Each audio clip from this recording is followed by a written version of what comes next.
Johnny Dollar. Dollar, thank goodness I found you. Why? What's up? You've got to leave for New York, Dollar, immediately. A policyholder, he's afraid for his life. Here we go again. Who's he afraid of? Well, he wouldn't say over the telephone. All I know is, to us, he's worth $100,000 alive. Well, that makes it simple. He must be afraid of somebody to whom he's worth $100,000 dead.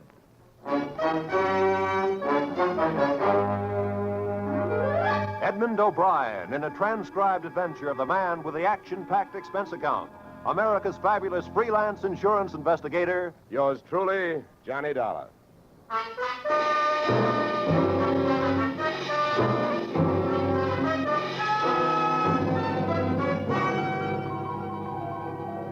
Expense account submitted by Special Investigator Johnny Dollar to Home Office, American Continental Life Insurance Company, Hartford, Connecticut.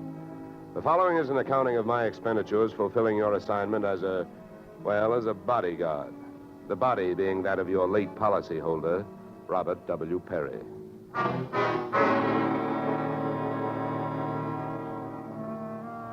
Expense account. Item 1, fare on night train, Hartford to New York, $3.65. Expense account item 2, $1.80 taxi to Lower Manhattan following morning to offices Perry and Van Bruten, importers, arriving as promised at exactly 9 a.m. Oh, good morning. May I help you? Yes, you certainly can. My name is Johnny Dollar. I have an appointment with Mr. Perry for 9 o'clock. Oh, yes, from the insurance company. Well, you're right on time. Yes, they told me I'd better be, and I'm glad that I am. Mr. Perry just came in. He's alone and waiting for you. I'll buzz him that you're here. Thanks. Come on! Dad!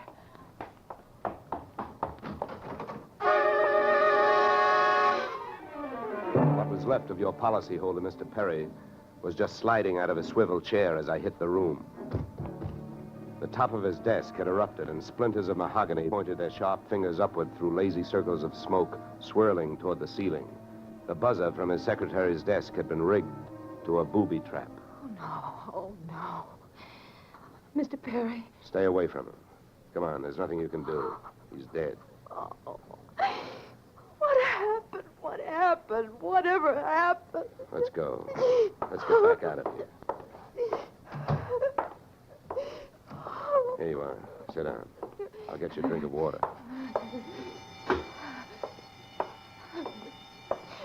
Come on, drink this.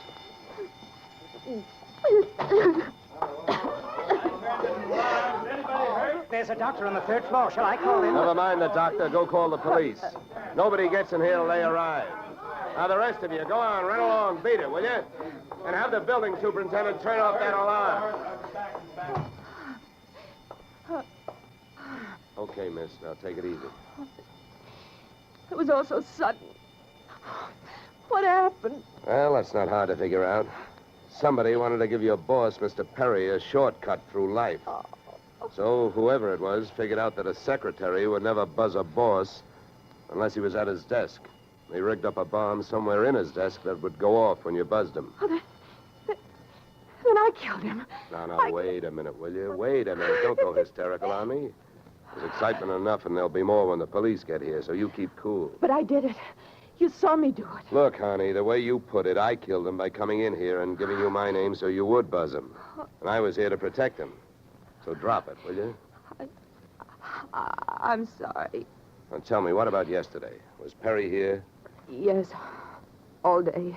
What time was it when you last used the buzzer? Why, right up to the last minute, about 5:30. Who left the office first? Oh, Mr. Perry, he always leaves first. I lock up. From the looks of things, you should have used more locks last night. Somebody got in here to do some wiring. Oh, I forgot that fire alarm. Look, before the police arrived, do you know why I was sent here? Oh, yes. Mr. Perry felt that his life was in danger. He thought that, well, with a $100,000 policy, the insurance company would do everything they could to help keep him alive. Well, we didn't have much of a chance, did we? What was he afraid of? I don't know. Okay. Tell me, what were his other appointments for today? Well, he only had two. His partner, Mr. Van Bruten, at 11, and later he No, had one at a time, please. Van Bruten. Anything special about their meeting? Oh, yes, Mr. Van Bruten arrived just yesterday from Holland. Oh, you mean there was a branch of this firm in Holland? Oh, huh? yes. Mr. Perry was buying out Van Bruten's interest. They had a final meeting at Van Bruten's hotel last night. I see. Van Bruten was coming by this morning to pick up his money. Cash? No, a cashier's check. The bank is to deliver it here at 10:30. Well, Perry's other appointment, who is that? Christine, his wife. Now she tells me. Christine, the beneficiary. Yes, she wouldn't have been the beneficiary in about another 2 weeks. They were getting a divorce. Thanks for the motive. You don't like her. Well, I didn't mean it that way. Well, how about Perry? Did you like him? Okay, here's an easy one. What's your name? Susan Gates. Now, isn't that about enough? Okay, Susan, you better save your voice. During the next few hours, you're going to have to do a lot of talking. I've been everywhere else. Is the fire in here? Well, you'll have to stick around. When the cops get here, somebody will get burned.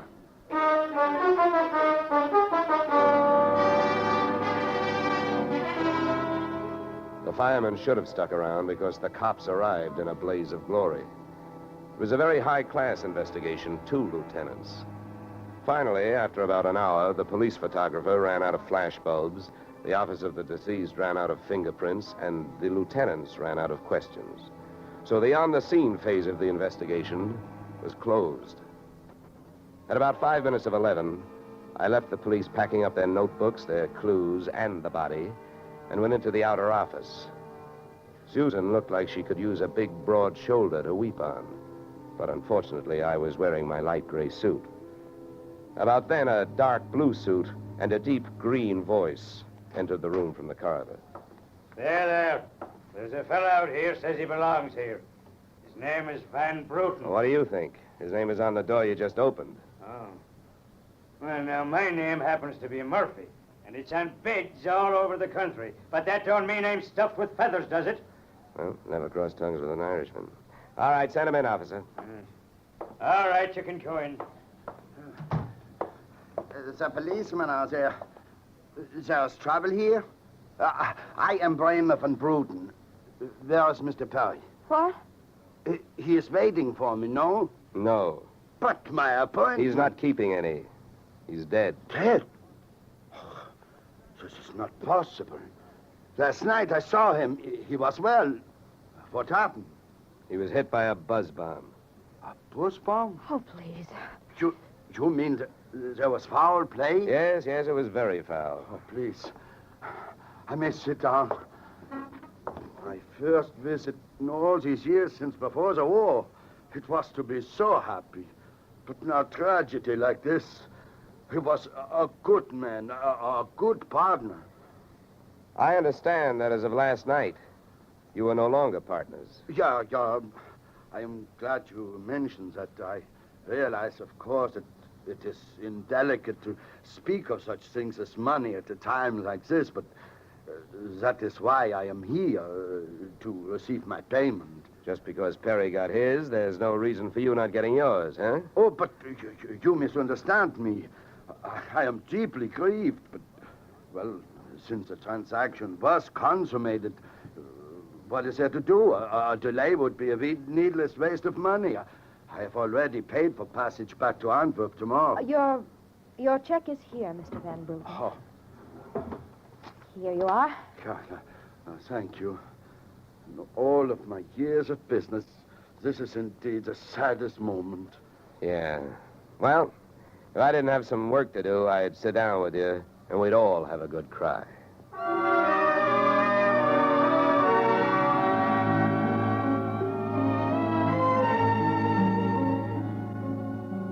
Expense account item 3, 90 cents. Phone call to the home office. Mr. Gordon's office. Look, honey, this is Johnny Dollar. I want to speak to Mr. Gordon. While I'm telling him what I've got to tell him, maybe you'd better sit there in his lap with some smelling salts. I'm not that type of a secretary. Besides, he doesn't have a lap. Hello, Dollar. How are you making out? Out about $100,000. What's that? Yeah. You know, you should have sent me earlier. Somebody turned Mr. Perry into a firecracker just after I got here. He's dead. Oh, that's bad news. Big policy. Yeah, what I want to know is, shall I stay on the case? Well, certainly, Dollar, by all means. Is there a chance of proving suicide? There's a non-payment clause. Yeah, to make this one a suicide, there'd have to be a Santa Claus. Nobody could hate himself enough to do it this way.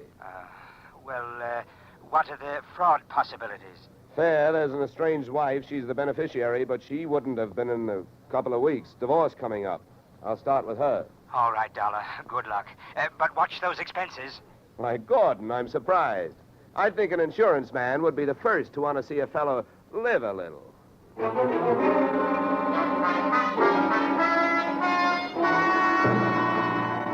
Christine Perry's apartment was on Sutton Place overlooking the East River. I took the elevator up to the 24th floor, and there I discovered that our garden-fresh widow was living high in more ways than one. Everything about the place was French. The maid who led me into the living room through a long foyer, the decor, and the perfume which reminded you that breathing can be fun. I looked up from enjoying my nose to see Mrs. Perry looking down hers. Mr. Dollar? Mrs. Perry. I believe we can dispense with the social amenities. You're an insurance investigator, interested in the death of my husband. So naturally, you're here because you've jumped to the conclusion that I killed him. You're the one that's jumping to conclusions, lady. And careful you don't break your leg. What do you want? The policy's in order. Premiums are fully paid. You know, I'm not quite sure what I want. I know that you've got a great motive. So far, the only motive I've found. You haven't had much time to look, have you? Check. This is my first stop. Maybe you can help me.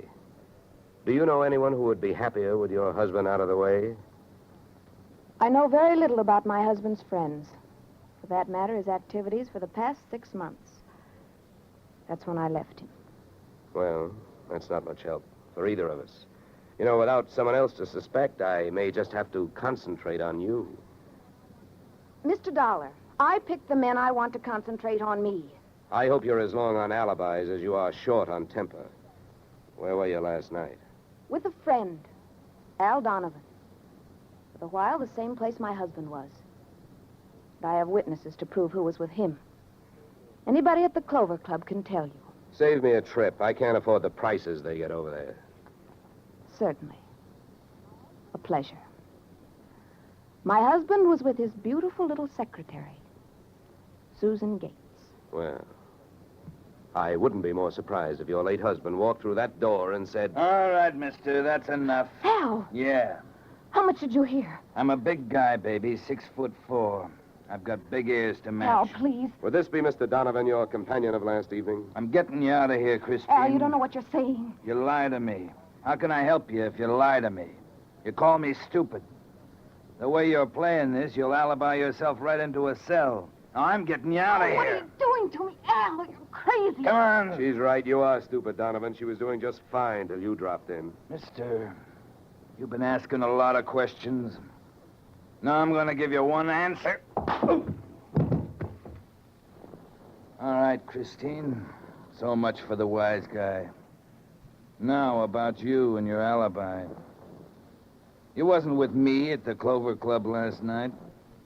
And if it's so easy to prove that your husband was there with his secretary, who were you there with?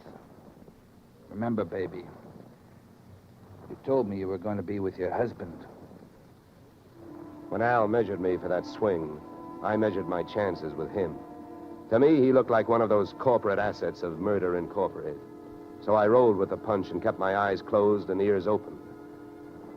What I heard was Christine's alibi flying out the window, Mr. Donovan giving her a few loving cuffs, and finally, the pair of them flying out the door.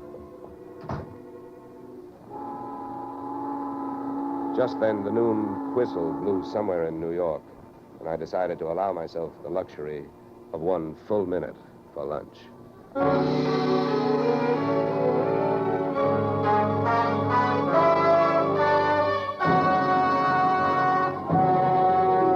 just a moment, we'll return to the second act of Johnny Dollar. But first... And now we return to the second act of yours truly, Johnny Dollar, starring Edmund O'Brien.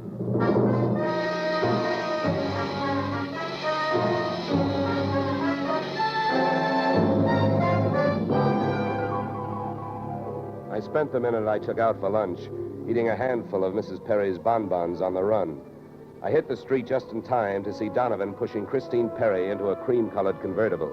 When they got rolling, I piled into an even yellower vehicle with a meter on it and started off crosstown playing tag through traffic. At 57th and Broadway, things got complicated. My cab was 3 cars behind them when a red light flashed them to a stop. Then the door of their car flew open, Christine dashed out across the street and melted into the river of humanity flowing down into the subway. Since Al Donovan didn't follow her, I followed him. When he finally pulled to a stop, he took 2 chances. He parked in a no-parking zone and walked straight into the building beside it, a police station.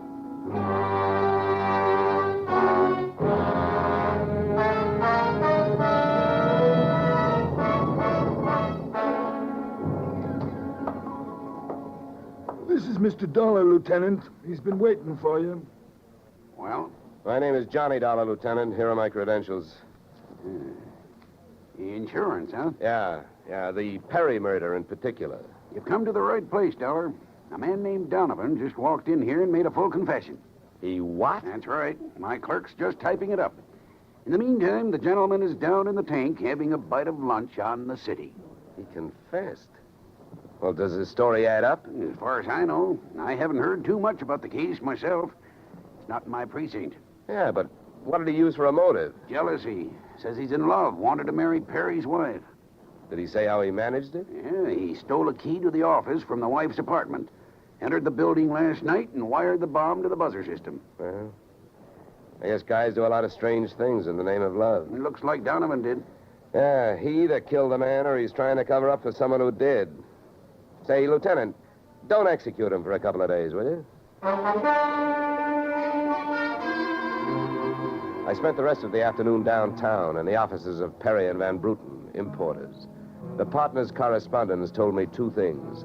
They had been extremely friendly, and Van Bruten was extremely bald. Perry had been sending him toupees from a famous Hollywood makeup firm. At 4:30, I got to the employment files, which rocked me with 2 minor explosions of their own. First, I learned that Al Donovan had been employed over a period of years as Perry's bodyguard, and that he had been canned the day before the murder. That confession of his, which had been a little hard to swallow, was suddenly more digestible. On top of this came blast number 2. The employment application of Perry's secretary, Miss Susan Gates, informed me that during the war, she had worked in a munitions plant, her specialty, wiring bomb fuses. When Miss Susan Gates reached home at 8:30, she found a visitor, me.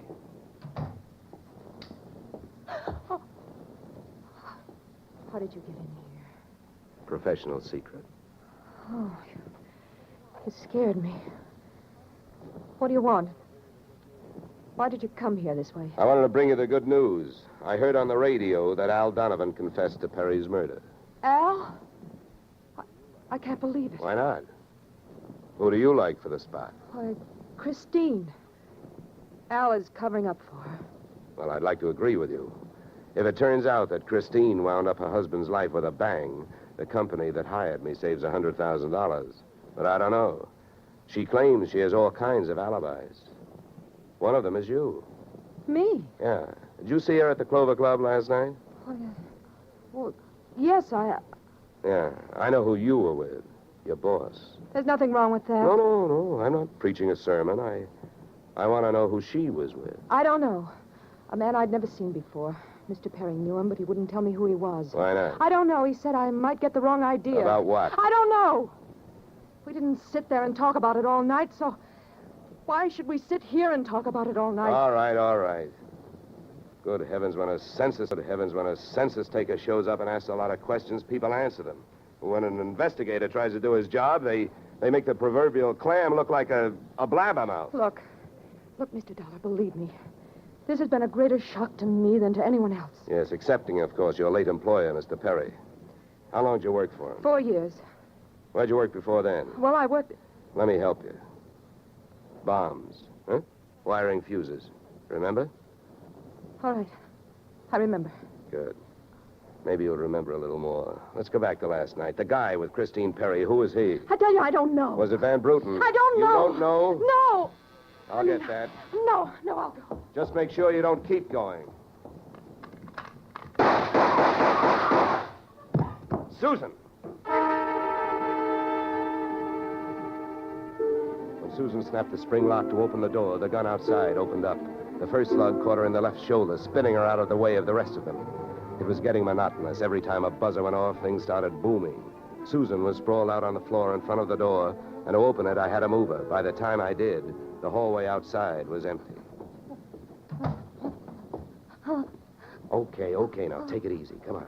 Won't start hurting for a couple of minutes. We'll have a doctor here by then. He'll give you something. Please, try to keep calm. Here, what? I'll throw my coat over here. Now, try not to move. You're going to ruin this rug. Never mind the rug. What we want to worry about is who tried to ruin you. What'll they do to me? What'll who do to you? They'll arrest me. They don't arrest people for getting shot.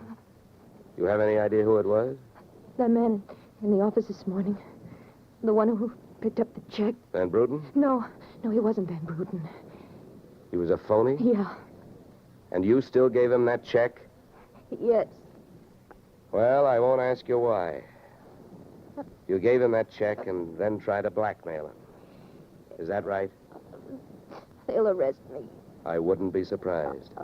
Who is this guy? Where can I find him? Come on, don't pass out on me now. His name, quick, come on. Ben Sands. Where's he live? Marsden Hotel. Under his own name? No, I don't... I don't blame you. I could use a few moments of unconsciousness myself. The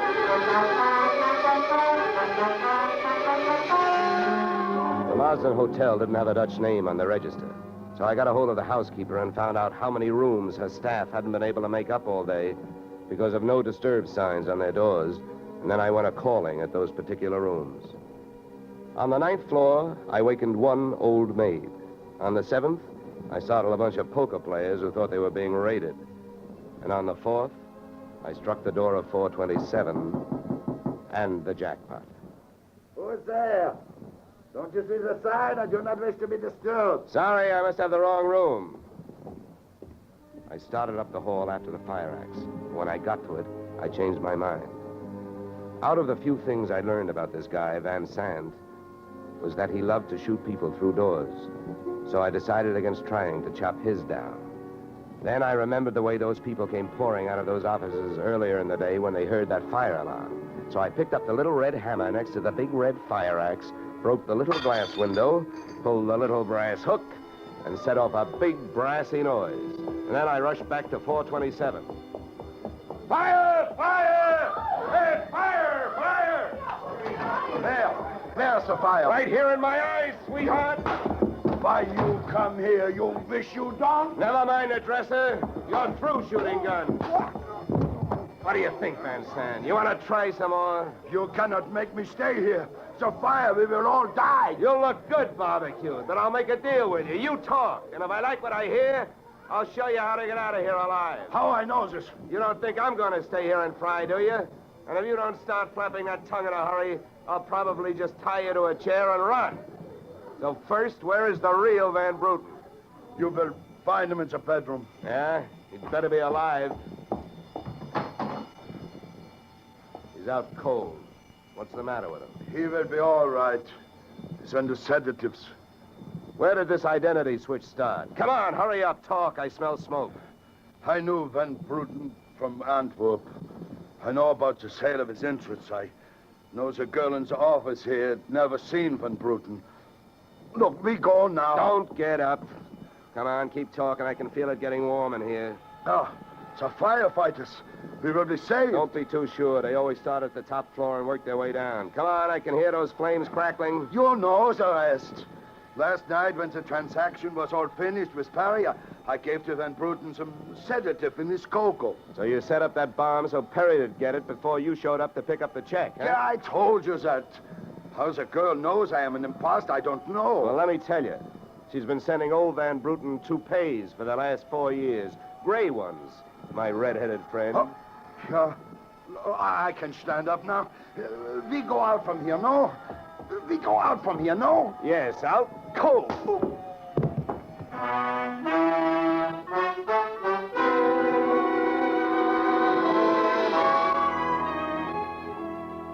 Expense account, item 4, $1.40. Night letter informing you that American Continental would have to meet payment of claim to Mrs. Christine Perry, innocent widow of the insured. The only thing she was guilty of was trying to stay on the right side of a hot-tempered boyfriend. She lied about who she was with at the Clover Club, not to fix herself an alibi, but to keep Al Donovan from learning that she'd been out with another man. That man being the real Mr. Van Bruten, who had only taken her out to try to talk her into reconciling with his friend, her husband. Expense account item 5, $100. Fine for turning in a false alarm, which, since you're paying it with me, is just fine. Expense account total, $463. Yours, truly, Johnny Dollar.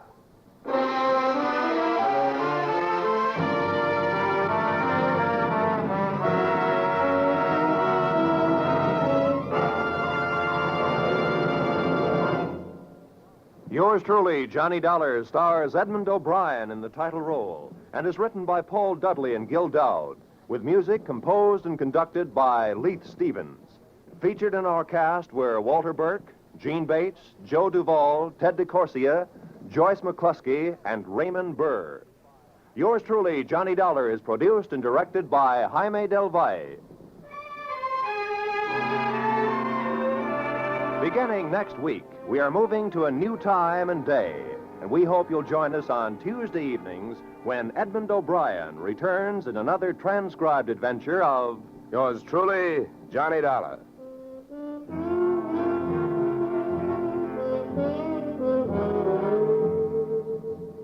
You, Mrs. Bloom. Molly Goldberg's famous invitation to fun in the Bronx now echoes across the country each Saturday night on CBS. It's the same fine brand of comedy mixed with a tear now and then that's made Molly and her whole family, Jake, Sammy, Rosalie, and the others, favorites for many years. CBS invites you to hear the Goldbergs on most of these same CBS stations this Saturday and every Saturday. This is Roy Rowan speaking.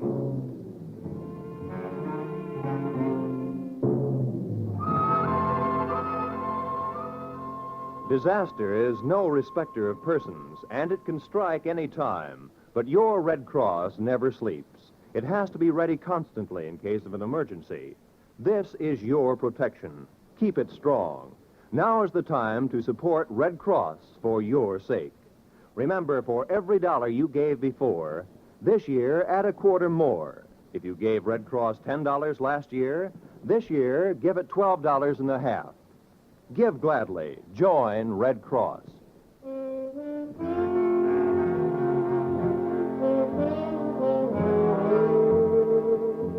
This is CBS, where yours truly, Johnny Dollar, meets adventure next Tuesday night, the Columbia Broadcasting System.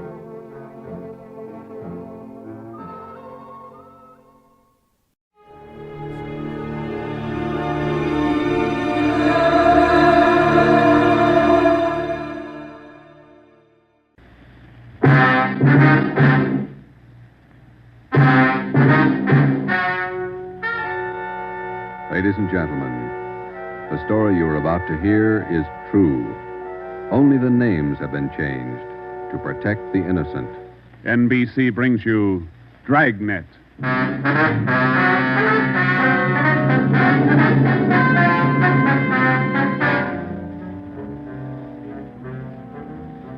You're a detective sergeant.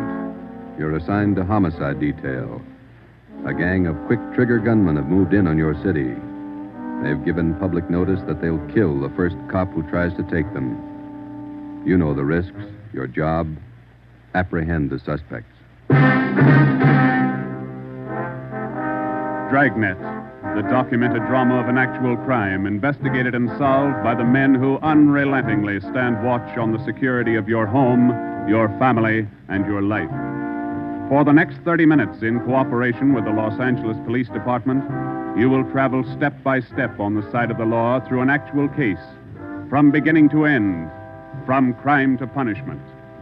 Dragnet is the story of your police force in action.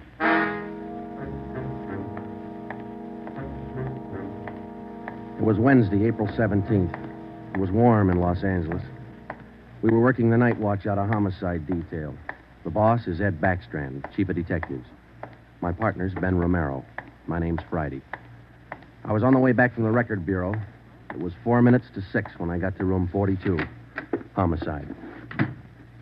Say, Ben, I pulled the package on the Raymond killing. And that proves you can still read, Friday. He's at it, Joe. Your pal, Fred Lindsay. Hiya, Fred. What's doing? Busier than you are. We know what we're looking for. Just having a little trouble finding them. That's the way it is with automobiles. They misplace so easy. Not normally, they don't. We got a small-size epidemic on our hands. Well, don't let us keep you, Fred. Just ducked in here for a breath of calm air and to invite you to dinner for the last time. The wife and I are still waiting for the first time. How about it, Joe? Ruth's got a new pressure cooker.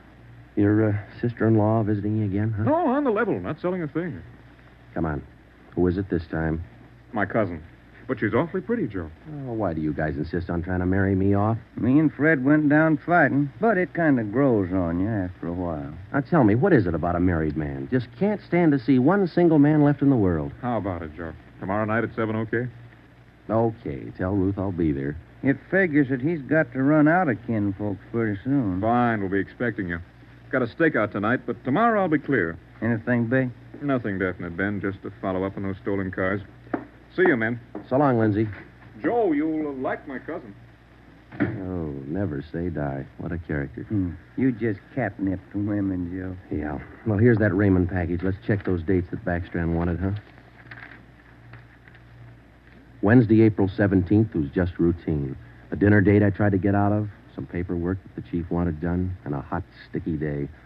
Too hot to wear a suit of clothes. Sometimes it's like that. A day starts out being routine. By the time it comes of age, it's got a personality all its own. At 10:23 that night, Ben and I were just finishing up the paperwork, and Ed Backstrand opened his office door. Friday, Romero just got a hotshot call. What you got, Skipper? Hold up and shooting at Hooper and Esperanza, code 3. Code 3, that means red light and siren. It was 10:32 when Ben and I pulled up at the corner of Hooper and Esperanza. It was a bar in the basement of a building on the south side of the street. A radio car was there, and the two officers were holding the crowd back. A man was talking to one of the officers who turned and pointed to us. As Ben and I got out of our car, the man hurried over to us.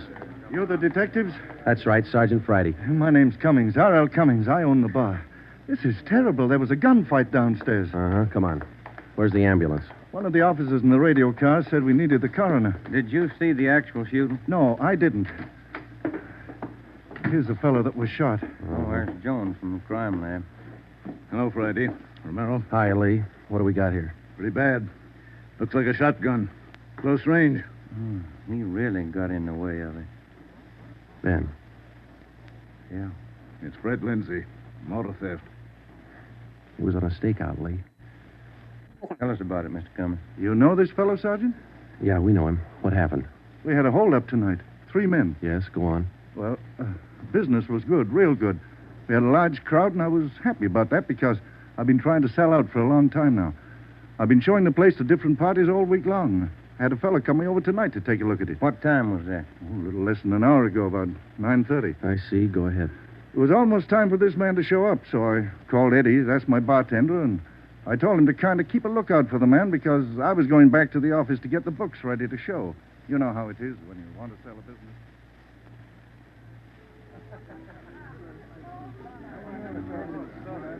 You'll watch for him, Eddie? You bet I will. If you want me, I'll be back in the office. Keep your mouth shut and stand still. Huh? You own this bar, don't you? Well, yes. What is this? You're the boy we want to see. Which one of you? All 3 of us. What's going on? What's it look like, genius? It's a stick-up. I haven't any money. You go to the bank on Thursdays, don't you? Well, I made my deposit today instead. I've been watching you for a month now. Don't give us that. You go to the bank on Thursdays. Now, come on, hand it over. I'm telling you the truth. I usually go on Thursdays, but I went today instead. You're lying, Ace, and we ain't got much time. Look, you can have all the money I've got on me. I think it's about $200, but that's all I have. Here. Why you argue with him? Take what he's got and we'll shake the customers down. No, please don't do that. You got my money. Isn't that enough? No, it ain't. Come on, let's go out front. That's about all I remember, Sergeant. When I come around, I was lying on the floor of my office. You better have somebody take a look at that cut on your face. Yeah, I'm going to right away. There's my bartender. He saw the fight. What's his name, Eddie? Yeah. Eddie. Yes, sir? These men are detectives, Eddie. Will you tell them what you saw? Oh, it was pretty rough. And tell us what happened when they started to shoot. That fellow the coroner just took out of here sure was long on nerve. Took on all three of them single-handed. Uh-huh. Tell us what you saw. You ought to get that fellow's name. Sure had a lot of nerve. Took over just like he was a cop. He was a cop. Now, what did you see? I pegged him for a cop. Well, he was sitting up at the bar. Been nursing a bottle of beer for about an hour. I was keeping an eye on the front door, watching for this fellow the boss wanted to see, so I didn't see the three hold-up men come through from the back, but I heard them. All right, let's knock it off. You can all see this shotgun. Anybody make a move, and I'll blow your head off. Demas, cover the front door. Got it. Sickle, shake them down. Okay, gents. You guys in the band, keep that music going. The rest of you people turn around and face the bar. Put your hands on top of the bar and leave them there till we tell you to move. Come on, hurry up. Knock it off. Okay, Sickle. We'll take your money, your watches, anything else you got. Now, don't try to be cute and hold out. All right, you, take off the watch. I'll get your billfold. You, lady, let's have the ring. This man they called Sickle went right down the line, took everything he could lay his hands on. This cop, your friend, was facing me at the far end of the bar. He was standing there just like the others. He kind of leaned toward me a little. Can you see the guy with the shotgun? Yeah, Where is he? center of the room. The other guy still at the door? Yeah, Got his gun out? holding it in his right hand. How far down the line is the other guy? About 10 people away. Hey, you two down at the end there. Knock it off.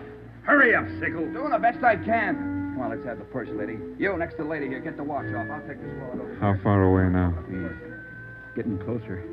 But we better shut up like he says. I'm going to take the one with the shotgun first. He'll blow you to pieces. I got a gun. How far away is that guy now? I thought Jans told you two to shut up. All right, Sickle, try to move and I'll break your back. Let me go. Go ahead and shoot, Jans. Take away from him, Sickle. All you people at the bar, down on the floor. Okay, you with that shotgun, drop it. Demas, can you get a shot at him? Not without hitting Sickle. Come on, you, I'm waiting. You got us all wrong, boy. We like Sickle, but not that much.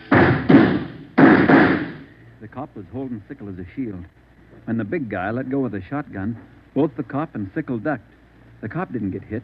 But this man Sickle fell over on his face, grabbed at his arm. The man with the shotgun went down on one knee, holding his stomach. The man at the door took a shot at the cop, but he missed. Then the cop fired 3 shots at the man by the door. Looked like the first 2 missed, but the last one caught the man in the leg and he went down. Well, by this time, the big guy with the shotgun had recovered enough to hold his weapon again. I tried to warn the cop. Look out! The guy with the shotgun! I see him. The cop pointed his gun and pulled the trigger, but he was out of shells.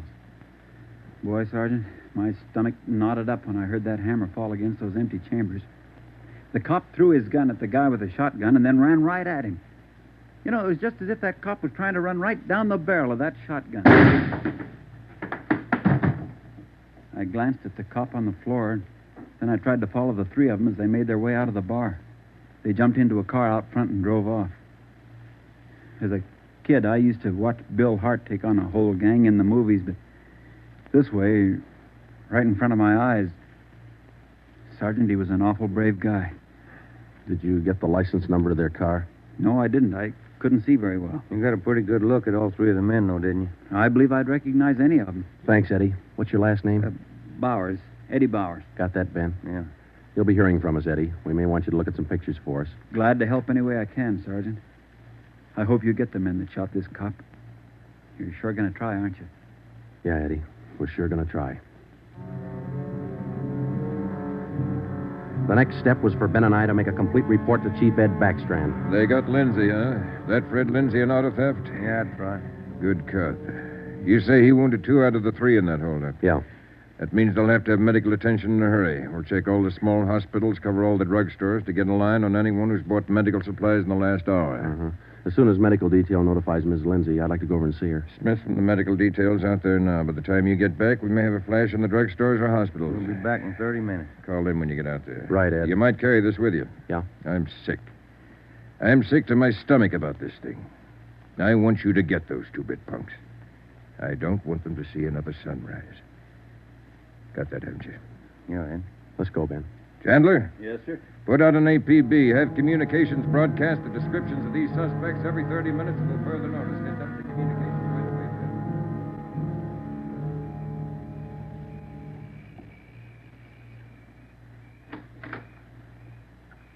Hello, Joe. Come in.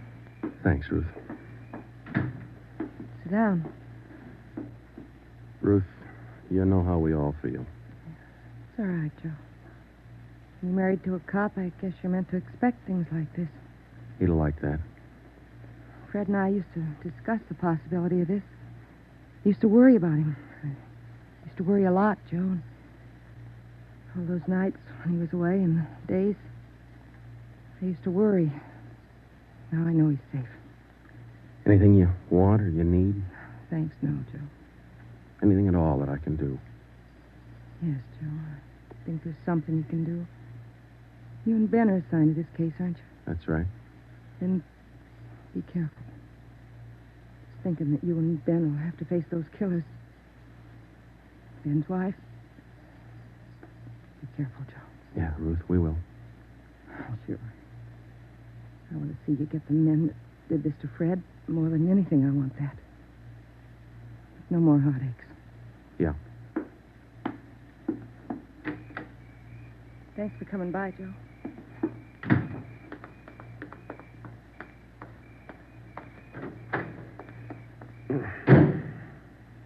How'd you take it, Joe? Let's go.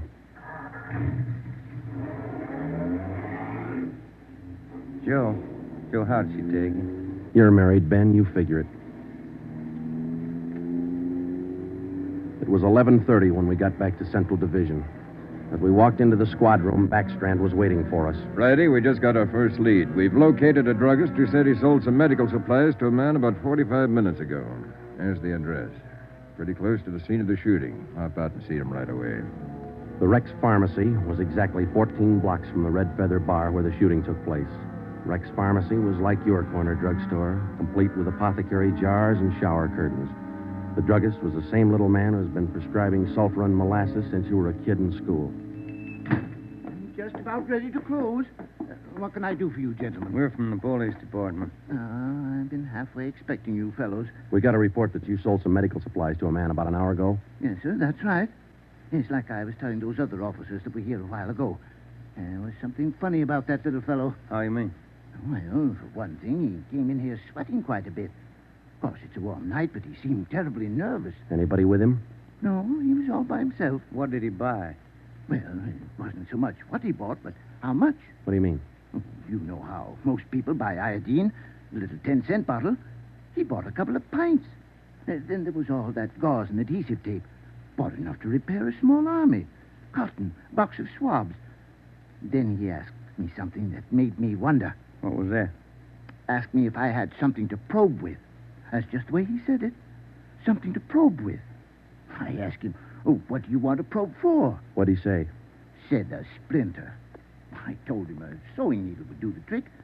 He said, forget it, and then he paid me and walked out. Uh-huh.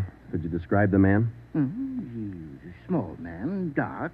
Like I said, awful nervous. You think you could identify him? Oh, sure I could, if I ever saw him again. Well, did he leave on foot, or was there a car outside?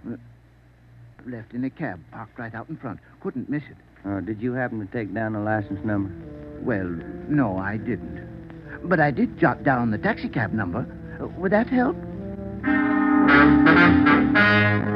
Taking down cab numbers isn't exactly in a druggist's line, but because he had the presence of mind to do that one small thing, we accomplished in 10 minutes what could have well taken as many weeks. Maybe with this small wedge, we could do what Backstrand wanted us to do. Get the killers before another sunrise. Well, it was close to midnight when we stepped into the drugstore phone booth. I called the cab company, got the night supervisor. I gave him the number of the cab, and he checked his location chart. Cab 375 was operating out of a stand at Wilshire and Greenhaven. He was the right driver, and he remembered the fare. Sure, I know who you mean. A little guy. Seemed in a big hurry. It was a long fare, though. I took him out to Inglewood. Wait till I check my log sheet. I'll give you the exact address.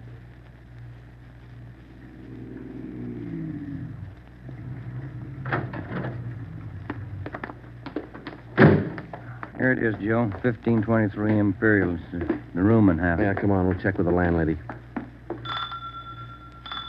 Kind of late, Joe. Yeah, let's stand away from the door, huh? Might not be the landlady who answers. Yes, what do you want? Police department. Oh, just a minute. Let me see your badge. There you are, ma'am. I'm Sergeant Friday. This is Romero. Homicide. All right. Now, what do you want? I run a good, clean rooming house It's here. not the house, lady. It's one of your tenants. Which one? That's what we want you to help us on. Look, do you men know what time it is?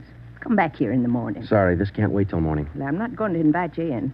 We'll talk right here on the porch and keep your voices down. My tenants work during the day. Whatever you say, ma'am. Now, what is it you want to know? We're looking for a small, dark man. Well, I got 3 here. Could fit that description. No, he came in late tonight, about 45 minutes ago. I wouldn't know about that. I don't spy on my people. This is very important. You'll have to keep your voices down. Sorry. He's dark and he's small. Oh, I didn't just say he was dark. You must mean Mr. Tyndall. What's he done? What's his room number? He's in room 10, but I can't allow you to tramp up and down the stairs at this hour. You'll wake all my roomers. We'll be as quiet as he wants us to be. What do you mean by that? Is there going to be trouble? I don't know, lady. Where do we find number 10? The end of the hall, last room on the right, and keep your voices down. If you'll just wait in your room, lady, we'll call you if we want you. Okay, here we are. If I keep the door clear, Ben, we might have trouble. Think they all in there? We'll know in a minute.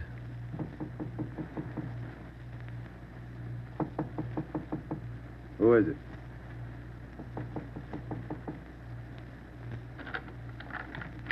What do you want? Police department. I'll try this closet, Joe. What do you want with me? What are you looking for? Closet's empty. What'd you say your name was? Tyndall, Bob Tyndall. New name, but same face, huh, Joe? Yeah, how long you been out of jail, Tenny?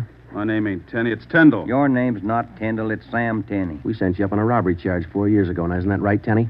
No, it's not right. You got the wrong man. I never been in jail. Yes, you have, because we sent you there. Now, come on. Who'd you buy the medical supplies for? I don't know what you're talking about. Look, Tenny, it's a hot night and it's late, so let's cut out the smart talk, huh? Who'd you buy those medical supplies for? Tenny, look, you're a 2-time loser right now. Who are you shielding? You got nothing on me. I ain't done a thing. We can prove that you bought those supplies tonight, and it can go kind of hard on you. So let's open up. I haven't been out of this room all night long. We got a druggist and a cab driver who will make a liar out of you. I still don't know a thing. That cab driver hauled you home here 45 minutes ago. Where were you? I was out on a date. Is that who you bought the medicine for? Ben, call the druggist and get that cab driver. We'll take Tenny downtown. All right. All I did was buy the bandages and stuff. I got nothing else to do with this. Who'd you buy the stuff for? Now, you know everything else. You figure it. Oh, now, look, punk. We know there were 3 of them. One of them killed a cop. We're going to get to him, and Tenny, you're not going to stand in our way. They killed somebody. They didn't tell me that. Who didn't tell you? I don't want any part of murder. I'm going to tell you who it was, but I'm clean. I got nothing to do with it. I was just trying to help him out of a jam. Who were you trying to help? It was Roy Bemis, Charlie Sickle, and Red Jans. They didn't tell me nothing about murder. Well, why'd you help? They offered me a pretty good piece of change to run an errand for them. You know I got paid for. That's all I had to do with it. Where did you deliver those medical supplies? I have to tell you that. I'm afraid of Jans. He's awful free with that shotgun. We'll give you protection. Now, where are they? Can I go to jail till you get them? You'll get protection. Give us the address. It's an apartment house. You'll get protection. Give us the address. It's an apartment house. Just around the corner from here. The Blue Eagle.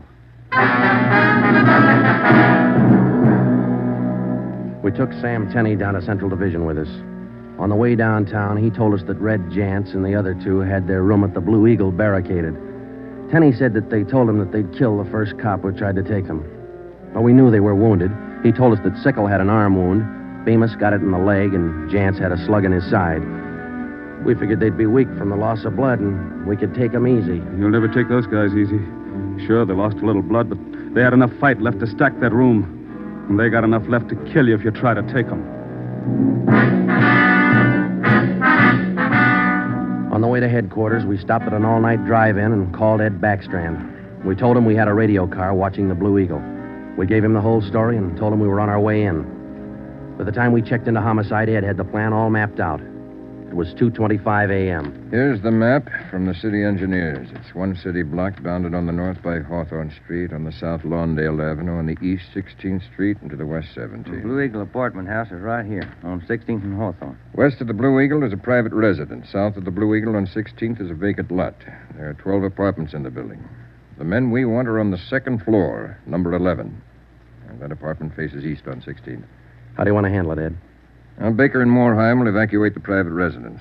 Friday and Romero clean out the apartment building. Right, Skip. All traffic is being diverted. The entire block is completely isolated. We'll throw up a cordon. As soon as we clear the residence, nobody goes in, nobody goes out. Will you brief us again when we get there, Ed? I'll give you all the briefing you need right now. Get this. These guys have already killed a cop. I don't want to lose any more.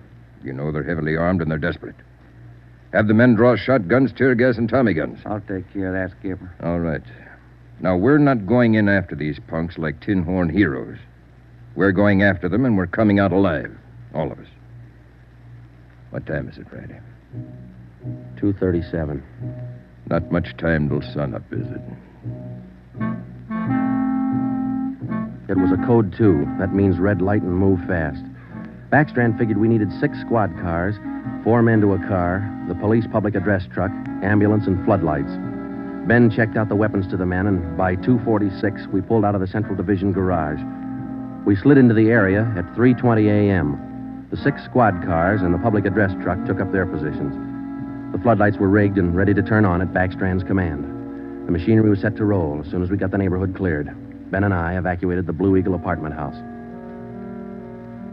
How many does that make, Joe? Well, we've cleared 9, 2 to go.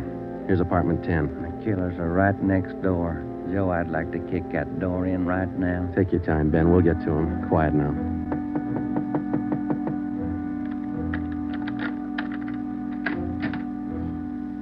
Yeah, what is it? Police department. May we come in? Yeah, of course. What's the trouble? No trouble. We're evacuating the building. Now, we'll have to ask you to leave by the back door. We'll notify you when to return. Please leave quietly and lock your door. What's going on? No time to explain. Thank you very much for your cooperation. Okay, now, we'll skip 11 and go to 12. Yeah.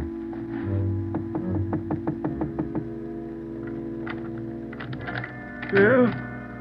Who are you? Police department. Can we come in? Sorry to disturb you at this hour. We're evacuating the building. Please hurry and leave quietly by the back door. You'll be notified when to return. Lock your door when you leave, thank you. It was 4:10 a.m. Everything was set now. The neighborhood was completely cleared. The entire block was empty except for apartment 11 on the second floor of the Blue Eagle. I left Ben to watch the door of apartment 11. I went downstairs and across the street to join the rest of the men. It was Ed Backstrand's show from here on. That's it, Ed. All set. Baker, Moorheim, all clear? All clear, Chief. Baker, you and Moorheim take 3 men and cover the rear of the building. Right. Is that detail covered Hawthorne Street? They're all set, Ed. How about the vacant lot? Taken care of. The rest of you men? Yeah. Friday and I are going into the building. We'll try to get him to come out now. Johnson. Yes, sir? Come with us and keep us covered. Let's go.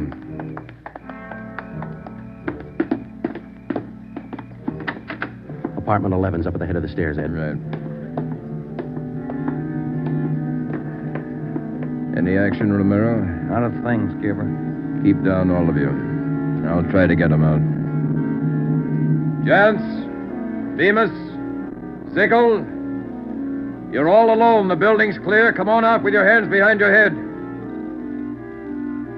Come on out, gents, or we'll come in and get you. You hear me? I hear you, Ed. Come on, let's get out to the street. Johnson, cover that door and be careful. Keep down. Right, Chief. Friday, Romero, come with me. We left Sergeant Johnson to watch the door, and we ran out into 16th Street and ducked down behind the police sound truck. The floodlights hit the side of the building. Backstrand grabbed the microphone. Gents, Bemis, Sickle, you've got 30 seconds to come down out of that room. Walk out backwards with your hands behind your head. Stay together. Don't fan out. 30 seconds, gents. They're making it tough, Ed. Marlowe, lob some tear gas through that window. Right, Skipper. Come on out, Bemis. We're giving you a chance. That's more than you gave that cop in the bar. Come on out. That's Jance, Ed. He isn't coming out. They must have got Johnson because they're in another room. Shoot the gas in there. That's not going to get him out, Ed. Give it time, Friday. Burn those floodlights in up there. Friday, rake that second floor with a Tommy gun. Let's keep them in one room. Right. Hold your fire, Friday. George, give us a couple of masks. Ben and I are going in. The rest of you men concentrate your fire on those 2 rooms. Pin them down. Here's your mess, Joe. Let's go.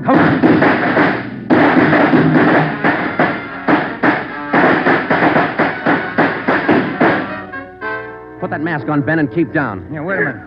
Somebody coming down the inside stairs. Duck, Ben. He's got a gun. I got one, copper. Get out of my way. Stop it, you. You haven't got a chance. I'm coming through, copper.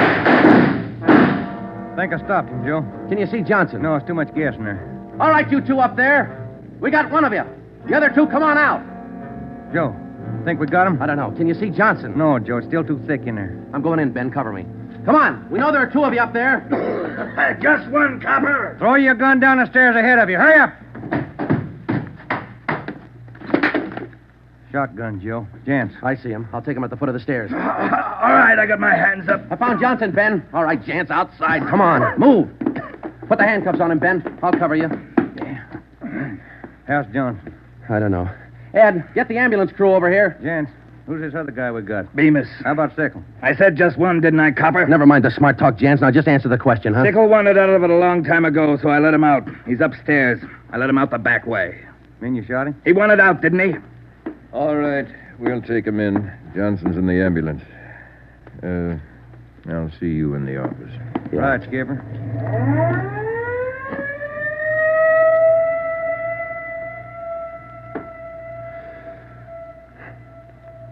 How about a smoke, huh?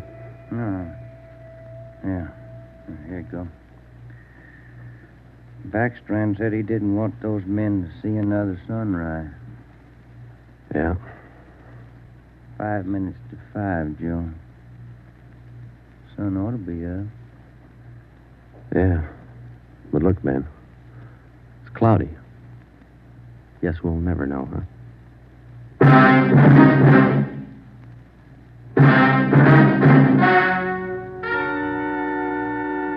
The story you have just heard was true. Only the names were changed to protect the innocent. Edgar Red Jans, the sole survivor, was tried and convicted and sentenced to be put to death in the state penitentiary in the manner prescribed by law.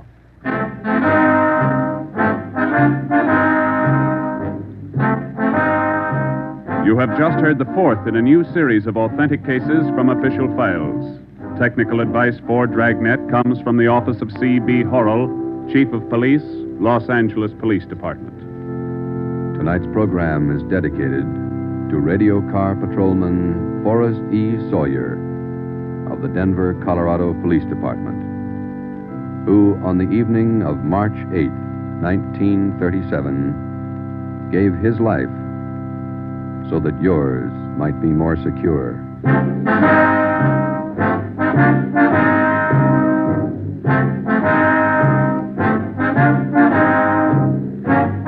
Dragnet came to you from Los Angeles.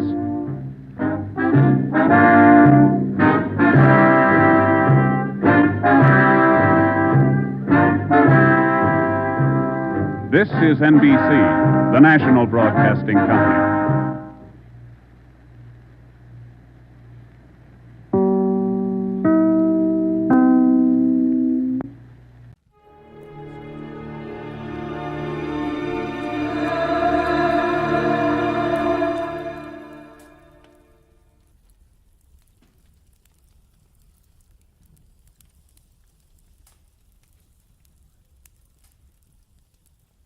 Most Saturdays at this time, we spend an exciting half hour of adventure and action with America's public hero #1, Hopalong Cassidy.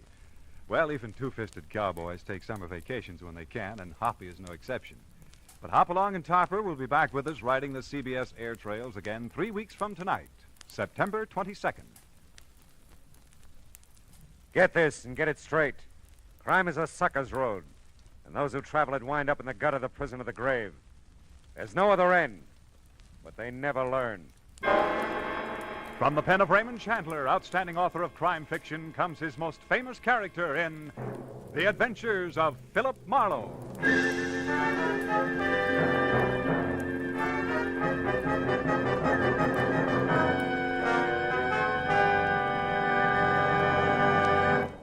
Now, with Gerald Moore starred as Philip Marlowe, we bring you tonight's transcribed story, Netherland.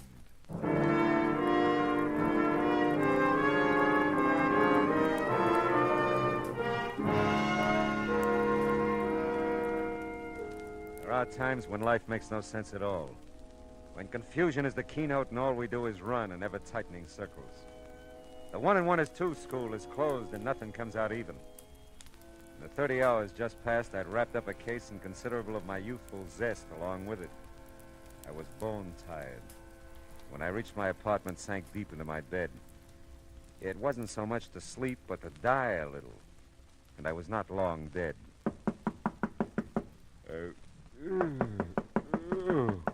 Oh, okay. Where are those slippers? Okay. Who needs more than 15 minutes sleep? Yeah. Yeah. Mr. Marlowe, I've got to see you. It's very important. Yeah, it better be. It's awfully late, I know. You're nice to let me in. Did I let you in? Yes. Just now. You're not still asleep, are you? No. No, I don't think so. You see, I always sleep lying down. It's a habit. You must know I wouldn't bother you this way if it weren't that... Well, someone's following me, Mr. Marlowe. Oh? He's been following me for I don't know how long. I'm so frightened. Oh, come on. How about a cup of coffee, huh? Oh, really, Mr. Marlowe, I don't think you're listening to me. I can make it worth your while. I wish you'd wake up. Yeah, well, that's what coffee's for. Come on. You can talk to me while I make it, Now, you were saying someone's following you. A man. Naturally. Who is it? Why, I don't know. Uh-huh. Well, sit down over there at the kitchen table. This won't take long. Thank you. Now, why would anybody be following you? That's the silliest question I've asked in days. But it isn't silly. I've tried to figure it out myself. I haven't done anything. I don't have anything. Yes. Well, we'll let that go. Look, maybe I ought to know your name, huh? Oh, I'm sorry. I'm Carolyn Shepard. Don't be sorry. I'm glad you're Carolyn Shepard. Why? Well, because it beats the heck out of being George Shepard. Dee Dee said she thought you'd help me. That's why I came. Dee Dee? My roommate, Dee Dee Reynolds. Oh. She doesn't know you or anything. She just said if she were troubled, like I am, she'd get in touch with you. Yeah, well, that's nice of Dee Dee. Does she know somebody's been following you? No, I haven't told anyone. Oh. I don't know her very well. We haven't lived together long. I don't know. I didn't want to frighten her, too. Mm-hmm. So I just told her something that sounded all right. And she said she'd heard about you. Oh, your water's boiling. Mm-hmm. Oh, thanks. Does he ever call you? No, we don't have a phone. Oh. The landlady lives right next to us, the next apartment. We use hers. But he never tries to call me, as far as I know. Well, does he ever come to your door or approach you in any way? Sometimes he gets very close. That is, almost before I know it, there he is. But then I run, and he's never caught up with me yet. Well, he could just be watching you then, huh? Yes, I guess so. But why? I don't know. Maybe we can find out. Did you see him tonight? Yes. He was out in front of the apartment house for a while. I don't think he followed me over here, but he may have. Can you see the street from those windows? Mm-hmm. See anything? No, nothing. Oh, Mr. Marlowe, what will I do? Well, right now, honey, you'll have a cup of coffee. I'll take a quick shower and a shave, and then we'll... He might come. Oh, the doors are locked. If you hear anything, just bang on the bathroom door. You won't be long. No. Sure not. Be back before you know it. It was now 2:30 in the morning. Although I was still gray and half dead inside, my eyes found a new reason for being wide open. Carolyn Shepard was not just an attractive girl. She was slightly sensational. Statuesque would be the term. She was almost shoulder height with ash, blonde, long hair. Her smoky blue eyes were half wild with fear and searching. But there were promises in them. And her figure was the kind that you didn't mention in polite society. How's the coffee coming, Carolyn? Carolyn? Hey, where'd you go? Oh, come on, the coffee couldn't be that bad. Carolyn! That's the craziest thing I ever heard of. The door was locked, all right. It's funny, she's gone. Carolyn! Hello. Oh, hi, Simon. You lose something, Mr. Marlowe? Something named Carolyn? Yeah, it looks like it. You didn't see her out in the hall by any chance? I huh? don't believe I did, Miss Scott. I've noticed her. I'm not so sure. Oh, ran out on you, huh? Well, are you dog? Oh, yeah, sure. Yeah, where'd you go? Oh, there. What's out the window? Thought she might still be down on the street. Who? Carolyn. Oh, ran out on you. You said that. What did you do, man? You'll never believe Oh, this. come on, now tell me now. What did you do? I took a shower. You took a shower? Oh, ran out on you.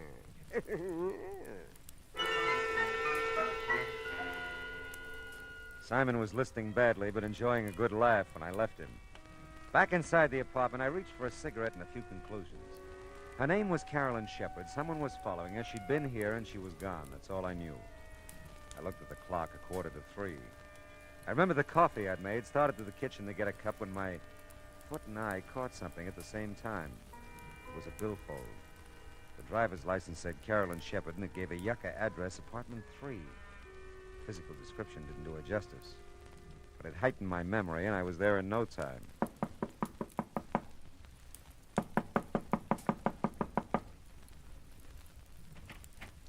Yes, what is it? I'm looking for Carolyn Shepard. Oh, you were? Well, she isn't here. I don't know her, but I'd like to meet that young woman sometime. It's a pleasure, believe me. Now, look, I'm sorry. You're always sorry. Between the freeway by day and the traffic at this door by night, on account of Carolyn Shepard, body can't get any rest or sleep. I'm really sorry. I know it's late, but Late? you see... I can't imagine what kind of a person she is, that men can knock on her door, or any door they think is hers at all hours. I'm not going to stand for it. I'm going to move. And someday I'll meet this young Shepard person, and I'll give her a good thrashing. You do that, but just tell me one thing. I'll tell you nothing. How long have you lived here? 6 weeks. 6 of the most miserable weeks of my life. Thanks. Very much. My goodness, what's going on out here? I guess I have the wrong address. I didn't mean to wake everybody up. Why, you didn't wake me up. Just Mr. Norton, I guess. Well, I guess it's insomnia. I just practically never sleep nights. You ought to get together with Mr. Norton. He tells me he has the same kind of trouble. He isn't a very pleasant old gentleman, is he? No. Oh, my.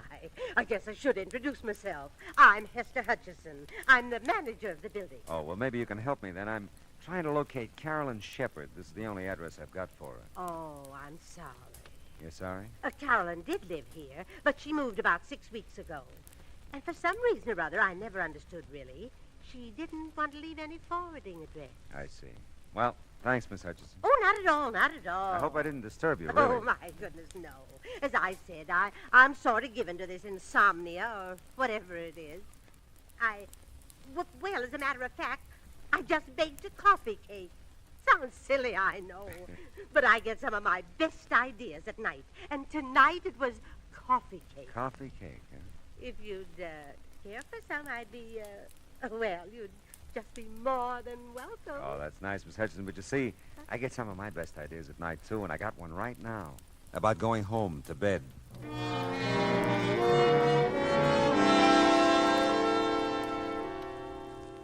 I could sleep. I knew I could. I could have been sleeping at least an hour if Carolyn Shepard hadn't decided to come into my life and go out again. Well, I didn't know where else to look for her, so I decided to give my little trundle bed another whirl. I'd gotten about 10 out of the usual 40 winks.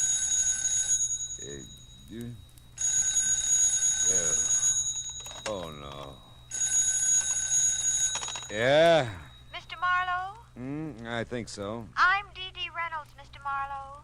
Well, that's swell. That's I swell. guess she isn't, but is Carolyn Shepard still there? No, she is... who'd you say this was? I'm her roommate, Dee Dee Reynolds. She hasn't come home, Mr. Marlowe. I'm so worried. I came next door to phone. Has she been gone long? Yes, she has. Now, look, Dee Dee... Oh, I was afraid of that. Oh, Mr. Marlowe, something's happened. Wait a minute. What's happened?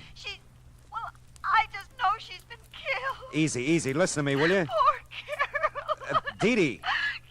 Listen, Dee Dee, where do you live? Dee Dee. Oh, fine.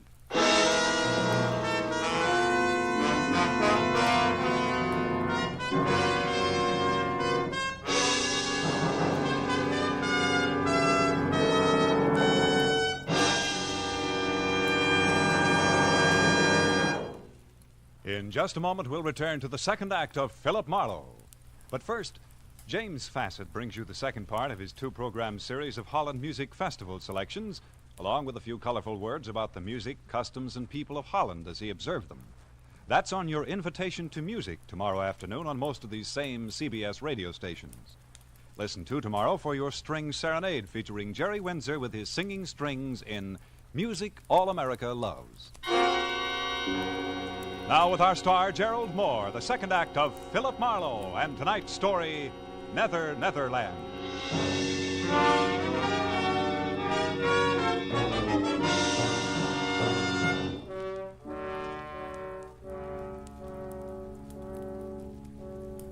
I was wide awake again and furious. Because somewhere in Los Angeles there was another telephone recently put on its cradle. I didn't know where it was or how to make it ring. Somewhere in Los Angeles, too, were a couple of near-hysterical females, neither of whom had any regard for my sleeping habits. Dee Dee had jumped to a conclusion about Carolyn that I wasn't buying, probably because I didn't want to. Well, it was beginning to turn gray outside, and the jarring thump of the paper grazing my door told me a new dawn was with us.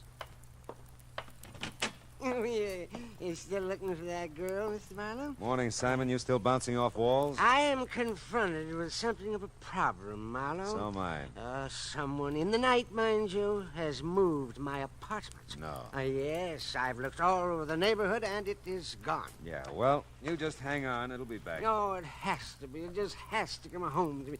Oh, say, did you ever find her, Marlowe? Her. No, never did. Oh, you were taking a shower there. Yes. Oh, Marlowe, you dog. Fine. You like coffee cake, Simon? Oh, my dear Marlowe, I not only like it, I respect it. And I'd be proud to join you in some of it. I'd just be proud. No, not me, Simon. About 3 blocks from here, over on Yucca. Ask for Hester. I thank you, Marlowe, from my heart of hearts. I thank you. Hail and farewell, Simon. Go. Well, let's see what's in the paper. International situation. Caught it. Inflation. Holy smoke. Police late last night found an unidentified woman beaten and unconscious in the Beechwood area near the Hollywood Hills. The young woman, tall and blonde, was taken immediately to the police receiving hospital in Hollywood, where her condition is reported as serious.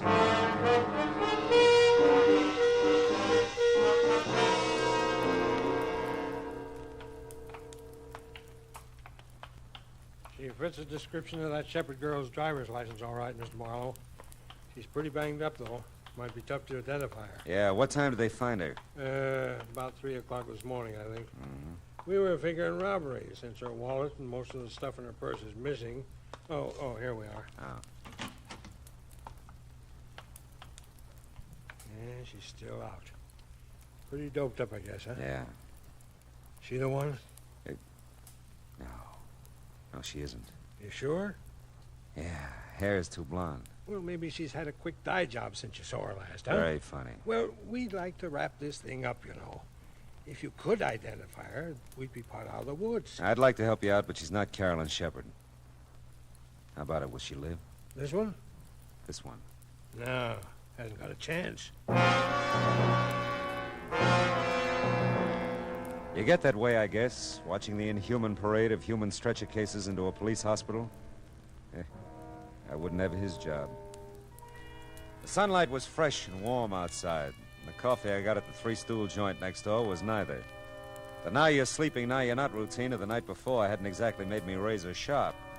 But by now I was alert enough to study Carolyn's wallet a little more intently. There was $12 in it, and stashed in with the bills, a book of check stubs on a Hollywood bank. Don't let anyone tell you that banks don't open till 10 o'clock. If you make like breaking down a glass door, they'll let you in. And if you've caused them that much trouble, they'll give you the address you ask for and send you on your way in a hurry. I felt better about this address for Carolyn.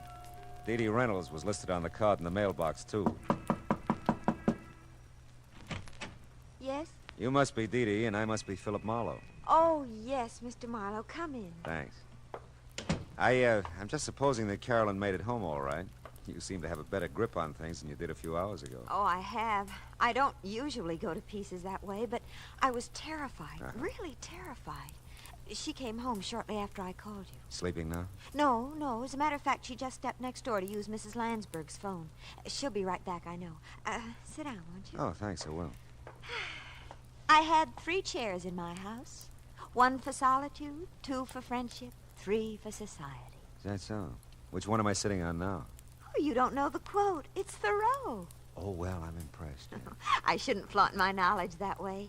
It's just that I've been nervous lately. I always read Thoreau when I'm nervous. Well, aside from Thoreau, how much do you know about Carolyn? Not very much. She doesn't let anyone know very much. Oh? I know she's worried. She watches at the window, and she jumps when there's a knock at the door. She acts like someone's after her all the time. I told her to see you. That's nice. Society is commonly too cheap. We meet at very short intervals, not having had time to acquire any new value for each other. You quote a good deal, don't you? Thoreau reaches me. How about Frank Laszlo? Frank Laszlo? Yeah. No, I don't think so. Is he a well-known writer? I wouldn't know. I thought Carolyn might have mentioned him. No, not that I know of. Of course, we keep pretty much to ourselves. Mm-hmm. Which one of you smokes cigars? What? In the ashtray on that table there. Why, for heaven's sakes. I never even noticed it. That's odd. Of course, I was gone early last evening. Went to the library. Oh. Maybe someone was here to see Carolyn. Yeah, that could be. Well, hello, Mr. Marlowe. I'm so glad to see you. Are you? You don't know how glad. Dee Dee, would you? I promised Mrs. Landsberg I'd water the lawn, fore and aft anyway. It's the nearest thing I can get to Thoreau's Life in the Woods. I love a broad margin to my life. The swiftest traveler is he that goes afoot. Mr. Marlowe, you do know Thoreau. See you later, Dee Dee. Oh, it's been a pleasure. A real pleasure. She's an amazing girl, isn't she? So are you. You did a great disappearing act last night. I know. I felt so strange there. I knew he was around somewhere, and then I saw him down the street in front of your apartment. I had to run. I went out the back, down the fire escape. But you didn't come home for quite a while. Well, there's an all-night diner over on Franklin. I stayed there a long time. I was so frightened. I still am. It's got to stop, Mr. Marlowe. Whoever he is, he has to leave me alone. Who's Frank Laszlo, Carolyn? Why do you ask? Well, I looked through the check stubs in your wallet. You made weekly payments of $50 to Frank Laszlo for several months, up until 2 weeks ago. Well, he's just a family friend, Mr. Marlowe. He loaned me some money, and I've been paying him back. Yeah, but $50 a week is pretty much and pretty often. Well, I wanted to clear up the debt as soon as I could. I thought you had no family. I haven't. But we've known Mr. Laszlo for years. You see, I inherited a small amount when my father died, just last year. It was tied up for a while, and Mr. Laszlo just helped me over the breach, that's all. Does he live in town? No, he doesn't. If you're thinking he has anything to do with my trouble, Mr. Marlowe, you're very wrong. I wouldn't want him to know about it at all. You know, Carolyn, you never described this guy who's been following you. You know, I wouldn't even know what kind of a fellow to look for. Well, he's short for a man, not quite as tall as I am. And he's muscular looking. I think he's dark, too, although he usually wears a hat and a gray suit. Does he smoke cigars? I've never noticed that he does, no. You don't work anywhere, do you? How can I hold a job in the state I'm in? Oh, no, I just look and wait. What is it? I knew it. He's out there, Mr. Marlowe. Where? I just got in that car, the big convertible at the curb. Okay, honey, come on, let's go.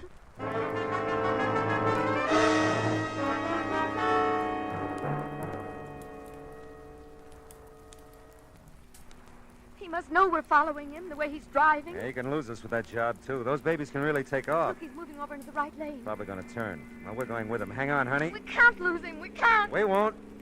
He's pulling into that parking lot.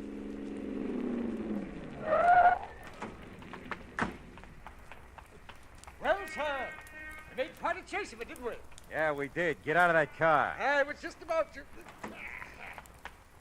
You know, you really shouldn't try to keep up with a car like mine. I was just toying with you that time. Now, if you want to make a real race of it... Now, wait a minute. How tall are you? Oh, I'm quite tall, really. 6'7" in my stocking feet.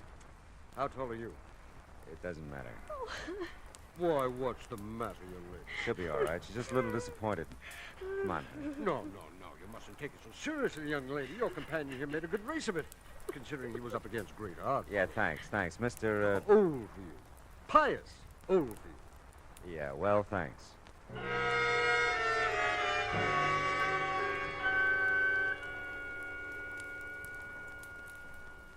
Oh, I don't know how I could have made such a mistake. But he did look like him, Mr. Marlowe. Until he stood up, I really thought... All right, honey, forget it. You're pretty tired and upset, and you're almost home now, huh? I don't want to be alone. He'll come. Don't worry, I'll stick around. Nobody will bother you. He must. He must. I'm so tired. So afraid. Take it easy, honey. We can't strike out all the time. Hey, looks like Dee Dee's made a friend watering the yard. Oh, no. What? Mr. Marlowe, this time I'm sure of it. It's him. I know it is. Cigar and all, huh? Okay, baby, we'll see. Come on. No, I can't. Come on, Carolyn. You gotta get with it, girl. Dee Dee, give me a hand, will you? Carolyn, what's wrong? She's pretty upset. Take her in the apartment, will you? Oh, sure, I will. Who's the guy with the cigar? Well, he didn't say. He asked for Carolyn. Okay. Hey, you! Hold it! I don't think so, buddy. I said hold it or I'll ram that cigar down your throat. You don't look so tough. That's how I fool him.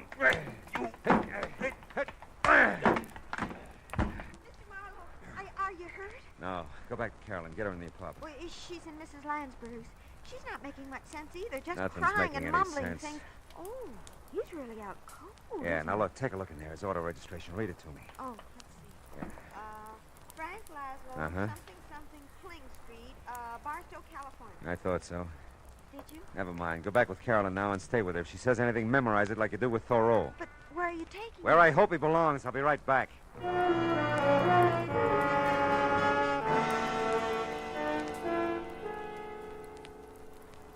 Hey, you keep dropping in like this, and we'll be old friends, Mr. Marlowe. Never mind that. What shape's he in? Looks like a minor concussion. He'll be around in a little while. Who hit him? A very dear friend of mine. Look, keep him here, will you, and keep an eye on him. I'll be back maybe with another customer for you. Hey, we'll make you a rate. And you can save us both some time if you get one of the boys at the station to call Barstow. Find out anything they can about Frank Laszlo and a girl named Carolyn Shepard. You can reach me at the Landsberg phone number I looked up on Cherokee.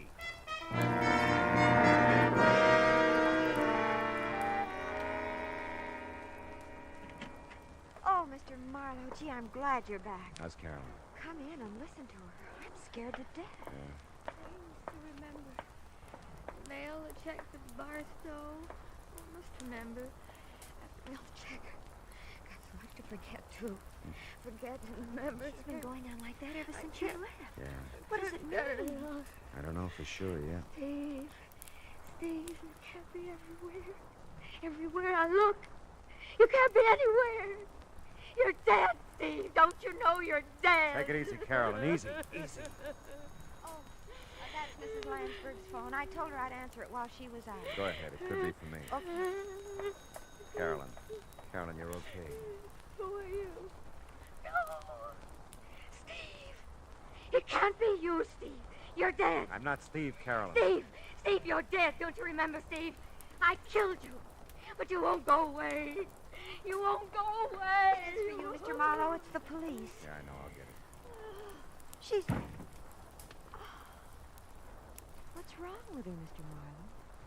She fainted. She'll be okay. Yeah. She'll leave Mrs. Landsberg's door open? Oh, sure. Phone's right there in her living room. Thanks.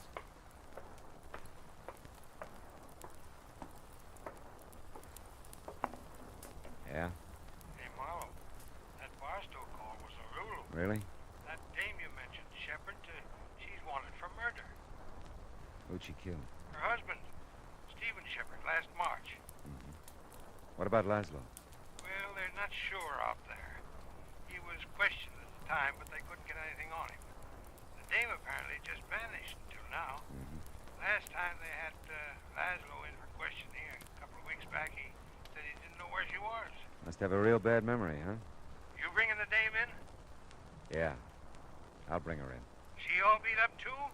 I can send the wagon. No. I'll bring her. Just keep a straitjacket handy.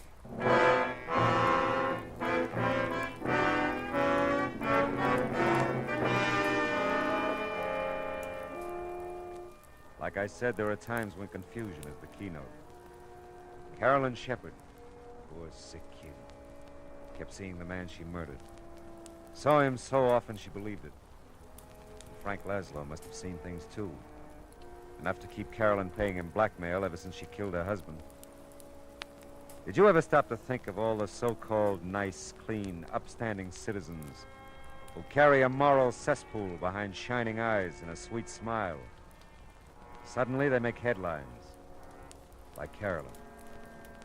What's the line? For murder, though it hath no tongue, will speak with most miraculous organ.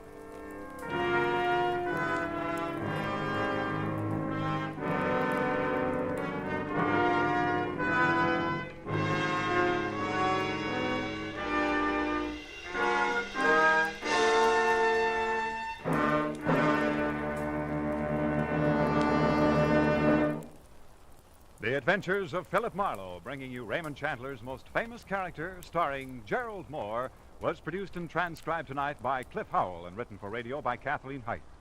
Featured in the cast were Lorene Tuttle, Verna Felton, Shirley Mitchell, Howard McNear, Ted Osborne, and Cy Kendall. Gerald Moore may currently be seen in the Santana production Sirocco. The special music for Philip Marlowe is composed by Pierre Garrigank and conducted by Wilbur Hatch.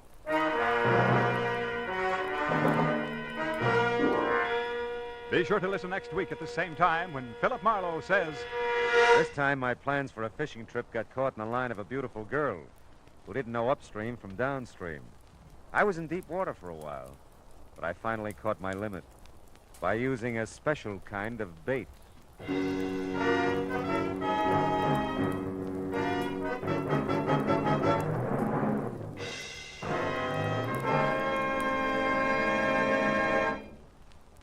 There's a song that goes with this story, friends. The story is, starting tomorrow evening, you'll be able to laugh again at the adorable antics of America's favorite teenager, Corliss Archer.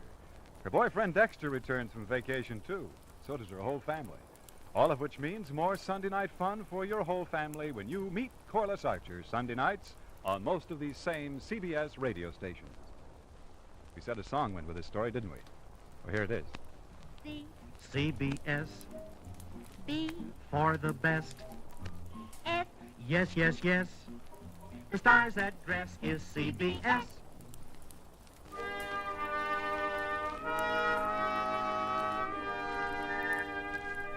This is Clarence Cassell saying, remember, for the sweetest music this side of heaven, it's Guy Lombardo time, Sunday evenings on the CBS Radio Network.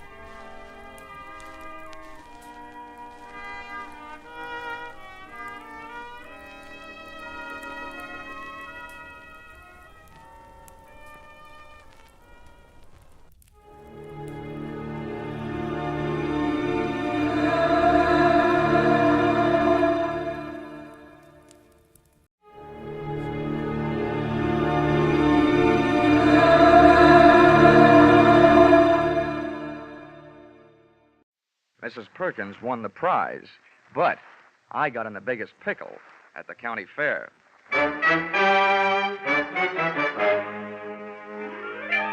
This is another in the adventures of America's fabulous freelance insurance investigator, Johnny Dollar.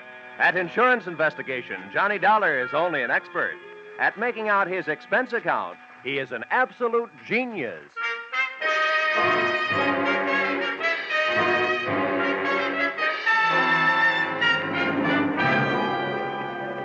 Expense account submitted by Special Investigator Johnny Dollar. 2, Home Office, Corinthian Liability and Bonding Company, Terminal Building, Hartford, Connecticut.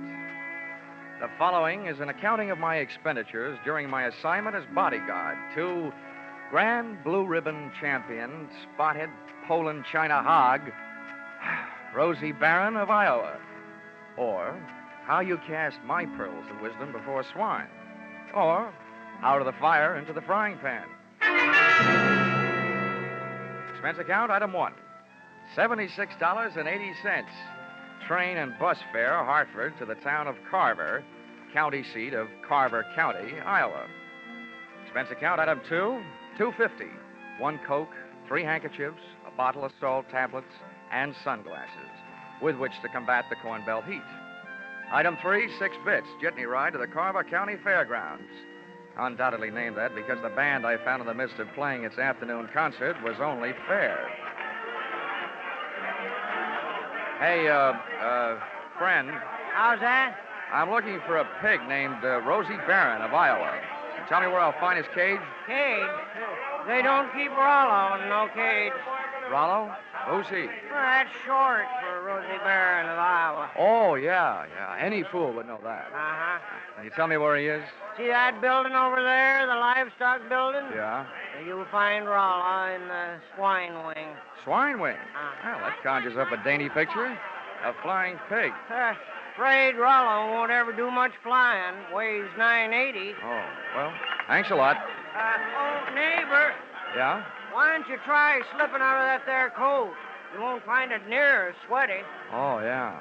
Thanks, Hiram. Oh, he didn't even wait to be my best friend. Hey! Wait, I'll come with you, neighbor. It was 96 in the shade, but things were getting hotter. Shots and screams from the livestock building were the only things that could bring me on the run, with Hiram on my heels. Hey, what do you suppose that was? First, I ran into a stranger just outside the entrance. Get out of the way. Let me out of here. There's loose in there. Then I ran in through the door. Somebody do something. Don't just stand there. Where's the sheriff? Hey, Hiram, what happened? Well, didn't you see? Didn't you hear? That there woman's Mrs. Tiller. Somebody must have stole her diamond brooch. Oh, good. I was afraid somebody might have put the snatch on Rollo. Her husband owns Rollo. They must have been taking her pictures of Mrs. Tiller in the middle of a crowd. And when they had her smiling real pretty, them flash bulbs went off, and then somebody must have reached around from behind her, yanked the brooch, and started shooting a gun in there. That's a tried and true method of busting up a crowd to help make a getaway. You think anybody saw who did it? Couldn't. Those flashes would have had them blind as bats for a minute. There's the sheriff. What's his name? Why, that's Harry Blewett. Harry Blewett? Yeah. Sounds like a slogan from the Republican campaign. Hey, here, you. Wait a minute, let go. When everybody around here's trying to get my coat off. Come on, Sheriff. Loose the haberdasher. All right, now, never mind the fancy talk, young fella. I saw something pass between you and one of the thieves just outside the door. Oh, you're out of your mind. That guy bumped into me. He came crashing out of here, and I happened to be in the way. I'll bet you happened to be in the way. Accidentally on purpose. Now, that's an early American comeback. But that's the way it was. Now, look, I won't ask you for a search warrant, Sheriff. You think I got the brooch on me? Start looking. All right, I will. All right. Yeah, now, in that pocket, cigarettes and a lighter. I see 'em. You see? Yeah. And in that pocket, handkerchiefs and salt tablets. Salt tablets? Mm-hmm. Now, why don't you look in my inside coat pocket? And there you'll find my wallet and identification. I was coming to that.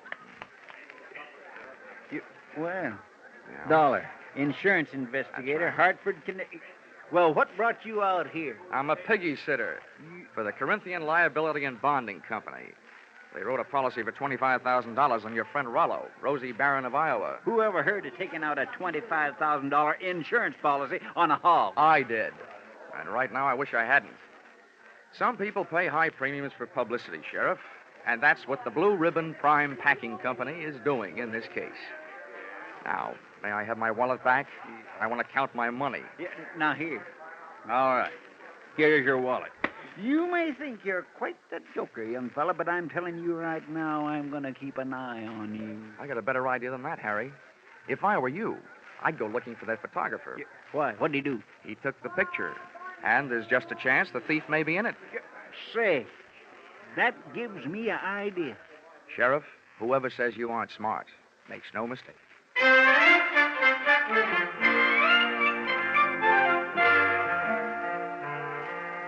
Rollo, the prize porker, wasn't hard to find. First, I followed a few signs. Then it was a matter of closing in on a contented series of juicy, slurping grunts that came blurping up out of a succulent mound of Louisiana yams. Rollo was all fat and a yard wide. His table manners weren't much. He didn't look very smart, but he sure looked healthy. 980 pounds on the hoof. A fine figure of a pig. Pardon me, miss. Could you tell me who's in charge around here? Well, just for the moment, I am. Well, I'm trying to find a Mr. Worthington Tiller, who I take it owns this monster. Monster? What? What's the matter? Have I said something wrong? You certainly have. And you've also said it to the wrong person. In case you don't know it, my name is Alva Anderson. Oh, my name is Johnny Dollar. How do you do? What's all this got to do with Rollo? Nothing. I just raised Rosie Barron of Iowa from a suckling, that's all. Kind of got away from you, didn't it? I'm sorry, Miss Anderson. I apologize. To you, too, Rollo. Sorry about the interruption, Miss Anderson. Some fool made off with my wife's diamond brooch. How's this excitement affecting Rollo? I hope he hasn't lost any weight. Well, he took it very well, Mr. Tiller. Oh, good. This gentleman wants to see you, Mr. Dollar. Yes. Oh, from the insurance company. That's Good, right. Good. Well, I'm glad you're here. We'll have your picture taken right away with my wife and Rollo. Oh, it'll make grand publicity for Blue Ribbon Prime Packers. Oh, I don't mind having my picture taken. Just so long as your wife doesn't mind having people pinch her diamond brooches. Oh, well, now, don't worry about that. It was fully insured. Oh, that kind. The thing I want you to worry about is Rollo here. As president of Blue Ribbon, I paid Miss Anderson $10,000 for this magnificent swine, and I don't want anything to happen to it. You bought him for $10,000, insured him for $25,000, and you don't want anything to happen to him? Well, I don't mind paying those exorbitant premiums when I get back the kind of publicity this will bring in. I can see it in the papers now. America's fabulous insurance investigator, Johnny Dollar, sent from Hartford, Connecticut to guard the life of that fabulous prize swine, Rosie Barron of Iowa. Well, Mr. Tiller, I don't mind getting my name in the paper for a pig, just so long as it is not in the obituary column. I just couldn't stand having my tombstone read, Johnny Dollar no longer am. He gave up his life for a great big ham.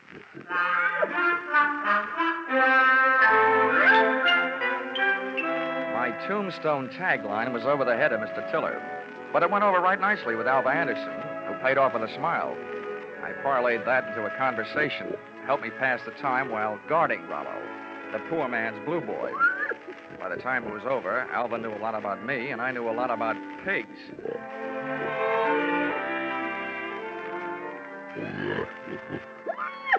You know, you have beautiful eyes, Alva. Mr. Dollar, do you know what's really interesting about the origin of swine? Why, it's estimated that the Chinese people domesticated swine about 2900 B.C. And not only that, but I'm sure you'd like Hartford. And Mr. Dollar, you probably don't know this, but a pig is one of the most important food animals. It's an economical converter of grain and other feeds into body tissue, as the products of which furnish meat and fat for human consumption.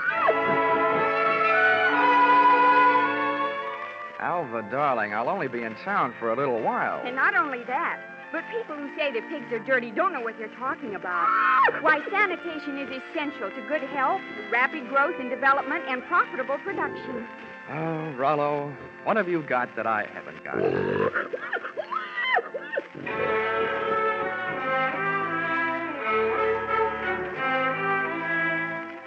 I still don't know whether Alva stuck around because of my charms or Rollo's. But she was still there at the changing of the guard when Mr. Tiller, in person, came to relieve me long enough for a trip to the dining hall. And what do you think they had for dinner? What else? Baked ham. Oh, dinner was wonderful, Johnny. Coming from you after eating baked ham, that sounds practically cannibalistic. Oh, Johnny, stop. More coffee? Nah, I've had it. Alva, you know, there's something I've been trying to say to you for the past 5 hours. Yes, Johnny? Well, it's just that Well, I want... What? Oh, he's the sheriff. Oh, why doesn't he blow his siren? Well, I have to be going. It's time to get Rollo ready for the winner's parade past the grandstand. I'll just run along. I'll just go with you. Hey, Dollar, I want to talk to you. Well, I'll see you later, Johnny. Yeah. Well, Sheriff, Hey, you being a sort of investigator, Dollar, I knew you'd be interested in my methods. well, you're sure interfering with mine. Huh? Yeah. Oh, well, do you know what I did? What? I found that photographer, had that picture developed, and rushed it up to the state capitol. And they just called me. Dollar, there's a known criminal in that photo. He's got that brooch, and he's on the loose. Do you know what that means? Yeah. It means that you shouldn't be sitting here talking to me. Who is this villain? They say he's the... Ooch over here. Yeah. What? They say he's known as Little Rocky. Originally hailed from Arkansas. You'd know him if you saw him. He's the fella that bumped into you. Oh. I want you to help me look for him. I take only one job at a time, Sheriff. Right now, I got a pig to mind. And there goes the Grand March. Boy, in case I'm interested later, how much do you pay your special deputies a day? $7 and expenses. Sheriff blew it. I'm afraid that blows it.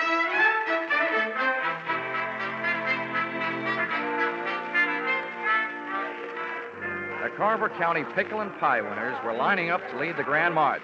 By the time I got to the grandstand, down at the tag end of the livestock echelon, there was a shiny white cab and trailer, sporting the markings and mottos of the Blue Ribbon Prime Packing Company.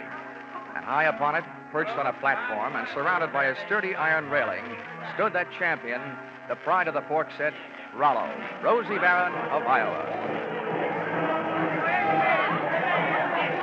It was lovely. It was divine. I had a feeling that swelled my heart with pride. Here they were, products of the American home and the American soil. A fanfare of foodstuffs flowing from the horn of plenty. Just because of my association with Rollo, I felt that I was playing some small part in this gallant parade as it was started the first leg of its journey. It was inspiring. It was thrilling. It was... Boing! All of a sudden, it was downright frightening. As Rollo's chariot rolled by, I got an eyeful of its driver. It was my comrade in collision, the guy who had put the snatch on Mrs. Tiller's diamonds, Little Rocky from Arkansas. I added to my treasury of thankless tasks by trying to pin a tackle on a 5-ton truck. I got a door handle with one hand, running boy with one foot, and a clout in the teeth from an unexpected adversary. Knock him loose, Marlowe. He's on the running board. Hey, what the... I was flat on my back. Everybody was screaming and hollering. The truck went crashing to the fence. And Rollo, Rosie Barron of Iowa, was one little piggy who wasn't staying at home.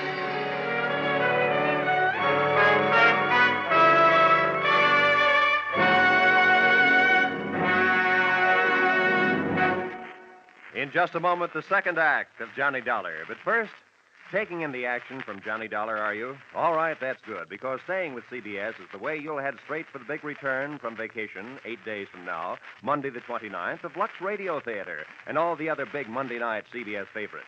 And by staying with CBS, you'll find more action later tonight with Bill Grant of Call the Police and with Sam Spade, who'll be heard from on most of these same CBS stations.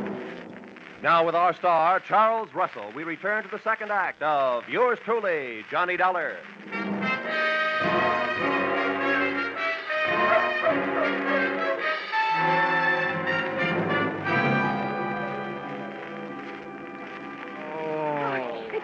Johnny, are you all right? Can you get up? Oh.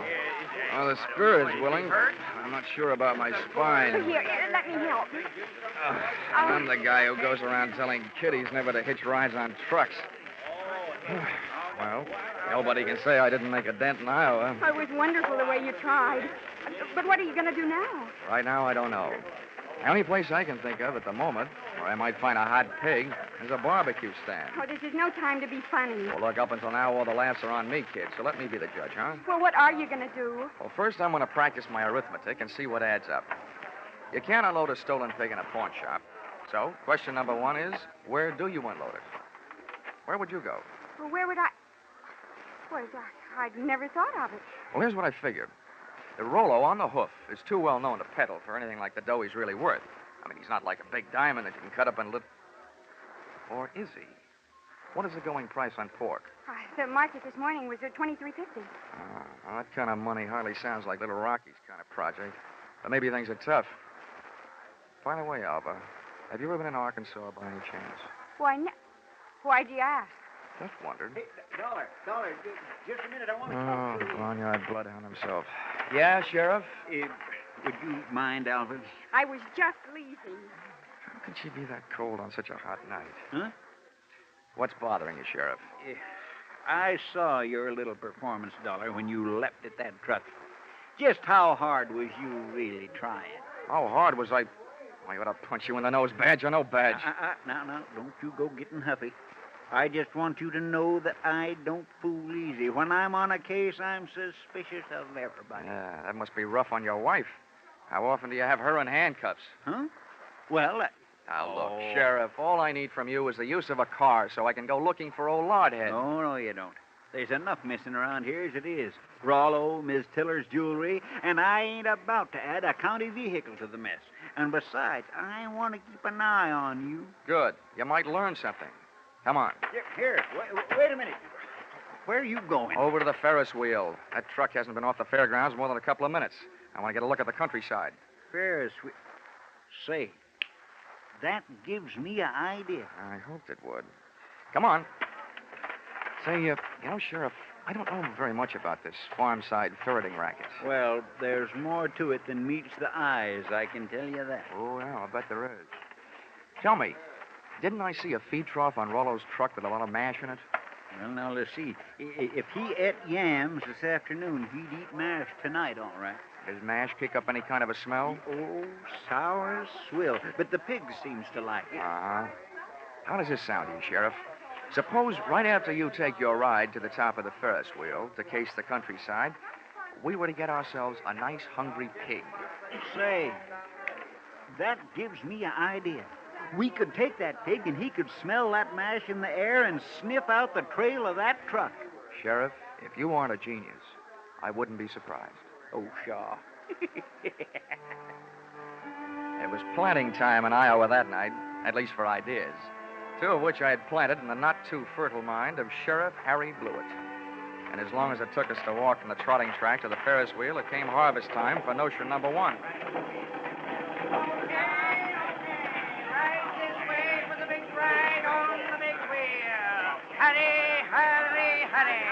Okay, mister, okay. I'm the sheriff. I want you to run me up to the top of that wheel and hold me there long enough for me to get a look around.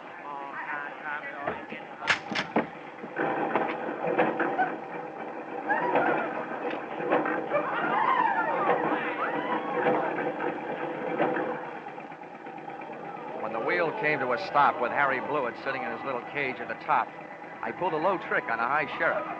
I bought a pink lemonade from the juice stand next to the Ferris wheel, walked over to the motor that rolled the big heap, unscrewed the cap on the gas tank, and gave it a big, long drink.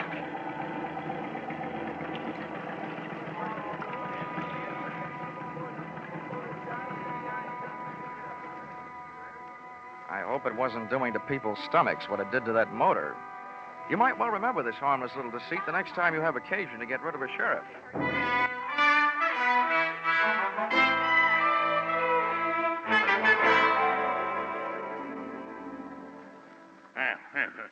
This kind of publicity is a little too expensive, Dollar.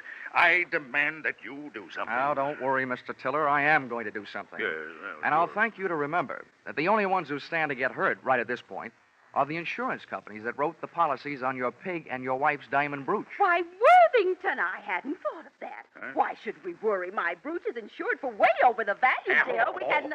Hortense, you keep flapping that loud tongue of yours, the first thing you know, they'll be accusing us. Why, they wouldn't dare. Oh, yes, we would, Mrs. Tiller. But we're just not the type A $15,000 profit on a pig, and whatever else you could make profit on a pig, and whatever else you could make on your jewelry, might make anybody the type, Mrs. Tiller. Now, see here, Dollar. I've had just about enough of your slanderous implications. I have a few thoughts you might profit by. Go ahead, Worthington. I'm always interested in profit, Tiller. My father had the same thing happen to him back in 1902. That's right. Remember, dear? Yes. In Nebraska. He bought a prize pig at a fancy price. And then the scoundrel that sold it to him turned around and stole it back. Here, see? What do you think of that? Would this be a a suggestion that we throw the young lady who sold your pig to you in the pokey on the strength of something that happened 37 years ago? Well, that's for you to decide, Dollar. Right. Just don't say I didn't warn you. I see. Yeah. If you don't have an orchid to pin on a young lady, try suspicion.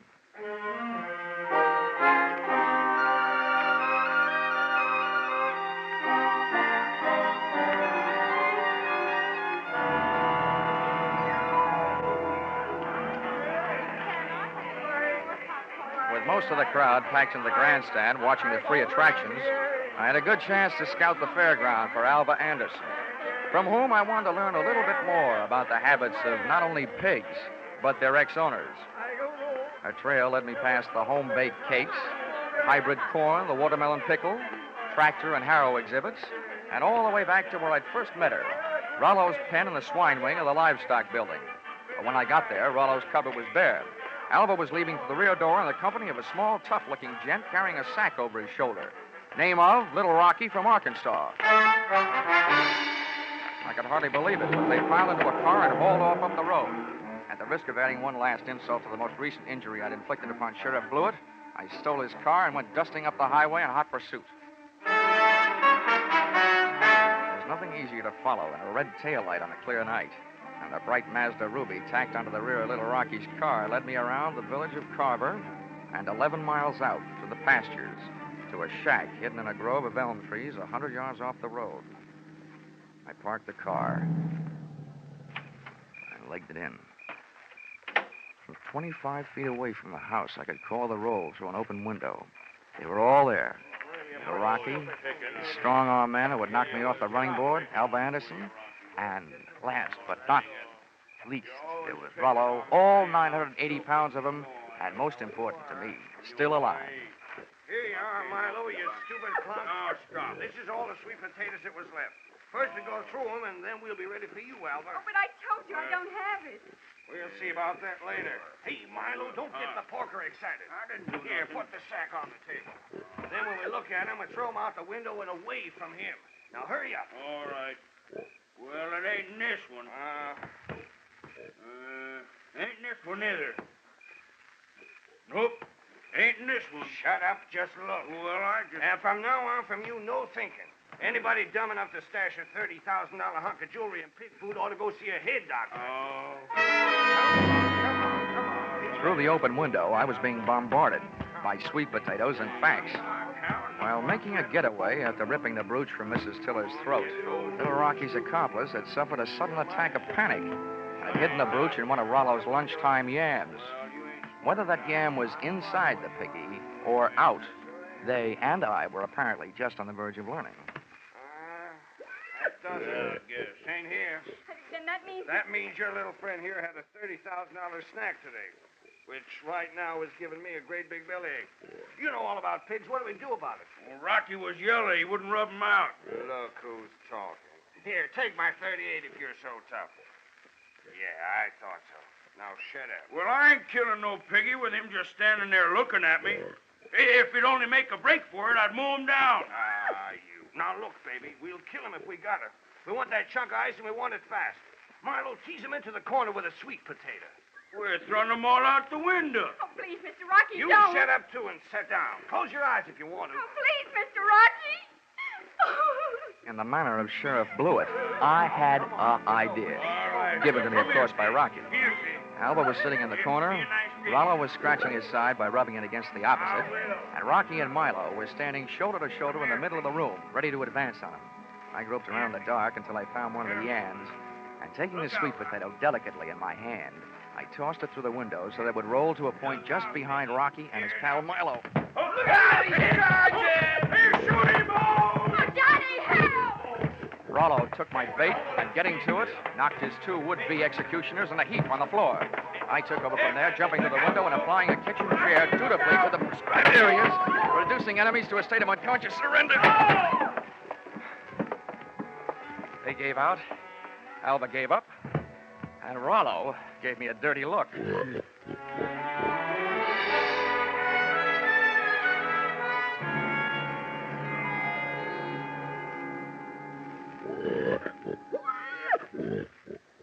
Well, Mr. Tiller, here he is.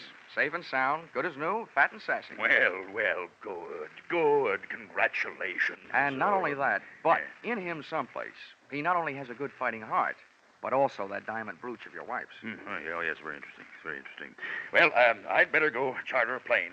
Rollo is due in Kansas City at noon tomorrow. Oh, but it might upset him, Mr. Tiller. Rosie Barron of Iowa's never flown before. He might lose weight. Yeah, what's the big hurry to get him to Kansas City? Is he booked for a personal appearance? Oh, no, hardly that. He's due to be slaughtered at a special ceremony. All the plans are made. Oh, I wouldn't want to disappoint my boys. They've been looking forward to this. Oh. How do you like that? Why, it's almost murder. Poor Rollo. Oh, Johnny. Come on, let's get out of here, Alva. Gosh, who would have ever thought I, Johnny Dollar, would ever gotten so attached to a pig?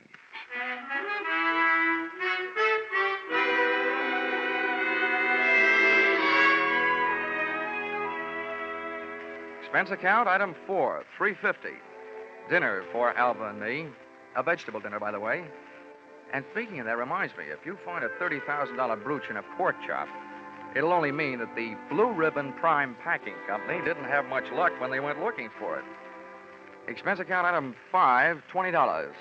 One new gold-plated badge, which I sent to Sheriff Harry Blewett, appeasement, for having stranded him atop that Ferris wheel, for stealing his car, and for suggesting that he use a hungry pig for a bloodhound. Oh, the porter followed the mash scent, all right. Next morning, they found Sheriff Blewett searching an old mash factory 8 miles the wrong side of town. Item 6, $76.80. Bus and train fare, Carver, Iowa, back to Hartford, Connecticut. But I'm still wondering every morning at breakfast time, what else can you eat with eggs? Except ham or bacon or sausage. And maybe you don't think that's a problem, having known a certain champion named Rollo, Rosie Barron of Iowa. Expense account total, $1,463. Yours, truly, Johnny Dollar.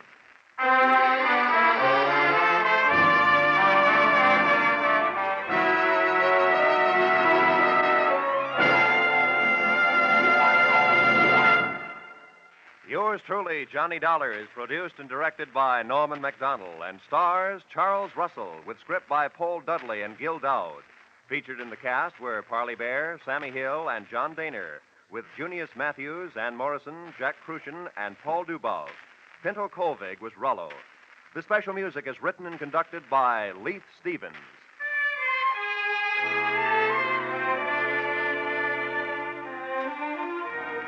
Be sure to be with us at the same time next week when another most unusual expense account is handed in by...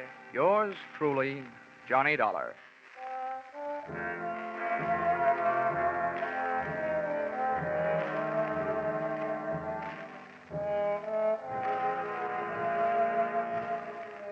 Your hit parade on parade will be back tonight in the familiar CBS Jack Benny time with the great tunes of August 12 years ago. Sweet Leilani and Where or When. Many another still green in your memory will be among the hits you will hear. Speaking of hits, put down August 29th this year in your little book. That's when Arthur Godfrey and his talent scouts, the stars of Lux Radio Theater, My Friend Irma, and Bob Hawke return to join Inner Sanctum. So make your Monday nights a regular date with CBS. This is Roy Rowan speaking. Stay tuned now for your hit parade on parade. This is CBS, the Columbia Broadcasting System.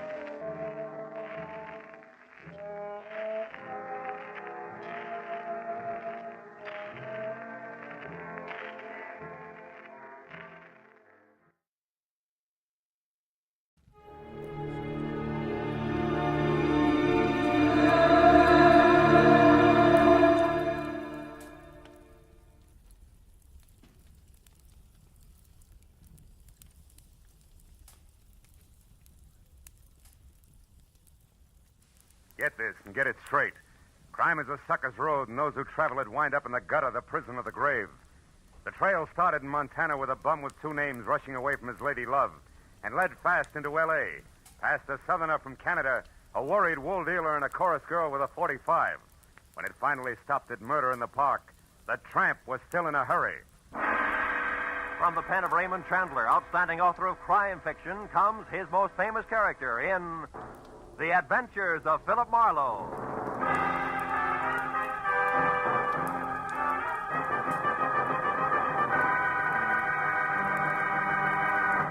Now, with Gerald Moore, starred as Philip Marlowe, we bring you tonight's exciting story, The Bum's Rush.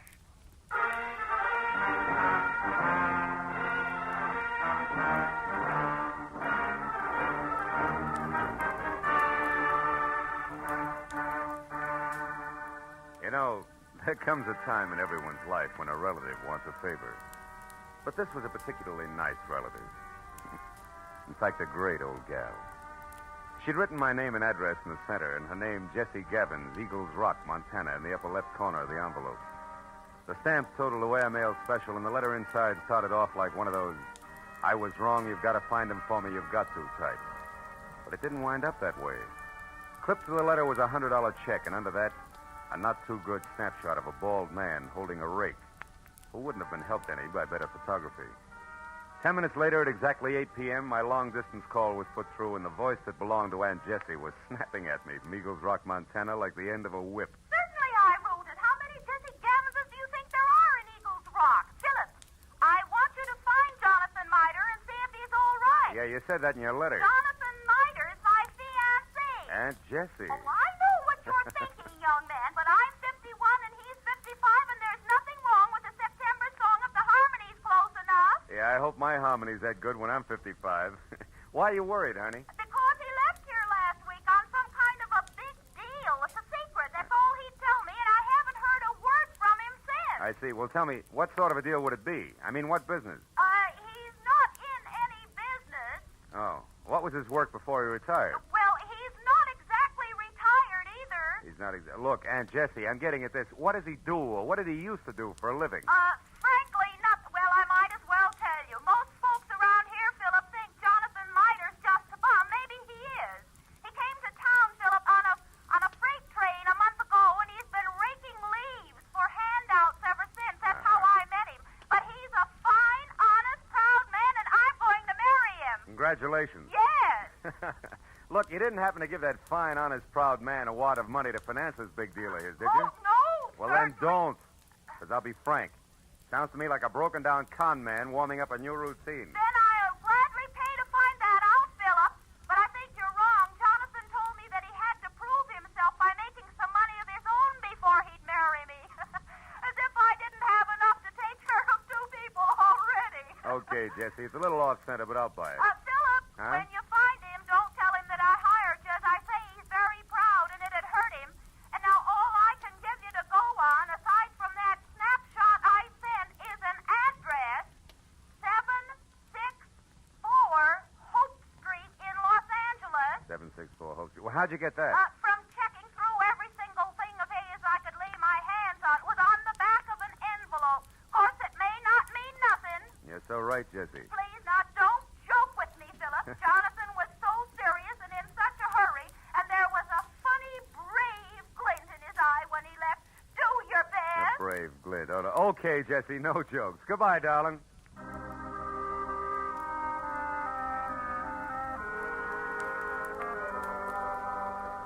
I felt a little sorry for my Aunt Jessie Gavins because the concept of a knight of the road rushing off on a secret quest to prove himself worthy of marriage held up like a celluloid shovel. And it got no help when I pulled to a stop in front of 764 Hope Street. It was a cramped combination warehouse and office of corrugated iron and glass brick, respectively, with a shy red and black sign reading Hirsch Woolens over a door that looked like... Well, it looked like it handled about as much business recently as a repair shop for spinning wheels. It was half open, however, so I went in just in time to catch the last round of what must have been a healthy spat going on behind a frosted glass door marked private. Well, I'll tell you something, Mr. Eldenhurst. Keep your eyes more on wool and less on nylon, and you'll be better off. All right, all right. Heaven's sake, Martha, this is no time to quibble. We've got more important things to do. Unless, of course, you want to keep that chorus job at the Plumes forever. Well? Okay. You just watch your step. Goodbye, Eldon. Stand aside. side, stupid. This is a hallway, not an art gallery. Yeah, there's a petty girl if ever I've seen one. Well, what do you want? Oh, Mr. Hirsch. Yes? Yeah, well, I'm Ned Johnson. I'm looking for a job. What kind? Oh, salesman. Wool's my line. I see. And how long have you been waiting out here? Oh, I just stepped in. Come inside. Thanks. Sit down. Now, what is your specialty? Woolens, worsteds, or felts? Well, I've handled them all. We confine ourselves largely to a very high-grade merino woolen, Mr. Johnson, Ned Johnson. I've worked with merino. Well, and what about the others? Lester, perhaps?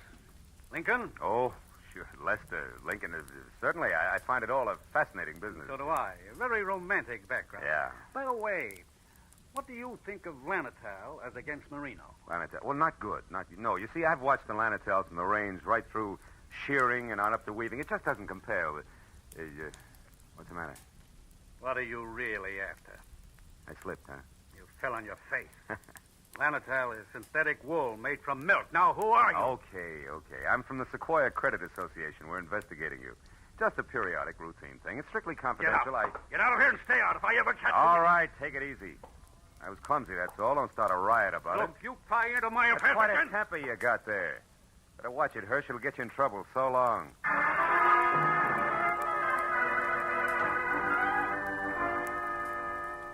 I hadn't exactly been wool gathering with Hirsch and Company, but I hadn't exactly made strides on the connection between a bum in a hurry and 764 Hope Street either. However, I couldn't help wondering what Hirsch had meant when I'd overheard him speak to the girl in the office about more important things to do. So when he slammed the door on my shoulder blades, I went around to the alley for a peek in his warehouse. But I skipped that when a man stepped into view wearing the identical face I had in my pocket on a snapshot. It was Jonathan Mitre. He'd swapped the rig for a silver-tipped cane and patches for 14-carat class from spats to a Hamburg, which might well have covered a bald head. But it was the same man, no doubt about it. So I decided to play this one strictly three cushions with reverse English. Hey! Huh? Hey there, you! Oh, were you addressing me, sir? Yeah. Don't I know you? Oh, sure I do. Points east, huh? You're mistaken, my man. I haven't been east in 30 years. Oh, come on, friend. I'd know you anyway. You're good old Jonathan Mitre. Sir, I am Ross J. Crowley of Canada, and I have never had the dubious pleasure of your acquaintanceship until this very moment. Ross J. Crowley of Canada, huh? Mm-hmm. Okay, Mitre, that's the way you want it. What are you doing around the wool business? Setting it up for a fleecing or just pulling us over somebody's eyes? My good man, you've obviously confused me with someone else. Now, pack off, like a nice fella. I'm in a hurry. Now, wait a minute, Pop. Wait a minute. Let's get this straight first. Your name's not Crowley. Why are you using it? By Godfrey, sir, you're trying my patience. Stand aside. Come on, let's have it. Oh, very well, if you insist. Here it is.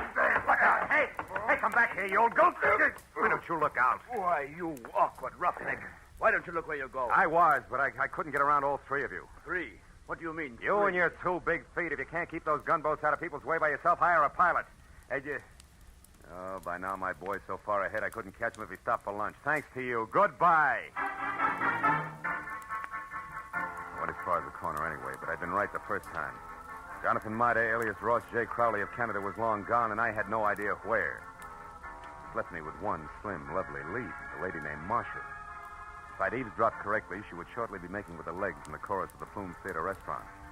It was 7:30 when I entered the platinum-plated tourist trap on Hollywood Boulevard that featured small portions of bad food under glass and large helpings of good skin under lights.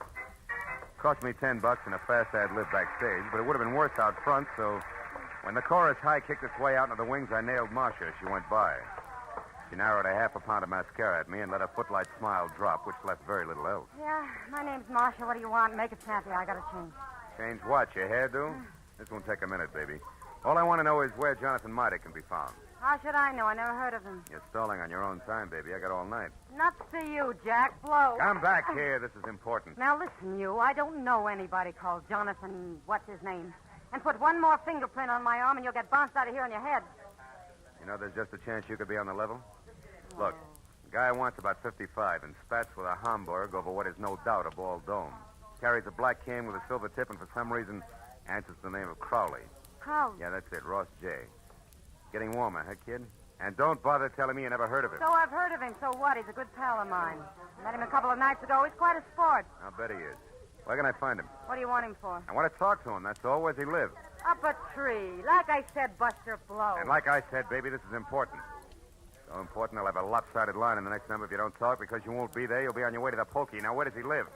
I don't know. He's from Canada. You can come closer than that, sweetheart. Give. All right. He tells me he takes a walk in the park every night. He raves about the gladiolas. Like they grow in Coldwater Canyon Park, maybe? Maybe. Thanks, you're a good kid. Keep your powder dry, baby. I'll see you.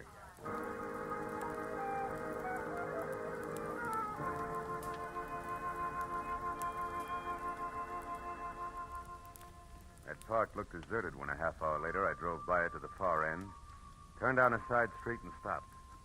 But as I started in on foot, I saw him, Spats, Homburg, Kane, and Alias, ambling slowly away from me along a back path. I started after him quietly, and when he got near a corner, I was close enough to hail him, and then grab. But I didn't get the chance. Stand still and keep your mouth shut. I turned slowly. It was the gentleman with the big feet, and he wasn't much uglier, just a little flabbier than the automatic wrapped up in his fist. You seem to be falling over my feet every time I turn around. I noticed that. But I figured the first time was coincidence. What do you figure now? That our gay dog, Mr. Crowley, who just turned that corner there, is wagging two tails. But you hold the gavel, Chairman. And don't you forget it either. So he gave you the name Crowley, did he? Mm-hmm. Why, you think he's got another one? Stop that. We both know he's lying. What I don't know is why he took that name or why you're interested. It's a hobby. I collect old geezers with more than one name. You're going to handle hard, huh? You won't tell me? Well, I don't know your angle either. We might work out a trade, huh? No. I'm not wasting any more time either. You're not going to get away from me again. And that means you'd better stay right here. Oh!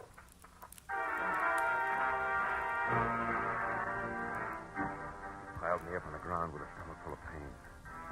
I saw him run down the path. When I got back to my feet, he was taking the corner.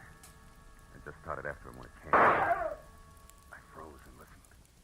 There was nothing more to hear. I walked softly as far as the corner. He was face down, the toes of his oversized shoes digging into the grass, and the gun he hadn't time to use spilled a few inches away from his clenched, dead hand. And across the park and rushing for Coldwater Canyon Road as fast as his feet could go was a bum with two names and a Homburg hat.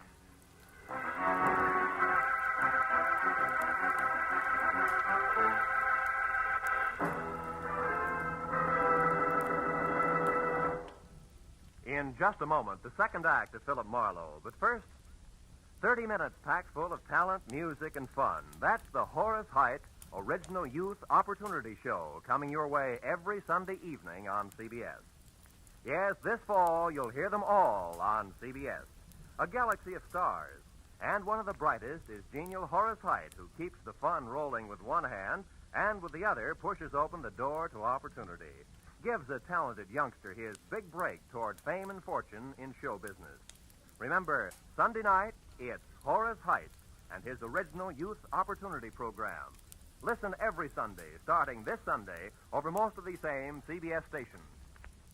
Tune in this fall for the shows that you love best of all. Listen carefully. Here's the address. It's CBS. Now, with our star, Gerald Moore, we return to the second act of Philip Marlowe and tonight's story, The Bum's Rush.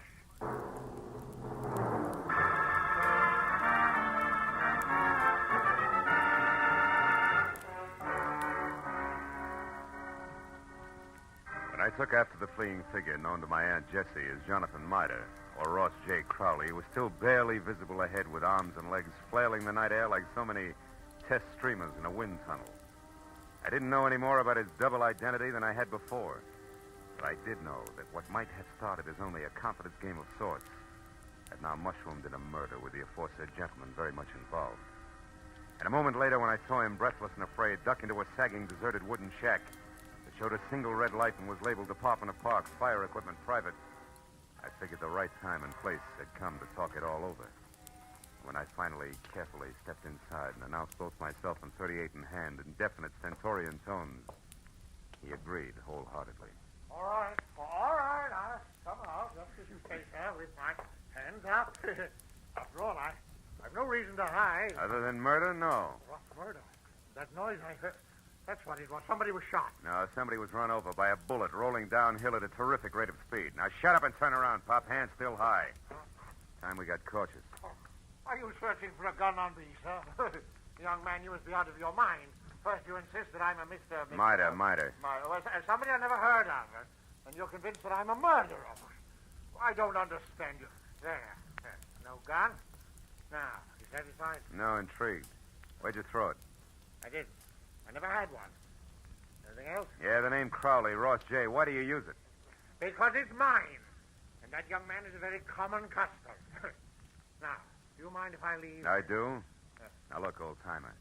I'm only going to be nice about this for a little while because, first of all, there's a fresh corpse outside, and where I stand, you could be responsible for it. And second of all? Second of all, there's my angle, where I fit, who I work for, facts, and I don't want to reveal them unless I have to. Now, from the top. You and the dead guy, the connection, what is it? I haven't the slightest idea what you're talking about. You haven't, huh? Okay, Pop, we play it straight all the way. Now, listen. My name's Philip Marlowe. I'm a private detective, and I know when it's time to blow a whistle. Don't move, Marlowe, or you never will again. Oh, fine. Marcia. That's right, Marcia. And all loaded down with a nasty old 45 automatic that makes her look and feel very unladylike. Drop it, Marlowe. Come on. Better. Now, Mr. Crowley, without waiting for Marlowe to apologize, go on. Go, but where... To the hotel. It's important, so hurry. Oh, yes, very well. I won't waste a second. The key. You won't need the key. Somebody's waiting for you. Goodbye, Mr. Crowley. Goodbye. I hope I never meet you again, Mr. Maitland. Good night. It's cute, isn't he? Uh-huh, darling. The moment's unimportant. Right now, you're my only concern, Marlowe. Oh, that's nice, Marcia. It's cozy, just the three of us. You and that giant U.S. pistol, caliber 45. Say, baby, that's not your gun, is it? No. You feel slighted? Oh, no, sweet. Happy. Stay back, Marlowe. Why? I'll shoot. Oh, no, you won't. You I can't. warn you, Marlowe. No. You see, baby, Take another step, of the you're three through. safety devices I on that mean- army gun, that doohickey Marlowe, there on I'm the gonna- side is one. It won't Stay work back. unless it's in the Go forward on, position. You big jerk. Let go of When me. school's out, I will. Now, the first question, teacher. Come on, You and let go. Grandpa, alias Jonathan Miter, also alias Ross J. Crowley. What's the game you two are playing? I don't know. Where does Hirsch fit in? Oh. Come on, it's getting late. The I don't star pupil wants an answer. He's anxious to get to the head of the class. Talk. What is it? I don't remember, and I won't, so don't bother getting masculine or polishing apples, pupil. When I forget for a long, long time. Is that clear? Yeah, it is. And since I can't wait, since I want to go out and play, Well, we'll put you in come here. on. Safekeeping. Yeah. Hey, honey, you don't mind if I go through your bag, do you? I didn't think you would. Oh, here's a key that says at what room I'll find the team of Crowley and Miter. Oh, my, such a temper.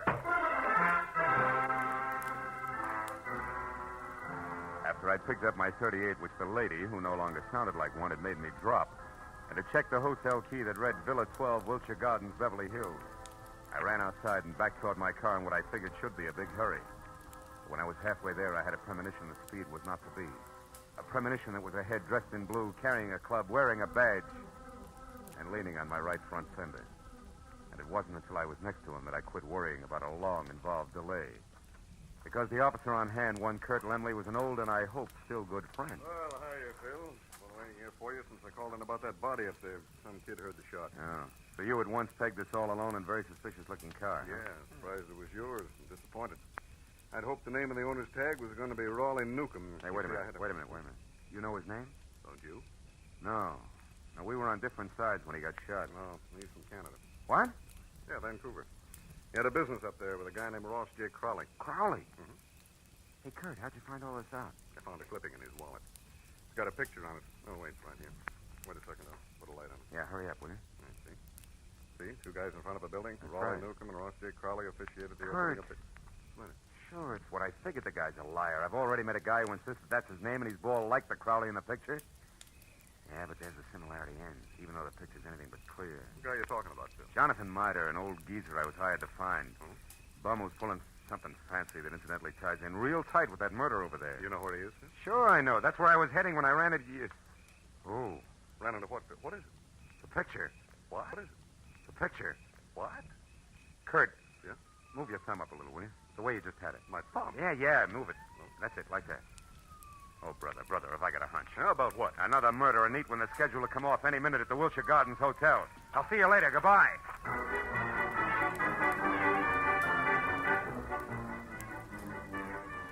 best it was 10 screeching stop-and-go minutes from Coldwater Canyon Park across Beverly Hills to the Wilshire Gardens Hotel on the boulevard of the same name. And all the way, I kept hoping, over time, that one of two things was so. Either my hunch was wrong and nobody else was going to get hurt for a while, or it was right and I was still on time. But when I was there, parked and running toward the Villa number 10, which was a silent stucco square, choking to death under ivy, and showing only a single light in the living room, I was almost sure that it was going to play still another way. Me right and too late to do any good. When I tried the door and found it open, and inside saw at once the letter propped up against a lamp on an end table that I'd been afraid I'd find, there was no longer any doubt. And even as I crossed the room, I knew that I was going to read a suicide note addressed to the police, telling them that the undersigned Ross J. Crowley had taken his own life, as well as that of the partner he'd been stealing from, Raleigh Newcomb, who had currently been pursuing him. What I didn't know until I reached for the letter to make sure that I'd figured right was the last line, just before the signature. It read, "Also, rather than face the humility of being dragged through the courts for killing Newcomb, they have taken the life of a man who would have caught me. A private detective named Philip Marlowe." You read well, Marlowe. What? Especially when it's your own obituary. No, don't move. Well, Mr. Hirsch, huh? Or do I call you Crowley now? Doesn't matter, Marlowe. Suit yourself. What does matter is that you're not quite the boy genius you think you are. Meaning what? Meaning Marcia. You talk to her at the Plumes, then she talks to me. Between the two of us, we've maneuvered you around just like we wanted to, so we could include you in our plans. In other words, Marlowe, when Marcia sent Mida here from the park, we knew you'd follow. Marcia's reliable. Yeah, all year round, I'll bet. Okay, Crowley, so the one with two heads isn't Jonathan Mida, it's you. You is Eldon Hirsch here in L.A. Is Ross J. Crowley, Newcomb's partner up in Canada. A crooked partner, Crowley, who, when he knew he was going to be caught, decided to kill himself, but with another guy's body. Jonathan Mida, so it wouldn't hurt. Exactly. Also, Marlowe, nobody will bother to look past what will pass as Crowley's body for the murderer of Newcomb, who I didn't expect on the scene. I think you'll admit it's all accounted for in that letter there in Crowley's, my handwriting. Bravo, you skipped nothing. Now, what about me? Yes, you. You must go before Jonathan Mida, you know. Otherwise, the coroner might find something wrong with the sequence of death. So it's you first, then Mida. Who no doubt is unconscious in the bedroom right now? No, Mr. Marlowe, who no doubt is standing right here listening carefully. Mida, you crazy fool. Stay where you are. No, Mr. Crowley, I won't. That way I die. This way, at least I have a chance. Crowley! My shoulder. Mida, you all right? Yeah, I think so. Just wing. Oh, you got him, didn't you, Mr. Marlowe? Yeah, No. No, Jonathan, you got him. That rush did it, you big... Bum, Mr. Marlowe? Yeah, bum.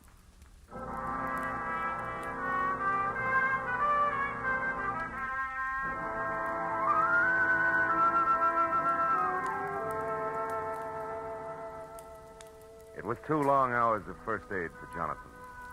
Arrest on the charge of murder for both Crowley and the accomplice before and after the fact, Martha. And questions and answers in triplicate for the police before Mida and I were finally alone and back in my office waiting for a call we put through to, of course, Eagles Rock, Montana. But even then, the gentleman vagabond couldn't quite get over things. Then, in other words, Mr. Marlowe, this Crowley, who introduced himself to me as Hirsch, had his fiendish plan already formulated. And on one of his trips down from Canada, saw me when his train stopped at Eagles Rock. I was raking leaves around the depot. And he saw me, and he hired me on the spot because he needed someone to fit the part of his corpse. That's it. And you'll admit you were well qualified for the job, alone in the world. Except for Jesse, Which you didn't happen to mention. And the fact that you were bald. That's true, Mr. Don't be sensitive. You see, Crowley, or Hirsch, was also bald. What? All that hair of his a wig? That's right. Toupee, every bit of it. And incidentally, you see, the reason I caught on to things, Johnny, a policeman found a newspaper picture of Newcomb and Crowley in Newcomb's wallet. Which told you that I couldn't be Crowley. That's right. It also told me more. When the policeman accidentally put his thumb over the bald part of Crowley's head, it gave me a different picture. Then I only paid attention to what I could see, features blurred though they were. Which then you were Hirsch. Uh-huh. Yeah, wait a minute. I know. Hello. Mr. Philip Marlowe, please. This is Marlowe speaking. On your call to Miss Jessie Gavins in Eagles Rock, Montana. Here, take it, Jonathan. Me? Yeah, go ahead, speak. All right. Hello, Jesse. Jessica. Yeah, this is Johnny. Yeah, Cuddles. Yeah, it's me, all right. I'm in Los Angeles with Mr. Marlowe. Cuddles, you don't have to shout so loud, you know. She's clean up there, the Eagle. I know, but she can hear you. Just talk.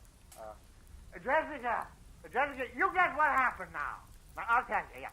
A man hired me to work for him. To pose, impersonate a Mr. Ross J. Crowley, because he said he had to be free to investigate some crooked people who would try and contact me. Yeah. And since he offered good money right on the spot there, Jessica, I took the job. I thought you'd be proud of me making extra money. No, wait a minute, Jessica. Mr. Marlowe, I better cut this short, hadn't I? It's long distance. It's cost money. Don't worry about it, Johnny. There's no hurry. Take your time. Oh, Jessica. Now, what this man really wanted, you there, Jessica? Was to use me as a corpse. That's right, a body. No, I feel fine. If he was going to put his rings on me, another identification, then knock me unconscious and get me to the river.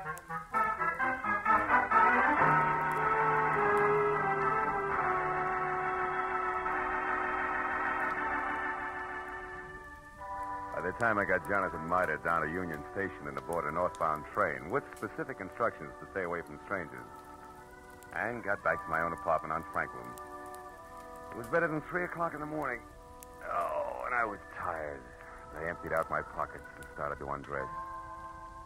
But I forgot about that when my eye fell on the picture that Jessie Gavins had sent me in her original letter. The picture of Jonathan. Well, now Aunt Jessie was going to be happy. But I wondered for how long. Somehow the portrait of the man with a hoe with the solid look of the ages didn't fit the spare frame of Jessie's night of the road. A lonesome train whistle would blow in the night, and Jonathan Miter would be gone.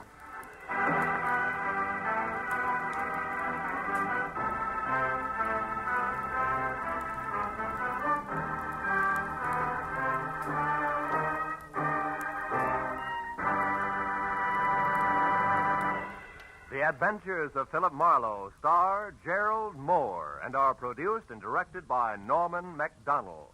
Script is by Mel Donnelly, Robert Mitchell, and Gene Levitt. Featured in the cast were Georgia Ellis, Hans Conrad, Ann Morrison, Herb Butterfield, Wilms Herbert, and Bill Boucher. The special music is composed and conducted by Richard Arant. Be sure and be with us again next week when Philip Marlowe says...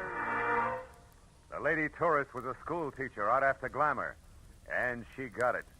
But only after she learned that in Hollywood, the 3 R's could be reading, done in a dark room, writing found in a dead man's pocket, and arithmetic that added up to murder, times 2.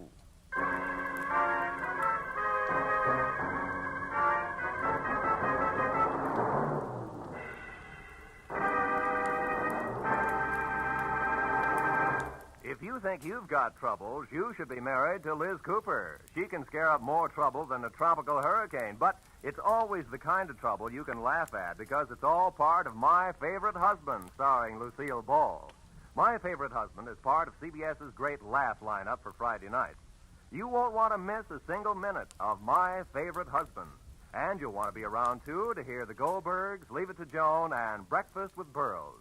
They'll all be broadcast on Friday nights over most of these CBS stations starting next Friday. This is Roy Rowan speaking. Now, stay tuned for Gangbusters, which follows immediately over most of these same stations.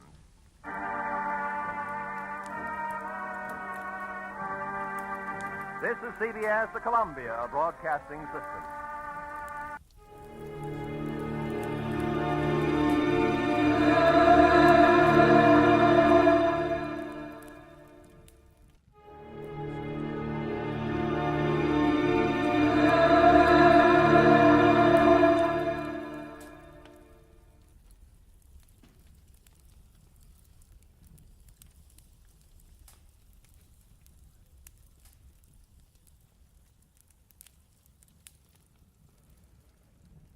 Get this and get it straight. Crime is a sucker's road, and those who travel it wind up in the gut of the prison of the grave. There's no other end, but they never learn. From the pen of Raymond Chandler, outstanding author of crime fiction, comes his most famous character in The Adventures of Philip Marlowe.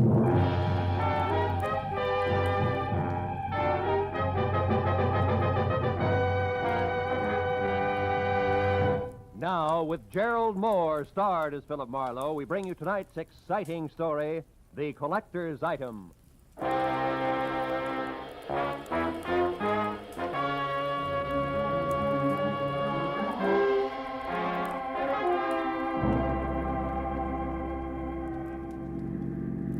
turn the corner, cabbie. Don't lose them. Don't worry, mister. There they are up ahead of that new Nash. Uh-huh. And a white Panama hat shows up through the back window of that cab like a signboard. Besides, I've been doing okay so far, ain't I? We stayed in this tail for 20 minutes now. Yeah, but I've been tagging the guy under that hat for 6 hours. 6 hours? For a movie, a Turkish bath, 3 bars, a restaurant, and 2 museums. Close the gap a little, huh? Whatever you say, mister. They're liable to spot us. How much longer you gonna keep this up? What difference does it make as long as your flag's down? Big difference. My old lady'd be awful sore if I don't get home tonight. And this follow-the-leader routine looks like an endurance contest. Take it easy, cabbie. At 10 o'clock tonight, a certain big deal will be closed, and then we can both forget about that guy up there and go home. Big deal? What kind of big deal? I ain't nosy. I just don't want no trouble. You'll get no trouble. It's approximately legal, ain't it? Legal is Confederate money. Nah, just a minute. I got a living to earn. I'm serious. So am I. Sirius is a rare coin dealer. Oh, a numismatist. Yeah, that's right. Well, what do you know? I collect Indian pennies myself. Small world. And the guy up there in the hat's trying to louse up for sale, huh? That it? Roughly, yeah. Keeping an eye on him till the deal goes through at 10. He's a screwball from the deep south. Hey, the light's changing. He's gonna be caught. You want I should slow down? No. Pull up behind him. It's okay. Right. Hey, mister, look. You see that? Yeah. Panama hat, it's gone. Yeah, when a driver hit his brakes, it disappeared. Pull up beside him, quick. Can you see? Yeah, the seat's empty. Ooh, what a pair of chumps. They've been chasing nothing but a hat propped up in the back of that seat. No kidding. Gee, it sure looked natural, didn't it, mister? Nuts. Let me out. Now, look, you get to the other driver. Find out where he dropped his passenger off and anything else you can. Yeah. Here's $30 for your trouble. Wow, for that kind of dough, my wife can go ahead and get some. Call me at the office, mister. Just ask for Joe Joplin. Keep your sights on, you get there!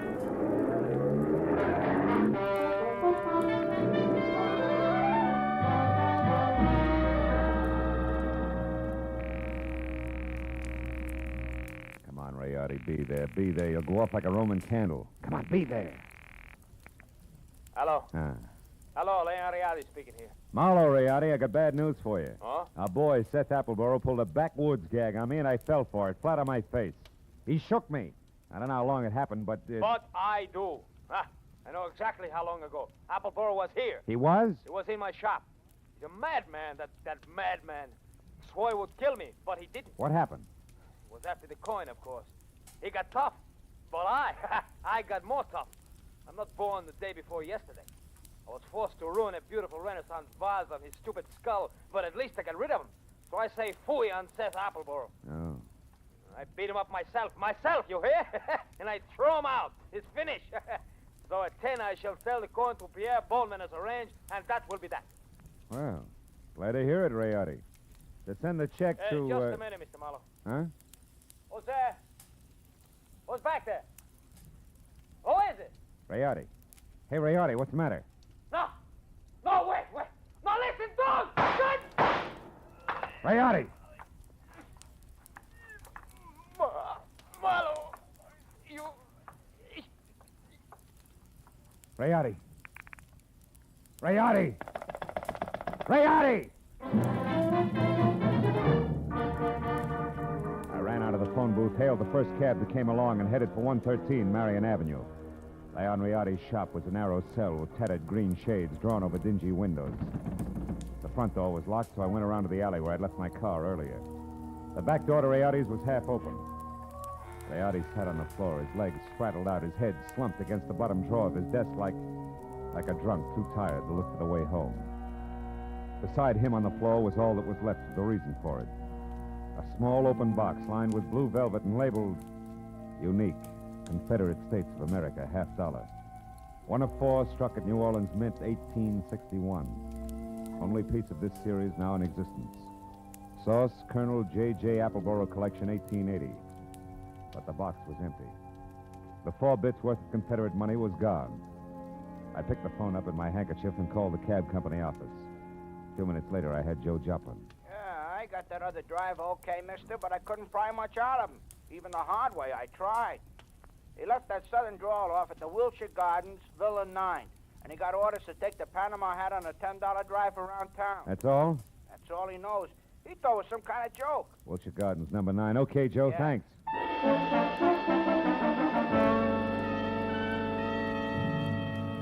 I called homicide, told Lieutenant Matthews where he could pick up the body, and before he could order me to stick around, promised to fill in the details later and hung up.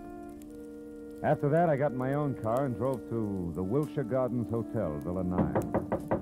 What finally came to the door and eased it open a cautious 2 inches.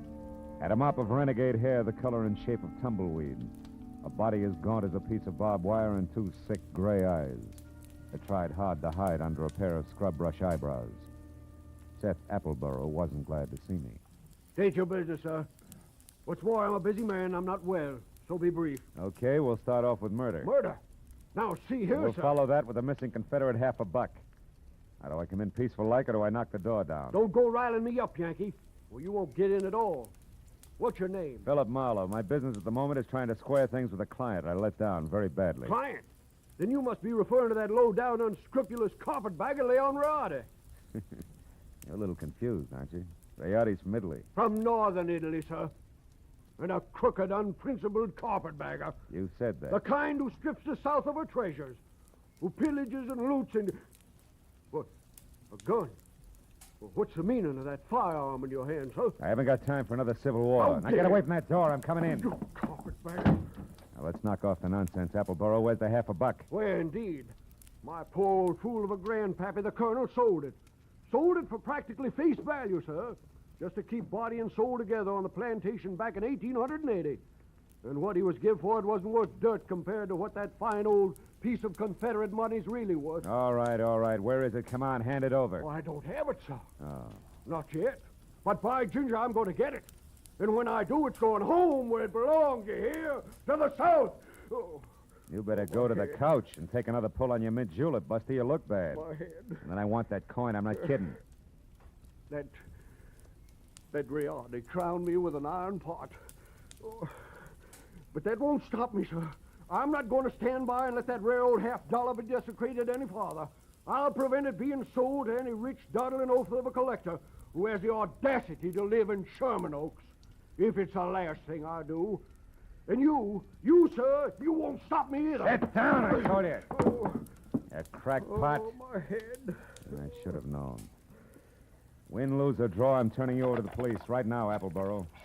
Charges murder and larceny, and it's too bad, but you're a cinch to beat both raps on a goofball plea. You, big boy, put down the phone, drop your gun. Oh, rebel reinforcements. Drop it, I said. Oh, friend indeed. Providence is still smiling, sir. Yeah, sure. She's hilarious, Mr. Appleboro. Right, big boy? Or don't you see the humor of the situation? Oh!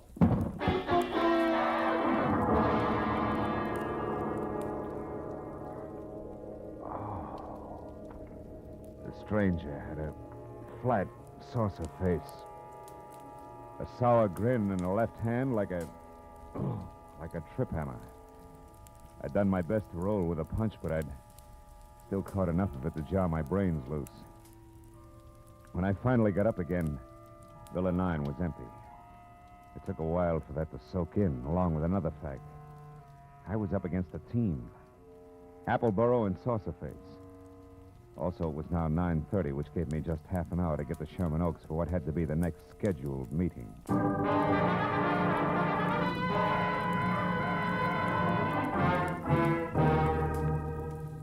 The Boneman Mansion on Clooney Drive, from giant iron gate out front through overgrown grounds and up to the entrance, Looked a lot more like the prop room at the Metropolitan Opera than anybody's residence. When I lifted the brass ring in the brass lion's mouth and let it fall, I got another surprise. She had deep hazel eyes with long lashes, close-cropped copper-colored hair, and packed full green suede dress that put no strain on the imagination. Her bare shoulders made you think of toasted marshmallows. Hello. Hello. You wouldn't be Pierpont Bowman, huh? And you must have had some reason for knocking, other than window shopping. Yeah. My name's Marlowe. I used to work for Leon Rayardi before he was murdered tonight. Murder? Mm-hmm. Is this supposed to concern my Uncle Pierpont? Yeah, I think it does. From the fuss that's being kicked up about 4 bits worth of Confederate money, you'd think that it was a chest of Easterling sterling silver. Only 4 bits, huh? Uh-huh. Yes. Yes, I'm afraid he is vitally interested. Come in, Marlowe. Wait here. All right. Uncle Pierpont, come here. Huh? What's the matter, Christine? There's a man here to see you, a Mr. Marlowe. You'd better talk to him. Oh, what do you want? Huh? Oh, you. What is it, Marlowe? Now, it's about the $50, the one you intend to buy from Leon Rayardi, Mr. Bowman. Oh, yeah. Well, what about it, man? Rayardi was murdered tonight. Now, that murdered, you say? Mm-hmm. If that's true, he hasn't had time to hit the ground yet. What's your game, Sonny? You must have some kind of a game. What is it? No games. I'm telling you, Rayardi was shot and the coin stolen. Are you sure about that? Are you positive? No mistake? Are you certain, Marlowe? I couldn't be more certain if it was tattooed on my forehead. I heard it happen and saw his body over an hour ago. What do you think of that, Uncle Pierpont? Marlowe looks at dead bodies, too. I think it's poppycock. Yep. What do you think, Chris? Wait a minute. Let me tell you what I think. It's more to the point. I came here because I'm also certain that the man who killed Rayardi is the man who took the coin. And that he'll show up here in the next few minutes posing as Rayardi and try to sell you that $50 as planned. I want you two to help me get him. You know, Marlowe, I think you're bombed. Now, look, baby, I've had quite enough... Hold on now. There's just one teensy thing wrong with your little scheme, Marlowe. You see, 10 minutes ago, Leon Rayardi, or someone who said he was Leon Rayardi, was here. I gave him $37,000 cash as agreed, and he gave me this, the only one of its kind in the world, the 1861 Confederate $50.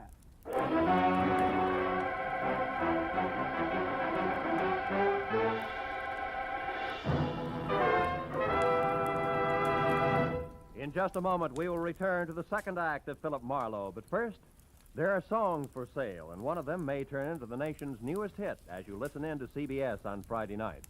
This hour-long program of melody is called Songs for Sale, and during the hour, you hear 4 songwriters with unpublished music as they present their tunes to a panel of veteran, top-flight songwriters. At the end, the panel picks out one song to be published and plugged, and you'll hear the reasons they give for their choice. Be listening to Songs for Sale tonight on most of these same CBS stations. Now with our star, Gerald Moore, the second act of Philip Marlowe, and tonight's story, The Collector's Item.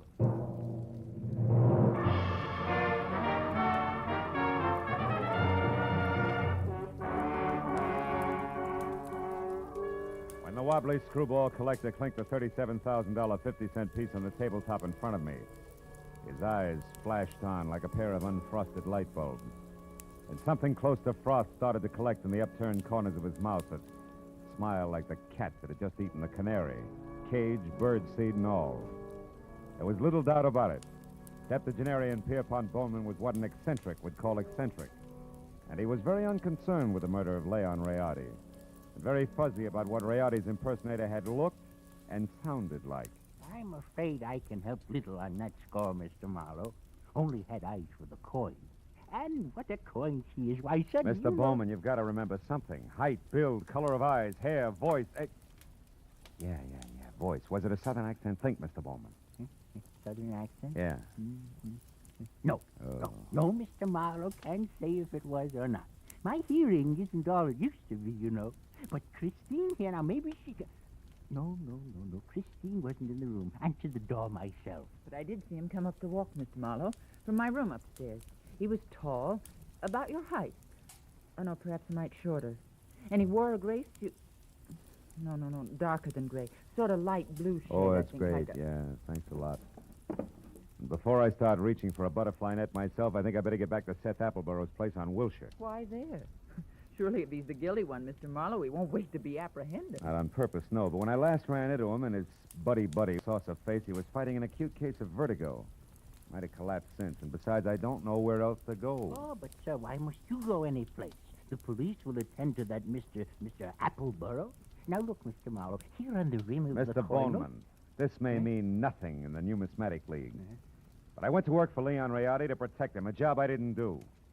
Also, losing clients this way is bad for my business and conscience. Good night, and happy gathering coins in May. Mr. Marlowe, wait, please. Please, Mr. Marlowe, let me see you out and explain something. Be just a minute, Uncle. Now, what is it? I'll pay you $500, Mr. Marlowe, not Confederate dollars either, to see that Uncle gets his money back and that the coin is returned to that Mr. Rayardi's estate. What? You're against the deal? Why? Because it's the 100th one in the past 2 years. You hate to see the money you'll one day inherit go to a bunch of screwballs, huh? Why, you foul-minded, no good... I've got news for you, Mr. Marlowe. It's not my inheritance I'm concerned with, it's my uncle. In spite of this mansion and all the junk in it, that $37,000 was every cent he had left. Okay, kid. In that case, 2 points. 1? I had the slap coming. 2, I'll do my best to back up everything to where I came in. Good night. Good night. And Mr. Marlowe? Yeah. I didn't enjoy slapping you.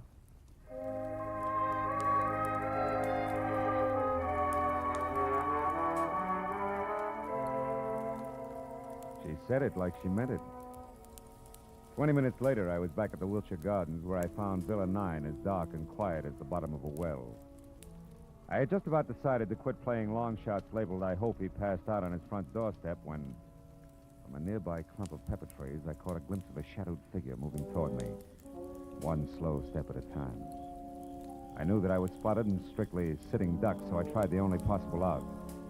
General nonchalance, my back to the pepper trees long enough for the not-so-stealthy hunter to get within hunting distance. And a good evening to you, Brother Appleborough.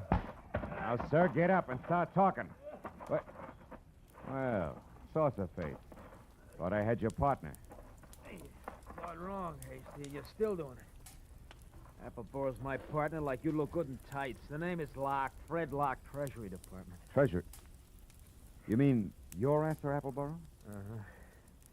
I sapped you because from the gab I overheard, I figured you were nothing but a lone wolf shooting with a coin. Oh. Appleborough, friend, is big game. He's wanted on half a dozen counts, a lot more important than this Confederate $50. Yeah, but he must have gotten away from you because He did. Jumped out of my car a couple of blocks from here. But how do you know about that? Who are you? Oh. Well, name's Marlowe. I'm a private detective, license included. Wait a minute. Here.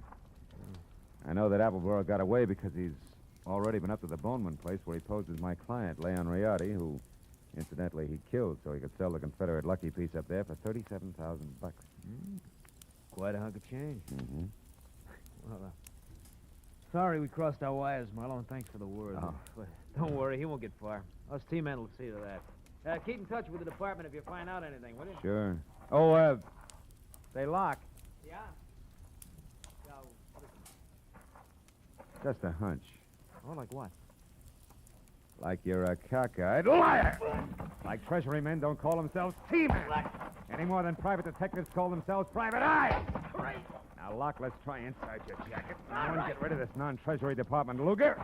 And 2, check the wallet and see if at least Fred Locke is your real name. All right, it's my name. It's my name. Yeah, surprised it is. Not of imagination, T-man.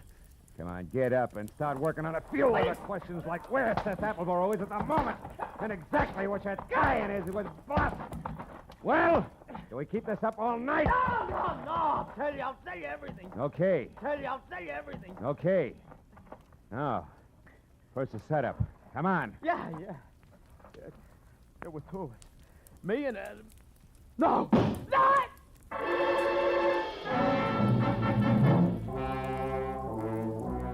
It had come from the street that was just beyond the pepper trees and slammed into Locke front and center, folded him up like he was built on hinges. By the time I was out of the impact area and had my .38 in hand, the only target I had was a pair of taillights blinking out of sight in a funnel of dust. Fred Locke was blood-smeared, dead, and made an ugly centerpiece for the little ring of startled faces that began to converge. I stepped back and became just another sightseer, when a small, bald man with a large white eyebrow and lots of worry stamped on his face began to do his lamenting out loud. He was the Wilshire Gardens hotel manager and didn't care much for public spectacles on the home grounds. Oh, my goodness. 1 minute that Mr. Appleboro unconscious in his car, and the next this man is shot to death. Hey, wait a minute. Appleboro's unconscious in his car? Where? At the other end of the grounds. There's a nasty cut in his forehead. One of the guests just found him there. I was just about to call a doctor. Never mind the doctor. Show me the way. Come on.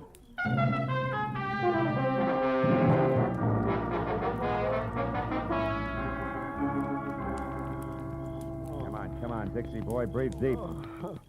Who? Oh, you again? Yeah, me again. And you're up to your drawl in a couple of untidy murders. Now snap out of it. Oh, my. It's no use. He doesn't even hear you. That's all right. While it's this peaceful, I think I'll check on this drooping flower of the old South. His wallet should do it. Do what? Prove whether or not he gave me a straight pitch. Yeah. What do you know? Membership card, Sons of the Confederacy, New Orleans chapter. Here, let me see. Uh-huh. Oh, that's his picture, all right. Sure is. Well, when the police get here, they, Hey, look. Yeah, what is it? His wristwatch was smashed against the dashboard. So it is. He must have held his hand up to protect his head when he fell forward. Yeah, now look, friend, the name's Marlowe. When the law gets here, tell them they can find me at Sherman Oaks, the Pierpont Bowman residence. Oh, now, wait a minute. You can't leave me here with all this on my hands. The police are going to want to know what this is all about. I'll try and have an answer for them. But first, I got to ask a crazy collector a not-so-crazy question.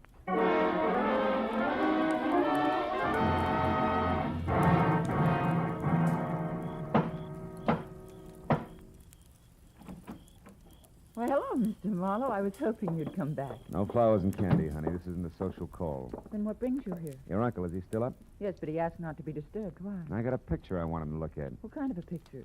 A man. Possibly the man who sold him the coin tonight. Now, where is he? In the gun room. Oh, but he'll scream bloody murder if we bother him. That's the subject on hand. You mean you found out who killed Leon Moriarty? No. I found out someone else has been killed.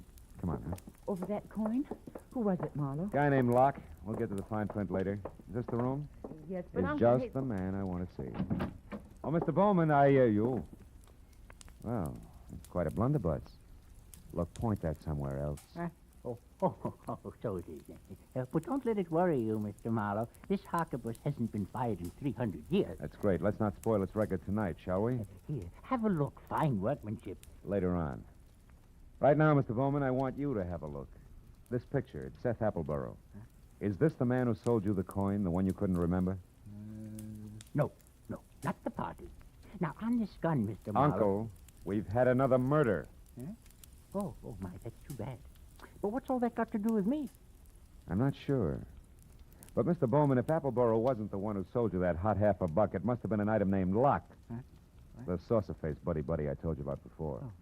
The one who sapped me at Wilshire Gardens. Oh, very interesting. Uh-huh. And perhaps tomorrow, Uncle, please. Go on, Mr. Marlowe. Well, there isn't much more. When I left here and I went back for Appleboro, I ran into Locke. We mixed it up, and I was just about to get him to talk when he was shot out from under me. What? Appleboro did it? He shot Locke? No.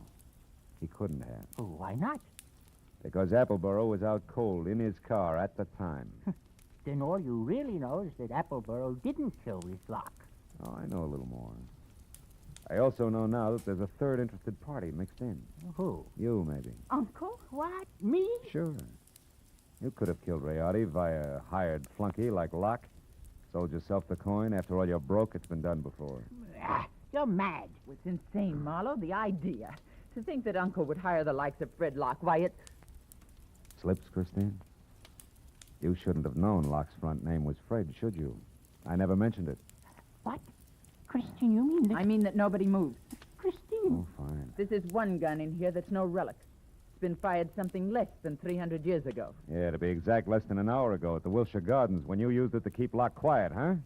You, Christine, you're the third party Marlowe was talking about. You hired Fred Locke And Appleboro. Had nothing to do with it, Mr. Bowman. It was your niece's partner, Fred Locke, who killed Rayardi in his shop and stole the $50. After that, he followed me to Appleboro's place in Wilshire Gardens. There he KO'd me and Appleboro both. Then came out here and sold you the coin. Posing as Rayardi. Correct. You can both go to the head of the class. Not yet. One question, teacher. Why did Locke go back to Appleboro's? Couldn't have been just luck that I found him there. It wasn't. He was afraid Appleboro had seen him kill Rayardi at the shop. He had to know for sure. Your turn, Uncle. Why did you do it, Christine? I was sentimental, Uncle. I wanted at least the last of your money as a keepsake. And now that I've got it, I want one thing more before I leave. That $50 in your pocket. Hand it over. Come on. The $50, but... It's worthless to you, Christine. You can never sell it again. Every collector in the world will be on the lookout for it. Don't you think I know that? Then what do you want with it? The pleasure of getting rid of it. I hate it. Like I hate every piece of junk you've squandered your fortune on. The fortune I'd have inherited someday. I'm going to throw it in the first deep river I come to. Hand it over. No, you don't, Christine. Drop it. Drop it. Now, sit in that chair while you can. You may end up in another one.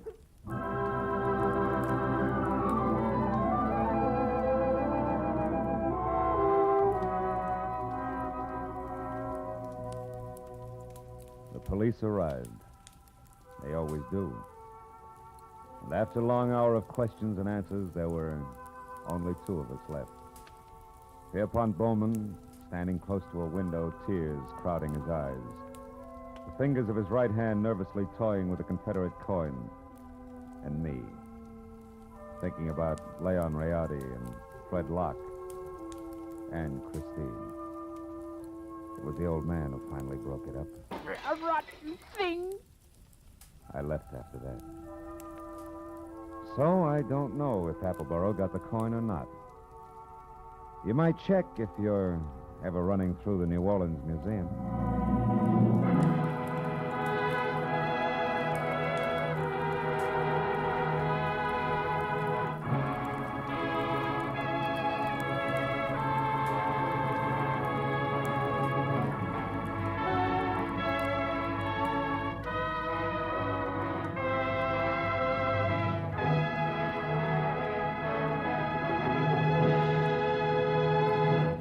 Adventures of Philip Marlowe, bringing you Raymond Chandler's most famous character, star Gerald Moore, are produced and directed by Richard Sanville and written for radio by Robert Mitchell and Gene Levitt. Featured in the cast were D.J. Thompson, Anthony Barrett, Shepard Menken, Tom Tully, and Jack Crucian. The special music is composed and conducted by Richard Arant. Be sure and be with us again next week when Philip Marlowe says... This time an old man dead in a flophouse, a sot who carved wood, a fallen lady with an eye for gold lockets, and a snake with big ears. All led me to a soft spot in a killer's hard heart.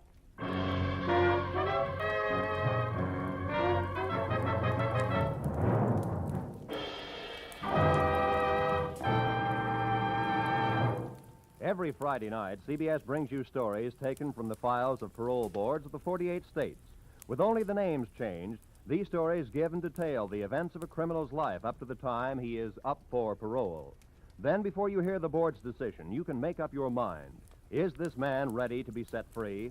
It's been hailed by press and public alike as an outstanding anti-crime show. And you can hear it now by staying tuned, because Up for Parole follows immediately on most of these same CBS stations. Roy Rowan speaking. This is CBS, where you play Sing It Again every Saturday night, the Columbia Broadcasting System.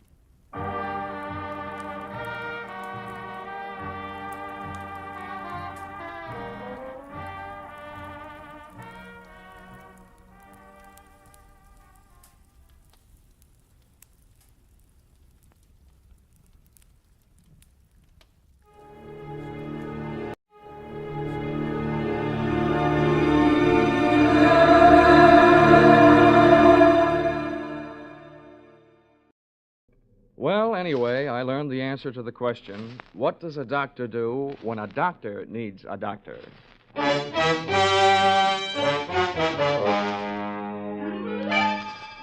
This is another in the adventures of America's fabulous freelance insurance investigator, Johnny Dollar. At Insurance Investigation, Johnny Dollar is only an expert. At making out his expense account, he's an absolute genius.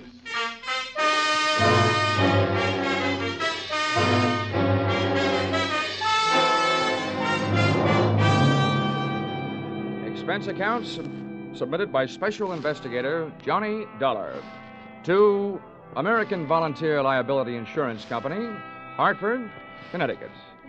Attention, Homer Shalley, General Manager. The following is an accounting of my expenditures during my investigation of one of your policyholders, Dr. Otto Schmedlick. Or, an apple a day sent the doctor away. Or, it couldn't have happened to a bigger worm. Expense account, item 1. 80 cents cab fare to your office in answer to your call. Tip to driver, $1. Oh, morning, Mr. Dollar. Hiya. Go right in. Mr. Shalley's expecting. Thanks, sir. Good morning, Dollar. Good morning. Sit down. Thank you. I'm sorry we had that unfortunate altercation over the last expense account you submitted to this office. Oh, that's all Of right. course, it was ridiculous. You're going around tipping cab drivers $1 after a 50-cent trip. Well, you know me, Homer. Just a silly, headstrong, impetuous boy. It was somebody else's money, yes. We've been through all that. What I want to talk to you now is, policy. Oh, here it is. Dr. Otto Schmedlick, Los Angeles, California. California? Doesn't anything ever happen in Hartford? I've been using an airplane seatbelt so much lately, I'm about ready to throw away my suspenders. Dr. Otto Schmedlick. I suppose you're familiar with the existence of that type of insurance policy which protects doctors against charges of malpractice. Yeah, I've heard of them. Well, we had the rare misfortune of issuing such a policy to this quack Schmedlick. Well, what do you want me to do? Go out and take his temperature? Dollar, when I want to laugh, I tune in Jack Benny. Now, this is serious. The policy we issued to Dr. Schmedlick only covers him up to the extent of what is construed as accidental malpractice. If we can prove criminal malpractice, we can cancel the scoundrel's policy. Do you have a good reason to think it's criminal, or are you just toying with a happy thought? Look, our company has already paid off on 2 claims. Recently, we've heard rumors about this man. It seems the Medical Association is watching him very closely. But so far, no one can prove anything. Now, Dollar, do you want the assignment? No, but I'll take it.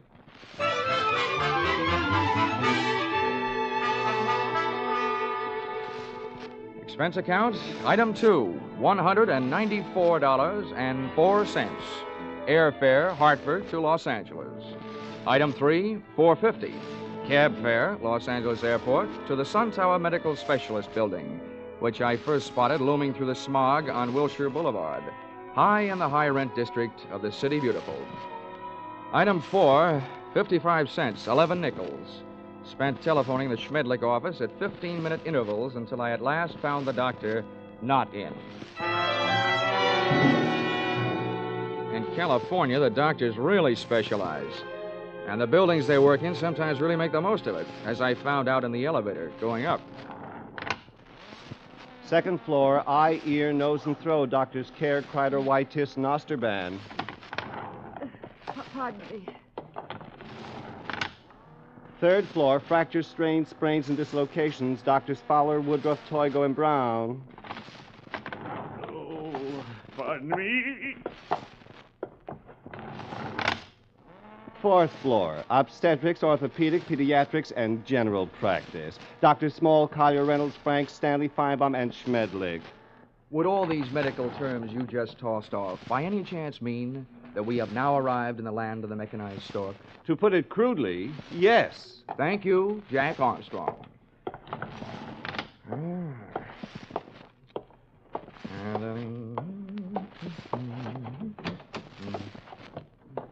Good afternoon.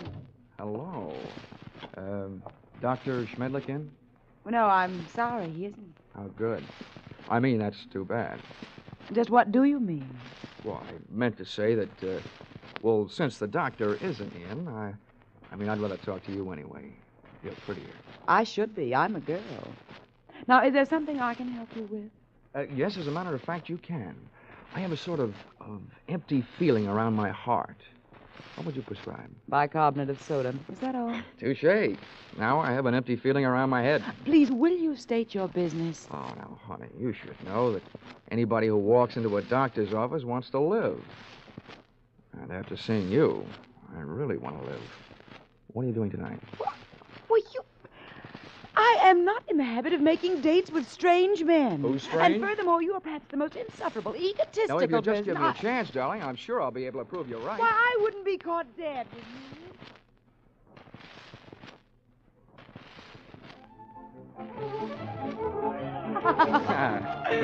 Oh, Johnny, you ain't. You like that, huh? This is the first time I've ever tasted champagne. Good old champagne. The rich people's 7-Up.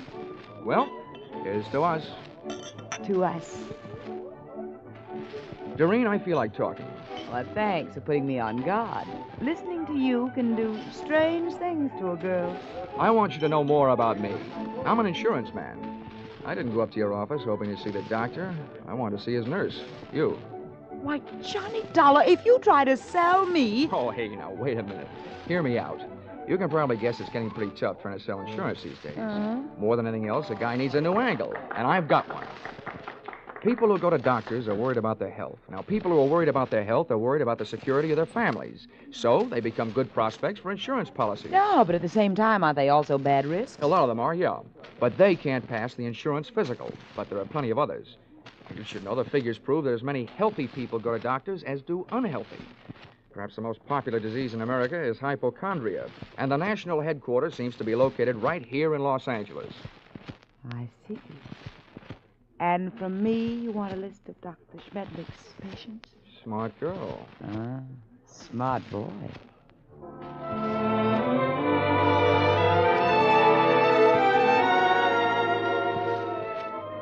Expense account, item 5, $1.40. Cab fare to Doreen's apartment, where I told the driver to wait. Expense account, same item, part 2, $28. Waiting time, before I took the cab the rest of the way back to my hotel.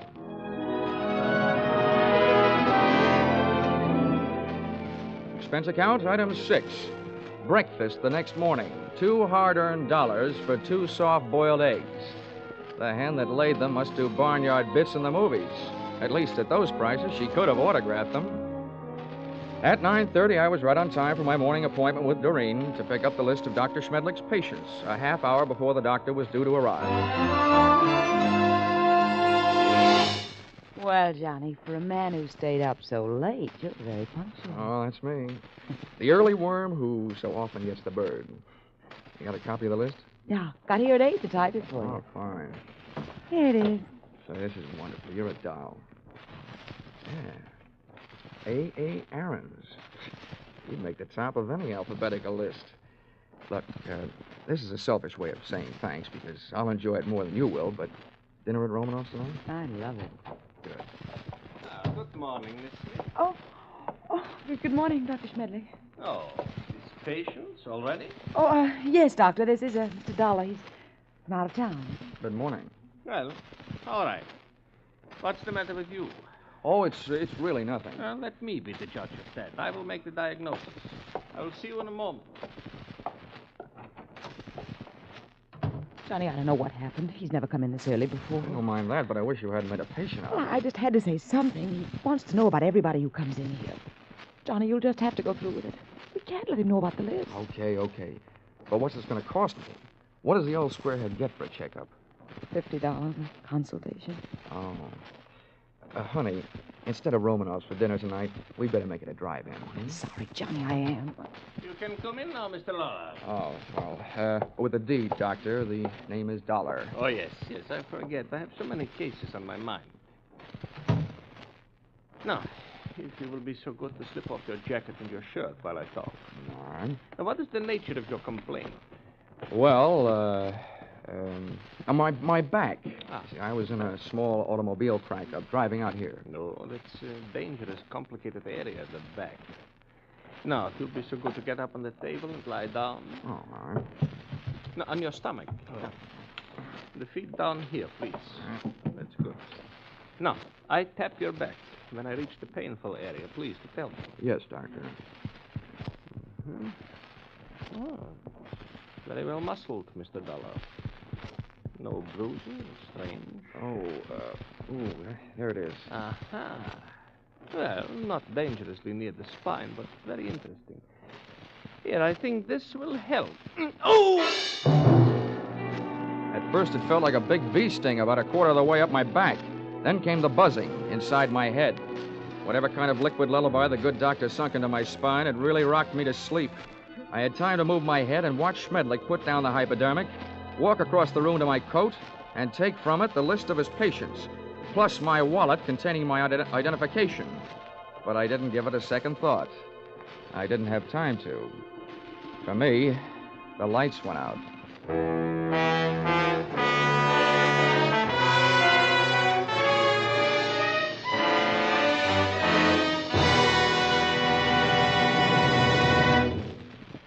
In just a moment, we will return to the second act of Johnny Dollar. But first, assets, one block of wood. Liabilities, more trouble than the legendary paper hanger with the hives. It sounds as though Edgar Bergen had a pretty bad bank balance, doesn't it? But luckily for you, he comes back week after week to the CBS studios with his block of wood named Charlie and lets himself in for more trouble. As for you, you're really in the chips when you take in the Edgar Bergen Charlie McCarthy show, heard over most of these stations every Sunday. Don't miss their brightest, gayest show tomorrow night on CBS, where this fall you hear them all. Tune in this fall for the show that you love best of all. Listen carefully, here's the address. It's CBS. Now, with our star, Charles Russell, we return to the second act of yours truly, Johnny Dollar.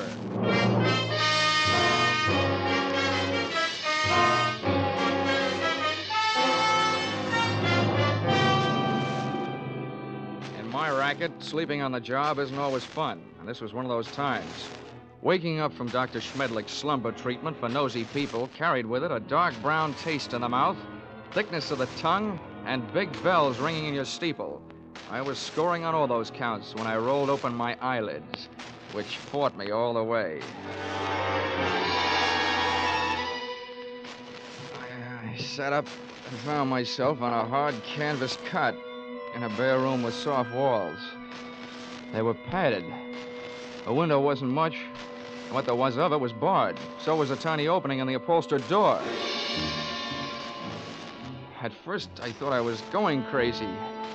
Then I realized I was in the kind of place where they put people they think have already joined the ranks of the enchanted.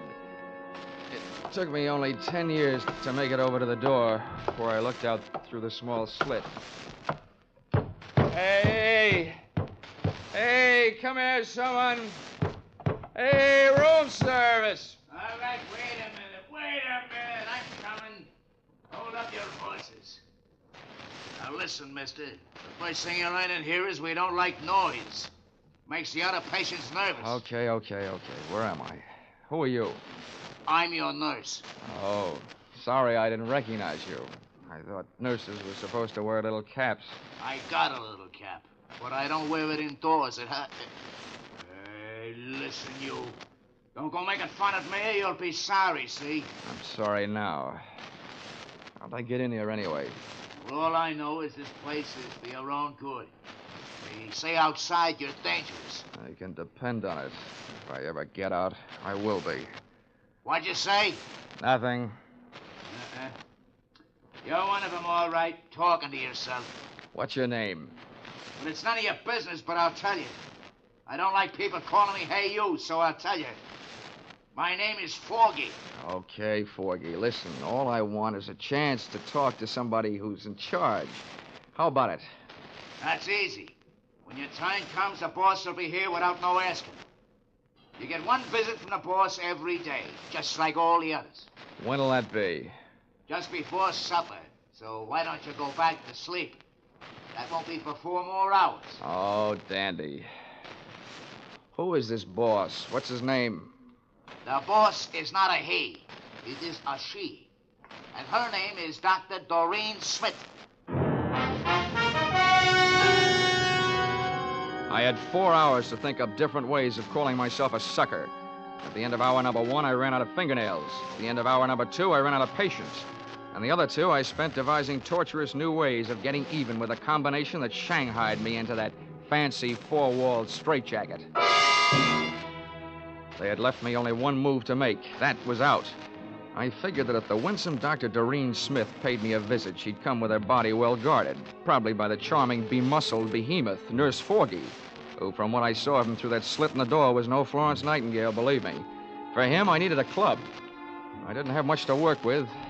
The iron and canvas cot was heavily bolted to the floor, as was the only other piece of furniture in the room, a small but sturdy table.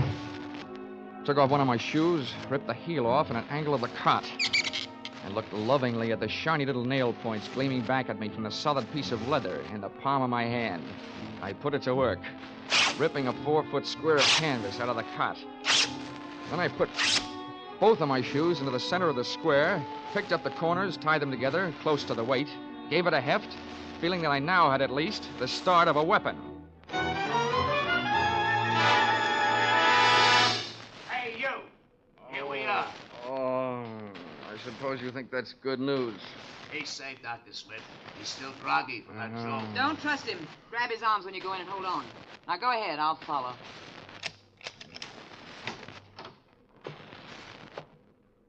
Don't try any tricks and we won't hurt you, see? Thanks, Nursey. I wouldn't think of it. Come here, you. Back in here, sweetheart. Oh, dropped your hypodermic. Planning on rocking me to sleep again, huh? You let go of me. Sure, but let me tell you something. This is one squirrel that's going to get out of this cage. Don't rub my fur the wrong way. My head aches. I'm seeing double.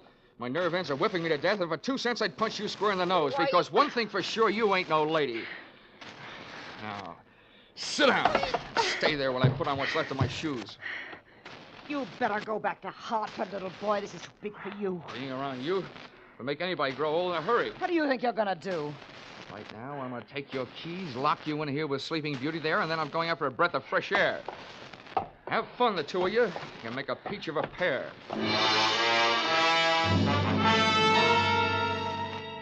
I stumbled through the rest of the building, which turned out to be nothing more than a country house. There were no other rooms like the one I had just vacated. For that matter, there were no other so-called patients. It could have been a place maintained for the purpose of making people talk, or keeping them from talking. There was no telephone. I couldn't call out, but neither could anybody call in to find out that something was going wrong.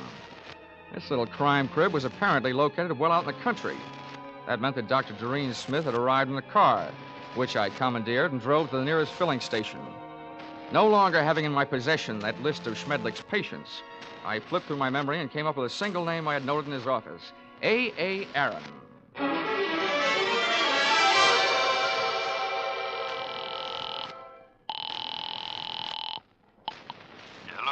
Hello, is Mr. A.A. Aaron in, please? It is Aaron speaking. Oh, good. Mr. Aaron, I'm representing a group of West Coast druggists. I'm making a survey. Where do you have your prescriptions filled? It is at the Enjoy Pharmacy on Beverly Boulevard. Oh, I see. One more question, Mr. Aaron. I know that in many cases people go to the pharmacist recommended by their doctor. Is this the case with you? Yes, that is right. Well, thank you, Mr. A.A. Aaron.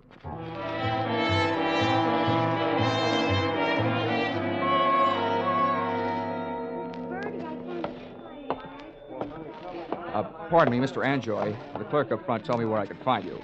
My name is Dollar. I'd like to have a word with you if you have the time. On the basis of ethics, the state of California should have picked up the gentleman's pharmaceutical license and issued him a barber's permit. Mr. Anjoy loved to talk. From the few thousand words he threw at me during the ensuing half hour, I managed to sift the following information. Dr. Schmedlick's prescriptions were usually refillable, dangerous, and habit-forming. I also managed to memorize the names of a few of his patients from the narcotics book. With these tucked into a lonely corner of my cerebral cortex, I limped out into the newborn night.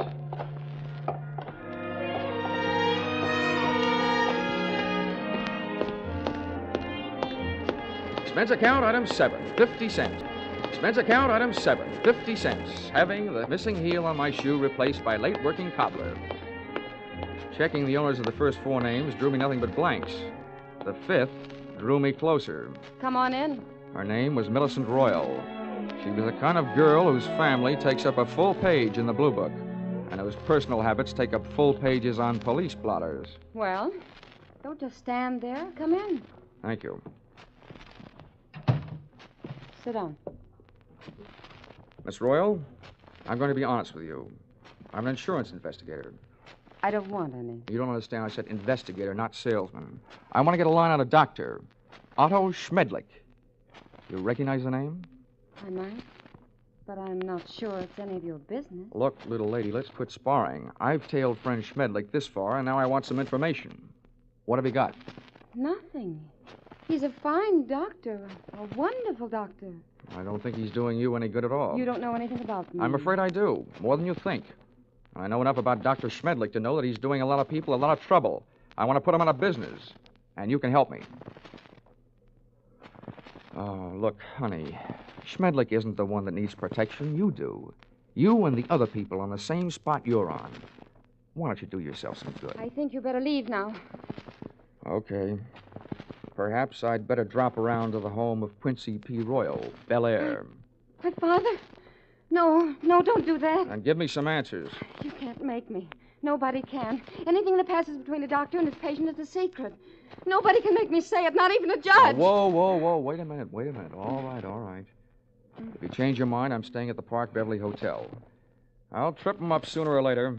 If I have to, I'm turning it over to the federal men. Narcotics department. Why did I ever let you in here? Get out. Leave me alone. Go away. Please.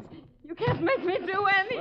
Well. Is my estranged wife having a lover's quarrel? Bill, get this man out of here. Make him leave me alone. I don't see why I should rescue you from anybody's clutches. But you, I don't like your look, so get out before I bust you in half. You know, you look like just the guy who might be able to do it. Happy honeymoon.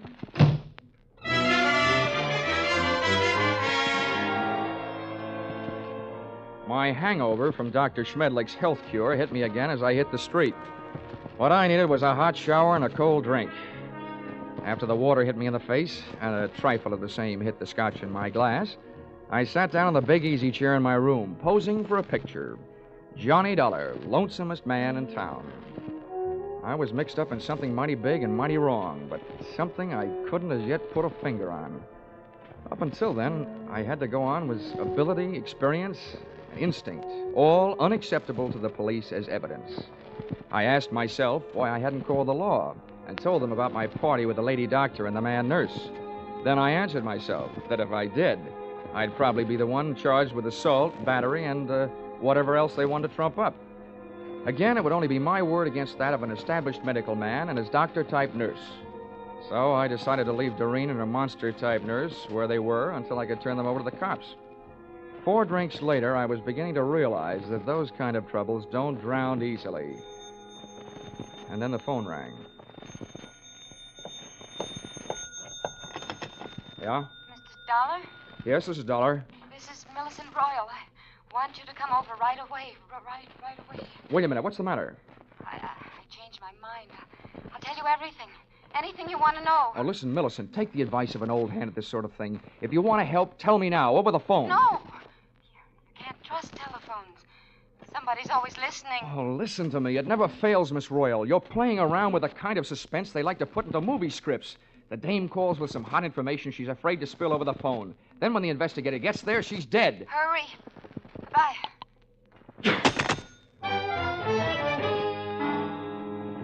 I went there. I was right. She was dead.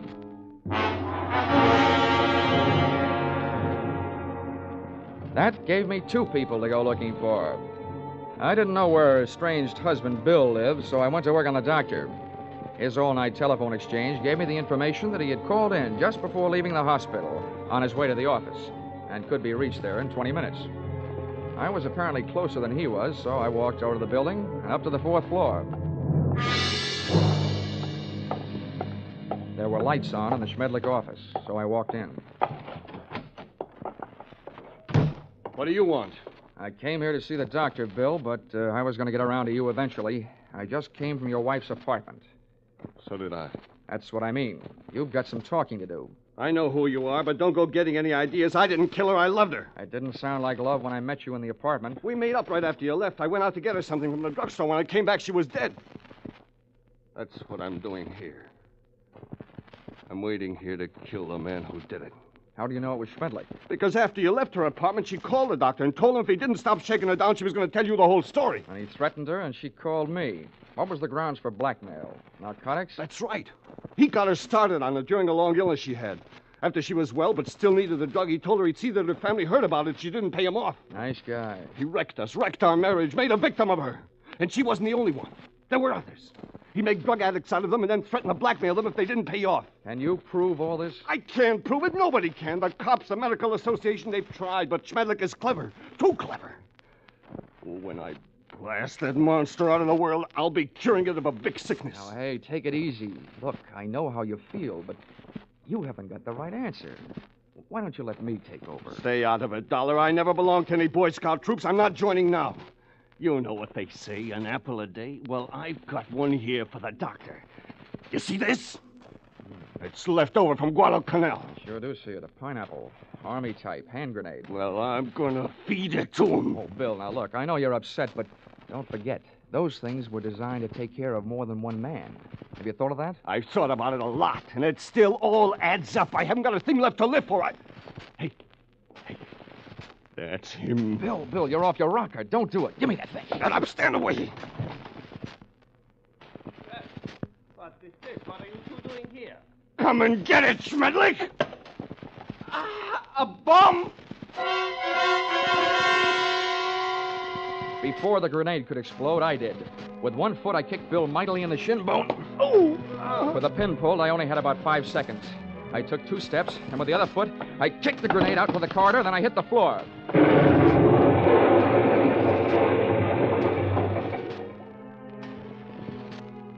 All right. I'll still take you to pieces, Schmedlick. I let Bill go to work on the doctor until he had socked him into a state of unconsciousness. And to save Bill from a murder rap, I did the same for him with a loose portable typewriter. Sorry, but it's time to typewrite the tagline, William. P.S. Then I called the police.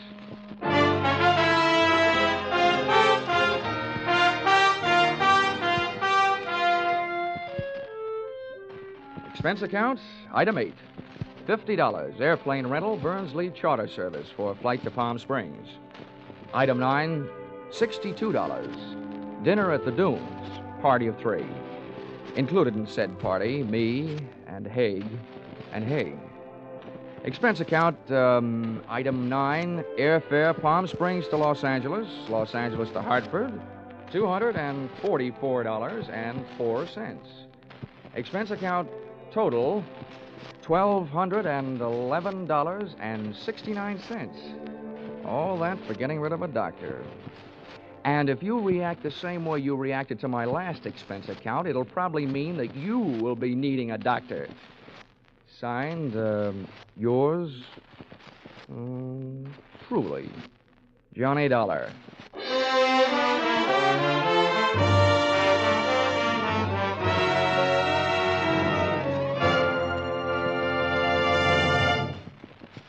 Yours truly, Johnny Dollar, is produced and directed by Gordon T. Hughes and stars Charles Russell. Script by Paul Dudley and Gil Dowd.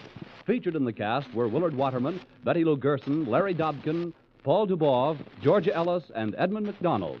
The special music is written and conducted by Wilbur Hatch.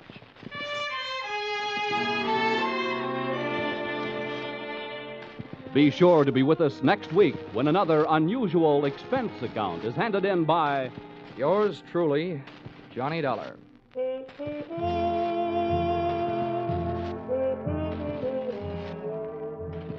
Stay tuned for Vaughn Monroe and his Caravan, which follows immediately over most of these same stations. Paul Masterson speaking. This is CBS, the Columbia Broadcasting System.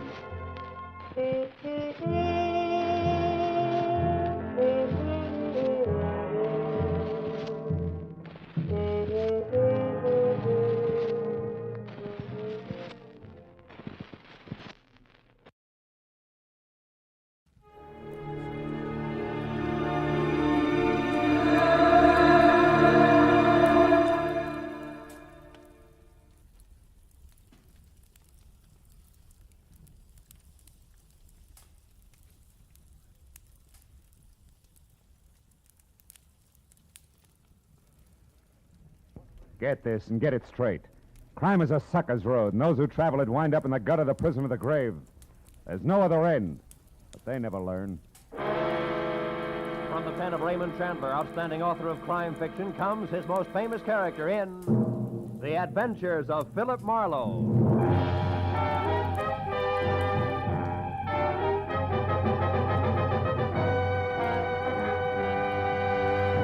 Now, with Gerald Moore starred as Philip Marlowe, we bring you tonight's exciting story, The Collector's Item.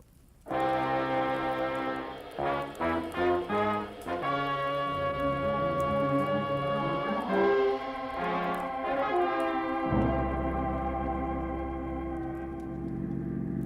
turn the corner, cabby. Don't lose them. Don't worry, mister. There they are up ahead of that new Nash. Uh-huh. And the white Panama hat shows up through the back window of that cab like a signboard. Besides, I've been doing okay so far, ain't I? We stayed in this tail for 20 minutes now. Yeah, but I've been tagging the guy under that hat for 6 hours. 6 hours? For a movie, a Turkish bath, 3 bars, a restaurant, and 2 museums. Close the gap a little, huh? Whatever you say, mister. They're liable to spot us. How much longer you gonna keep this up? What difference does it make as long as your flag's down? Big difference. My old lady'd be awful sore if I don't get home tonight.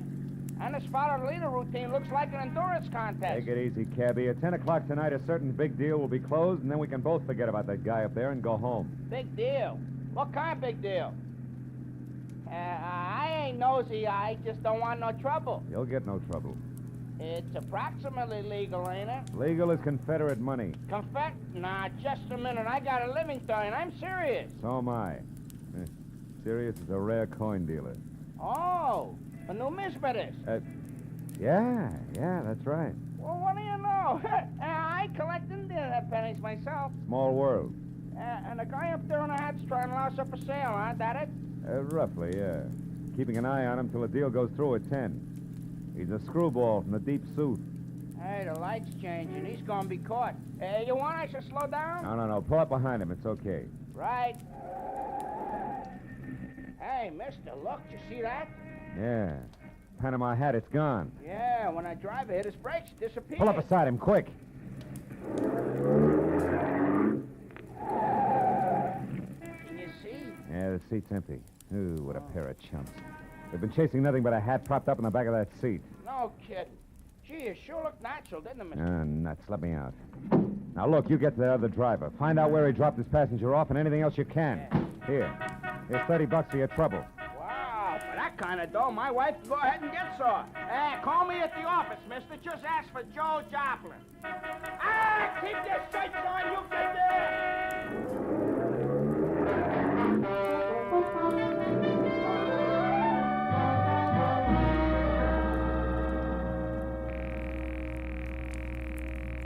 Come on, Rayardi, be there. Be there. You'll go off like a Roman candle. Come on, be there.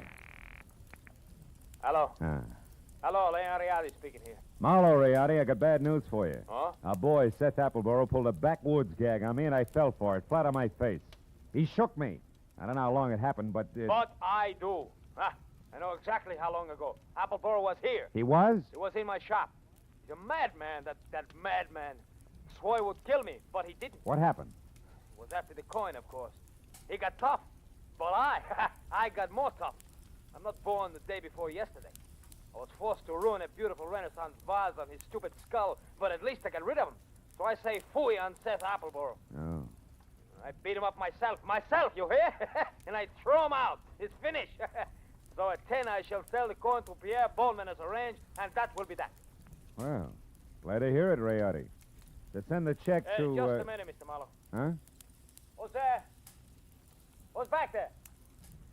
Who is it? Rayardi. Hey, Rayardi, what's the matter? No, wait. No, listen, dog! Good! Rayardi! Marlowe, you... Rayardi! Rayardi! Rayardi! I ran out of the phone booth, hailed the first cab that came along, and headed for 113 Marion Avenue. Leon Rayardi's shop was a narrow cell with tattered green shades drawn over dingy windows. The front door was locked, so I went around to the alley where I'd left my car earlier. The back door to Rayardi's was half open. Coyote sat on the floor, his legs spraddled out, his head slumped against the bottom drawer of his desk like a drunk too tired to look for the way home. Beside him on the floor was all that was left of the reason for it. A small open box lined with blue velvet and labeled Unique, Confederate States of America, $50. One of 4 struck at New Orleans Mint, 1861. Only piece of this series now in existence. Source, Colonel J.J. Appleboro Collection, 1880. But the box was empty.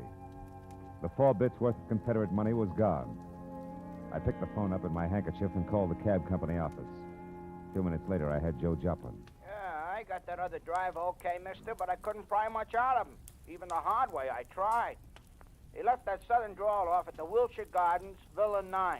And he got orders to take the Panama hat on a $10 drive around town. That's all? That's all he knows.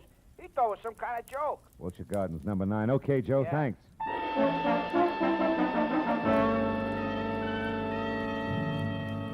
I called Homicide, told Lieutenant Matthews where he could pick up the body, and before he could order me to stick around, promised to fill in the details later and hung up.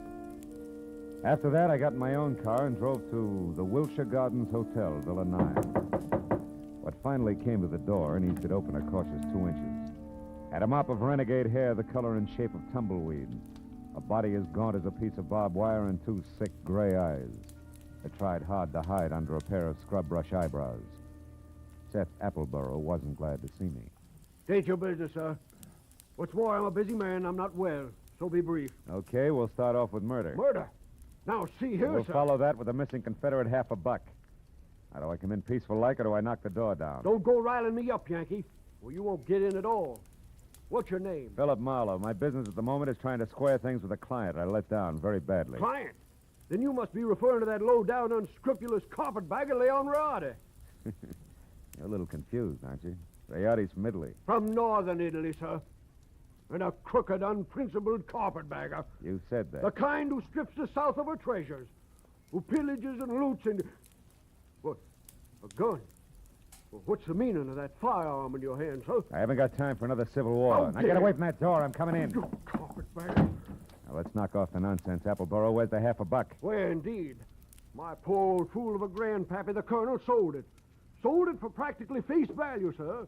Just to keep body and soul together on the plantation back in 1880. And what he was give for it wasn't worth dirt compared to what that fine old piece of Confederate money's really worth. All right. Where is it? Come on, hand it over. Oh, I don't have it, sir. Oh. Not yet. But by ginger, I'm going to get it. And when I do, it's going home where it belongs, you hear? To the South. Oh, You better go to the couch and take another pull on your mint julep, Busty. You look bad. my head. And then I want that coin. I'm not kidding. That Rayardi crowned me with an iron pot. Oh, but that won't stop me, sir.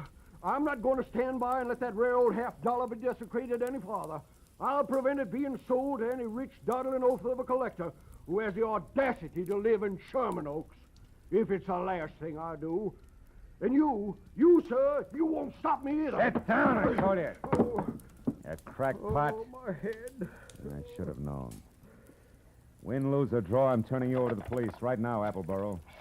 Charges murder and larceny, and it's too bad, but you're a cinch to beat both raps on a goofball plea. You, Huh? big boy, put down the phone, drop your gun. Oh, rebel reinforcements. Drop it, I said. Oh, friend indeed. Providence is still smiling, sir. Yeah, sure. She's hilarious, Mr. Appleboro. Right, big boy? Well, don't you see the humor of the situation? Oh!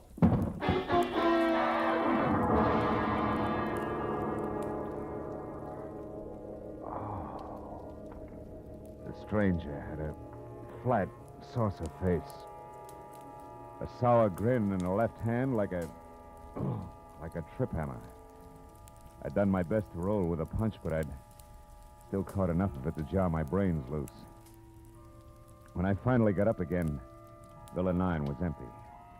It took a while for that to soak in, along with another fact. I was up against a team. Appleboro and Saucerface. Also, it was now 9:30, which gave me just half an hour to get to Sherman Oaks for what had to be the next scheduled meeting.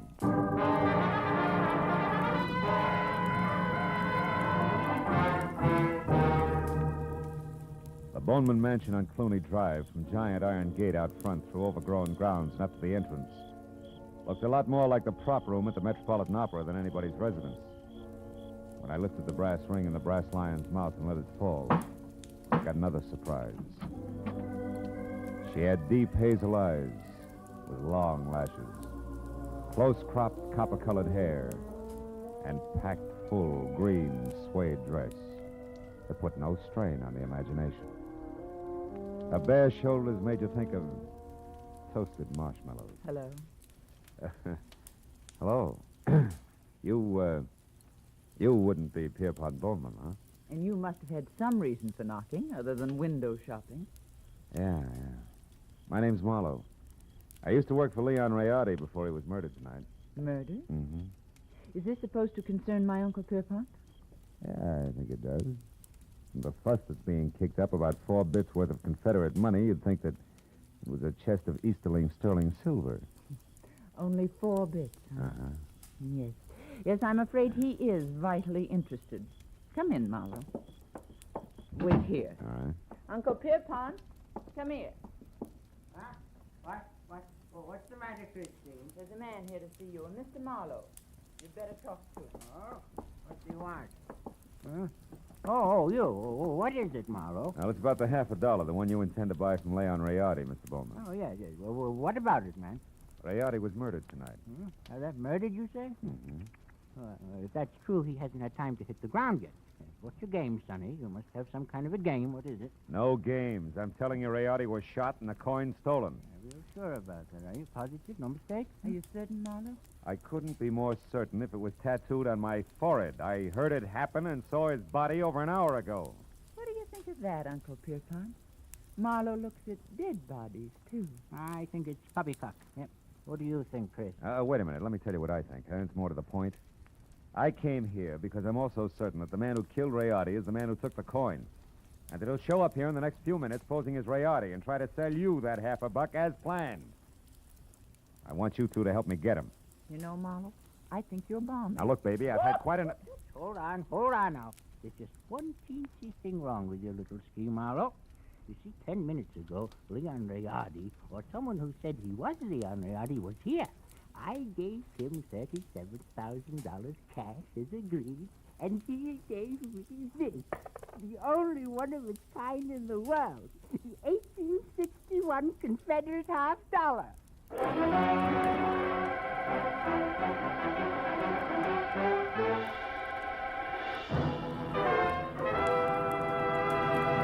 In just a moment, we will return to the second act of Philip Marlowe. But first, there are songs for sale, and one of them may turn into the nation's newest hit as you listen in to CBS on Friday night.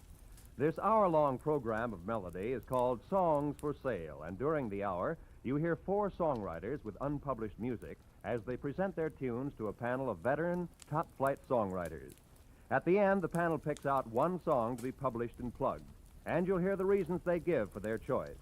Be listening to Songs for Sale tonight on most of these same CBS stations. Now with our star, Gerald Moore, the second act of Philip Marlowe, and tonight's story, The Collector's Item.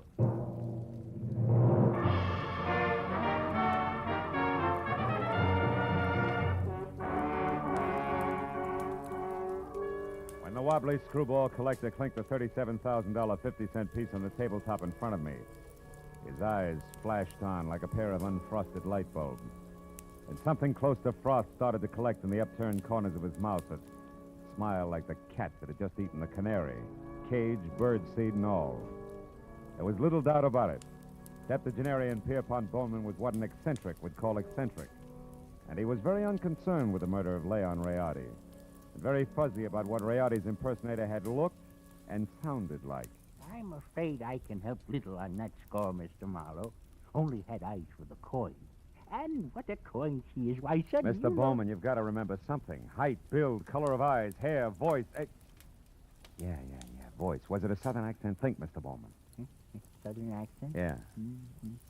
No, no, Mr. Marlowe can't say if it was or not. My hearing isn't all it used to be, you know. But Christine here, now maybe she could... No. Christine wasn't in the room. Answered the door myself. But I did see him come up the walk, Mr. Marlowe, from my room upstairs. He was tall, about your height. Oh, no, perhaps a mite shorter. And he wore a gray suit. No, darker than gray. Sort of light blue shade. Oh, I that's think, great. like Yeah, thanks a lot.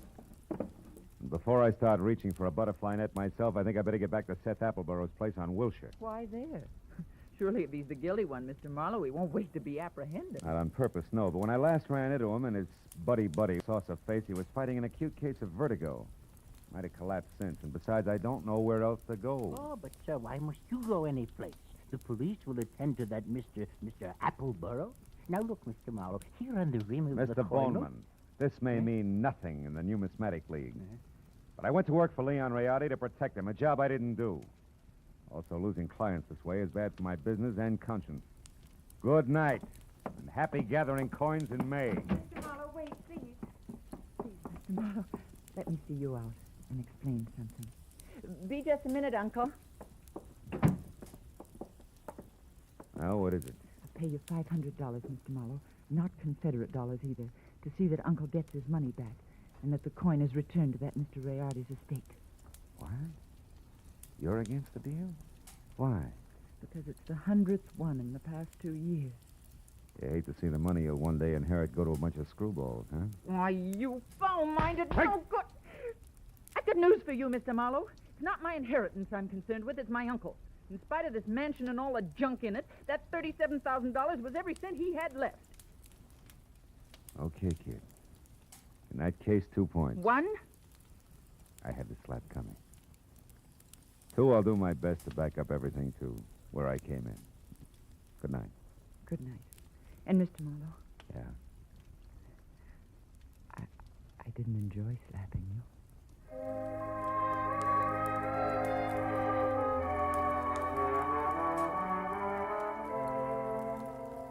She said it like she meant it.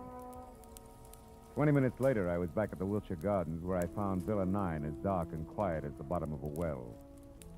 I had just about decided to quit playing long shots labeled I Hope He Passed Out on his front doorstep when, from a nearby clump of pepper trees, I caught a glimpse of a shadowed figure moving toward me, one slow step at a time.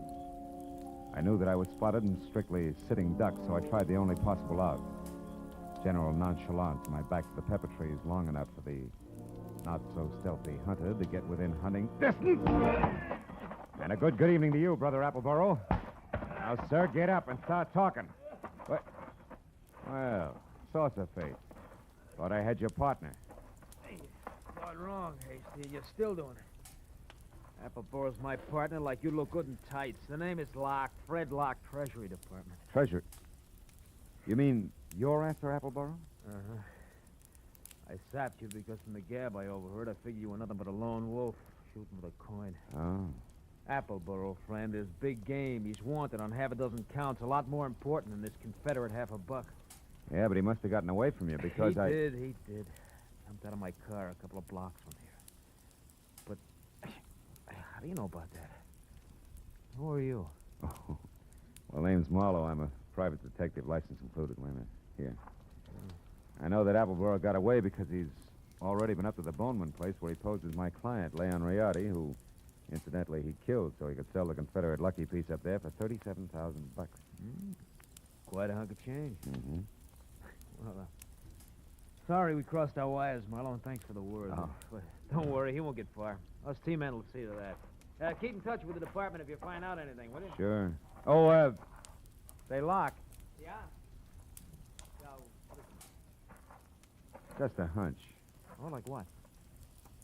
Like you're a cockeyed liar. Like Treasury men don't call themselves T-men.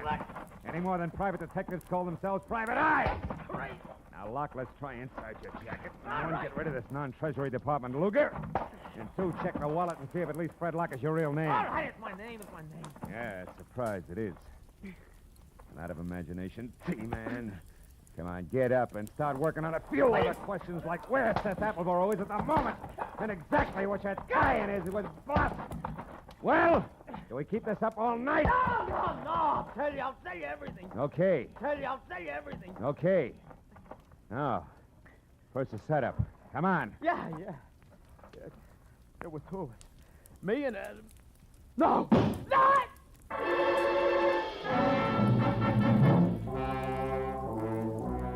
had come from the street that was just beyond the pepper trees and slammed into Locke front and center, folded him up like it was built on hinges. By the time I was out of the impact area and had my .38 in hand, the only target I had was a pair of taillights blinking out of sight in a funnel of dust. Fred Locke was blood-smeared, dead, and made an ugly centerpiece for the little ring of startled faces that began to converge. I stepped back and became just another sightseer, when a small, bald man with a large white eyebrow and lots of worry stamped on his face began to do his lamenting out loud. He was the Wilshire Gardens hotel manager and didn't care much for public spectacles on the home grounds. Oh, my goodness. 1 minute that Mr. Appleboro unconscious in his car, and the next this man is shot to death. Hey, wait a minute. Appleboro's unconscious in his car? Where? At the other end of the grounds. There's a nasty cut in his forehead.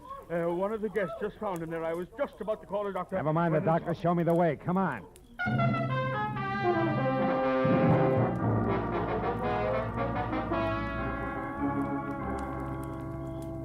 Come on, Dixie boy. Breathe deep. Who? Oh, you again? Yeah, me again. And you're up to your drawl in a couple of untidy murders. Now snap out of it. Oh, my. It's no use. He doesn't even hear you. That's so right. While it's this peaceful, I think I'll check on this drooping flower of the Old South. His wallet should do it. Do what? Prove whether or not he gave me a straight pitch. Yeah. What do you know? Membership card, Sons of the Confederacy, New Orleans chapter. Here, let me see. Hmm. Oh, that's his picture, all right. Sure is. Well, when the police get here, they, Hey, look. Yeah, what is it? His wristwatch was smashed against the dashboard. So it is.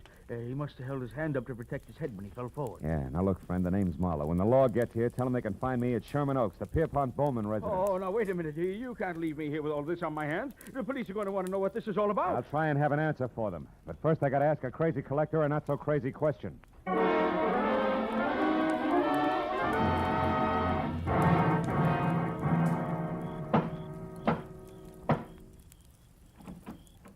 Well, hello, Mr. Marlowe. I was hoping you'd come back. No flowers and candy, honey. This isn't a social call. Then what brings you here? Your uncle, is he still up? Yes, but he asked not to be disturbed. Why? I got a picture I want him to look at. What kind of a picture?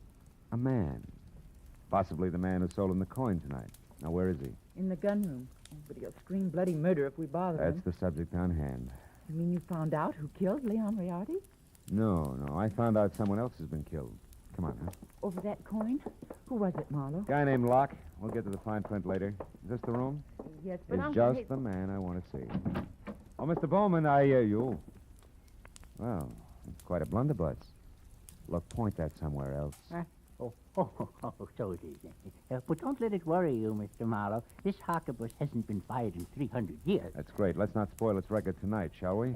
Here, have a look. Fine workmanship. Later on. Right now, Mr. Bowman, I want you to have a look. This picture, it's Seth Appleboro. Huh? Is this the man who sold you the coin, the one you couldn't remember? No, not the party. Now, on this gun, Mr. Marlowe... Uncle, we've had another murder. Huh? Oh, my, that's too bad. But what's all that got to do with me? I'm not sure. But, Mr. Bowman, if Appleboro wasn't the one who sold you that hot half a buck, it must have been an item named Locke. Huh? The saucer-faced buddy I told you about before. Oh. The one who sapped me at Wilshire Gardens. Oh, very interesting. And perhaps tomorrow, Uncle, please. Go on, Mr. Marlowe. Well, there isn't much more. When I left here and I went back for Appleboro, I ran into Locke. We mixed it up, and I was just about to get him to talk when he was shot out from under me. What? Appleboro did it? He shot Locke? No. He couldn't have. Oh, why not? Because Appleboro was out cold in his car at the time. Then all you really know is that Appleboro didn't kill this Locke. Oh, I know a little more. I also know now that there's a third interested party mixed in. Who? You, maybe. Uncle? What? Me? Sure. You could have killed Riardi via a hired flunky like Locke. Sold yourself the coin. After all, you're broke. It's been done before. You're mad. It's insane, Marlowe. The idea. To think that Uncle would hire the likes of Fred Locke. Why, it... Slips, Christine? You shouldn't have known Locke's front name was Fred, should you? I never mentioned it. What? Christine, you mean that... I mean that nobody moves. Christine. Oh, fine. This is one gun in here that's no relic. It's been fired something less than 300 years ago. Yeah, to be exact, less than an hour ago at the Wilshire Gardens when you used it to keep Locke quiet, huh? You, Christine, you're the third party Marlowe was talking about. You hired Fred Locke And Appleboro. Had nothing to do with it, Mr. Bowman. It was your niece's partner, Fred Locke, who killed Rayardi in his shop and stole the $50. After that, he followed me to Appleboro's place in Wilshire Gardens.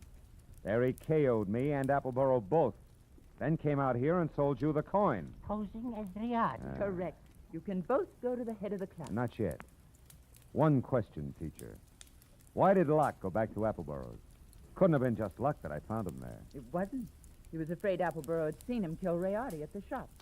He had to know for sure. Your turn, Uncle. Why did you do it, Christine? I was sentimental, Uncle. I wanted at least the last of your money as a keepsake. And now that I've got it, I want one thing more before I leave. That $50 in your pocket. Hand it over. Come on. The $50, but... It's worthless to you, Christine. You can never sell it again. Every collector in the world will be on the lookout for it. Don't you think I know that? Then what do you want with it? The pleasure of getting rid of it. I hate it. Like I hate every piece of junk you've squandered your fortune on. The fortune I'd have inherited someday. I'm going to throw it in the first deep river I come to. Hand it over. No, you don't, Christine. Drop it. Drop it. Now, sit in that chair while you can. You may end up in another one.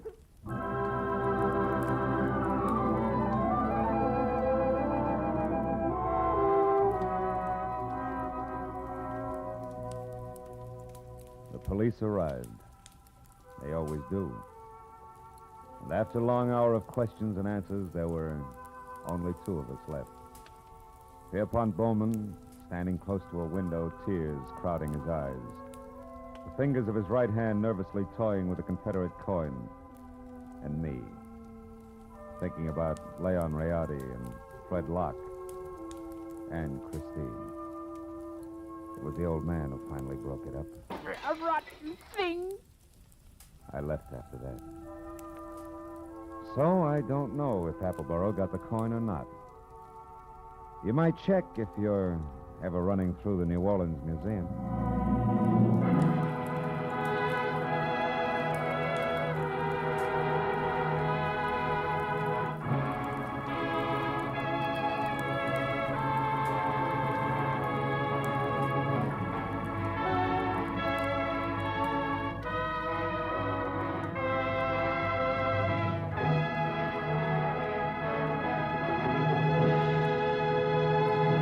The Adventures of Philip Marlowe, bringing you Raymond Chandler's most famous character, star Gerald Moore, are produced and directed by Richard Sanville and written for radio by Robert Mitchell and Gene Levitt. Featured in the cast were D.J. Thompson, Anthony Barrett, Shepard Menken, Tom Tully, and Jack Crucian. The special music is composed and conducted by Richard Arant. Be sure and be with us again next week when Philip Marlowe says... This time an old man dead in a flophouse, a sot who carved wood, a fallen lady with an eye for gold lockets, and a snake with big ears. All led me to a soft spot in a killer's hard heart.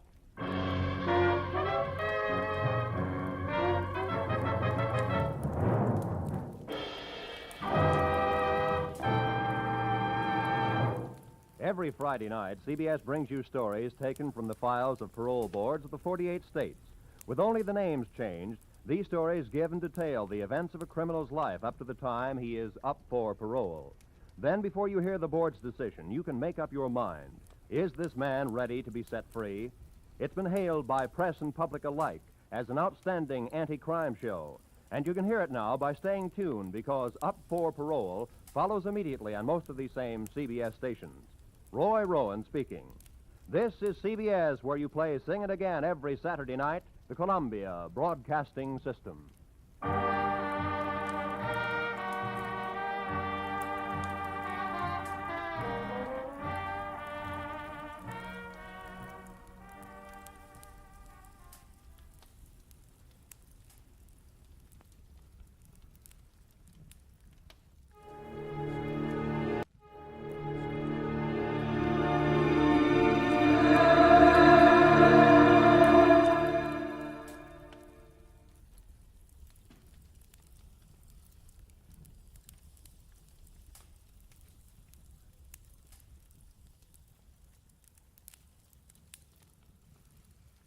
Get this and get it straight. Crime is a sucker's road, and those who travel it wind up in the gut of the prison of the grave. There's no other end, but they never learn. This time it started as a routine search for a rich girl's fiancé, and the trail led to a silent house haunted by a face at the window and blood in an open cedar chest. But before it was over, it became a search for a corpse that wouldn't sit still.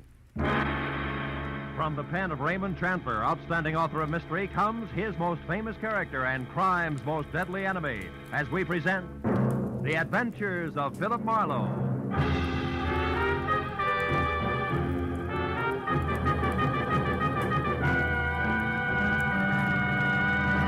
Now, with Gerald Moore, starred as Philip Marlowe, we bring you tonight's exciting story, The Busy Body.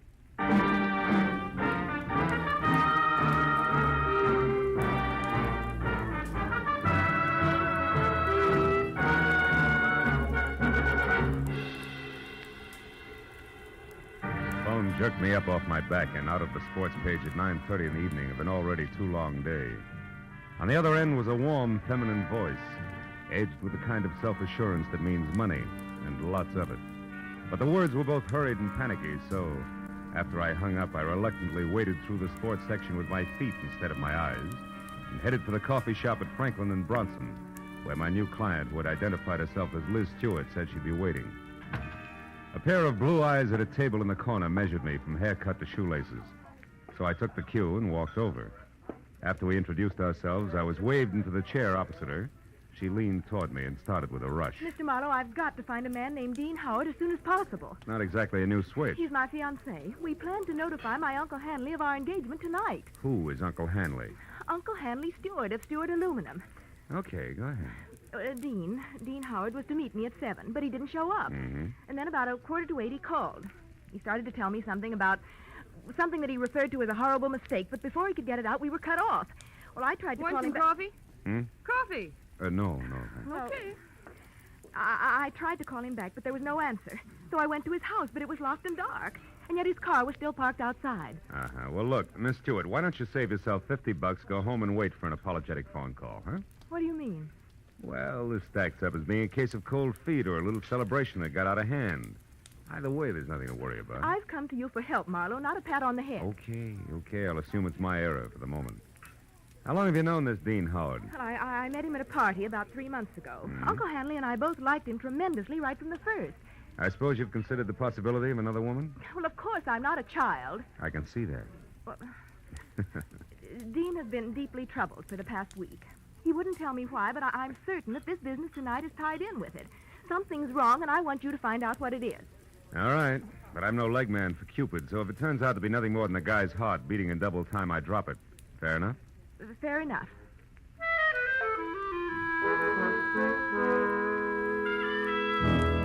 She gave me a short list of posh joints she and Dean Howard sometimes visited, and his address, which was 312 Normandy. She said I could reach her at home, which was 28 Roxbury Drive in Beverly Hills. Well, $50 is $50, so after she left, I spent a handful of nickels checking the list by phone and drew a complete blank. So I drove out Los Feliz to Normandy and found the number, 312. As I walked up to the door and leaned on the bell, I got the feeling that I was being watched. There was no answer, so I tried the door. It was locked. I threw a look over my shoulder as I walked around the side of the house and caught a glimpse of a face in a window next door, just before the curtain was dropped back into place. The back door of 312 was locked, too, I found out, as did the face next door, which was watching me again from one of the rear windows. There was one answer to that, so I went out in the street and up the steps of the house next door and knocked, good and loud. What do you want? My name's Marlowe, lady. I'm a detective. You may be able to help me. A detective? Mm-hmm. Well, come right in, Mr. Marlowe. It's about time's all I have to say. I'm Agatha Lambrigger. What's he been up to? Who? Well, you're investigating that bachelor next door, aren't you? Yes. Oh, how'd you know? Stands to reason. I've known all along he's a suspicious character. Yes? Lived there a year now. Comes and goes at all hours. Drives that fancy car out there. Wears fine clothes, but nobody seems to know what he does or where he gets all his money. Well, look, Mrs. And Lamb... girls. Oh. Well, believe you me, they don't come to clean his house. Hmm. Never gets cleaned. But they come just the same. Why, only tonight there was one. Some blonde in a white dress. I tell you, I've never Mrs. seen Lambrigger, did the girl go inside? Well, no, but she tried to. The door was locked. And it's Miss Lambriger. Oh, how stupid of me. Well, tell me, did you notice Mr. Howard come home tonight? Well, I didn't exactly see him come home, but he was over there all right. And not alone either. Is that so? Another girl? No, it was only some man. Oh. But it still bears out what I've been saying, because I just happened to glance out of my window at this one here across from that one of his, you see. Yes, sir. Well, a light was on over there, and I could look straight down the hallway. And do you know what? What? Those two grown men were roughhousing like a pair of hoodlums in that hall. Wrestling they were, like ordinary ruffians. I tell you, I never saw the like. I got a good look at him, and I'd certainly know him if I saw him again. Well, how'd the fight come out? Fight? Yeah.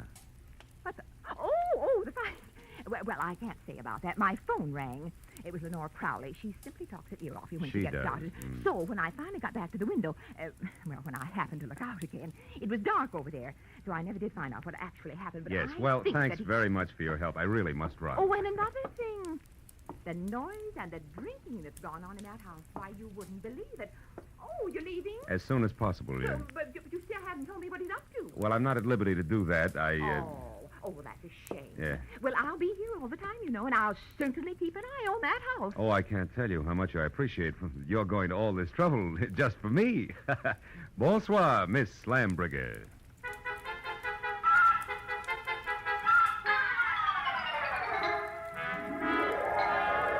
I backed out of that wind tunnel, got in my car, and drove noisily around the corner.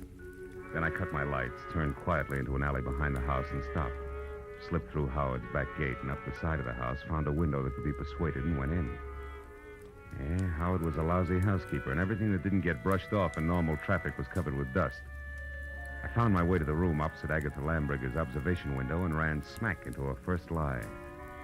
Where she said there was a hallway, there was a solid wall, papered with purple roses and hung with 4 dingy pictures in bronze frames, 2 on each side of a big, ugly mirror. There were 2 hallways, but no angle at which either could be seen from her window. Furthermore, there was no sign of a struggle. One hall led to the study, the other to the bedroom, and I checked both. But still, there was no indication of a fight. On my way out, I barked my shin on the nose of a lion carved on the corner of an oversized cedar chest, just as the abrupt sound of someone at the door brought me to a rigid halt. Whoever it was had the patience of an 8-year-old on circus day. So I set myself up as the type who might live in a joint like this and answered. What's the matter with the lights, Howard? Blow a fuse? Or could this be some new economy measure? I like it this way. I don't think I know you. You should, Howard, you should. I called you yesterday about a certain money matter. The name is Leo. Don't go for your gun, Howard. Well, since yours is pointed at my third rib, why should I? Well, like I told you on the phone, my boss is anxious. You're way overdue, Howard. I want that $50,000 the boss loaned you 3 months ago. Have it for me the day after tomorrow. All of it. Without fail. He knows I'm good for my debts. Why all the pressure? Well, maybe he figures your investments aren't so smart. Like maybe you've been blowing too much on that second-rate canary, Carol. Oh, yeah, Carol. I remember. She's your girl. Yeah, well, that's none of my business. See you day after tomorrow about the same time. And if you get a headache from worrying about paying off, just think of the one you'll have if you don't pay. It'll be like 10 times this. Oh! Good night.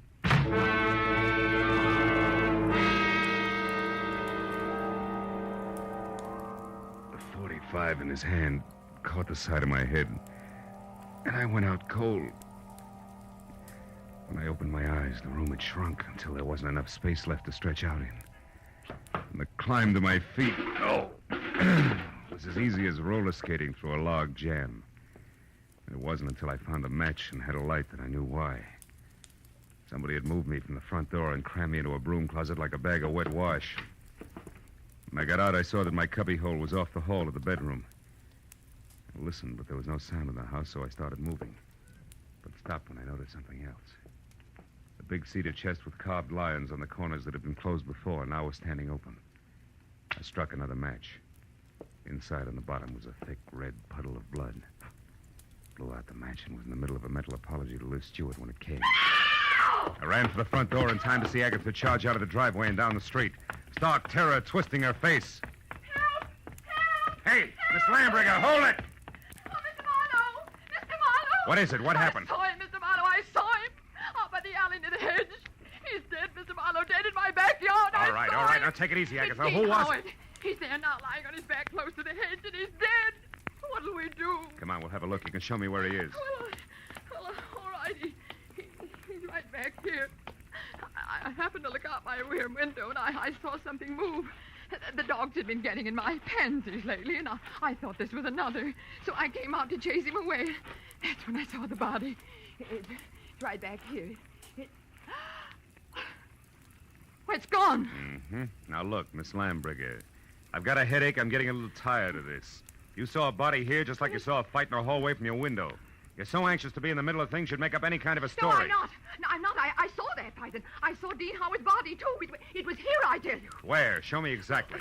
Well, right about there, I'd Oh, say. sure. And I suppose it... Hey, wait a minute. Yeah. My apologies, baby. There is something here. Could be blood. Here's 2 dimes and a bar receipt from the tulip room on the strip. Oh, good heavens. What'll you do now? Raid the place?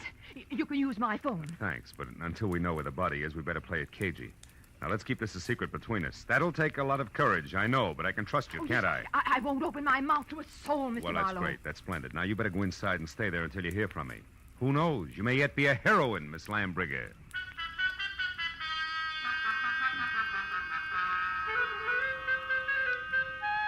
The bar receipt was a long shot. When I was still 2 blocks away from the tulip room, I knew it had paid off because a fluorescent banner, 4 by 12, draped over the front of the squat square building, extolled the vocal virtues of one Carol Cody. I parked across the street, went in and found a dressing room door and knocked. She distinctly said, "Come in," but when I did, I thought the room was empty, until a small handful of spangled satin costume hopped up from behind a screen in the corner. I made a sight unseen introduction.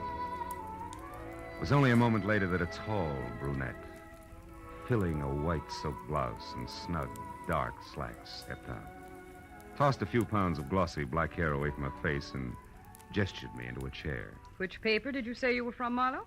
I didn't, honey. I'm a private detective. I can't use it. Don't give odds on it, baby. Not yet, anyway, huh? Let's talk first. For instance, what's with you and Dean Howard? Dean Howard is a low-crawling thing. That's strange. Had it you loved him? I did until tonight when I found out that he has 2 heads. That's so he can lie and keep a straight face with one while he laughs up his sleeve with the other. Nuts to him. Nuts to Liz Stewart and her money, and nuts to you. I hate Dean Howard enough to kill him, and I might just do that. I don't think you will, no, because somebody beat you to it. You mean Howard's dead? Looks that way, yeah. I'm not sure because he won't stay in one place long enough. Well, if you're trying to shock me, you're wasting your time. I'm not sorry. I think we've got company. Keep talking. I'll get him. As you say, my friend, the music business is just as lousy as any other dodge, and I can prove it. Come here. You're a good listener, Bud, so join the party. Who are you? Why are you listening out there? Come on. No. Just a minute. I wasn't listening. I was looking for you, Marlowe. I'm Ward Odom, Mr. Hanley Stewart's assistant. You're doing fine. Don't stop now. Well, ever since I learned that Miss Stewart hired you, Marlowe, I've been trying to talk to you. I followed you here from that place on Normandy because I must know what you found out so far. Why? What business is it of yours? Because, Mr. Marlowe, I doubt very much that you even know of the robbery. Robbery? What robbery? More than $40,000 worth of negotiable securities was stolen from Mr. Stewart's safe this evening. You get all your information at keyholes? And I have reason to believe that the man you're looking for took them. Of course, I don't dare accuse him without proof of his relationship with Liz, Mr. Stewart's niece. If I were wrong, it would cost me my job. Odom, did Liz know about the robbery when she hired me? Why, of course. Oh, brother. Look, see this? Her name is Carol. She's involved right up to her mascara in the whole mess. I'll let her out of your sight till I get back. Me? Why, you cheap shot. Shut up. And as for being cheap, I'll take care of you when I get back.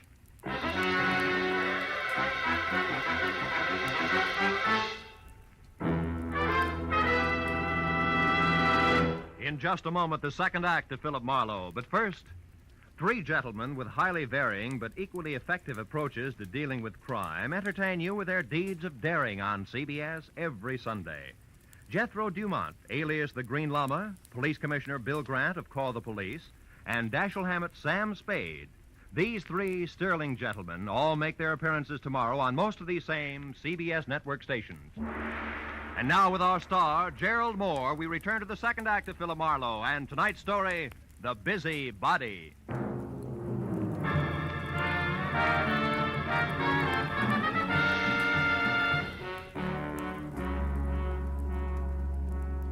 After convincing Ward Odom that his greatest contribution to the cause would be staying close, but not too close to the violent lady in slacks, I piled into my car and started for Beverly Hills in a beautiful liar named Liz.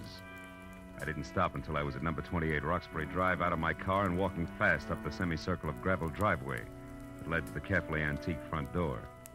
But then, for two good reasons, I stopped again. The first, a squad car parked ahead of me that said everybody except Marlowe knew all about the bonds Mr. Hanley Stewart could no longer call his own. The second reason, and more important, was my client, Liz Stewart, sneaking out of a side door and hurrying toward a gray coupe. I stepped back into the shadow of a squat palm and waited for her to come abreast of me. Late date, Miss Stewart? What? Marlowe, why, you startled me. Considering everything, it's the least I can do. What do you mean? I don't like clients who lie to me. So if you don't mind, I'll just stroll along with you while you assure me you can explain everything. But I can, Marlowe. Just give me a chance, please. All right. Why didn't you tell me that 40 grand worth of negotiable bonds disappeared from your uncle's safe at the same time as Howard? Oh, because I didn't want you to be prejudiced, to be looking for a thief from the start. If Dean did take those bonds, he had a reason. Like being fond of money? No, like being forced to do what he did. All right, let's say he was forced. What then? Well, then I wanted to help him, to get to him before the police. They'd arrest him in a minute. And you, on the other hand, would get the bonds back to your uncle, convince him it was all a mistake, and talk him out of telling the law, huh? And with your own dough, you would help Howard out of the spot he was in. Is that it? Yes. But you haven't proved the Dean took the bonds. No, I haven't. Could have been anyone who knew the combination of the library safe. Which includes how many? Aside from Uncle Han and myself, just the family lawyer and Mr. Odom. Yeah, what about Odom? Could he have done it, Liz? No, I don't think so, as much as I dislike him. You see, Marlowe, for years, Odom's been very close to Uncle Han. He's had 1,000 opportunities to steal if he wanted to. Well, like this afternoon, for instance. He had $10,000 worth of the bonds with him today. What was he doing with all that dough? Paying gas bills? He was going to sell them for my uncle. But the transaction fell through, so he brought them back to the house and put them back in the safe. Anyway, Marlowe, I don't think he'd have the courage to steal. I know what you mean. I've already met Mr. Odom. When? Oh, about a half hour ago. In a nightclub called the Tulip Room. Odom thinks Dean is guilty, Liz, but he's afraid to mention it publicly till he knows a little more. What's a nightclub got to do with Dean? Carol Cody. Who? She's Dean's girlfriend. Marlowe, you're crazy. I talked to her, honey. She's a singer there. Told me that she and Howard were more than chummy, but that she gave him the air tonight when she found out about you. And you believe that? Now that I've had a little time, I believe even more. Details that she never bothered to mention. Details like Dean Howard and Carol Cody playing you for a sucker. He gains your confidence, then the combination of the safe, and then goodbye. But you see, the end was a switch, Liz. Dean didn't... Dean didn't what? Hmm? What is it, Marlowe? What are you staring at? Back of my car there. There's not gas dripping on the driveway. The color's too red. Liz, stay back. No, Marlowe. I don't want to. I want to... Marlowe! It's Dean. He's dead, Marlowe! Yeah. That, Liz, is the switch I was talking about. I think Dean Howard not only crossed you, but Carol Cody as well. She did it. She killed him. She killed him because she All found out. right. Now listen. Get inside. Tell the police about this. Do you hear me? But first, give me a 5-minute lead. I'll take your car. I want to get to Carol Cody before the law does. Without saying another word, Liz Stewart, her face drawn and streaked with tears, handed me the keys to her car and turned and walked slowly back to the house. I took one long look at the blood-soaked shirt front on the body I'd had been a step behind all night. Then got into Liz's car and pointed it back toward the Tulip Room. 20 minutes later, when my knock on the locked dressing room door brought no answer, I had kicked my way in. Alone and half-conscious in the middle of the floor was Ward Odom, the man I'd assigned to stand sentry over the brunette. Oh, Marlowe, she tricked me. Asked for a cigarette, then I went to light it. She swung. It adds, Odom, and you're lucky she let it go at that. It was more permanent in Howard's case. Oh, then you found his body, Marlowe. Yeah, in the trunk of my car. Oh, how awful. And she did all that, this Carol Cody? Yes and no. She must have had help, Odom, because, first of all, it takes something stronger than a chanteuse to keep shifting a corpse from cedar chest to garden to car, at the rate that Howard was being moved. And second, an old crow named Agatha Lambriger saw a man roughhousing with Howard over at his own place, not a woman. You mean there was a witness to the murder, Marlowe? Well, more or less. And you have no idea who the murderer is? No. And that, Odom, is all the more reason why I want to catch up with Carol Cody. Happen to know where she lives? Well, yes, at the Grayfield Apartment Hotel on North Havenhurst Drive. North Havenhurst. It's a room 118. 118. And I think that it's... Marlowe, wait, my top coat is gone. What? Yes, and she was wearing slacks, remember? Marlowe, maybe she's leaving town disguised as a man. It's a point, Odom. I still think I'll try the apartment hotel first. Come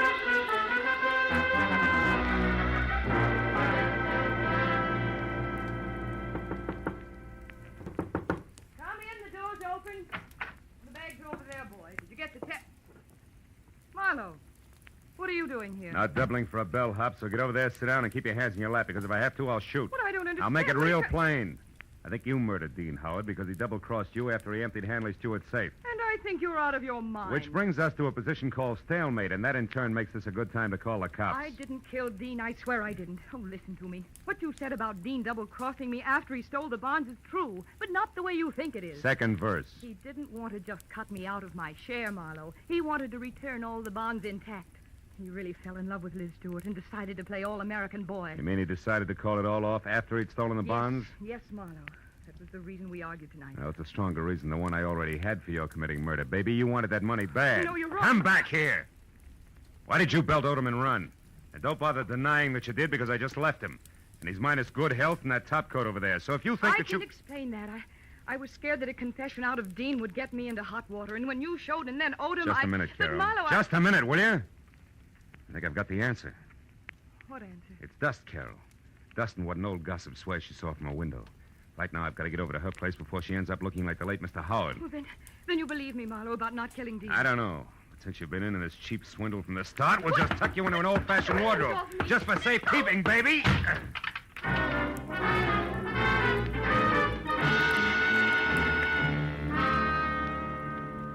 Outside in Liz's car, I slammed my foot down hard against the accelerator and didn't ease up until I screeched to a stop, away from 310 North Normandy, where I knew murder was scheduled to happen again. I was next to a pair of half-open French doors through which I could see Agatha Lambricker sitting erect in a straight-back chair.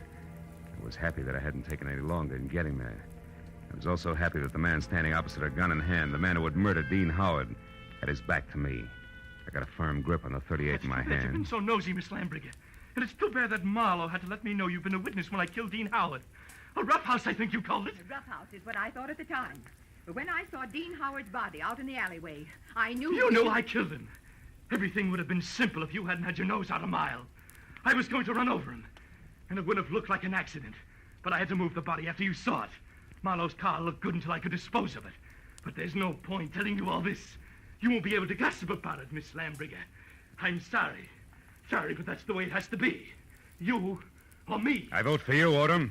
Drop your gun before I close the polls for good, real noisy like. Come on, drop it. No, don't shoot. I dropped it. Okay. I'll move to the middle of the room, hands high. Marlowe, I didn't want to do it, but I had to kill him. Dean Howard was going to return the bonds he took. Marlowe, and that please would have left listen you in to a me. spot, wouldn't it? Because Howard only stole 30 grand out of that safe. You were taking 10 grand to legitimately sell for your boss. I know what And when you went to I know what return them, you happened. saw there'd been a theft.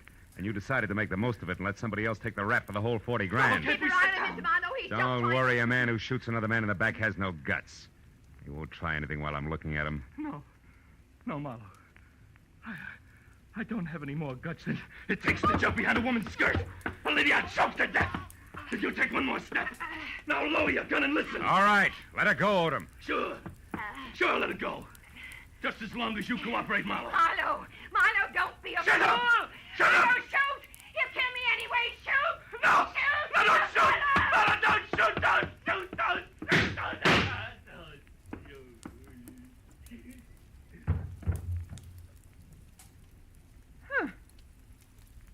You were right, Marlowe. No guts.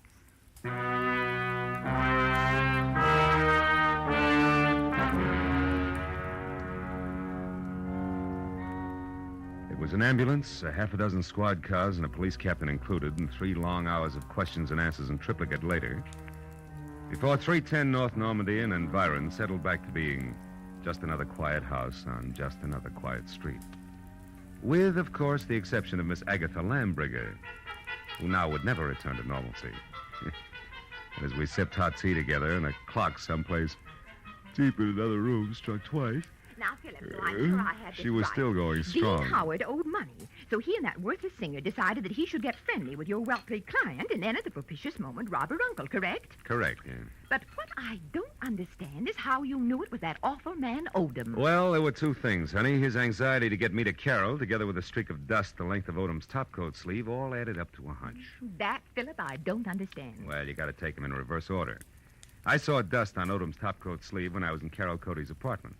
That reminded me of the dust all over Howard's place. Oh, a mess, that house. Yeah, luckily. And the dust was the length of the sleeve, as though somebody had brushed against the wall, coated thick with it. As one would in searching for something, That's right. Now, there's another thing. You saw Howard and another man roughhousing in a hall by looking out of that window there. Mm-hmm. Where, Miss Lambriger, no hall is visible, but where there is a mirror. Oh, then you mean I actually saw a reflection. Yes, darling, you did. Dean Howard hid the bonds behind the mirror. Which tilted so that I saw the reflection of a side hall. That's right. Well, now, Philip, one last question. Why did Odom move the body? Well, if it's the last, I'll answer it. Because he didn't want Howard's death to appear a murder on the night the bonds were stolen. It was better if he died accidentally and wasn't connected with a theft. Oh, I see. Yeah, well, now look, Miss Lam... Excuse me, I'll only be a minute. Yeah, but Miss Lambriger... Hello? Oh, hello, Judith. Yes. Yes, wasn't it thrilling? Miss Lambriger, really, I... Darling, it all started so innocently. My part, I mean. Well, it was about 7 Miss Lambriger, I have... Philip, I'll be with you in a minute. Oh, Philip, who? Why, the detective, the one I mentioned mhm. earlier. A long minute, I'm sure.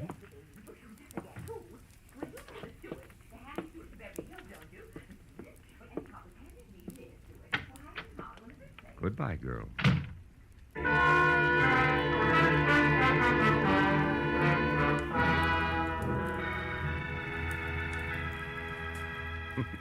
When I got outside, the silence was deafening. And then I remembered that I still had a client up on Roxbury Drive who I had to see. And that there were automobiles to be exchanged, and maybe, if I could find them, some right words to say to a girl who had a very rough night. So I started driving that way, slowly. But 10 minutes later, when I was halfway there, I stopped, turned around, and headed back for 310 North Normandy, and my .38 that I'd forgotten after a handful of policemen had finished examining it. It wasn't until I was at Agatha Lambriger's front door again that I realized something more important. Well, then this Odom, this killer, grabbed me as a shield, Judith, and told Marlowe he had guts enough. Guts was his word, my dear. Yes, well, I could get my gun another day.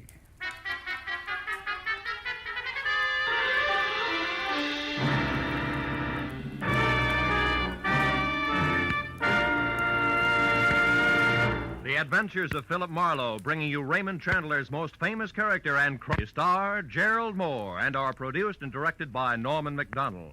Script is by Mel Donnelly, Robert Mitchell, and Gene Levitt. Featured in the cast were Lois Corbett, Lorette Philbrandt, Lynn Allen, Peter Leeds, and John Stevenson. The special music is by Richard Orant. Be sure and be with us again next week when Philip Marlowe says... It began as the threat of a beating that turned into murder with a brown-eyed blonde, a jovial hippopotamus, and a tough ex-soldier of fortune, all complicating the problem until I got next to the key man.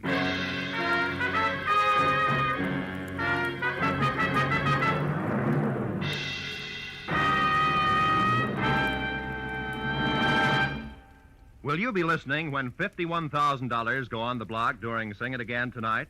$26,000 in fabulous prizes for solving the mystery of the Phantom Voice, and additional $25,000 in cold, hard cash for answering only one more question about the Phantom. There's many another prize, too, for unriddling the smart, tuneful little riddle songs that keep Sing It Again moving at a terrific clip for the hour that it's on the air. It'll be here a little later on most of these same CBS network stations. This is Roy Rowan speaking. Stay tuned now for Gangbusters, which follows immediately over most of these same CBS stations. This is CBS, the Columbia Broadcasting System.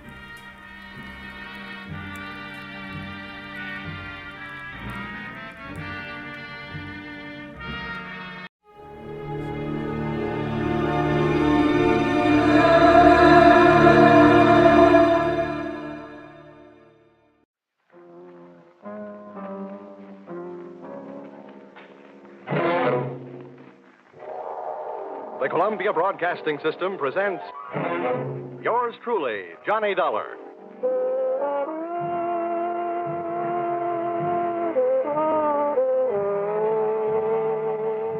The next half hour has its baggage packed to take a trip with America's fabulous freelance insurance investigator, Johnny Dollar. At insurance investigation, he's just an expert. At making out his expense account, he is an absolute genius.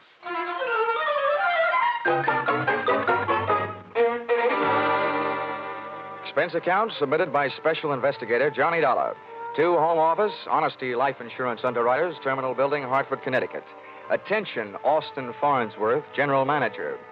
The following is an accounting of my expenditures in the investigation of policyholder Milfred Brooks III for your company. Expense account item 1, 75 cents. Cab fare to your office in answer to your original hurry call. Tip to driver, $1. Expense account item 2, 25 cents. Shoe shine. You remember I got my shoes scuffed when I unsuspectingly walked through the private door to your office. Dollar, grab him. He's trying to jump out that window. Let go. Get off. I'll show you. Oh, no, you don't. Hey, let go, you fool. Get away. Had a nice try, sonny boy. Now pay attention to teacher. No. Class dismissed. Well, Mr. Farnsworth, why didn't you tell me what you had waiting for me? I'd have worn my boxing gloves. Dollar, this was all a complete surprise to me. Well, just in case your little chum on the floor there wakes up in a hurry, I think I'll close the window. Now. My goodness, Dollar, what are you doing? I'm sitting on his head. I don't care if this guy tries killing himself again. I just don't want him to try and kill me. After all, we haven't even been introduced. Dollar, that happens to be one of our largest policyholders. His life is insured with this company in the amount of $2 million. Oh, now I can see why you're so anxious to keep him from putting a dent in the sidewalk. Precisely. He'd also put quite a dent in your company's bank account. By the way, Dollar, aren't you in danger of smothering the boy sitting on his head that way? Maybe. Now, tell me, what's this guy's name, and what's his story? That, sir, is Milfred Brooks III. As I said, we have him insured for $2 million. His mother and father left him with a paid-up policy for the sole purpose of enabling his heirs to pay the inheritance taxes on his estate when he dies. Unfortunately, due to the kind of life he's been leading, Brooks not only hasn't any heirs, he hasn't any money. He blew all his cash? That's right. Now he's trying to get some out of us by threatening to kill himself. And that policy pays off on suicide. In a mortuary, he'd be a millionaire, huh? Please, Dollar. Sorry, go on. 1/2 hour ago, Milfred walked into this office and changed the beneficiary in his policy. When that was done, he proceeded to demand, not request, mind you, $500,000 in cash. Oh, well, say, that's quite a touch. When I explained to him that there was no loan provision in his insurance policy, he threatened suicide. He said I could either give him the $500,000 cash or pay off the $2 million on his policy. So all you have to do is to keep him alive. And he's managed to make that no small problem. The man he named as his new beneficiary, just before he made his demand for the cash, is, well, it's downright frightening. Why? Who is it? One of the most notorious gamblers in the East. His name is Hatcher. Harold Hatcher. Oh. You know him? Yeah. Say, that kid's been a post office pinup boy for a lot of years. Well, there's the situation, Dollar. I'm engaging you to protect Milfred Brooks' future. Yeah, what there is of it. The way this lad operates, you think he had but 2 lives to give for his country. He's not only set himself up to get knocked off by somebody else, he's just dying to do the job himself. It just means that you'll have to work twice as hard. Oh, it also means something else. What's that? That you'll have to pay me twice as much money. Oh, you'll get your money. The situation demands sacrifice, I'm afraid. But protect the boy, Dollar. Give him something to live for, an interest in life. An interest in life, huh? Let's see. I know. Here, this should help. What's that you've got there? It's what's commonly referred to in the more successful bachelor circles as my little black book. Now, let's see. Ruby? No, her favorite expression is drop dead. Bernadine? No, she'd be the new beneficiary by midnight. Oh, here's one. Here. Butter. Butter? Hey, Farnsworth, would you mind passing me that phone, the one with the long cord? No, not at all. My little friend here is showing signs of life. Here you are. Maybe you should let him breathe a bit more. Now, don't worry. He'll be all right. Hello? Hello, I want to call New York. Person to person. Miss Theodora Butts. Yeah, that's right. And you'll get her at Hudson 24292. Dollar, You're not thinking of taking this boy to New York, are you? Well, I'm going there myself, and you want me to keep an eye on him, don't you? Don't fret, Farnsworth. All is not lost. You do worry me sitting on his head that way. Hello? Hello, Butter? Butter, this is Johnny Dollar. I'll be in town tonight. I want to see you. Look, here's what I want you to do. Yes, this is all right to say over the telephone. I want you to reserve a table at the hatchery in my name for 10 o'clock tonight. Will you do that? Okay, I'll see you in a few hours. Huh? But I can't make it any earlier. I'm sitting up on a sick friend. Okay, goodbye. I'm not sure that I agree with your methods. Oh! What's the matter, Dollar? Did he hit you? Hit me? No, he bit me.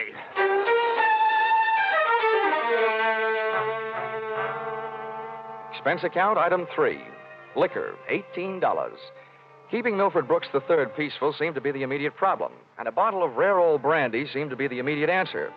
I poured most of it into him, loaded him into my car, and we headed for New York. As we passed through New Haven, he opened one eye, looked up, saw the ale bowl, and gave 3 cheers for old Eli. Yeah, Ray. Old Yale would sure be proud of you. Why anybody would want to insure you for $2 million is more than I can figure. Yeah, well, my daddy loved me very much, and my mother loved me very much. Not only that, but I love somebody very much. And not only that, but I hate somebody very much. Hey, you want to know something? Huh. Next to one other guy, I hate you most of anybody else. Here, lover boy, it's cocktail hour again. Time for your bottle.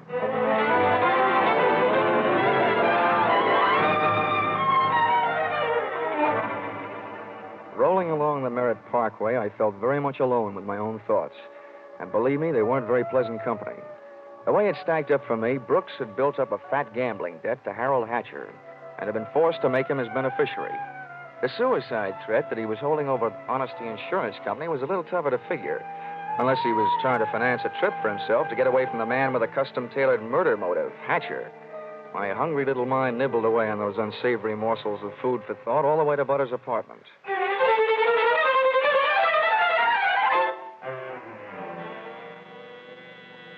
Hey, where are you taking me?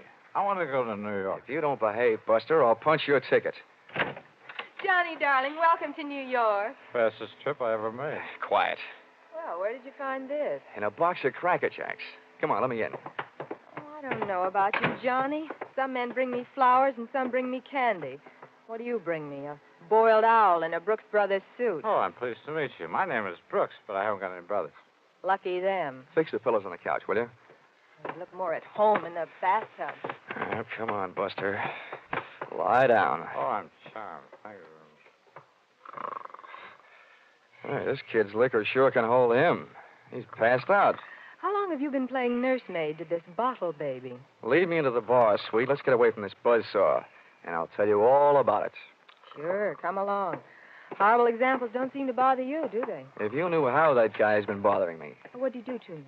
Oh, let's just say he put the bite on me. Ah, the river sure does look pretty tonight. Like a brandy? Anything but. I've been sniffing that secondhand, all the way from Hartford. Oh, make it a Barrow root beer. Hey, Butter. See that big boat out there? Mm-hmm. Oh, I sure would like to be on it with you. Sailing off to faraway romantic places. Get with it, darling. That's the 125th Street Ferry. Here's your root beer. Come on now. Tell Butter all about it. First things first. Now that I've got a Dad's old-fashioned root beer, how about giving me one of Mom's new-fashioned kisses? And then I'll tell you all about it.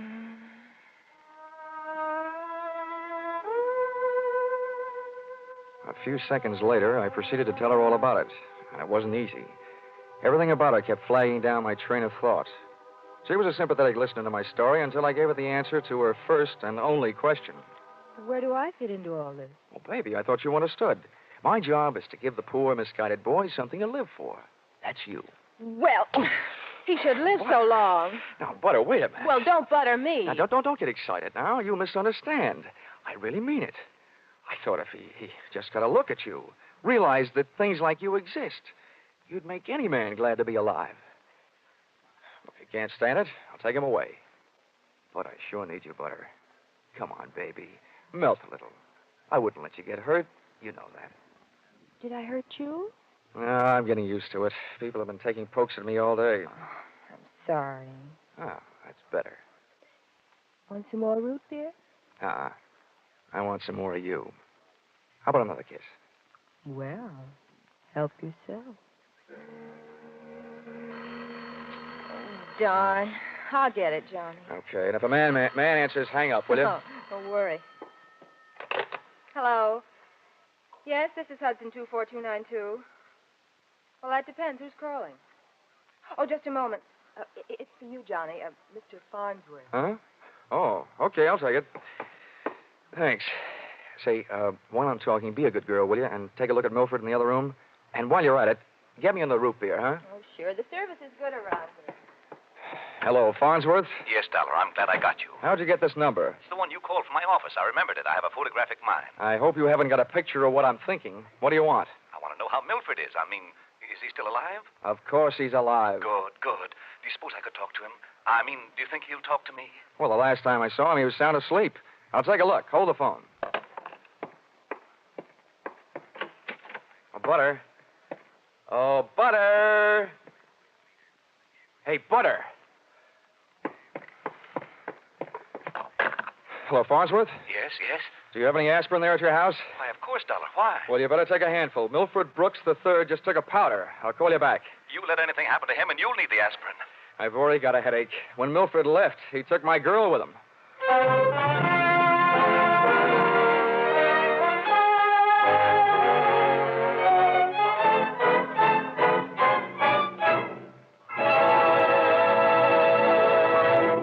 In just a moment, we'll return to the second act of Yours Truly, Johnny Dollar. But first, we want to remind you that it was 437 years ago, next Sunday, the famed Spanish explorer Ponce de Leon began his search for the Fountain of Youth. By sheer coincidence, the man who's still looking for it, Jack Benny, will be heard on CBS next Sunday at 7 o'clock Eastern Time. And now, back to Yours Truly, Johnny Dollar.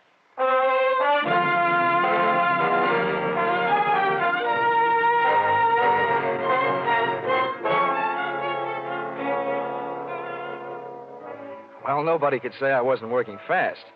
I had only been in town for an hour, and I had already succeeded in not only losing your $2 million baby, Milford Brooks III, Mr. Farnsworth, but in losing my $1 million baby, Theodora Butts. I tried to put myself in Milford Brooks' $40 shoes, but they wouldn't fit. You can't outthink a maniac.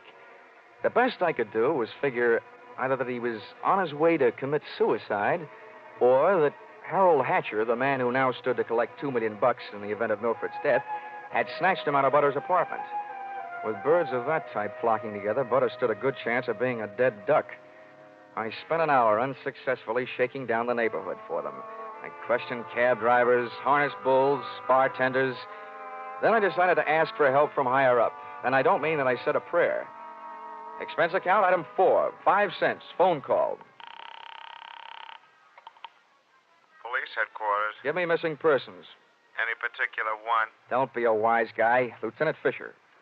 Yes, sir. Hello, Dollar.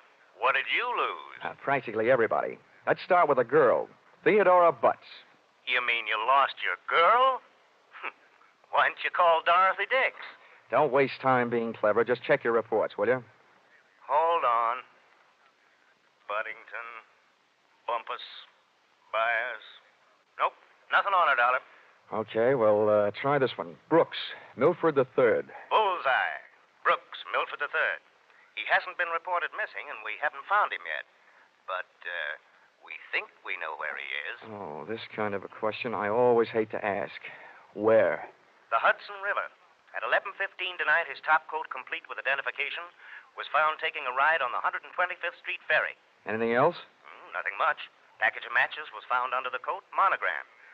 You don't happen to know anybody whose initials are H.H., do you? H.H.? Well, there's always Horace Height. Thanks, Fisher. I'll check back with you later. I'll be here.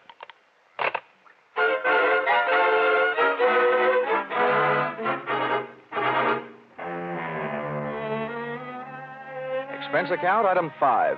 Nightclubs, $28. Harold Hatcher's hatchery was in a cellar under a hotel, but the prices were high enough to rate a penthouse. The club was draped in too much satin, its lady customers in too little.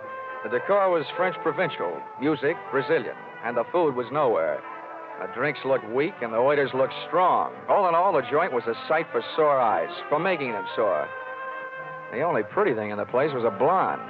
She came strolling up to my table, her hips unconsciously sending subtle little messages back to the rumba band. She opened her mouth, slid her tongue over her lower lip, and let a few warm, soft words slide out.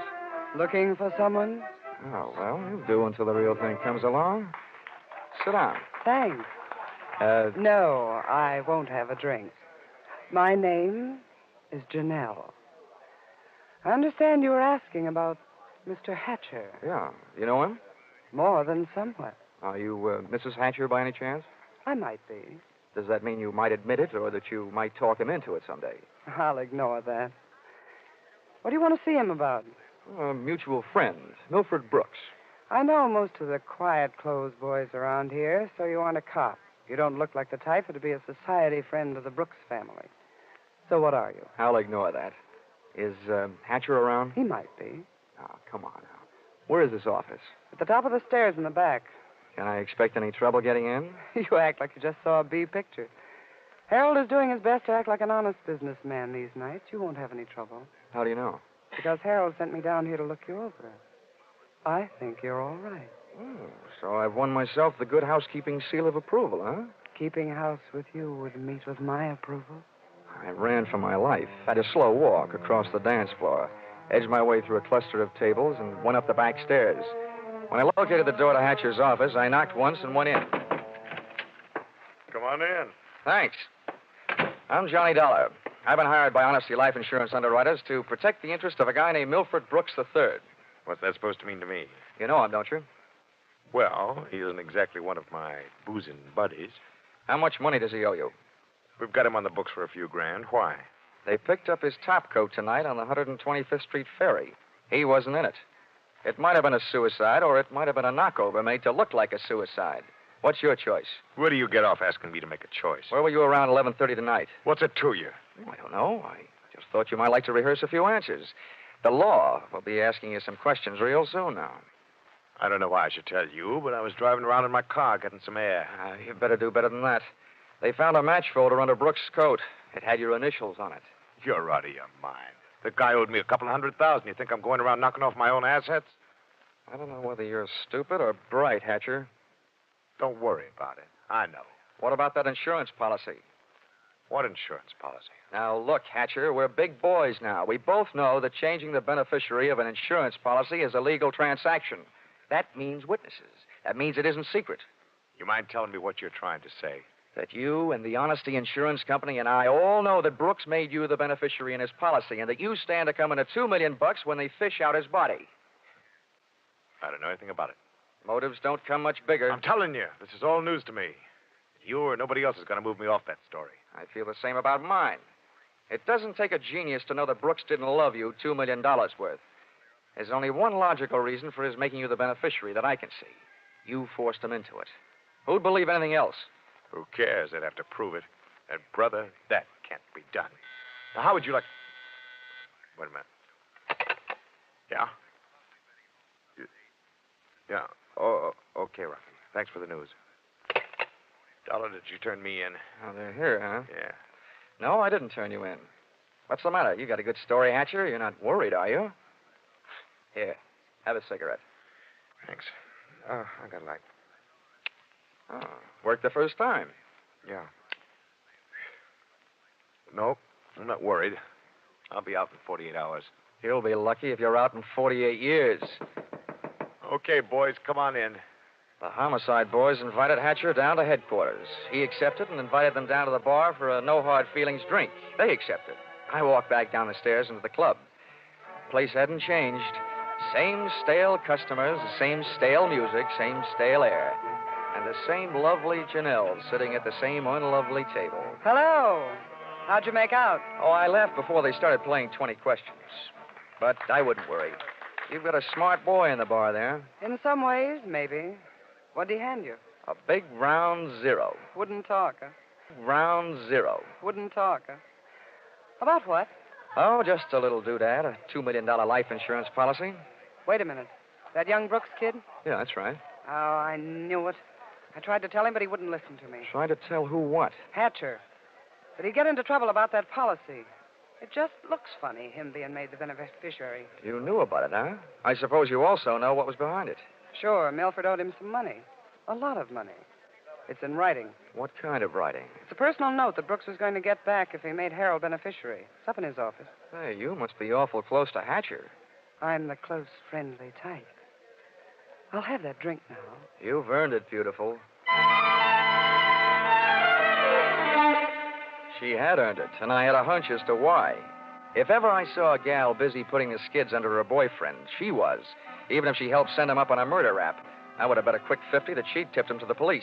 It's happened before if the boyfriend is the murdering type, and it's a nice, neat legal method of disposal.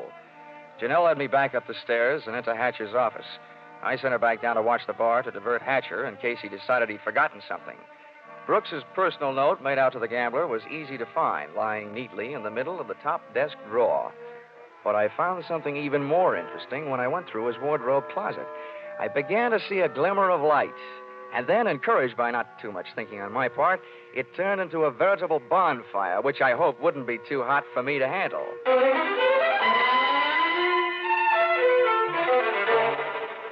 Did you find everything? Honey, if I were a judge, I'd be ready to sentence the guilty party. Good. Oh, waiter, the check. Where are you going? To the police? Bright girl. I'll see you later.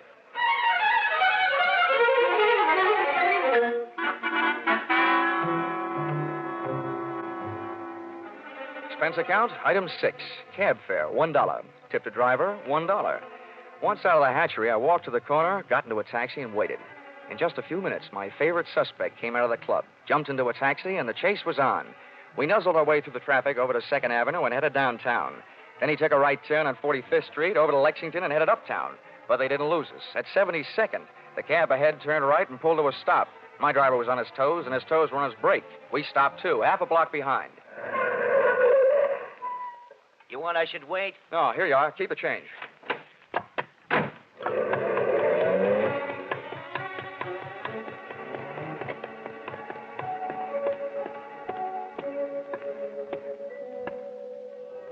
It was a garage that belonged to a residence on the parallel street a block away. I made out a for sale sign on one of the big doors. The living quarters upstairs were dark enough to look interesting, so I indulged in a bit of genteel breaking and entering. Entering that old barn didn't take much breaking. I tripped up the stairs. They sounded like they were left over from an old ghost story. And so did the first voice I heard when I stopped, halfway up. So we've got to be careful, especially about that Johnny Dollar.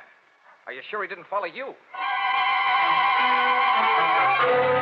That voice sounded awful dry to be coming from a guy who supposedly had spent most of the night snoozing on the bottom of the Hudson River. It was Milford Brooks III.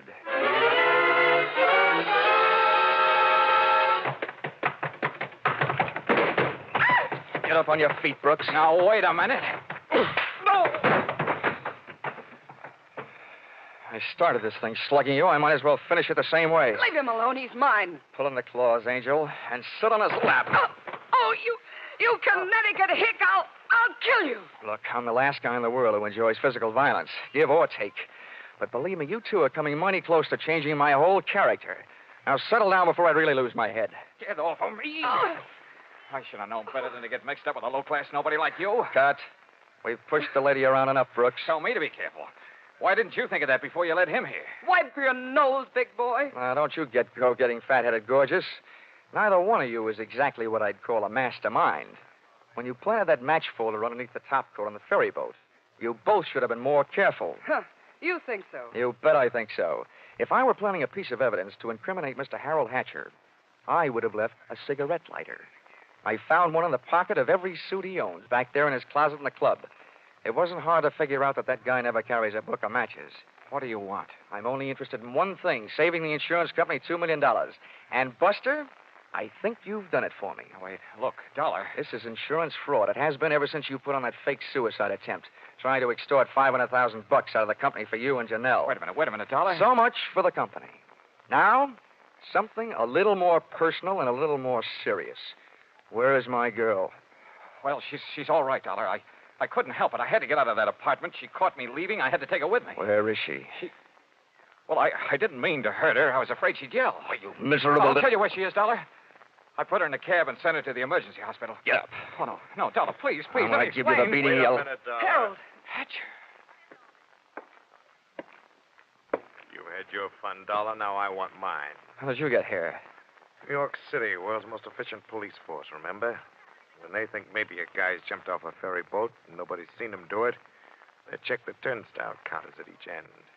In the case of Brooks here, as many people got off that boat as got on. Yeah, that makes sense. They'd hardly hold a guy for murder just because somebody else lost a topcoat. How'd you know we were here? You know me, Janelle. You never go any place that I don't know about. Okay, Brooks, you felt like explaining. Now I feel like listening. Get it up. I don't know what you mean. I know what you mean, Hatcher. One, he gave you a big, fat $2 million motive for murder. And two, he did his best to make it look like you did murder him with that broken-down match cover plan on the ferry boat. Why? Well, they wanted to get rid of you and live happily ever after. The big mistake they made was in trying to shake the insurance company down for some ready cash.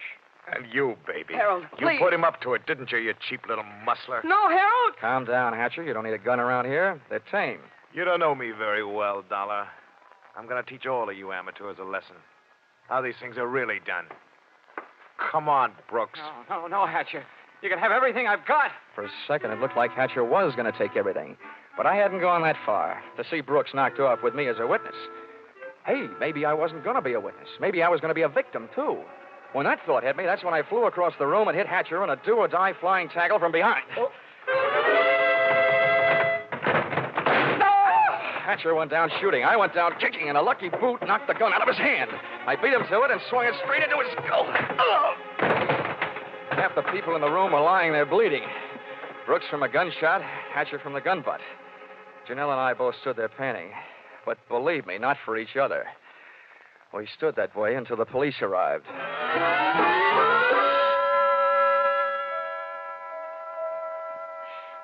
Johnny, I hate being in the hospital, but I look awful. Butter, honey, you look lovely in white. This patch on my head? Johnny, they had to cut a big hunk of my hair off to put in the stitches. Oh, that awful man. Well, if it'll make you feel any better, baby, that awful man got taken care of.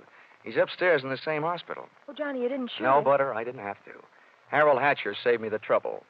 They don't know yet whether Mr. Brooks is going to live or die, but it doesn't make much difference to me or to the insurance company. He signed a statement admitting attempted fraud. Serves him right hitting a lady on the head. Oh, Johnny, what am I going to do? My hair will look awful. It'll take months for it to grow out. Now, don't worry, Butter. I'll buy you something to cover it up. I know a guy over on Fifth Avenue who claims he makes something that looks prettier on a woman's head than her hair. Expense account, item 7. $640. Ladies' hats. To cover the lump on lady's head. Expense account, item 8. $20. Tip to nurse for reminding Butter on the hour every hour that accidents will happen. Expense account, item 9. $7. Mileage driving back to Hartford. Expense account total, $1,182.23. Which you may say, Mr. Farnsworth, is a lot of money for one man to spend in a day and a half. But you must bear in mind that the amount at stake was $2 million. And you know the price of steak these days. Signed, yours, truly, Johnny Dollar.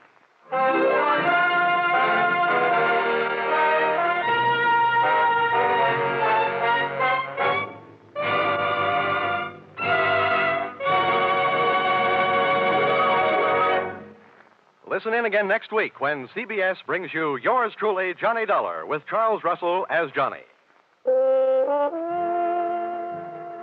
Yours truly, Johnny Dollar, is written by Paul Dudley and Gil Dowd, with music by Mark Warno, and is produced and directed by Richard Sandville for CBS, the Columbia Broadcasting System.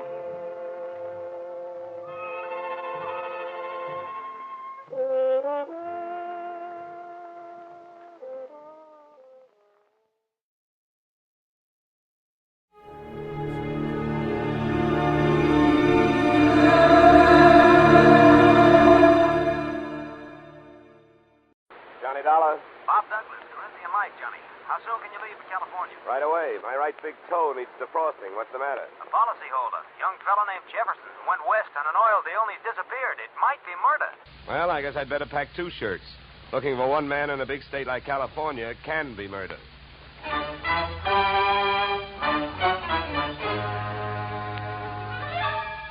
Edmund O'Brien in the transcribed adventure of the man with the action-packed expense account, America's fabulous freelance insurance investigator. Yours truly, Johnny Dollar.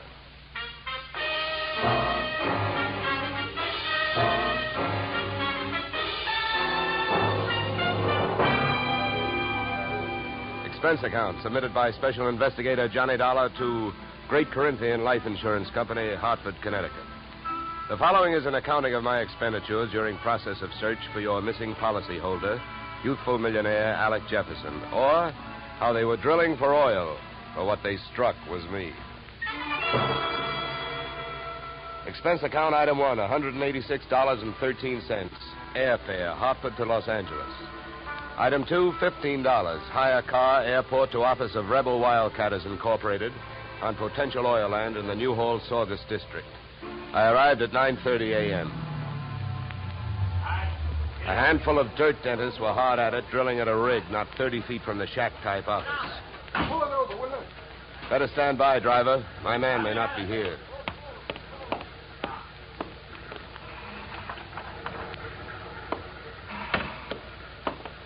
Morning. Can you tell me where I'll find Mr. Flaherty? You're talking to him. I'm Mars Flaherty.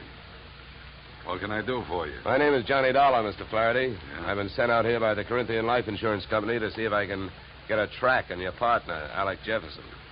I see. Well, it's their money you're spending, Dollar, so I don't care much if you waste it. But if you don't mind my saying so, I do think you're going to be wasting your time. Well, I get paid by the day. Then I guess you don't mind wasting time. Oh, look, don't get the idea I'm just naturally pessimistic. I'm not. It's just that I've already done a lot of looking for young Jefferson, and when that bird flew the coop, he didn't leave a feather you could trace him by. Well, do you have any objection to giving me a few details? No. Sit down. Not at all. Thank you. To save time, maybe I'd better tell you what I already know. Well, it can't be much. It isn't. I suppose you realize Corinthian Life is the administrator of Jefferson's father's estate. Yeah. I know that. Well, having charge of the money, they naturally know that young Jefferson financed this operation. That's right. His money, my experience. The only thing we needed was a little more luck. Well, there you have it. That's all I've got. What can you tell me? That whatever young Alexander got, he was asking for. For a guy built like a cream puff, he got mighty strong around here. Around an oil field, that isn't healthy even for a big guy. How do you mean he got strong? Too much money, too much opinion. That mixed up with too many other men's women can mean trouble for anybody. Any particular women? Too many. Mind telling me who they are? No. Matter of fact, I got a list right here. Yeah, you can have it. I already tried it. Just one more thing. Yeah? How and when did he drop out of sight? A week ago last night. Yeah, he left here at 5 o'clock for his apartment on the Sunset Strip in Hollywood. He never got there. I checked that, too. Here, yeah. Give me that paper back for a minute. I'll write down the address. Thanks. Well, I'll be around. Oh, by the way, the first thing we try to figure out in my racket is who would benefit most. How would you like to have him found? Dead or alive? Either way, Dollar. I can take it. I've lost partners before. I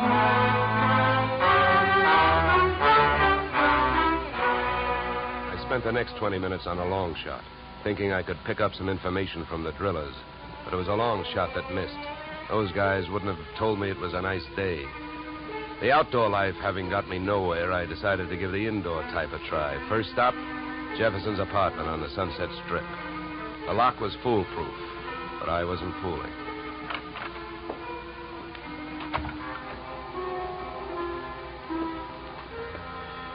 The joint was decorated in a lovely shade of hangover green. A series of alcohol rings from the bottoms of glasses carrying out the motif on all flat surfaces. In the living room, I found several pieces of loosely strewn feminine attire, In the bedroom, I found one piece of loosely strewn female. Hey, who are you? What do you want? Oh, sorry. I understood this was Alec Jefferson's apartment. It is? Oh, You can drop your eyebrows, mister. I'm his wife. I beg your pardon? You heard me. I'm Mrs. Alec Jefferson. Pass me that robe, will you? Now to make coffee? Yeah, why?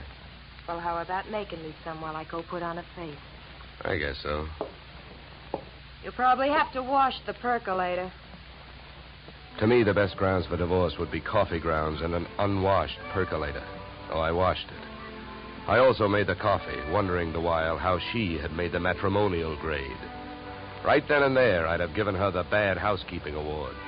She looked like the kind of a girl who could get into a beauty contest, but like she'd never win it. Any way you looked at her, she was a new complication. Your coffee's ready.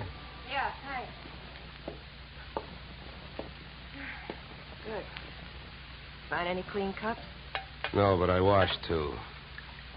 Here. Thanks. Now, would you mind telling me who you are? I'm an insurance investigator. I'm looking for your husband. Well, we should find him. I could use some money. How long have you two been married? Few weeks. Why? Routine question. Tell me, when was the last time you saw him? I was waiting here for him the night he disappeared. Any witnesses? If I need him. Okay. Tell me this. Do you have any idea why he disappeared or where he is? Not the slightest.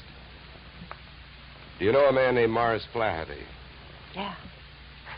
Yeah, I sure do. How well? I was his girl. So? By the way, have the police come to you yet? No, I went to them. You see, I'm the one who reported Alec missing. Do you know whether they've come up with anything? Nothing much. Up until now, he's just a missing person. They put Alec's picture on a television every night. I don't know that they're doing much else. They keep calling him a Caucasian. Look, please don't get so hysterical about this. It makes you so hard to question. Huh? Oh, nothing. Oh, I get it. Excuse me if I seem dense this morning. Morning. It's 3 in the p.m. All right, so everything about me's wrong. That's right. Look, you can think that I married him for his money if you want to. Suppose you're used to suspecting everybody of everything. But have you heard? There are two sides to every marriage. Do I look strong enough to have carried him to the altar? I never weighed him. But answer me this. If he swept you off your feet, why did he pull a fade out in the middle of the honeymoon? What should I know?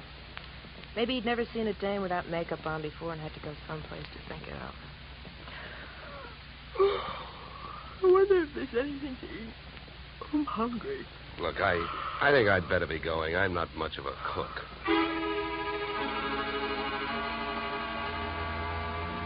When you're working on a case, your nerve ends are easily disturbed. So when I left the house and saw a hardtop blue Plymouth parked opposite the apartment, mine clanged an alarm. In the car sat an equally hard-topped man reading holes in a newspaper. I gave him the slow walk-away and quick turn treatment, and I caught him with his newspaper down. Then I had to go into my act. Why, George, you old son of a gun. Huh? Oh, my gosh, it's good to see you. What are you talking about? My name ain't George. What? Well, I'll be. What you know is I came out of the house, I got half a look at you, and as I started to walk away, the face registered. Why, mister, you're a dead ringer for an old school pal of mine, George Pfeiffer. Now, how do you like that? Look, come here. Let me take a closer look. Come here. All right, look out. Sleep tight. Okay, Sleeping Beauty, over you go. I'll drive. I turned the car up into the Hollywood Hills, found an empty house with a for sale sign out front and a garage out back, and drove in. His wallet was bulging with everything but money and information. An ID card gave his name as Philip Wilkins, his occupation as private detective. The next fact I came up with was that Mr. Wilkins was a light sleeper. He came to find me still fishing through his wallet. Hey, give me that. Okay, hold it, mister. Take it easy. Here, you can have your wallet back. Now, keep calm, and everything's going to be all right. If you don't, I'll have to give your whiskers another dusting. Oh, look, what's a big idea? What'd you slug me for? You know why, Mr. Wilkins, because you had a plant on me, and I figured if you were that curious about me, I wanted to know more about you. You're nuts. I wasn't watching you. I was watching that house you come out of. There's a dame in there that I'm getting paid to tail. I can't afford to be convinced of that. Who hired you? I'm not telling. You or anybody else, Mr. Dollar. Oh, word travels fast. First you tell me you're not watching me, then you also tell me you know who I am. So what? Is that illegal? You went to see the dame that I'm watching. I was told you'd probably be around, and you was. You'll be in my report. If you're healthy enough to make it. What were you really doing with that stakeout? Were you watching the apartment, waiting for somebody to show up? Do you really have a tail on Mrs. Jefferson? Or did you follow me in from the oil fields? Why should I follow you? Maybe you and I got the same approach to this case. You found him yet? No, but it's still early. Who else is interested in finding Jefferson? Well, I hear he's quite a playboy. Maybe one of his playmates wants him served with breach of promise papers. Oh, come on, Donald, let's face it. I can't tell you who I'm working for. You know that. It ain't ethical. It's not ethical to let yourself get picked up as easily as I picked you up either. But let it go. I don't suppose by any chance you know a man named Morris Flaherty. Know him? I'd like to see one of his derricks fall on him. Why so? What did he do to you? A couple of days ago, I went out there to try and sell him some information. He had 3 of his men beat me up and throw me off the oil field. Yeah? What's with that look? Don't you believe me? Who knows? You might be telling me you hate Morris Flaherty to keep me from thinking you're working for him. I think you better get out of this car and let me drive away, Dollar. You're in a lot of trouble. I don't think so. Oh, you don't think so? I can have you pulled in for kidnapping. If that's what you have in mind, then first you'd better get a few witnesses for yourself. Now, come on. Suppose you calm down for a minute. If you really hate that guy, well, maybe we can make a deal. If it's against him, I'll deal with him. How much do you know about Flaherty? My bookie's marked lousy from way back. He's promoted about 50 wells, and none of them ever happened. He's wild to hit oil. It's my guess that he's got a hunch that this is the big one. That's why I think his partner disappeared. Yeah, what difference would that make? Even if his partner turned up dead, Flaherty would still have to split any profits with young Jefferson's estate. Maybe not. I know they had a queer deal. Well, who'd know about that deal besides Flaherty and Jefferson? I don't know. But I do know one way of finding out what it is. How's that? Flaherty keeps all his papers in the safe in his office. I've even got the combination. We'll give it to you. You keep it. Wilkins, I still don't know who you're trying to get even with, Flaherty or me. So what I'm going to do is give you half a break. Then I'll only be taking half a chance. Yeah, then why don't you want the combination to the safe? I don't need it. You're going to open that safe. Because you're going out there with me. Tonight.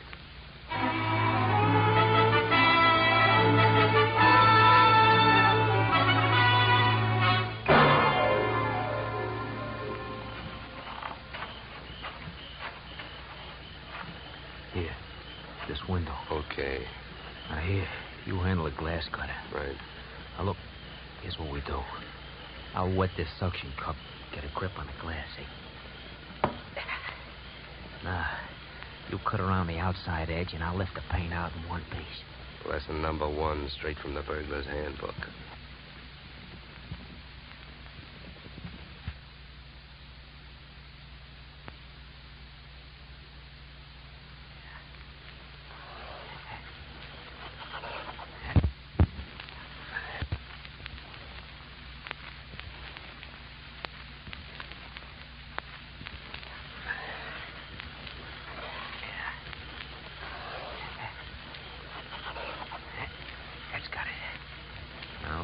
There's a little tap with the knuckle. That's it. Okay.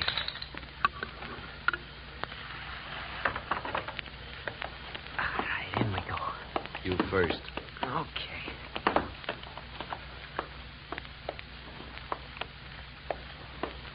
Now, the safe is over here. Get your fingers over that flashlight. For all I know, you might still turn out to be the local Paul Revere. Yeah, that's right.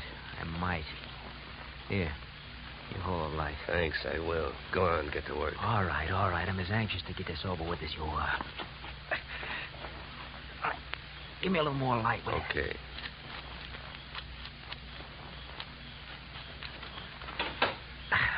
There you are. All right, go to it. You go to it. You reach in. And if your hand comes up with anything heavier than papers, I'll cream your skull. Will you stop your worrying? Here. Nothing here. Nothing. No. All right, you got him, that's all.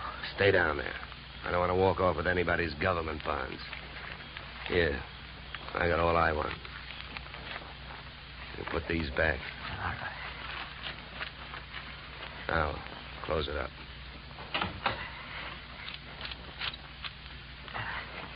All right, now, come on. Let's get out of here. Just a minute, Wilkins. I can have a good look at these papers. You can look at them later. Come on, let's go. Look, this I'll give you for free. And it's the difference between being a $4 a day private detective and a $10 one. What you've got printed in your memory, nobody can take away from you. So hold your horses while I take a look at this partnership agreement. All right. But hurry up, will you? I got a couple of watchmen around here. Yeah, here it is.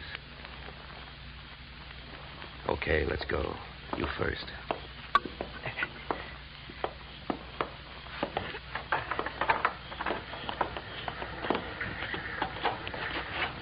Okay, back to the car. Make it fast and easy.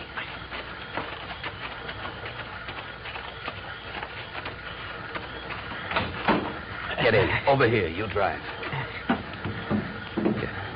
You know, Wilkins, I had a clammy feeling for a while back there that we weren't going to make it. Don't go starting any celebrations. You didn't make it.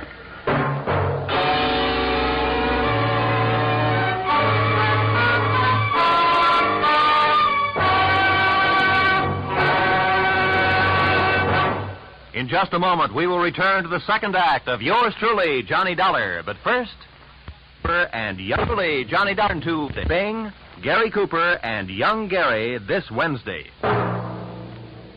Now we return to yours truly, Johnny Dollar, starring Edmund O'Brien.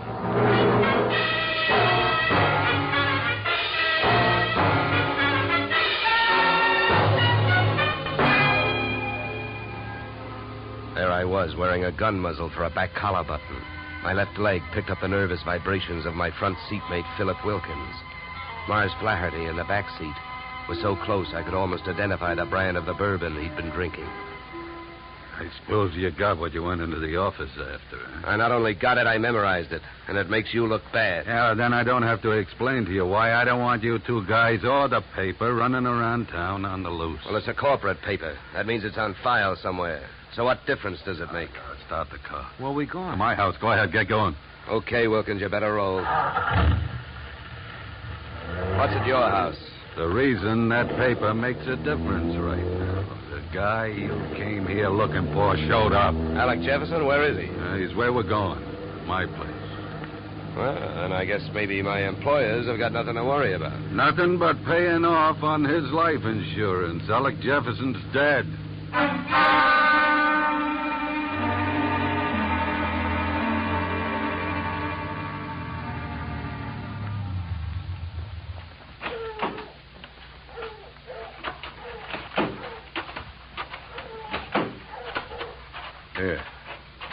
Here, Dollar, here's the key. To open the door. Stand next to him, Wilkins. Close.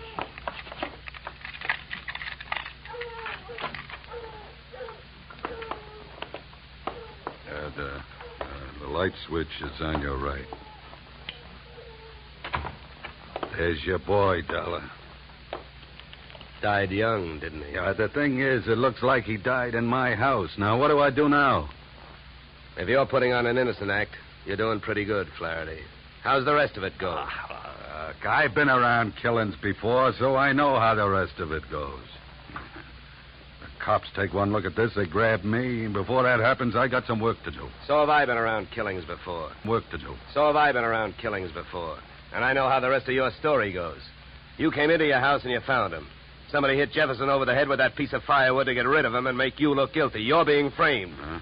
The next chapter reads you've got 8 witnesses to prove you were at a church social at the probable time of death. That's the way I wish it read, but I haven't got any witnesses. I've been on the loose out in the hills ever since I saw you this morning. Oh, yeah? What are you, a nature lover? An oil man. In my racket, you never stop sniffing. When I came back and found him here, I headed it for the office. I wanted that paper you got out of the way for the time being. Would that gun of yours object if I looked the body over? Help yourself. Thank you. Any idea how long he's been dead, Dollar? Oh, hard to tell. Feels like quite a while. Could have happened before I met you. What do you mean by that? Nothing. Hey, Flaherty. Huh? You ever see this before? Well, what is it? An earring? No, let me see that. Here, hands off. Don't touch it. That's another $4 detective move. You don't touch evidence. You draw a mental picture of it. What were you trying to do? Involve yourself or uninvolve a client? How about it, Flaherty? Do you have any idea who that earring belongs to? Maybe one of the dames on that list you gave me, huh? I wish I could get away with lying to you, Dollar, but I don't think I'm in a position to try. It belongs to Ada. Oh? Jefferson's wife? Not legally. What do you mean? I married her in Mexico in 45. She must have liked the scenery. She took Jefferson down there and went through a ceremony with him 2 weeks ago. Without divorcing you? That's right. You guys really turned out to be partners.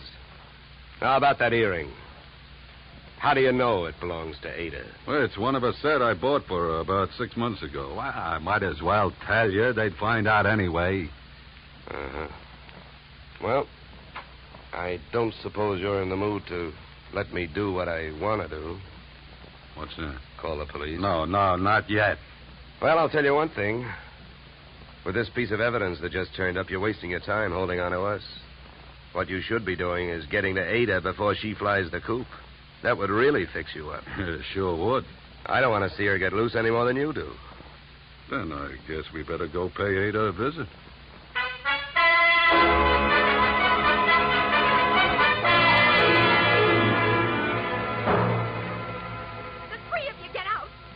All you got is one lousy earring, and if you think I'm going to stand here and listen to you try to pin a murder on me, you're nuts.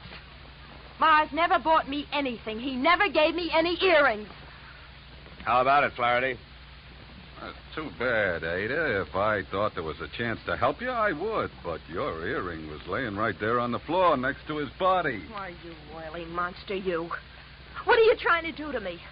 Why, if anybody had reason to kill Alec, you did, you miserable thief. Now, wait a minute, Ada. Don't make yourself look worse by throwing a lot of accusations around. I know about the contract between Alec and Mars. In case of death, the survivor gains full control of the oil field. But a good piece of evidence will beat out a good piece of motive in any court in the country, and you've got both working against you. Get out of here. You don't know what you're talking about. I think I do. Knowing about that agreement, you married both these guys. Those Mexican marriages are just weak enough to help you beat a bigamy rap if it came to that, and just strong enough to help you collect if either of your husbands died. Your next move would be to divorce the one that was still living and take advantage of the California community property laws. Oh, you've got it all figured out, haven't you? Well, not quite. I haven't figured out why young Jefferson went to all the trouble of dropping out of sight and then showed up to get himself murdered. I think I can tell you. It was about time you told us something. I was working for Alec Jefferson. That's why I couldn't tell you, Dollar. I was getting paid to help him stay out of sight and keep my eye on these two.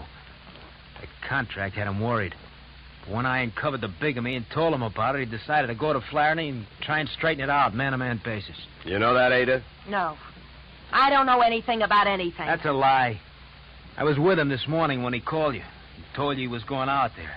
You had plenty of time to get out there and wait for him. You can't get away with it. You can't prove anything. Now get out of here! Not before Never mind the gun, Flaherty. I got her. No, let me go. Hey, none of that. Around you go.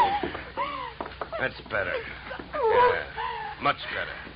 Now, come on, Angel, across the room. Well, Flaherty, don't you think I'd better call the police now? I'm afraid there's nothing else to do. Okay, then you hold her. You put your hands on me, you dirty filthy... No! Get me police, operator. My name is Dollar. I'm calling from apartment 3C, Horizon View Apartment, Sunset Strip. I've got a murderer here for you. It's out in Newhall, but that can wait. Well, dead bodies usually do, but you never can tell about a killer. Well, that's it. You got a good tight hold on her, Flaherty? Yeah, I can handle it. Good.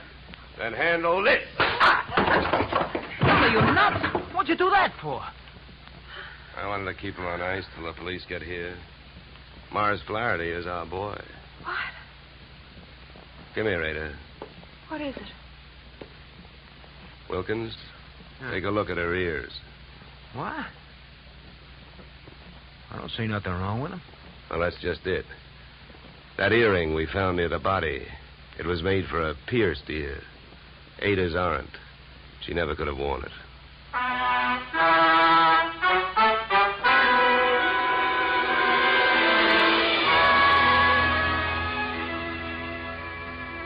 Morrow?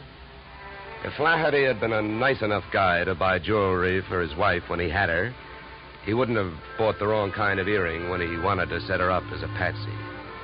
The police traced his purchase of same to a Main Street pawn shop. But what really nailed him was the biggest switch of all. Since the murder weapon was a shaft of rough bark firewood, there were no fingerprints on it. But by the same token, there were weapon prints on Flaherty's fingers. A batch of tiny splinters under the skin. Inasmuch as my own girl furnished the practice which made me perfect on this case, I assume you will not be annoyed at my listing expense account item 3, $65, one pair gold earrings inscribed, to Olga, with love. Item 4, $187.13, return transportation, Los Angeles to Hartford. Expense account total, $711, signed, yours, truly, Johnny Dollar.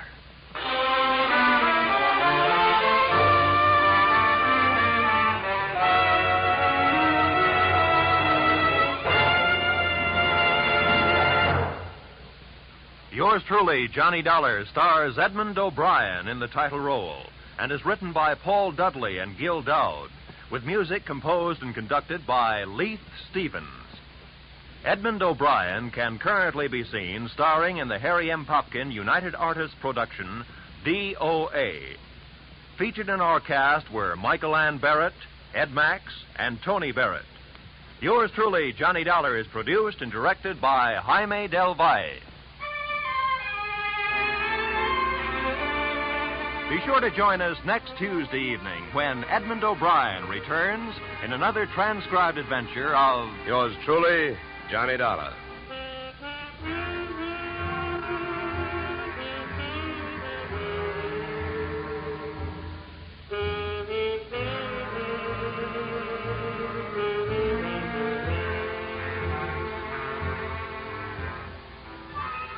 Blizzards in the western states, floods in Texas, hurricanes in Florida, tornadoes in Louisiana. Wherever disaster strikes, the American Red Cross stands ready to lend assistance. The Red Cross helps victims not only at the terrifying moment when disaster strikes, but also in rehabilitation. This is just one of the many nationwide activities of the Red Cross. Give generously to its latest drive. Now stay tuned for the adventures of Philip Marlowe, which follows immediately on most of these stations.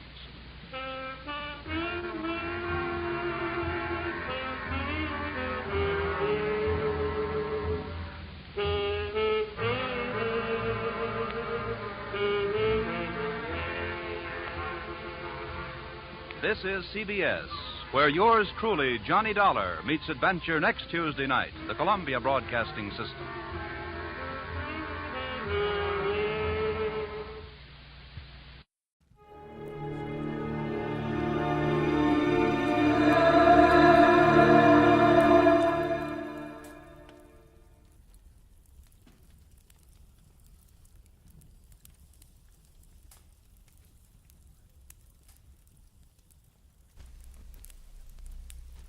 Get this and get it straight. Crime is a sucker's road, and those who travel it wind up in the gutter, the prison, or the grave. This time, a platinum wristwatch, a body on a lonely strip of beach, and a case of heart failure in a Beverly Hills garage, all added up to blackmail, 25 years old, and a killer who would never be caught. It happened like this.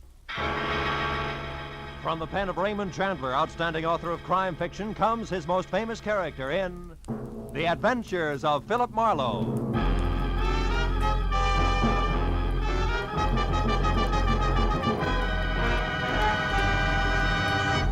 In just a moment, tonight's story. But first, a message from the Ford Dealers of America. The whole country's talking about the great 1950 Ford. Listen to what Mr. Carl Moore of Kingston, Pennsylvania, one of more than 420,000 delighted owners, says about his new Ford. I leave my car out on the street a lot in winter, but you'd never know it to look at my 50 Ford's paint job. It's still as new-looking as when I bought it.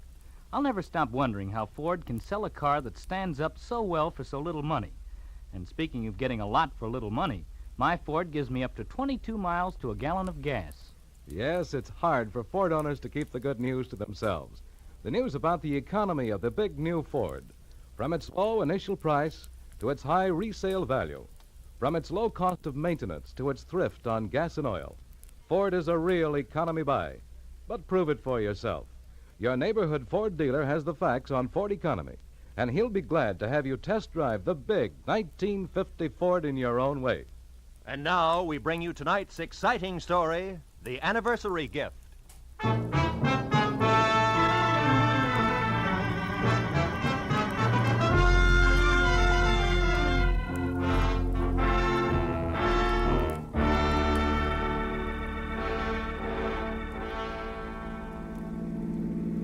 We turn left at the next corner, cabby. Okay. Boy, this Beverly Hills in a sunny afternoon is really something, ain't it? Yeah. Wide streets, classy homes. Boy, these jokers got it made. Some life. Nothing ever gets to them to bother them except the income tax, maybe. Yeah. Here it is, mister. 8834 Beverly Road. What a joint. Yeah. Wait for me, huh? Sure, mister.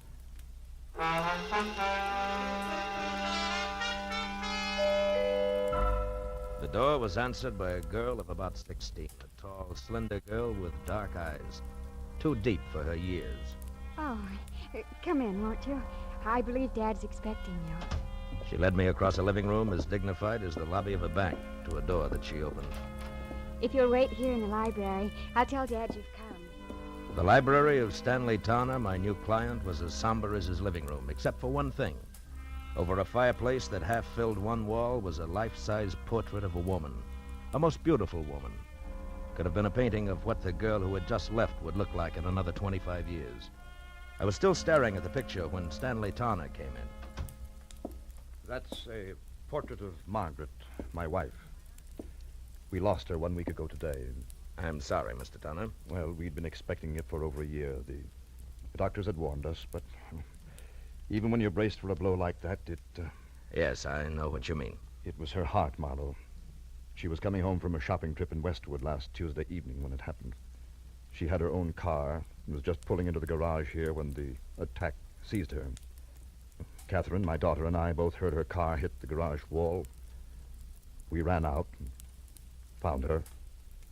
The doctor did everything possible. Wednesday morning, she was dead. And I'm sorry. It's all right, Mr. Towner. I must tell you all this because the reason I called you here has to do with Margaret's death. I don't understand. I've got to get Margaret's watch back. A what? A watch? Yes, a wristwatch. It's, well, I'll try to explain. I loved my wife very deeply, Marlowe.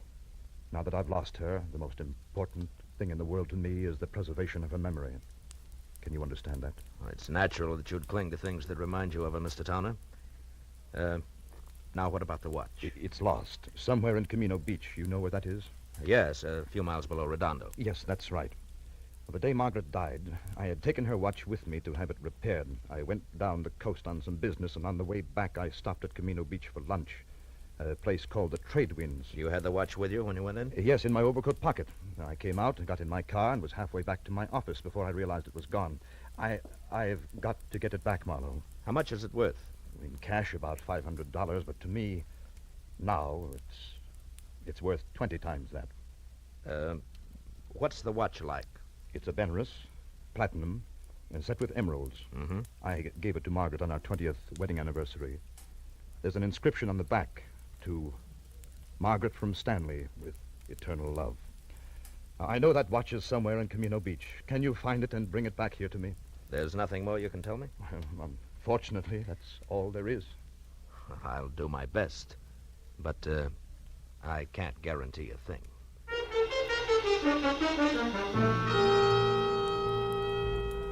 The cabbie waiting outside drove me back to the gas station on Wilshire, where I picked up my own car, fresh off the grease rack, and headed for the ocean and the sunset.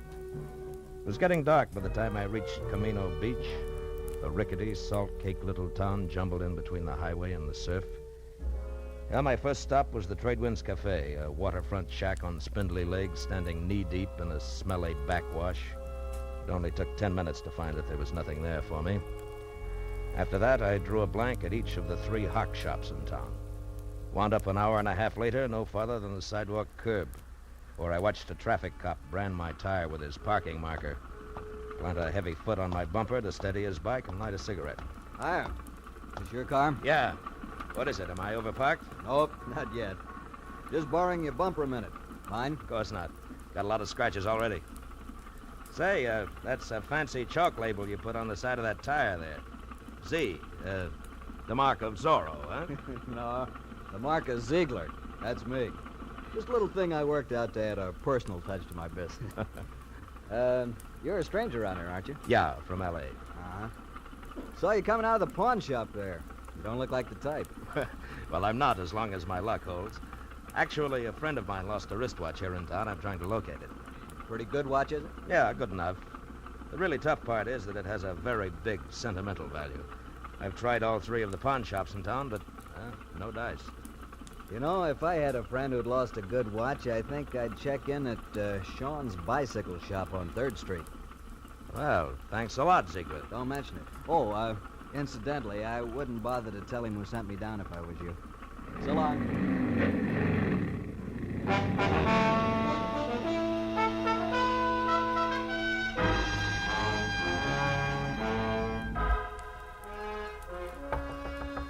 Hello.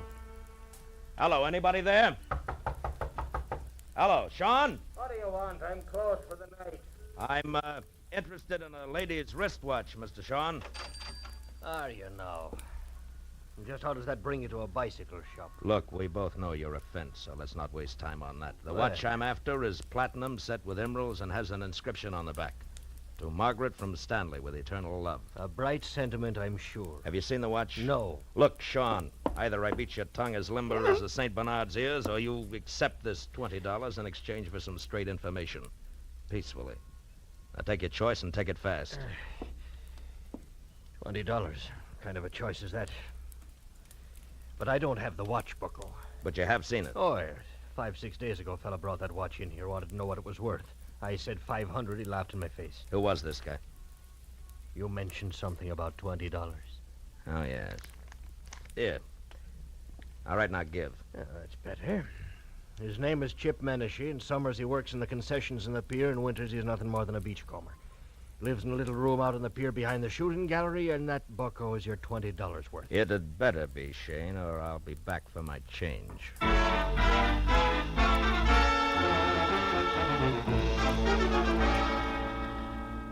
The amusement pier was deserted. When I finally found the one-room shack tacked on behind the shooting gallery, it was dark and quiet. I knocked once, got no answer. So I pushed a wad of rags out of a broken pane of glass in the door, reached inside, and unsnapped the lock and went in. With the light from the one naked overhead bulb, I started through the room. On a packing crate that passed for a dresser, I found a week-old newspaper clipping that said the body of one Leon Stice of Camino had been found on an isolated beach Wednesday morning, shot in the chest. No apparent reason. Stice was survived by his wife, Nancy, of 320 Front Street. I got real busy wondering why a bum like Chip Menashe saved old newspaper clippings of murder stories when a noise outside turned me toward the open door.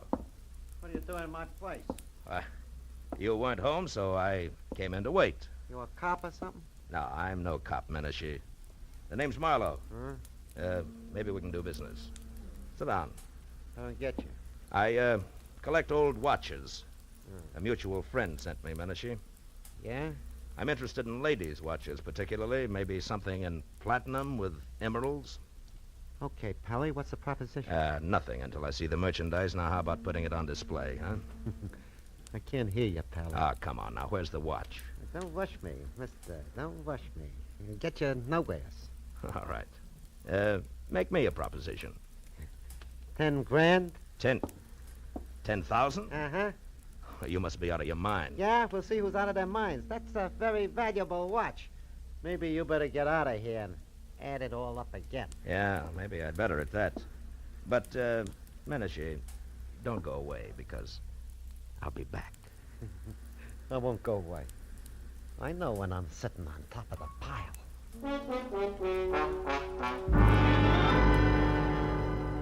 As I walked away, a hunch kept whispering to me that the body of a guy named Leon Stice, found on a lonely beach, was somehow tied in. So I decided to pay a call on his widow. I drove down Front Street to number 320, but there was nobody home. As a matter of fact, the only sign of life on the entire block was a red neon Pelican in a blue neon martini glass above the door of a bar across the street. So I walked over and went in. A couple of questions later, I found Nancy Stice sitting alone in the back. The offer to buy a drink was the only introduction I needed. Sure. You can buy me a drink. Hey, Charlie. Okay, Nancy. I'm an old friend of your husband's, Nancy. I just heard. That louse didn't have no friends. Yeah, Nancy. Something for you, mister? No. Here, keep Thanks. Mud in your eye.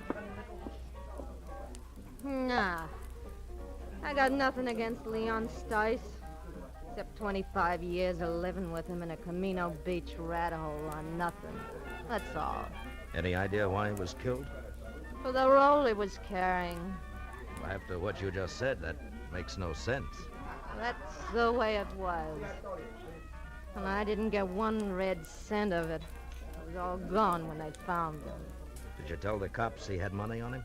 Nah. I hate cops. Yeah, sure. Where did Leon get this dough? He told me he ran into an old acquaintance who was staking him. Some guy named Martin Vogel who used to live here in Camino Beach years ago. Martin Vogel was staking him? To what? Leon said him and Vogel was going in business together. The cash was in advance. Oh, sure. He was going to be such a big shot. What kind of business, Nancy? Just between you and me, the only business that crummy mind of his would work on was blackmail. Take it from me. And now, how about another drink for his grief-stricken widow, huh?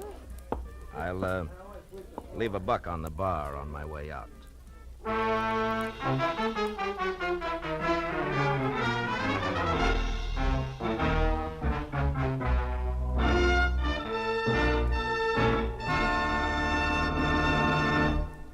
In just a moment, the second act of Philip Marlowe. But first, a brief message from the Ford Dealers of America.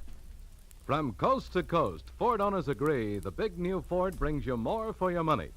More in comfort, more in performance, and more in economy.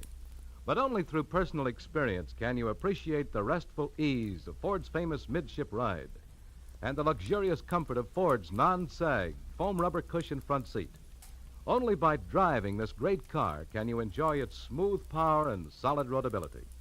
And only by getting the facts about Ford's economy can you understand that so powerful, so smooth riding, and so beautiful a car can cost so little to buy. To run and to maintain. But see what the new Ford gives you. Find out how much it saves you. Yes, before you buy any car at any price, it will pay you to stop by your local Ford dealers. Take the wheel of the 100-horsepower V8 or its companion in quality, the 95-horsepower 6. Once you've driven it, you'll agree the new Ford is the one truly fine car in the low-price field. Now we return to the second act of Philip Marlowe and tonight's story, The Anniversary Gift.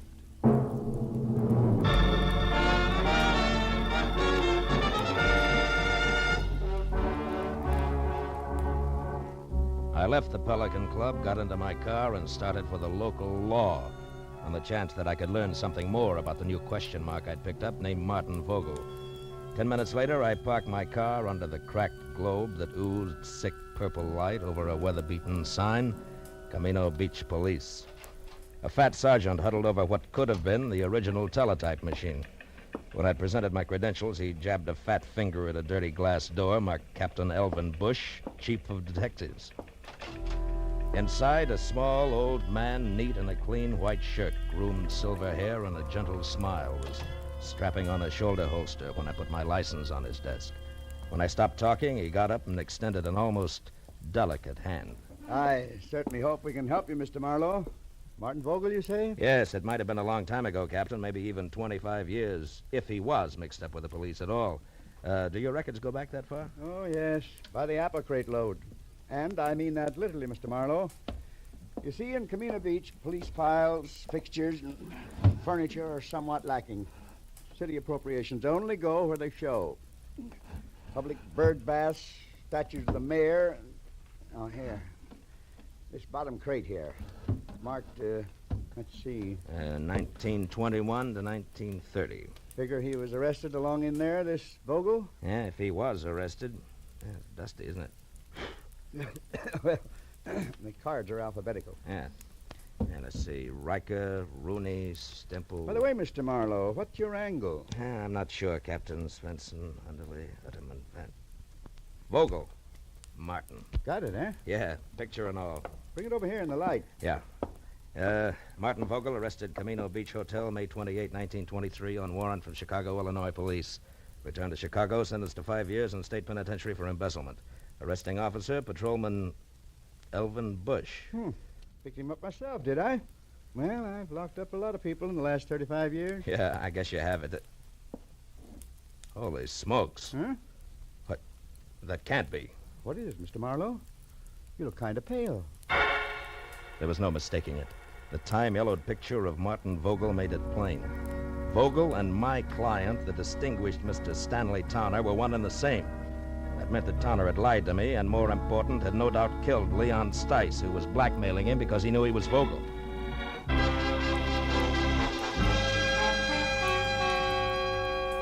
I left Captain Bush piled into my car and pointed it back for the amusement pier, where one way or another I was going to get Chip Menashe to fill in a few remaining blanks for me.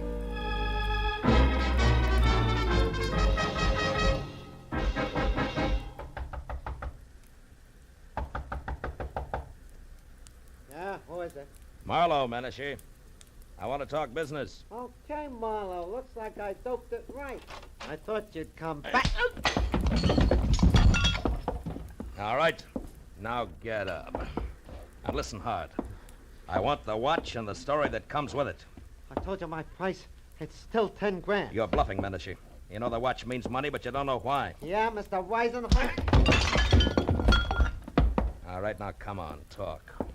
Okay, quit. I'll tell you what you want. I took the watch from Leon Stice. I found him dead on the beach. It was clenched in his fist. And the dough you're spending? Was in his wallet. Let me up, will you? All right, come on. Now sit over there. Hands in your lap. School isn't out yet. What more do you want, Marlowe? How do you tie the watch in with Stanley Towner? What makes you think I did? The fact that I was sent here to Camino Beach and the fact that you were ready and waiting for somebody. Well? Okay. I was lucky. When I read about Stice in the papers, I also just happened to read another article, an oddity, you might say, about a woman in Beverly Hills, a rich man's wife who got a heart attack in her car just as she pulled into her garage. A woman called Towner, front name Margaret. Wife of a big-shot broker, also called Towner, front name Stanley. I went from there. I was shrewd. Yeah, genius. Okay, now give me the watch. Come on, let's have it. All right, get your mitts off. Here. Now you're real happy, Muscles? Happy that you... Hey, cops. Come this way. Hey, Menashe, wait a minute! By the time I got to the door, he was halfway across the boardwalk to his car. But Captain Bush and his sergeant were ready and waiting. When Menashe was next to the gun he kept in his glove compartment, the spotlight on the squad car slashed through the dark, found him, and froze him in a position. We've got you, Menashe. You'd better quit. Medicine, you hear me? No, you listen, copper. Let him have it, Becker. The windshield sprang into little pieces. That got him. Come on, Becker. I waited until Captain and Becker were next to the body and had lifted it off the steering wheel. Then I moved quietly along the side of the buildings as far as the squad car. There, I turned and started back toward them. Hey, what happened? Oh, it's you, Captain. What brings you around here, Mr. Marlowe? A guy in town told me that somebody named Chip Menashe might give me a lead on Martin Vogel. You won't be able to now. That's Menashe. What? We wanted him for a week-old stick-up murder. Stick-up murder? That guy on the beach? The same. Say, Becker, you find the money on him? Right, some $300, Captain. Good. Well, you better call for the wagon now. Check. Funny thing, Mr. Marlowe. One fingerprint did it. Oh, how's that? That guy on the beach, Leon Stice. We found his empty wallet in the sand next to him. It had an isinglass front over his driver's license with a thumbprint that wasn't his. But was Chip Menashe's, huh? Well, we got on to Menashe because he was spreading a lot of dough around. Today, Becker got down here and lifted one of his prints. That cinched it, huh? Yes, that and the shot he just threw at me. Strictly a stick-up killer who got caught. Marlowe, about this Martin Vogel, you still want to let it go that the Beverly Hills police are going to get in touch? I think so. Good night, Captain Bush.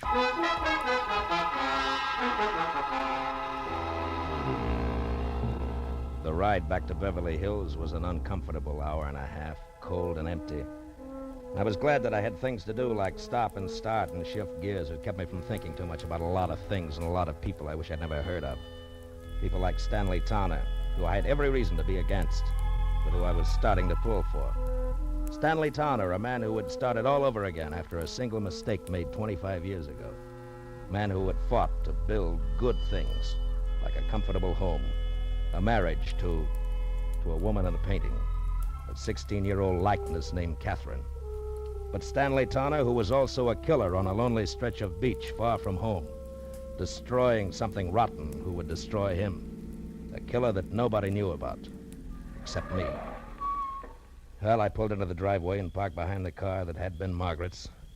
As I got out, the light of the garage went on and the side door of the house opened. I felt almost wrong dropping my hand around the .38 in my side pocket. Good evening, Mr. Marlowe. You have the watch? Yeah. I had quite a tussle getting hold of it. I imagined you would. Menashe's dead, Mr. Tanner. Menashe? Who is Menashe, Mr. Marlowe? The reason you hired me? The man who called you and dangled this bait? Yeah, you were right. It's a beautiful watch, Mr. Vogel. Vogel? You know about it? Yeah, they keep police files a long time. I know about everything. Except why you didn't go after the watch yourself. Well, I was afraid. Afraid to show yourself in a town where somebody might remember you, huh? The town in which you had committed a murder, is that it? Yes, that's it exactly. Dad, is that you down there? Yes, dear. Me, Mr. Marlowe. Well, why don't you come into the house? It's so late and it's chilly. You'll catch your death of cold out there. Yes, in a while, dear. Now go back to bed. All right. Good night, Dad. Good night, dear. Well, good night, Mr. Marlowe, and please make him do as I say, will you? Yes, I will, Catherine. Good night. Do you mind if we go along to the police at once, Mr. Marlowe? I'd rather she didn't know right now. Tomorrow's soon enough. And, can we take your car? Yeah. The lights go off out here? Yes. The switch is on the garage wall over there. Okay, get in. All right. You know, Mr. Tanner, I'm sorry about Catherine and the way she's going to be hit by this thing. The switch is there on your right. On your right, Mr. Marlowe. Yeah.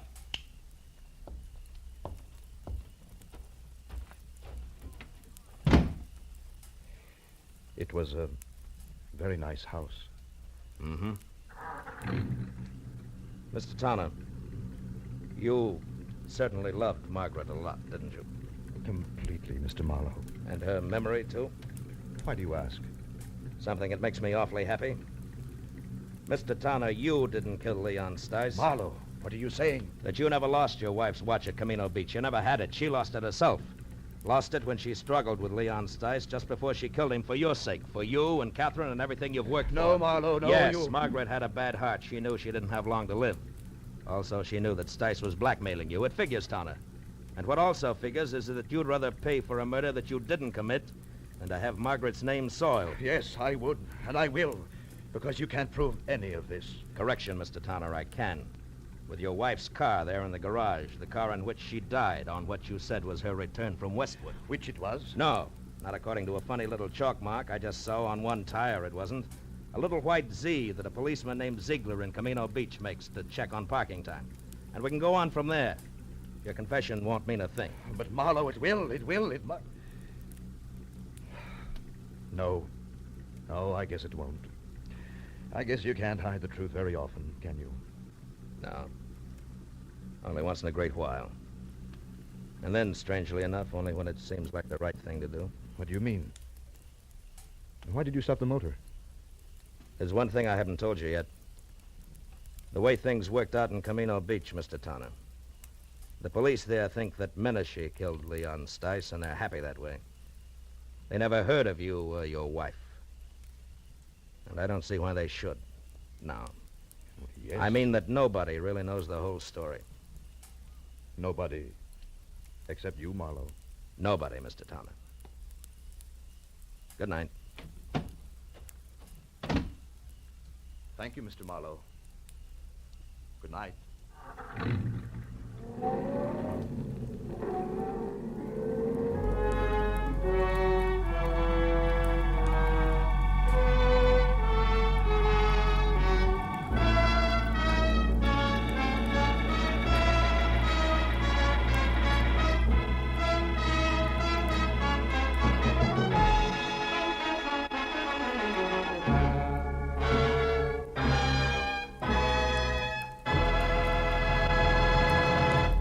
Philip Marlowe will be back in just a moment. But first, a word from the Ford Dealers of America. Tonight, there are more than 420,000 enthusiastic 1950 Ford owners, and it seems as though most of them are talking about this car. Listen to what Judge Richmond B. Keach of Washington, D.C. has to say about his new Ford. I was so satisfied with my 49 Ford that I decided to get a 50 as soon as they became available. I've been more than pleased with the 50.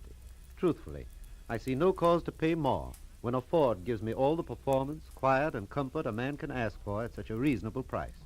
The Ford is wonderfully easy to handle, particularly in traffic.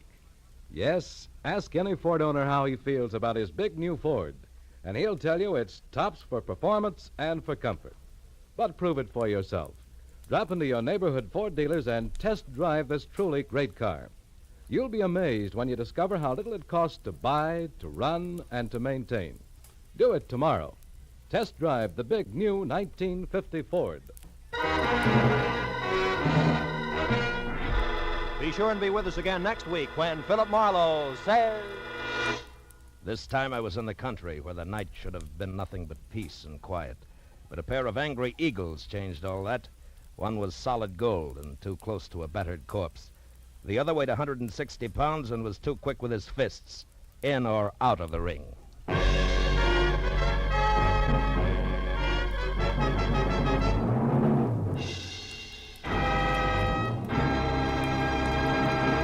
The Adventures of Philip Marlowe, bringing you Raymond Chandler's most famous character, tonight starred Bill Conrad, are produced and directed by Norman McDonnell, and are written for radio by Robert Mitchell and Gene Levitt.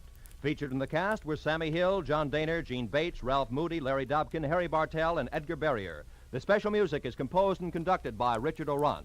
This is Roy Rowan speaking for CBS, the Columbia Broadcasting System.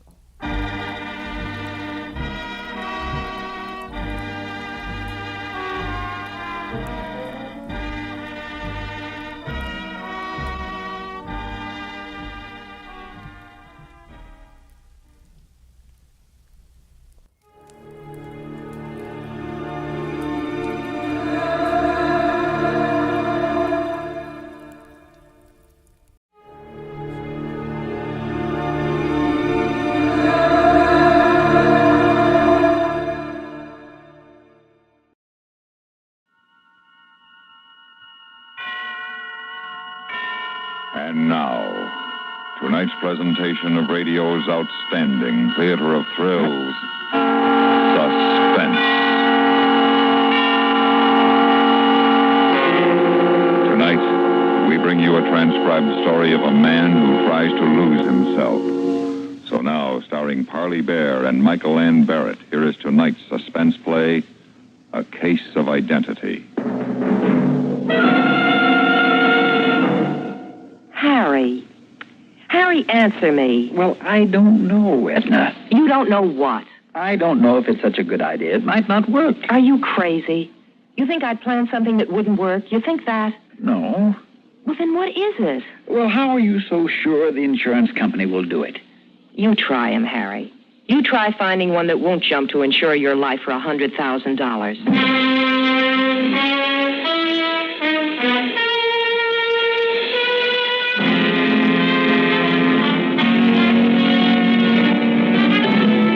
That's how it started. She'd brought it up at dinner, not all at once, but in little pieces, just enough to make me curious. Then later, when she'd done everything she could to put me in a good mood, she told me all of it. She'd gotten the idea weeks ago, but she didn't want to mention it until I started on my vacation, just in case anyone at the office noticed I was unusually nervous. Oh, yes, she'd planned it well. She made it sound easy, so I agreed to go along with her. The next morning, I applied for a life insurance policy, one that would pay Edna $100,000 in the event of my death. A week later, the manager of that insurance company called and asked me to stop by his office. Well, Mr. Burton, it's a pleasure to meet you personally. Thank you. It is an often-wear privilege to issue such a large policy. And it has cleared. Well, hasn't it? Haven't I answered enough questions, Mr. Croyd? Haven't you had enough doctors probing and poking at me? Please, Mr. Burton, it isn't me. It's just that the Home Office seems to have some doubt About what? The amount of the policy. After all, $100,000 to a man of your financial... Well, frankly, Mr. Burton, are you sure That I value my life that much? Well, I do. Is there anything wrong with that? No, certainly not. It's just that... Just what, Mr. Croyd? Well, the premiums will be rather large. I'm prepared to pay them. You read all the clauses thoroughly? I have. Including this paragraph? Mr. Croyd, I have no intention of committing suicide. I wasn't suggesting that you had, Mr. Burton. I was merely endeavoring to acquaint you with the fact that such an eventuality would nullify our contract. Mr. Croyd, if you'd rather not issue the policy, I'm sure there are other companies... Not at all, Mr. Burton, not at all. It's just that caution is our byword. We find it pays in the long run. Your company pays in the long run, Mr. Croyd. That's why people buy insurance. Yes, well, I believe everything's in order if you'll just sign here. There you are. All right, Mr. Burton. That's it. Thank you. Take care of yourself, Mr. Burton.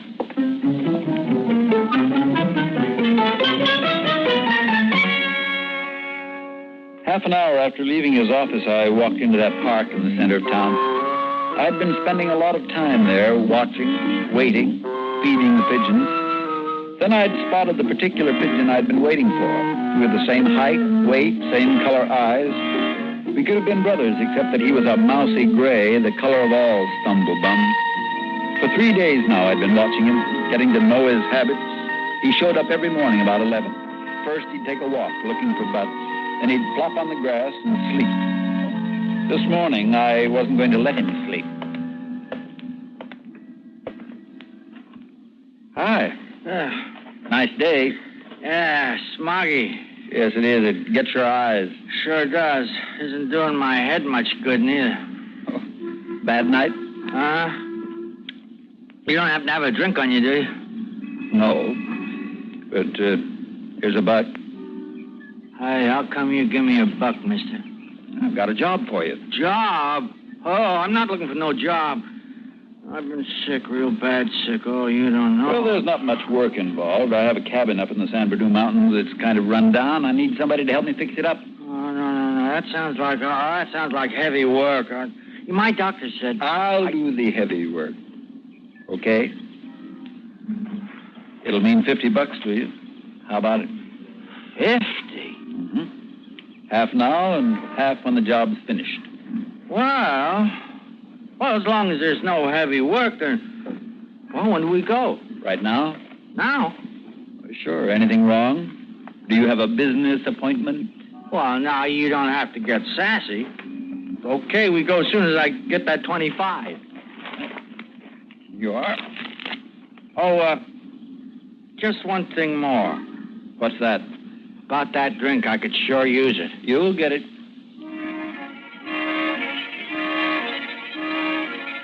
I bought him a 49-cent bottle of wine, which he opened before we got to the car. Then he insisted I drive him around to a flop house so he could pay a week's rent. Finally, we turned onto the freeway and headed for home.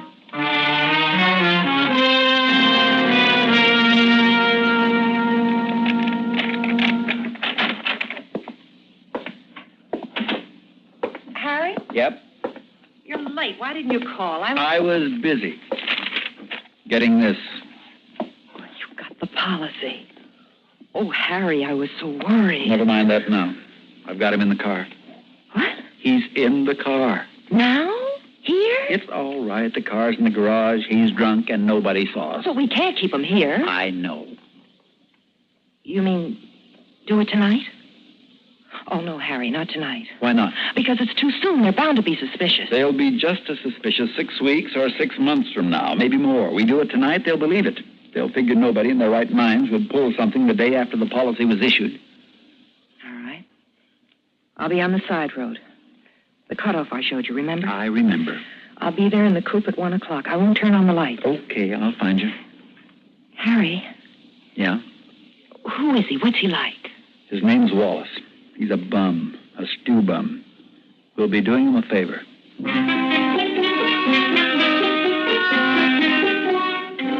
I backed the car out of the garage, careful that no one saw me. Then we started. My traveling companion wasn't feeling any pain. He polished off his bottle and passed out. No sign of anyone on that mountain highway, no houses, no cars. Not until I reached the 4,000-foot level, where there was a little rundown gas station. At 12:30, we reached the cabin. I parked on the slope, pulled the emergency brake tight, and then reached over into the back seat for the jack handle.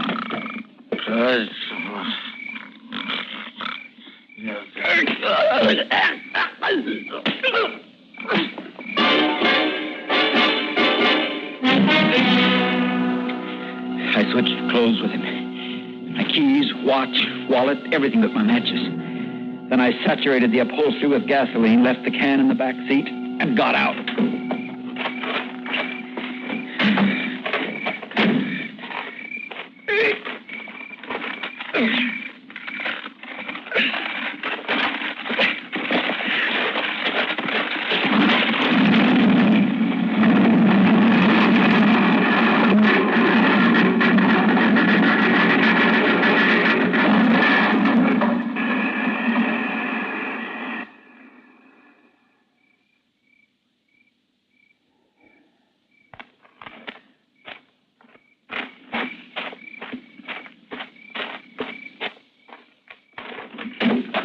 Move over. I'll drive. I saw it. It was beautiful. Yeah. A real fire, huh? There's blood on your coat. His coat. It's all right. I'm a drunk. I fell down. It's the usual thing. Light me a cigarette. Harry. What?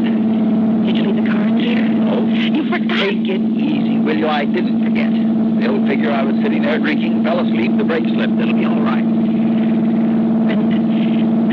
When do you think I'll find him? Tomorrow, the next day. Now, when the police come, who knows what to do? Yeah. They'll ask a lot of questions, but don't lose your nerve and don't.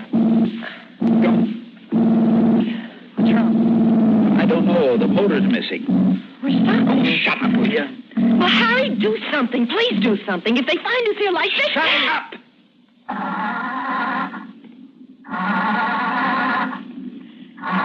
Yeah. Oh, loose it won't. You fool.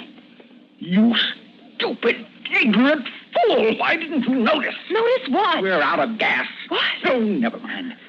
You've still got a chance. There's a gas station a couple of miles from here. I'm going to try to coast down to it. But if somebody sees us... They won't. Get in the back on the floor. Hurry up. For heaven's sake, don't argue. Get in the back. Put that blanket over you and don't move.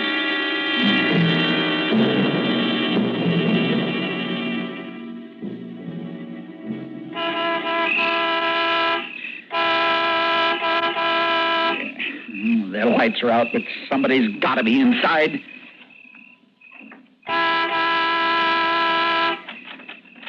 All right. Heard you the second time. What do you want? 10 gallons of gas. Sorry, close at 11. Pump's locked. Well, then unlock it. Now, wait a minute. I've got to have some gas. Do you understand? Sure, I understand, but I ain't giving you none. You're not... Now, you listen to me. You listen, mister. I don't like your ordering ways. Coming down here like high and mighty, blowing your horn like you was Judgment Day. Now, you better get. What do you mean by that? Just what I said. Keep coasting, brother. Now, wait a minute. Look, I'm sorry. I've been on the road all day. I'm jumpy. You know how it is. Now, suppose I really make it worth your while. I'll pay you double for some gas. Now, how'd that be? You're all alike, your kind, ain't you? Always figuring everybody's got a price. Well, your money ain't gonna cut no ice with me. Now, you go on before I get my shotgun. Okay, I don't want any trouble, only I thought maybe you'd be interested in $20. Huh? How much? $20. For just 10 gallons of gas? That's right. Reckon you do want to get home. That's a little regular. Anything, only hurry.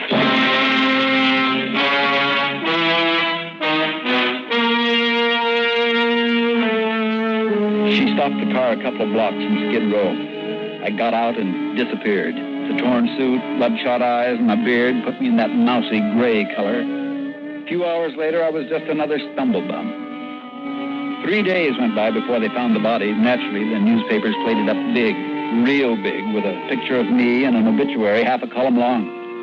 There was also a picture of Edna, the grief-stricken wife, taken right after she'd identified my body. I turned the page and kept on reading, and then I saw it. Only a small paragraph, but it said my widow would receive her $100,000 immediately.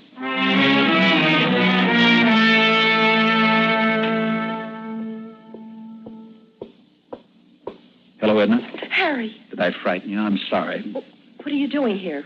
How did you get in? You still leave that key under the back doormat. How many times have I told you about that? Well, you shouldn't have come here. Why didn't you call? I did.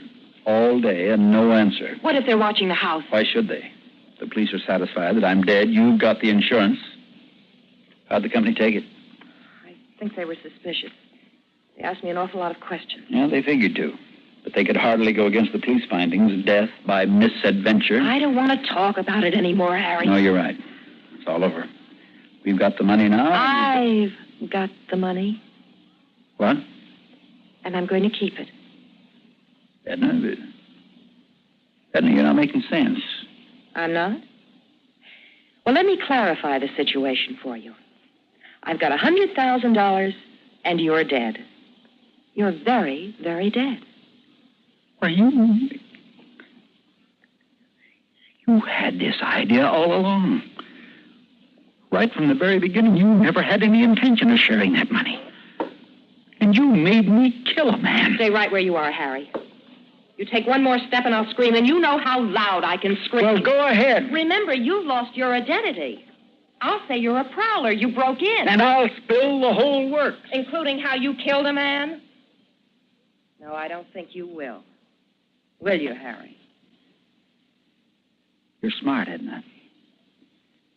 You're smarter than I ever gave you credit for.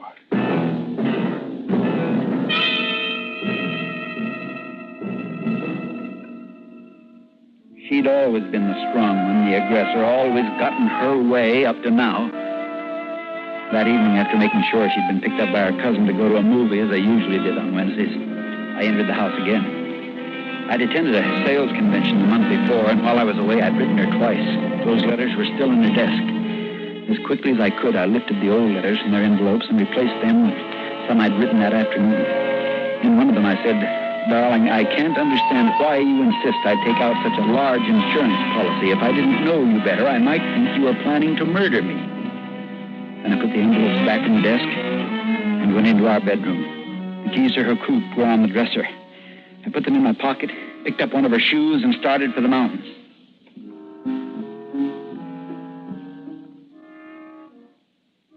I reached the cabin about midnight, broke the heel from her shoe, tossed it into the ravine. Then I spattered mud on the shoe and put it back in the car.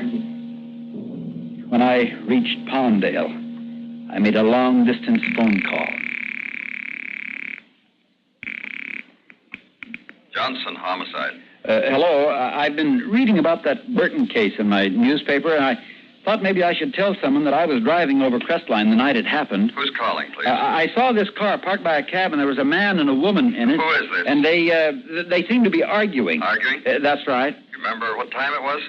Just after midnight, maybe 12:30. I see. Could I have your name now, please? Well, I'm a family man. I wouldn't like to get involved. But, sir, it's very...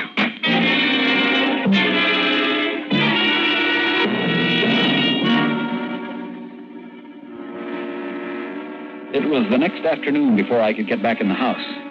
But when I did, I took that mud-spattered shoe with me and planted it in her closet. I was about to look in her dresser where she usually kept her cash when I heard Edna come in.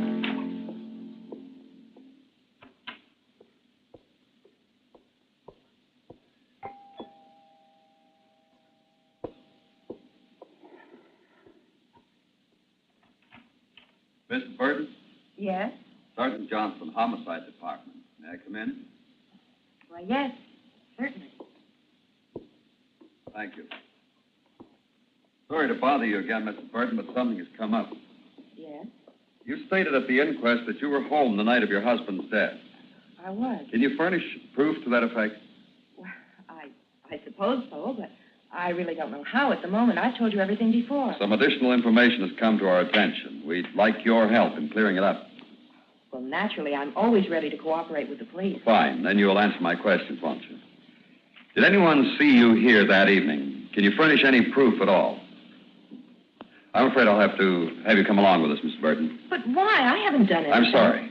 Well, it's utterly ridiculous. It's necessary, Mrs. Burton. Now, if you will, please. Oh, all right. Let's get it over with. Oh, Miss Burton, before we leave your house, do you recognize this?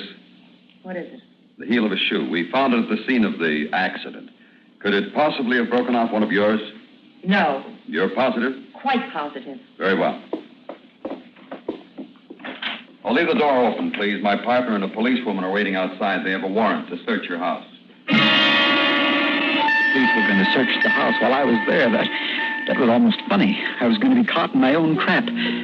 For a moment, I panicked, and I realized the search team hadn't entered the house. As quickly as I could, I moved back to her bedroom. I was at the window forcing it open when I heard them, and then I was out, ducking low, running along the side of the house until I reached the street. It wasn't until I reached Edna's coop 2 blocks away that I remembered I hadn't taken any money from the dresser. I was broke now, nowhere to go, nowhere to sleep, except in the car. I parked on the boulevard a couple of hours and watched the people walking by. And then later, while driving around looking for a place to park for the night, a place where I could sleep, I turned on the car radio. Development in the $100,000 insurance case of the late Harry W. Burton. Police have uncovered evidence which they say links Mrs. Edna Burton to her husband's death. The widow, when confronted with letters written by her husband and a broken shoe identified as hers turned up in a recent search, became hysterical, blurted out a fantastic story about her husband still being alive. Authorities, discrediting the rantings of the troubled woman, have requested her transfer to the psychiatric division of the General Hospital for examination. You will recall her husband's car crashed into a ravine near the Angeles Crest Highway. Police at the time thought the death of Mr. Burton was accidental. Meanwhile, police have issued an all-point bulletin for the car alleged to have been used in the murder plot. The car is described as a black Ford coupe. License number JGC150. It's believed... I've got to get rid of this car. I've got to before it's spotted. But where'll I sleep? No money. Wait a minute. I've got a key to a hotel room, sure. Wallace's room, and he paid a week's rent in advance. Sure, if I'm lucky, I've got a chance. I haven't much choice.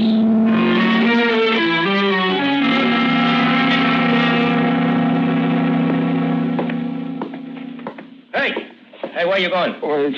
To my room. I live here. You see, here's the key, number 47. What's your name? Wallace, don't you remember? No, I'm just a relief clerk. Oh, well, I've been sick a few days. I haven't been in, so if I owe you any money, I'll pay it tomorrow. You don't owe nothing. I don't? No. Good night.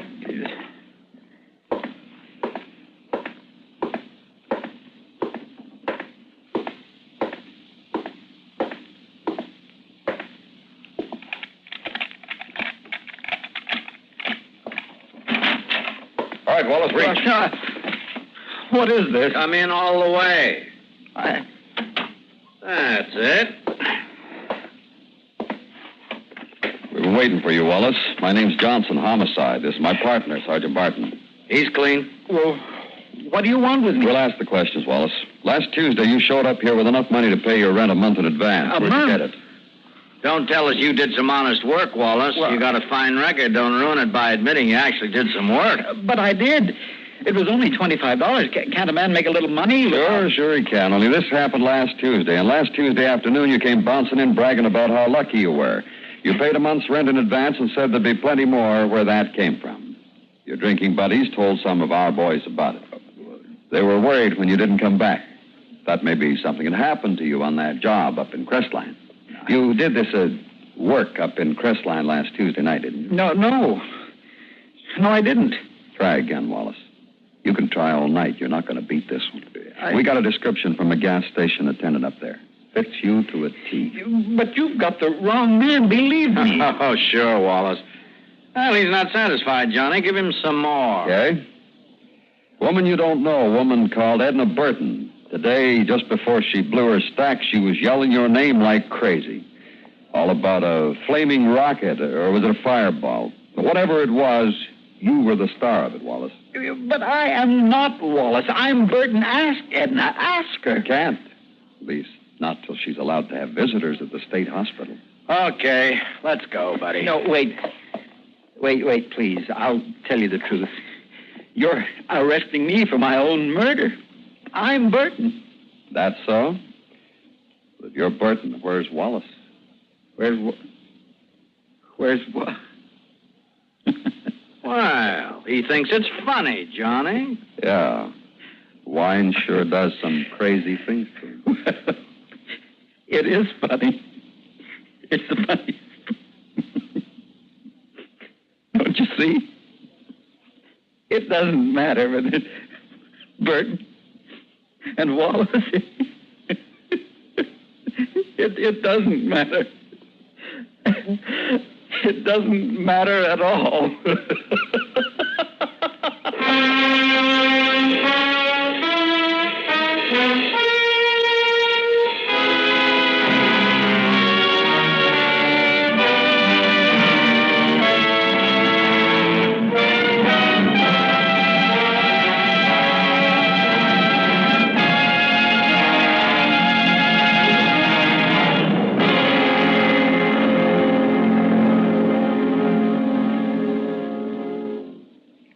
Suspense, in which Parley Bear and Michael Ann Barrett starred in tonight's presentation of A Case of Identity.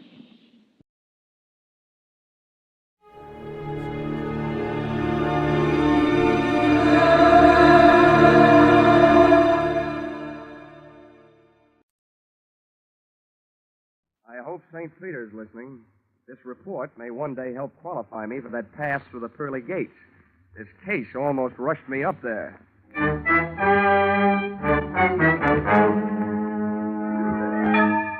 This is another adventure of America's fabulous freelance insurance investigator, Johnny Dollar. At Insurance Investigation, Johnny Dollar is just an expert. At making out his expense account, he is an absolute genius.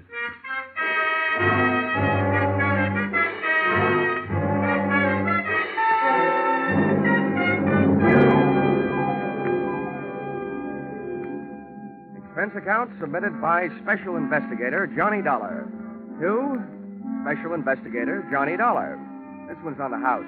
I wouldn't even bother itemizing it, except that the whole thing is probably tax deductible. The following is an accounting of my expenditures during my investigation of Bonnie Goodwin.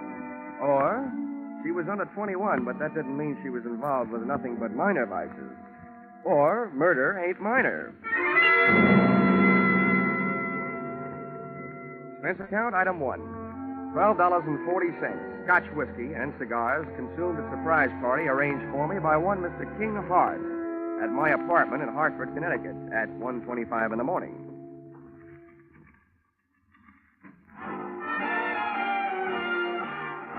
Well, who are you? And which one of us is in the wrong apartment? Neither one of us. I'm King Hart. I came down from New York to see you. I hope you don't mind my helping myself to a cigar while I was waiting. Well, no, not at all. I'd even join you in a drink of my scotch, only I don't think I could squeeze it out of the cork. I'll send you a case. Send me a copy of your pass key while you're at it. Maybe I can drop in on you sometime. This verges on the illegal. Let's not waste time trying to scare each other, huh? Let's talk business. What is your business? Well, that verges on the legal. That's why I need you. In your racket, you're well enough known to do me some good. In mine, I'm too well known to do it myself. Do what? Find a girl for me. Now, wait a minute. I'm in the insurance business. So's the girl. She's a beneficiary of my insurance policy. This is a very unusual case. I was a sucker. The way that policy is written, I need her signature to do what I want to do. Change the beneficiary? Yeah. I'm all set to marry an honest dame. She's lovely. Well, I'll tell you, Mr. Hart. I make it a habit to work for big insurance companies, not individuals. Sorry. How come? I can't look up your credit rating in Dun & Bradstreet. Look it up in this wallet. Go ahead. Don't be bashful. Mm-hmm. Yeah, well, you're solvent. Corners of these bills look like a tally on a baseball scoreboard. 1 run on the first, and then 3 goose eggs. Help yourself. Not so fast. Your money may be okay, but about your story. What about it? Look, there's any number of good licensed private detectives that you could have gone to. Philip Marlowe, Sam Spade, and Richard Diamond. And he would not only have solved your case, he would also sing you a song. Why did you come to me? I thought you had me straight. I don't like detectives. I'm allergic to coppers, pro or semi-pro. So's the girl. Look, Dollar, all you have to do is find the girl, get her signature on the form, and bring it back. Is that so tough? Yeah, my wisdom tooth still finds it a little tough to chew. I'd like to see the policy. Sure, I brought it with me. Here you are. Wow, this is a motive-sized policy. $100,000. How'd you ever get it, Mr. Hart? When I took it out, I was a haberdasher. Uh-huh. Specializing, no doubt, in bulletproof vests styled by Hart, Schaffner, and U.S. Steel? Oh, yes. Beneficiary, Bonnie Goodwin. That's her. Well, before I can start looking, I should know where she stopped being around. Chicago. You'll find that and a lot of other stuff about her stapled to the back of the policy. My, you're the very model of efficiency. I should be. As a model prisoner, I ran the accounting department at Leavenworth for 5 years. Thanks for not being bashful about your past. Makes it easy for me not to be bashful about asking you for something. What's that? My assignment in writing. I just don't want anybody to get the wrong idea about my association with you. That's okay. All right. You'll pay for the ticket. I guess I'm ready to take the ride. How much? A $3,000 retainer, and I'll bill you for my expenses. It's a deal. And don't hesitate to travel first class. Don't worry, Mr. Hart. Don't worry.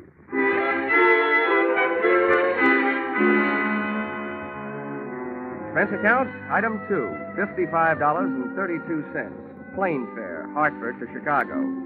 Expense account, item 3, $4. Cab fare from airport to downtown. It takes about half as long to get from the Chicago airport to downtown as it does from Hartford to Chicago airport. I checked into the Ambassador, where I intended to live, first class. And expense account, item 4, $1.20. Cab fare to the Muriel Arms, a female hostelry where I didn't expect to live, but which was Bonnie Goodwin's last known address. Even at noon, it looked like a good place to start an investigation by either the police, the fire, or the sanitation department. You ain't gonna sing on me. I stand my constitutional right. Yeah, and when did they give you for an answer? 30 days.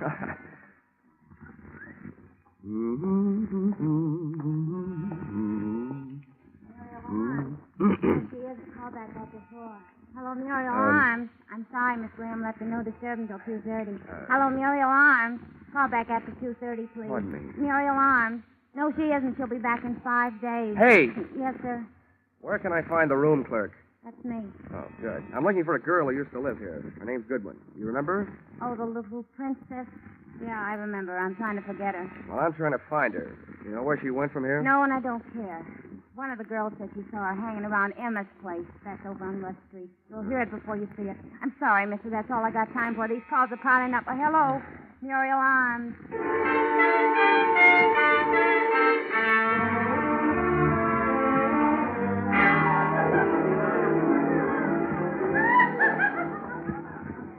Say, bartender. Let's see. Where can I find Emma? I'm Emma, and no jokes. What do you want? I'm looking for a girl named Bonnie Goodwin. She ain't around. We told her she wasn't wanted around here. Well, that's your business. My business is to find her. Who are you? From the law? Well, from the law of averages, the insurance business. If you're selling insurance, you're going the right way. She needs some. Why don't you try the Flagler Apartments?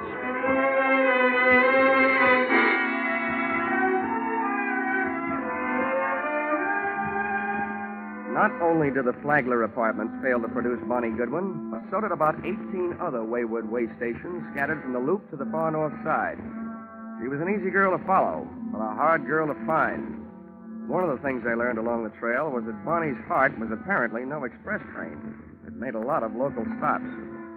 And one of the things I was reminded of during the tedious search was a philosophy passed along to me at a tender age by an old Pinkerton operative. He said, being a detective is 90% legwork, just like being a mailman with no address on the letters.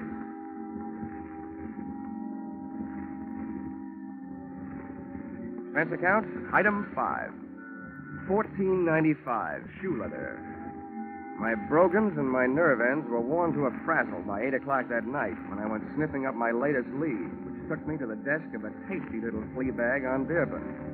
Oh, it felt like you were picking up the 7-year itch just walking into the lobby. Hiya, Sonny. Are you looking for somebody? Yeah, and if I don't find her soon, I think I'll just sit still and let her find me. One of your guests, Bonnie Goodwin. You know her? As much as I know any of them, I guess. Is she still here? No. Well, do you know where she is? No, all I know is she moved out of here. As I asked her to this morning. Tell me, what makes this kid so popular? She makes me nervous. I don't like the people she brings around. You mean me, Grandma? Or do you mean you don't like her choice of friends? I didn't say they were friends. No, I'm through talking. Read it. Now, wait a minute. I've got to find Now, listen, little boy. I'm awful good at not talking when I don't feel like it. And right now, I don't. Save yourself some time and get out of here. Okay. Now I know what was wrong with that little Red Riding Hood story. Grandma was the wolf. Boo! Oh, nuts. Hey, mister. Hmm? What? I think I want to talk to you. Go away. Don't bother me. You were asking about Bonnie, weren't you? I'm a friend of hers. Oh? Well, where can we talk? Well, we better get away from this lobby window. Come on. Where are you headed? Out of town? Huh? Oh, the suitcase? Mm-hmm. No, I just came back for the last of my things. Bonnie and I took an apartment today. Well, your roommate, huh? Yeah. What do you want with her? Wait a minute. Can you think of any good reason why 2 men should be following you? Where? Don't turn around. Where can I meet you? You're not going to leave me. Just long enough to get where we're going. Where's a good place? The hangover house on North Park. Who do I ask for when I get there? What's your name? Jenny Page. Why can't I go with you? I want to find out who's being followed, you or me. Now, there's a hack stand. You take the first cab, Yeah. I'll take the second. Bill and Darby take the third, and then we'll know.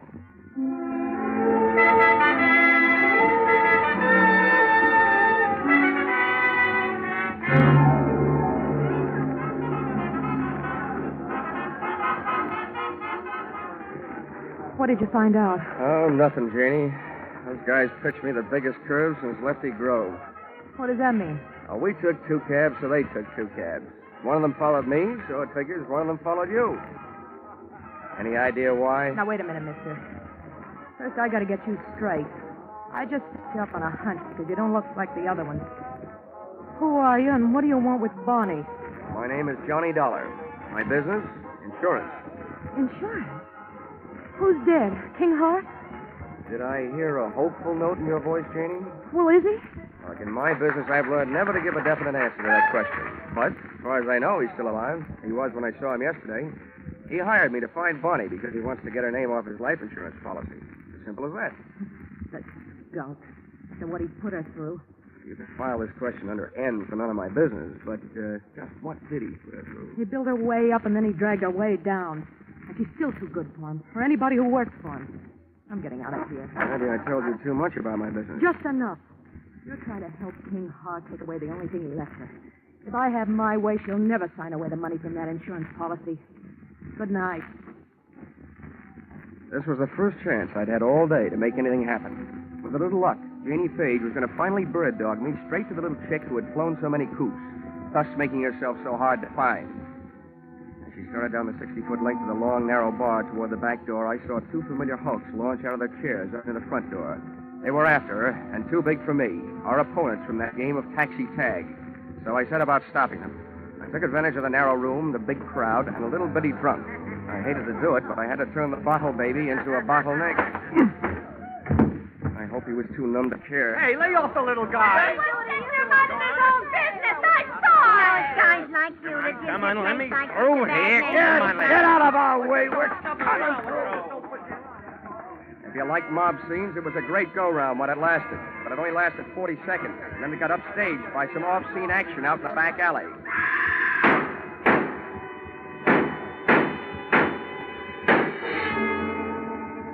The crowd went out to look. I didn't. Somehow I knew. My live lead had turned into a dead one. And the morning news flash over my hotel room radio read the funeral services over what little remained of my hopes. Guns roared on Chicago's north side again late last night when 6 slugs tore the life out of a 105-pound brunette in an alley shooting reminiscent of the early 30s. Listed at the city morgue as dead on arrival, the body was identified as that of 19-year-old Bonnie Goodwin, ex-girlfriend of the notorious hoodlum King Hart.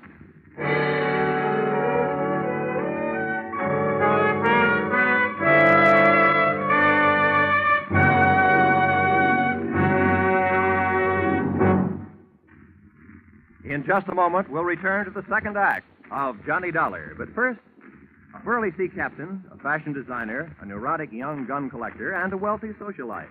One of them very much dead. These are the elements Police Commissioner Bill Grant faces in his adventure on Call the Police tonight. Join Bill Grant for the thrills of the chase as he sets out to solve the case of the hero's funeral. And then take in Sam Spade's latest two-fisted adventure, well spiced with wisecracks. Bill Grant of Call the Police and Sam Spade, like Johnny Dollar, are regular Sunday visitors on most of these same CBS stations. Now, with our star, Charles Russell, we return to the second act of yours truly, Johnny Dollar.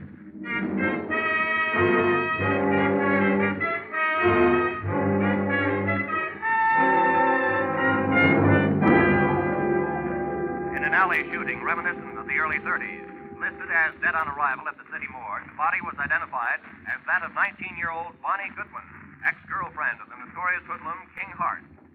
And now for yesterday's baseball scores in the National...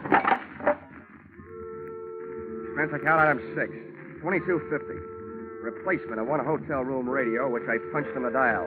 After it had told me that the girl I'd been using as a bird dog the night before was really the bird. That I had spent an hour with Bonnie Goodwin, looking for Bonnie Goodwin.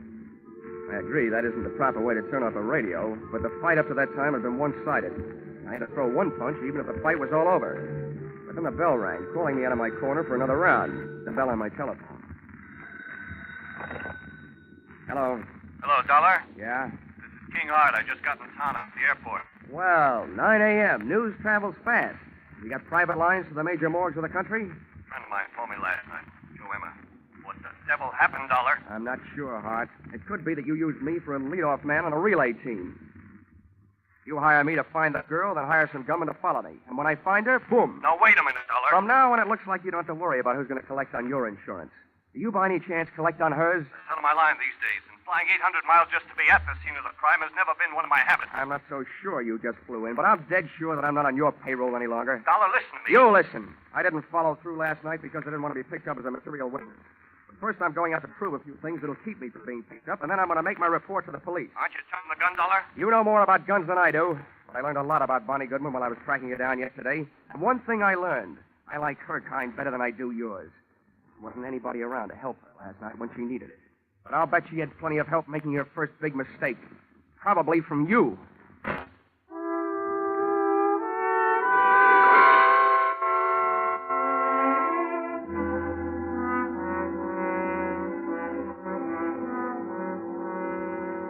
Any morgue is a masterpiece of refrigeration.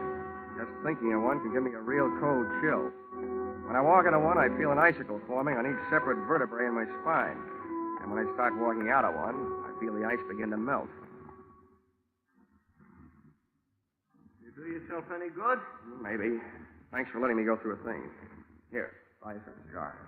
Oh, This, I'll buy a box. It's a big tip. It should be. You've been a big help. I'd gone to the morgue to find an address, and I'd found it. In the suitcase, monogrammed BG for Bonnie Goodwin. I also found that the body had been identified by her roommate.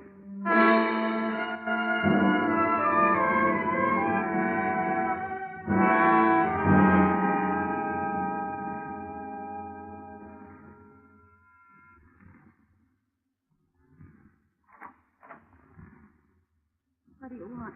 I was a friend of Bonnie Goodwin's. I want to talk to you about her. You're no friend of hers. I knew them all. Leave me alone. There's nothing to talk about. She's dead, isn't she? Yeah. I have a pretty personal interest in it. Why?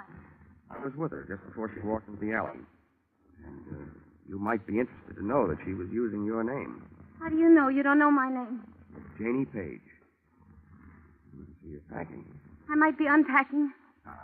When you pack, you fold things on the bed. When you want, you put them on hangers as you take them out of the bag. Now, you know where you're going? You better close the door. Well? I don't have to be a quiz kid to figure out that you're leaving because you're scared. Probably running away from the same thing Bonnie didn't have a chance to run away from. I'd like to find out what it is. Bonnie didn't have any big brothers looking out for her. What's your angle? I'll break it down for you. About 10% of my interest is keeping myself from being implicated in what happened last night. The other 90% might get me a merit badge in a Boy Scout troop. I'm just trying to do my good deed for the day. I'd like to see somebody get paid off. Who's your candidate? King Hart? He's one of the people she was afraid of. For a little girl, she had a lot of people after her. Did she double-cross too much, talk too much, or just know too much? She knew too much. About what kind of thing? The kind of thing smart people stay away from. Wasn't she? Couldn't. For a girl being mixed up with the wrong people is an incurable disease. You just wait it out. Mm-hmm. See what you mean. You can't throw a bad reputation into reverse. You can stand a compliment. You strike me as being a gal who might have a better chance than most of busting into this unsmart set. I can't figure you out. What do you really want from me? What are you doing here? Who are you working for? I always feel sorry for you, kid. Particularly the nicer ones. Oh, who knows? Maybe I'm just being selfish. Maybe this is a good chance for me to show off in front of heaven. I'd like to revise those percentages I gave you. From now on, let's call it 10% me, 10% Boy Scout, and 80% you. Well, now that I've cut you in for most of the profits, I'll get some help. I haven't got much to give you, but I think it was King Hart. Why? That insurance policy? That'd be one good reason. And the others? She brushed him. He wanted to marry her, but she brushed him. He was crazy jealous. King Hart claims he was in New York at the time of the shooting. If he can prove it, he's clear. But assuming that he did have some gun work to do in Chicago, who would he hire to do it? A guy named Joe Emma, by any chance? Joe Emma? He'd be more interested in shooting King Hart. They split up over Bonnie Goodwin. Emma wouldn't leave her alone till after Hart got out of town. Is that enough reason for him to kill her? I don't know. I don't know how jealous he gets. There's only one other thing I'd like to know. What? How I'm going to help you. I want to do something more than just help you pack. Hey, how does this sound? You and Bonnie are about the same type, same build, same hair, close enough to confuse anybody in a dark alley. Hey, what have you got going? If I could get a little story published on the first page of the evening paper to the effect that the body in the morgue, originally identified as Bonnie Goodwin, is not Bonnie Goodwin, that it was identified in error and actually is you, Janie Page, I think we can sweat Bonnie's killer out into the open, trying to finish the job. Hey, what are you trying to do to me? I'll get killed. No, you won't, because you won't be waiting here for them. I will.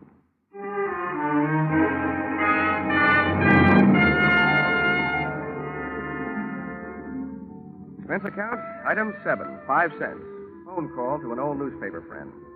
Expense account, item 8, another nickel, one evening newspaper.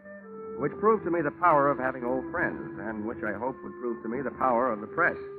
The story, including the girl's address, was right above the weather report.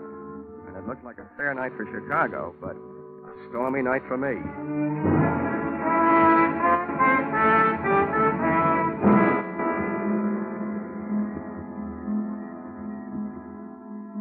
I learned early in my career that when you're waiting in an apartment for the arrival of killers, don't just wait. I opened a window onto the street, Made myself a pot of coffee, some sandwiches, sat down in an easy chair facing the door near the telephone, and had a picnic. For dessert, I had a sweet, rich idea, which made me feel much better. When a little after 10, I heard a car pull up outside. When I heard footsteps coming up the hall 20 seconds later, I took the telephone out of its cradle, dialed 1 to get rid of the telltale tone of a line not in use.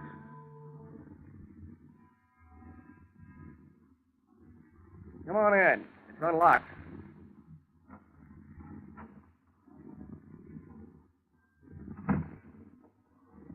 King Hart. Repeat, King Hart. What are you up to, Dollar? I'll tell you what I'm up to. At the other end of this phone line is a police lieutenant listening. He knows that you're here with me, so don't get rough. I don't care who's listening. Where is she? Who? You know who, Bunny. That body down some more than her. I wish I had this much luck fishing. People seem to bite easier. I suppose you're here because you missed her the first time. Don't be stupid. I'm trying to save her life. Where is she? She's sitting next to the lieutenant who's listening on his telephone. I don't believe it. Come on. You can talk to her. Okay. But you better be right. Here, take the phone. Right over the head. Oh!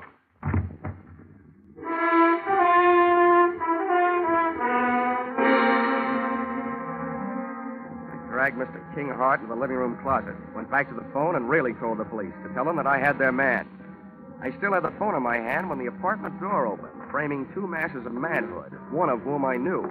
So this time, just to play safe, I said into the live phone, Joe Emma, and help her. Shut the door, Angie. Yeah. Well, if it ain't our insurance sale, who you talking to with that telephone? Police. I just gave them your name. Hang it up. Okay. Pretty smart trick, I suppose. But I got news for you. What you just did ain't even evidence. Because you ain't going to be around to corroborate it. We ain't going to be here when the cops get here. Now, where is she? If you're looking for Bonnie Goodwin, your search is narrowed down. You've got the whole rest of the world to look because she ain't here. Too smart. Now, where is she? Hey, Emma. She's hiding in that closet there. The knob just moved. Oh? That's where you got her. Okay, Angie, stay on this guy. I'll take care of Bonnie. On out, sweetheart. I'm coming, Joe! Why, you?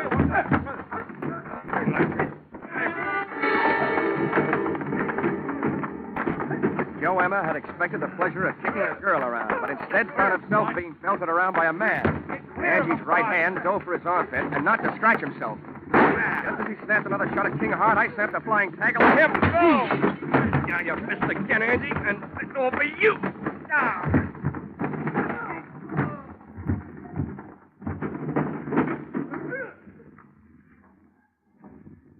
Congratulations, King. It's a delightful right hand you throw. Never mind that. Where's Bonnie? She's dead, Hart.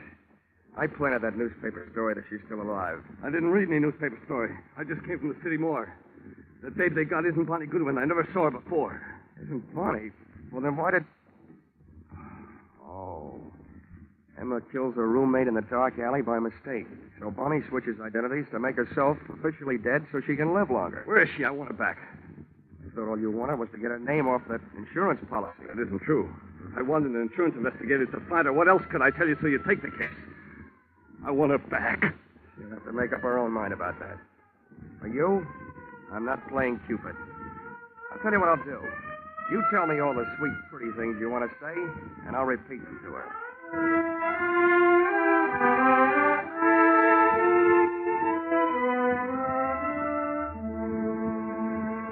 Expense account, item 9. $28.40. Dinner, while repeating all the sweet, pretty things King Hart had wanted to say to Bonnie Goodwin.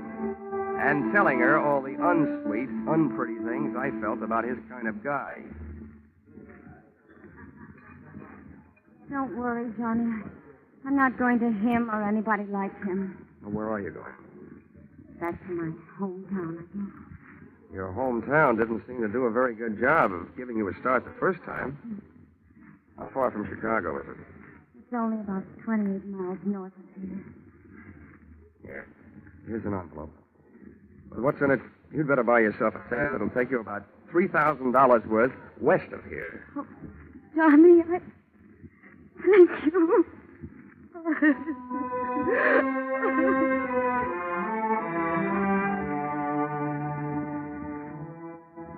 Expense account, item 10, 20 cents. 2 beers, one for me and one for King Hart. I told him that his money was taking Bonnie on a little trip back to happiness. And he told me that if I ever expected to collect any expense money from him, I knew where I could go. Expense account total, $163.55.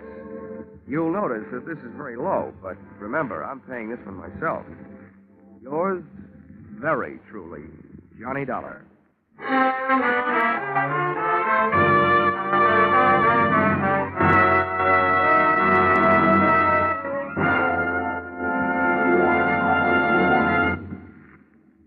Yours truly, Johnny Dollar, directed today by Gordon P. Hughes, stars Charles Russell, with script by Paul Dudley and Gil Dowd. Featured in the cast were Georgia Ellis, Paul Dubov, Martha Wentworth, Lou Krugman, Gene Bates, and Larry Dobkin. The special music is written and conducted by Leith Stevens.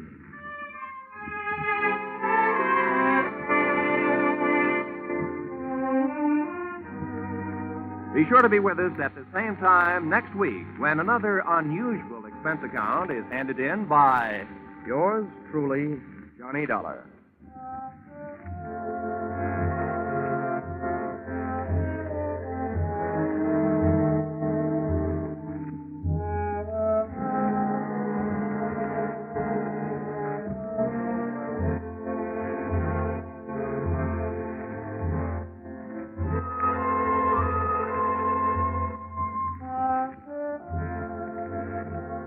Cheek to cheek, I'm in the mood for love.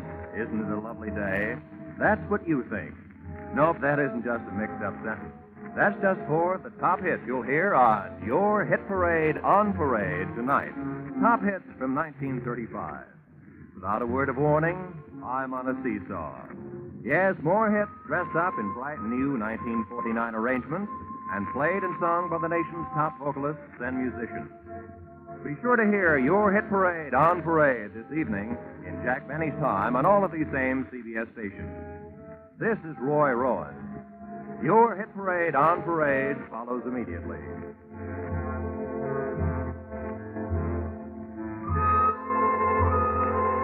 This is CBS, the Columbia Broadcasting System.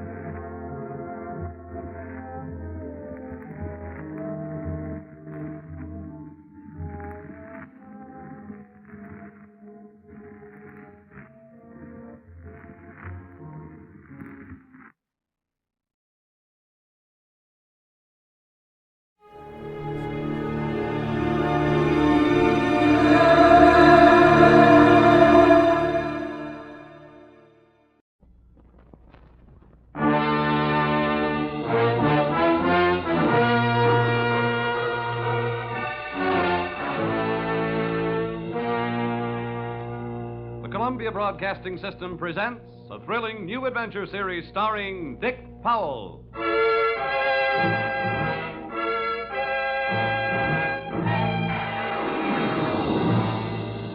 I'm an insurance investigator. My name is Johnny Dollar. What? You heard me, Johnny Dollar, and I can pad an expense account with the best of them.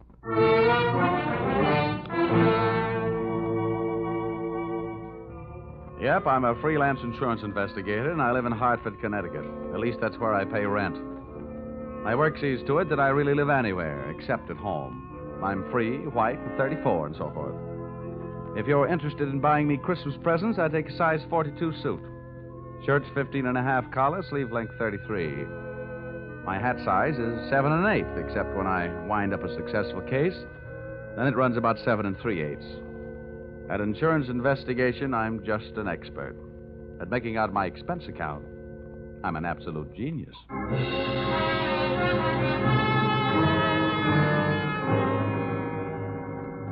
Expense account, submitted by investigator Johnny Dollar to Home Office, East Coast Underwriters, Terminal Building, Hartford, Connecticut. Attention, Austin Farnsworth, General Manager. The following is an accounting of my expenditures in the investigation of Milfred Brooks III for your company. Expense account item 1. Cab fare to your office in answer to your original call, 75 cents. Tip to driver, $1. Expense account item 2. Shoe shine, 25 cents. You'll remember I got my shoes scuffed when I unsuspectingly walked into your private office. Milford! No, you must not, my boy. Dollar! Jump away from that window. Don't Hey, you. jump. Hey, no, you don't. Let go of me. Let go of me, you fool. No. There are better ways of making a big splash in life. Get away! Well, nice try, Sonny. Now pay attention to teacher. I didn't know I had it in me.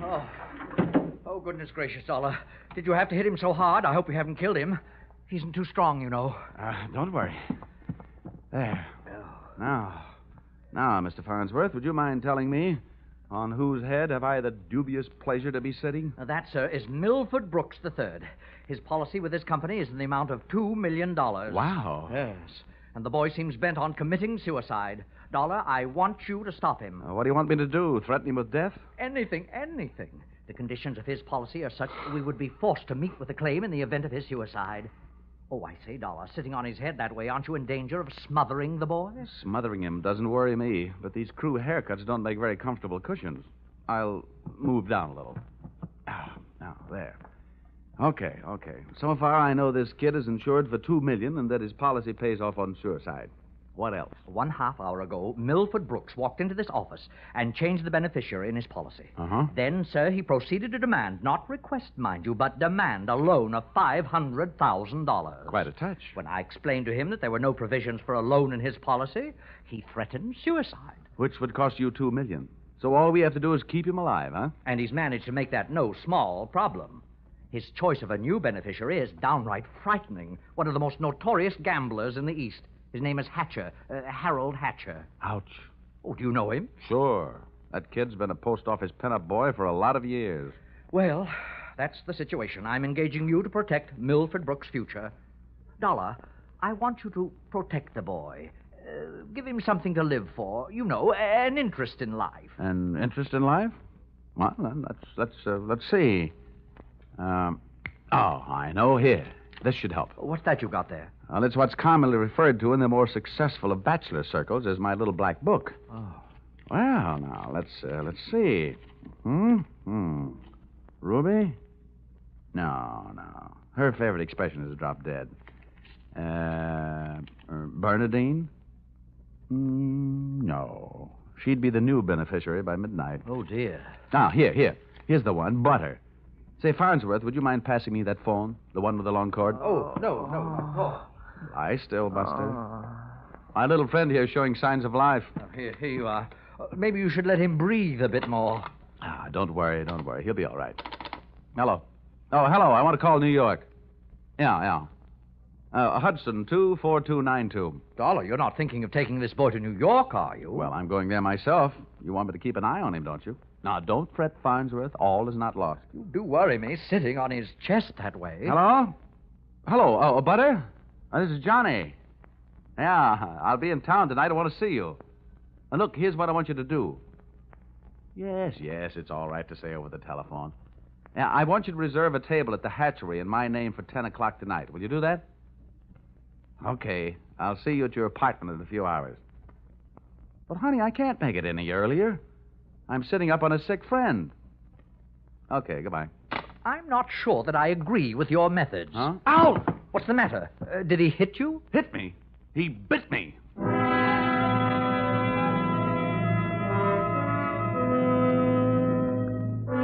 Expense account, item 3. Liquor, $18. Keeping Milford Brooks III peaceful seemed to be the immediate problem, and a bottle of rare old brandy seemed to be the immediate answer. I poured most of it into him, and by the time he started to tick again, he'd gone through the unusual process of going to sleep sober and waking up enchanted. I loaded him into my car, and we headed for New York. As we passed through New Haven, he opened one eye, looked up, saw the Yale Bowl, and gave 3 cheers for old Eli. Ray.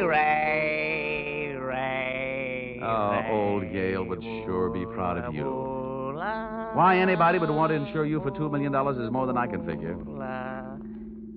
My daddy loved me very much, and my mother loved me very much. Now, that's nice. And not only that, but I love somebody very much. And not only that, but I hate somebody very much. That's interesting. You know something? Next to one other guy, I hate you more than anybody else. Oh, here, lover boy, it's the cocktail hour again. Time for your bottle.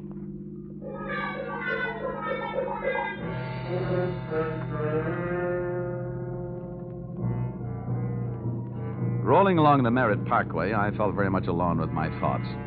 And believe me, they weren't very pleasant company. The way it stacked up for me, Brooks had built up a fat gambling debt with Harold Hatcher and had been forced into making him his beneficiary.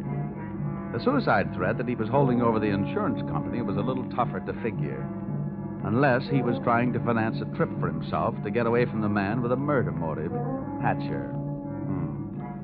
My hungry little mind nibbled away on those unsavory morsels of food for thought all the way to Butter's apartment.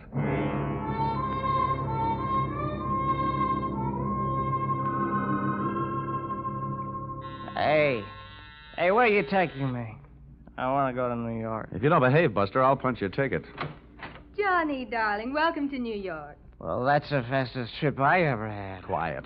Well, where did you find this? In a box of Cracker Jack. Let us in, dear. I don't know about you. Some men bring me flowers, some bring me candy. What do you bring me? A boiled owl and a Brooks Brothers suit. Pleased to meet you. Yeah, let's trot him into the bedroom, honey. You'd look more at home in the bathtub. Let me pull down the cover. All right. Now, come on, Buster. Lie down. Charm. That kid's liquor sure can hold him. How long have you been playing nursemaid to this bottle baby? Get behind that bar, sweet, and I'll tell you all about it. Sure. Horrible examples don't seem to bother you, do they? If you knew how that guy has been bothering me. What did he do to you? Well, let's just say he put the bite on me. Oh, gosh, the river sure does look pretty tonight. Bourbon and soda? Now, please, anything but brandy. I've been sniffing that second hand all the way from Hartford. Butter, see that big boat out there? Mm-hmm. Oh, I sure would like to be on it. With you, sailing off to faraway romantic places. Get with it, darling. That's the 125th Street Ferry. Oh. Here's your drink. Come on now. Tell Butter all about it. So, friend Bourbon and I proceeded to tell her all about it. It wasn't easy. Everything about her kept flagging down my train of thought. The longer she looked at me, the less I wanted of Milford Brooks III, and the more I wanted of beautiful Butter the First, and only. She was a sympathetic listener to my story until I gave her the answer to her first and only question. And where do I fit into all this? Well, baby, I thought you understood. My job is to give this poor misguided boy something to live for. That's you. Well... Now, honey, hold everything. Don't go getting your corn all popped. You misunderstand. I really mean it. I thought if he'd just got to look at you and realize that things like you exist, why, you'd make any man glad to be alive. Oh, come on now, Butter. Melt a little. I wouldn't let anything happen to you. You know that. Did I hurt you? Oh, no, I'm getting used to it. People have been taking pokes at me all day. I'm sorry. Ah, that's better. You want some more bourbon? I want some more you. Well, help yourself.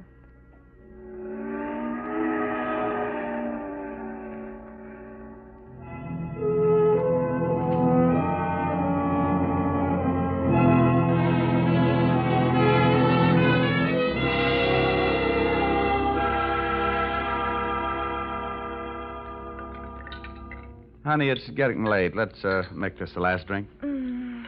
What time is it?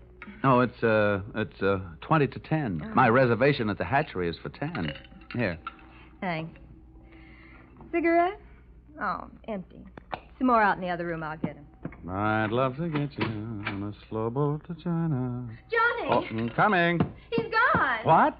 Well, he can't be. But he is. The window's wide open. Oh, the fire escape. What a smart guy I am. Trading 3 drinks of bourbon for $2 million on the hoof. Oh, that's the biggest bar check I ever picked up.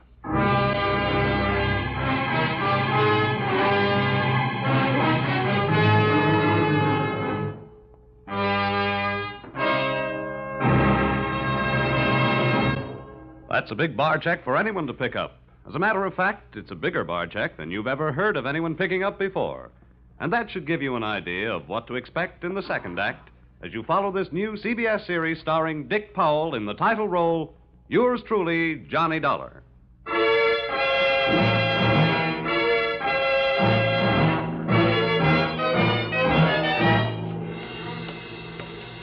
Well, nobody could say I wasn't working fast.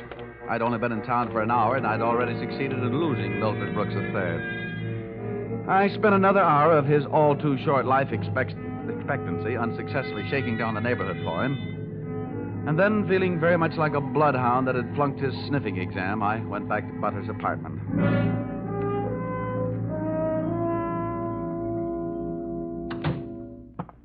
No luck, Johnny. Oh, sure, plenty of luck. All bad. Is there anything I can do to help? A kiss for luck. What are you going to do? Nothing. Just a little phone call.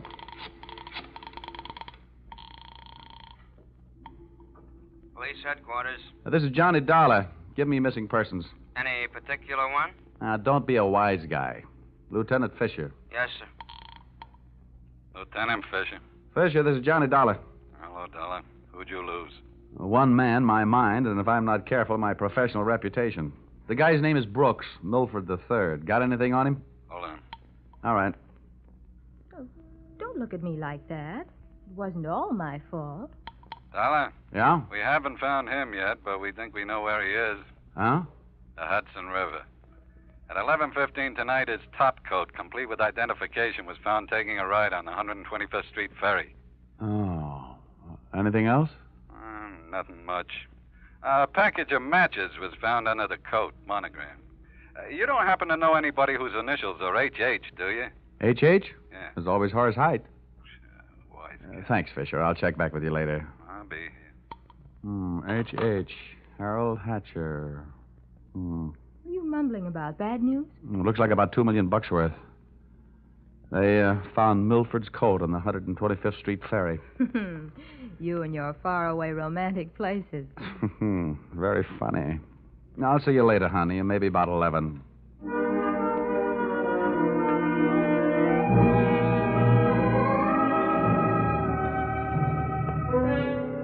Expense account, item 4. Nightclubs. $28. Harold Hatcher's hatchery was in a cellar under a hotel, but the prices were high enough to rate a penthouse. The club was draped in too much satin, its lady customers in too little. The decor was French provincial, the music was Brazilian, and the food was from Dixie. The drinks looked weak and the waiters looked strong. All in all, the joint was a sight for sore eyes, for making them sore. The only pretty thing in the place was a blonde. She came strolling up to my table, her hips unconsciously sending subtle little messages back to the rumba band.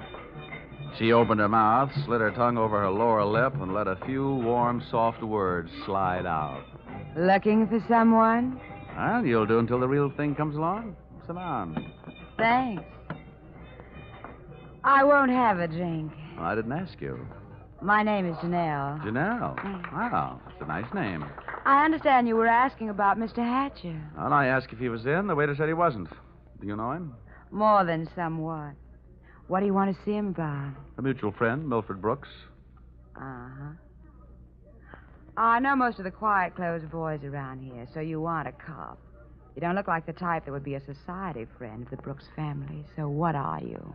I'll ignore that. Is Hatcher around? He might be. Then come on. Where's his office? The top of those stairs. Can I expect any trouble getting in? You won't have any trouble. How do you know? Because Harold sent me down here to look you over. Oh. I think you're all right. So, I've won myself the good housekeeping seal of approval, huh? Keeping a house with you would meet with my approval. I ran for my life, at a slow walk up the stairs. When I located the door to Hatcher's office, I knocked once and went in. Come on in. Thanks. Oh, I'm Johnny Dollar. I was hired by East Coast underwriters to protect the interest of a kid named Milford Brooks III. Now, what's that supposed to mean to me? You know him, don't you?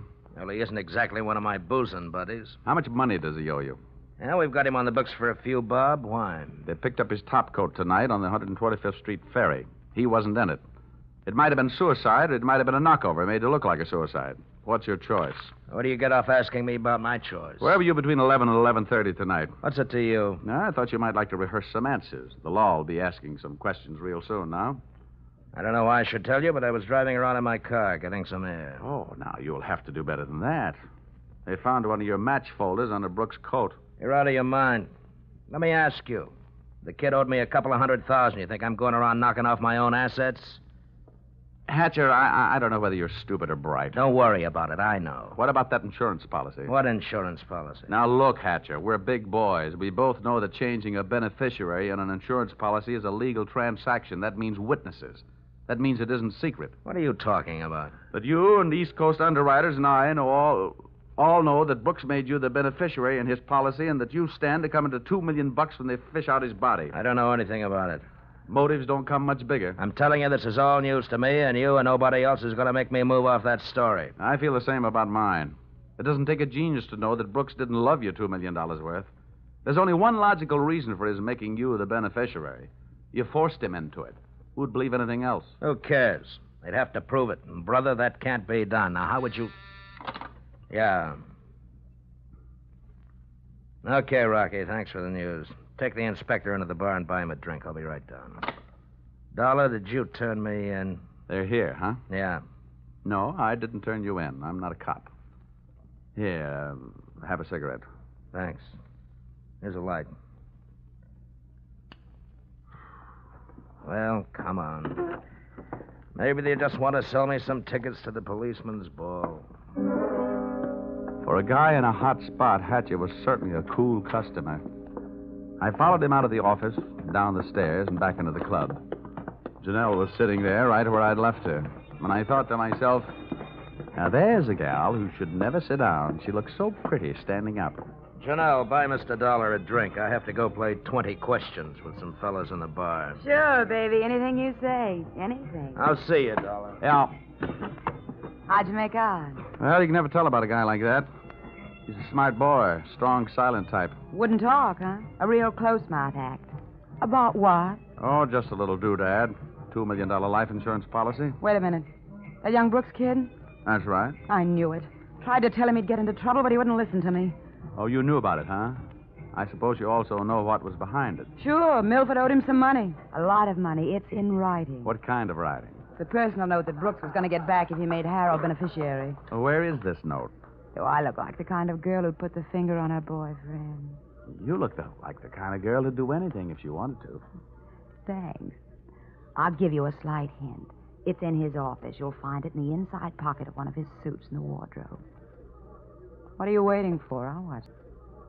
What are you waiting for? I'll watch the bar. Nothing, sweetheart. Nothing at all.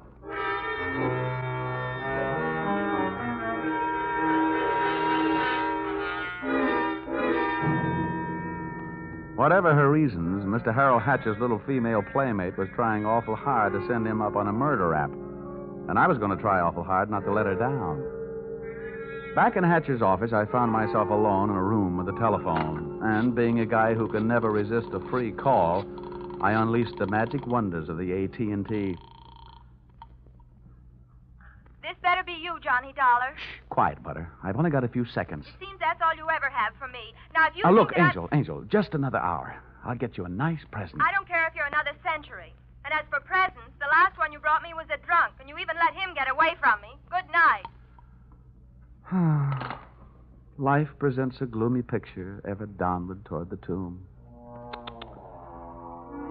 Having wasted those few precious moments of an already misspent youth, I decided I'd better get on my pony before Mr. Hatcher showed up. I found Milford Brooks' personal note in one of Hatcher's suits, all right. As a matter of fact, I found something in all his suits. A great big glimmer of light.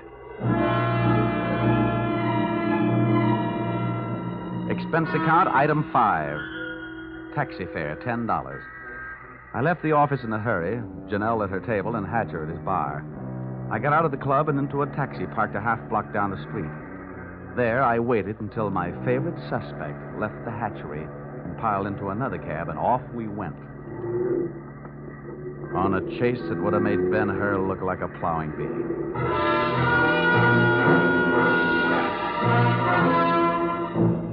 We skittered over to Lexington and headed uptown. At 72nd, the cab turned right and pulled to a stop. My driver was on his toes, and his toes were on his brake. We stopped, too, half a block behind. You want I should wait, huh? No, here you are. Keep the change. Hey, thanks.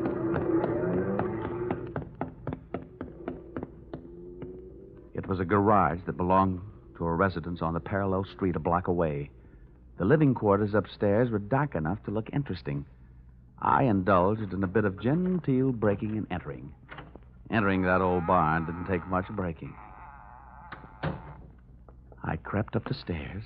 It sounded like they were left over from an old ghost story. And so did the first voice I heard when I stopped halfway up. We've got to be careful, especially about that Johnny Dollar. Are you sure he didn't follow you? That voice sounded awfully dry to be coming from a guy who supposedly had spent most of the night snoozing on the bottom of the Hudson River. It was Milfred Brooks III. Get up on your feet, Brooks. Well, now, wait a minute. I started this thing slugging you, and I might as well finish it the same way. Leave him alone, you. Now, pull in the claws, Angel. And sit on his lap. You hard-footed. I'll kill you. Get off of me. Huh? I should have known better than to get mixed up with a low-class female like you. Why, you punk. Now, hold it. We've pushed the lady around enough, Brooks. Tell me to be careful, will you? Why didn't you think of that before you led him here? Wipe your nose, little boy. Now, don't you go getting fat-headed, gorgeous. Neither one of you are exactly what I'd call masterminds. When you planted that match folder on little boy Blue Blood's topcoat on the ferry boat, you both should have been more careful. You think so? You bet I think so. If I were planning a piece of evidence to incriminate Mr. Harold Hatcher, I would have left a cigarette lighter. I found one in the pocket of every suit he owns back there in his closet in the club. It wasn't hard to figure out that guy never carries a book of matches. What do you want? I'm only interested in one thing. Saving the insurance company $2 million. And, Buster, I think you've done it for me. Dollar, This is insurance fraud. It has been ever since you put on that fake suicide attempt. Trying to extort $500,000 out of the company. Dollar, wait a minute. Ah, come on. We're leaving. You heard him, Dollar. Harold. Hatcher. He said, wait a minute. He wants to talk. Yeah, everybody wants to get in on the act. How did you get here? When the police in this town think maybe a guy's jumped off a ferry boat and nobody's seen him do it, they check the counters on the turnstiles at each end. In the case of Brooks, as many people got off that boat as got on. Well, it makes sense. They'd hardly hold a guy because somebody lost a topcoat. How did you know we were here? You know me, baby. You never go any place I don't know about. Okay, Brooks, you felt like talking. Now I feel like listening. Get it up. Well, I don't know what you mean. I know what you mean, Hatcher. One, he gave you a big, fat $2 million motive for murder. And two, he did his best to make it look like you did murder him with that broken-down match cover plant on the ferry boat. It's just that simple. And you, baby? Harold, please. You put him up to it, didn't you, you cheap little muscler? Trying to get rid of me, will you? No, Harold. Now, calm down, Hatcher. You don't need any gun around here. They're tame. Well, maybe I'm not. Since so many people have gone to so much trouble to hand me a nice, easy way to make $2 million, maybe I'll just go ahead and make it. I'll show these amateurs how these things are really done. Come on, Brooks. How'd you like to go for a nice, cool, half-a-ferry boat ride? No, Hatcher. No. Look, it's her fault. I'll give you anything you want. You're wrong, sonny boy. You're going to give me everything. No. No, you can't. Let me out of here! Brooks bolted for the door. Hatcher snapped a shot at him. And I hit Hatcher with a do-or-die tackle from behind. The gun flew out of his hand. No, you don't. I beat him to it and swung it straight into his skull.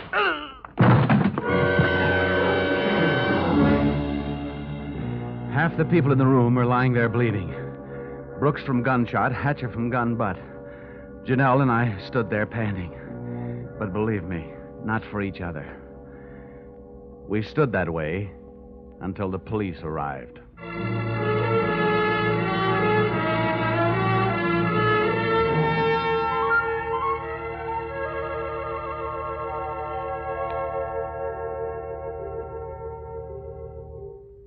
Dollar, it's beyond me. I sent you out to protect the life of a very important policyholder, and now where are we? Standing in a hospital corridor, worrying about whether he's going to live or die. As far as I'm concerned, Mr. Farnsworth, you're only half right. I'm just standing in a hospital corridor. Oh, Dollar, you're heartless. Well, if you'd been bitten where he bit me, you wouldn't care if he lived or died either. I'm getting out of here. Well, where are you going? It'll be explained in my expense account under miscellaneous expense. Oh, don't fall over when you come to an item for $318. $318 for what? Not for what, Farnsworth? For whom?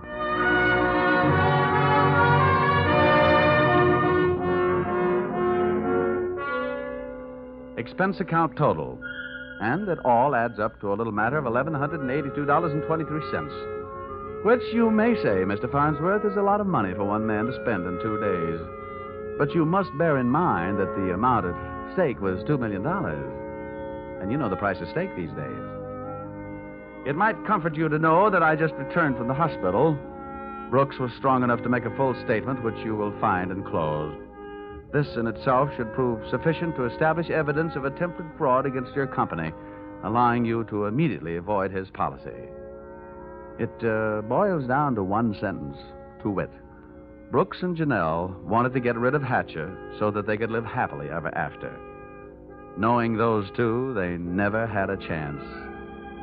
And oh, yes, that that miscellaneous item, the one for $318, it was a bracelet for a certain party who made this special investigation for me very special. Oh, if you want a receipt for this item, I'll send you a lock of her hair. Yours, truly, Johnny Dollar.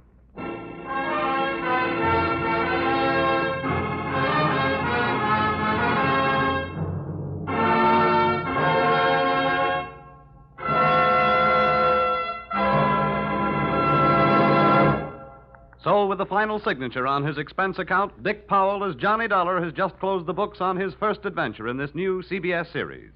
The script for tonight's broadcast was written by Paul Dudley and Gil Dowd, and the music was created and conducted by Dick Arant. The entire production was under the direction of Tony Leader.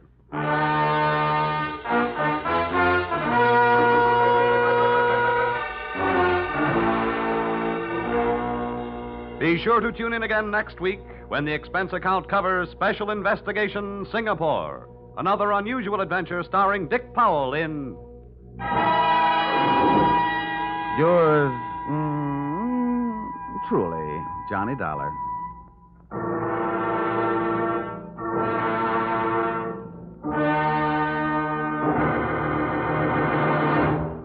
This is CBS, the Columbia Broadcasting System.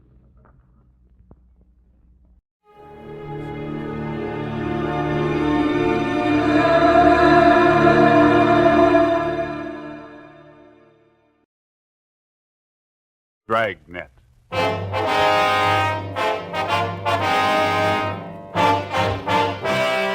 Dragnet, the documented drama of an actual crime. For the next 30 minutes, in cooperation with the Los Angeles Police Department, you will travel step by step on the side of the law through an actual case transcribed from official police files. From beginning to end, from crime to punishment, Dragnet is the story of your police force in action. It was Friday, March 16th. It was damp in Los Angeles. We were working the night watch out of homicide. My partner's Ben Romero. The boss is Thad Brown, chief of detectives. My name's Friday. It was 11:45 p.m. when we got to where we'd parked our car. 2nd and Main. Couple of drops on the windshield. Yeah, I hope it holds off. I was thinking of going out to see the Cubs and Pirates play an exhibition game tomorrow. Guess maybe now I won't. You might be lucky. What's the weatherman say? I don't know. Get the radio on. Yeah. It's a slow night. Yeah. Might not be tomorrow night. What? March 17th, isn't it? Oh, yeah. 62A, Collier Station. All units in vicinity of 102 South Virgil, 211 and shooting, code 3. It's a hot one. All units in vicinity Out of First 102 Street. South Virgil, 211 and shooting, code 3. Unit 13, take the call. Happy St. Patrick's Day. 11:58 p.m. We arrived at 102 South Virgil, the Bartlett Hotel, a 4-story building. Sergeant Scheimer met us in the lobby and informed us that the shooting took place at 11:40 p.m. in room 432, occupied by Mr. and Mrs. Theodore V. Benham. Mrs. Benham was the victim. We went up to the 4th floor where Officer McCready was stationed outside the room. Any witnesses? Only Benham says it was a thief. Did you talk to any of the people on this floor? None of them saw anything. They're all in their rooms. Any other way out of here? Stairway in the rear leads to the roof. I took a look. Nothing up there. Where's Benham? Across the hall, lying down. Cox is with him. Okay, let's look at the body. We went into the room, a dreary place with a single light hanging from the center of the ceiling. The carpet was faded and worn in spots. On the north side were a closet and a bathroom. Against the east wall was a dresser. Across the room was a double bed, and at the foot of the bed, a window looking out over the roofs of adjoining buildings and the marquee of a movie house down the street. A steamer trunk was in the corner, and a straight-back chair was next to the door. The mirror of the dresser was smashed, and on the dresser, a Gideon Bible. On the bed was the body of a woman sprawled face down. There were several splotches of blood on her coat. In the chair was a .32-20 revolver, which McCready said belonged to Benham, the husband of the murdered woman. We asked McCready to put in a call to the crime lab, and we went across the hall to question Benham. This is an awful shock. I'm not feeling well. I'm under doctor's care. Hemophilia. Awful shock. Sit down, please. Yes. I don't know what it'll do to me. I should be in the sanitarium right now. We'll see you're taken care of. Lincoln Sanitarium in Eagle Rock. Could you tell us what happened tonight? Why, yes. My wife and I went out to the Sycamore Cafe over in Alvarado. What time was that? Oh, about 9:30. We had a couple of drinks and something to eat, listened to a piano player, then came home. I unlocked the door, and Elizabeth went in first, went over to the dresser. I just walked over to her when a man stepped out of the closet in back of us. He had a gun. Can you describe him? I don't know. Did you see his face? No. He had a blue bandana over his face, and he had a cap on, a blue and white check. Did you notice his clothes? No, I didn't. Anything else? He seemed very nervous, and he wasn't holding the gun still. My wife was opening her purse, and I said, well, I haven't got very much, but I'll give you what we have. And he fired and hit Elizabeth. I pulled my gun from my overcoat and started shooting. Are you in the habit of carrying a gun? No, I'd noticed suspicious-looking men following me lately, so I bought one. Is this the gun here? Yes. Then what happened? Well, I fired all the bullets. I don't know how I missed. The room was small. He kept moving around all the time. But I guess I did miss. Then he ran out of the room. About how old would you say this man was? Officer, I haven't the faintest idea. See you a minute, Sergeant? Sure. We'll be back, Mr. Benham. This has been an awful shock to me. Wonder how his wife felt. McCready told us that Sergeant Scheimer had found a woman in the Nevada Hotel next door who might know something. We went next door and questioned Mrs. Caroline Cromwell, a resident of the hotel. She occupied room 415 on the top floor. She told us that about 20 seconds after she heard the shots, she looked out the door of her room and saw a man come down the back stairs, which leads to the roof of the hotel, and enter room 402. She'd seen the man several times and was positive of her identification. Sergeant Scheimer said the man was registered as Jack Morrison. We went to room 402. Try it again. Who's that? Police officer. What do you want? I'd like to ask a couple of questions. I was going to bed. We'd like to talk to you. Won't take very long. All right. What do you want to know? How long you been in your room? About 10 minutes. What? Where were you? To the movie? Which one? Right down the street. Why are you asking me all these questions? You been drinking? A little. Not much. Mind if we look around a little? I was out all the time. I didn't know nothing about a shooting. And you won't mind if we look around. You won't find nothing here. These all the clothes you've got? Yeah? Is this your coat? Yeah. Yeah. You wearing this tonight, were you? No. It's the only coat in the closet. What'd you do with the coat you were wearing? Guess I was wearing that one. Did you spill it? What? A bottle of whiskey? It broke. How? How do I know? Got a hole here in the sleeve. What'd you do with the broken bottle? Threw it away. Where? I don't know. On the street. Joe, I found something. A shirt. Stuck down between the wall and the bathtub. Looks like blood on it. This yours? Where's the shirt you wore tonight? Take off your pajama top. Why? Take it off. All right. But I didn't have nothing to do with that shooting next door. What happened to your arm? Guy shot at me. Who? I don't know. I bought a bottle and had a couple of drinks and went to the movie for a little while. Would you mind moving away from the bed, please? No. Thank you. I came out of the movie because I was getting dizzy, and I went up on the roof here to get some air. While I was standing there, a guy ran across the roof and shot at me. What'd the man look like? I don't know. He came from the roof of the hotel next door and ran into this place. How big was he? It was dark. I couldn't see. What'd you do? Well, after I was sure he was gone, I came down. I was going to have my arm fixed in the morning. Better get your clothes on. Why? Well, you got a pretty bad arm. You better have it fixed up. We'll take you to George Street Receiving Hospital. It's all right. I don't have to go there. Find anything, Ben? No. You got a clean shirt? No. Well, you better wear your pajama top then. Oh, here's something. What did you say your name is? Jack Morris. Here's a card I found in the closet. It says, Tommy Kane, report for work, Joe's Cafe, 8 o'clock, March 1st. Who's Tommy Kane? That's me. Where are you from? Elgin, Illinois. How old are you? I'm 22. Why'd you leave Elgin? No work. I've been bumming around. You ever been arrested? I was picked up on a vague charge a month ago. Here? Yeah. I don't know why you guys are bothering with me. When somebody gets shot, we bother.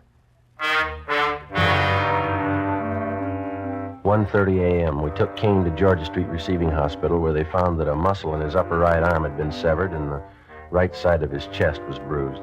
Before taking him to Ward 1300 General Hospital for further treatment, we took him back to the roof of the Nevada Hotel. Still trying to rain. Yeah. Well, where were you standing when you got shot at, Kane? Right over there. I was leaning against the bricks. Where'd the man come from? Out of that door in the other roof. Roof of the Bartlett Hotel? Yeah. Was he running when he shot at you? Yeah, he was. Where'd he run? Right across here where we are. And then he went through this door here into the Nevada Hotel. Did you notice anything unusual about him? Well, his face was covered with a handkerchief, and he wore a checkered cap. Thought you said before it was too dark. I could see that. I mean, you know, I could see that. I couldn't see his face. And you were standing over there by the parapet? Yeah. About here? Yeah, that's it. Mm-hmm. All right, let's get over the roof of the Bartlett. It's a little high. Can I help you over? No. Come on, Ben.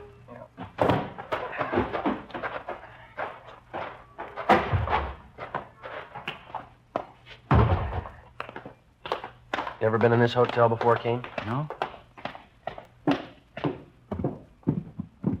Everything all right, McCready? Yeah. Crime lab's here. Checking the murder room. Benham awake? I think so. Mr. Benham, Yes? mind if we come in? Of course not. You ever seen this man before? Let me see. Can you stand over there in the light? My eyes aren't as good as they used to be. Okay. Move over there. How's that? That's better. This the man who shot your wife? No, that's not the man. We left instructions for another car to take Theodore Benham to the Lincoln Sanitarium in Eagle Rock. We took Kane to Ward 1300 General Hospital. 2:42 a.m. We arrived back at the Bartlett Hotel, where police chemist Ray Pinker had finished his examination. 3 slugs, 38 caliber, and 5 slugs, 32-20, were found in the mattress and the walls, all on the same side of the room.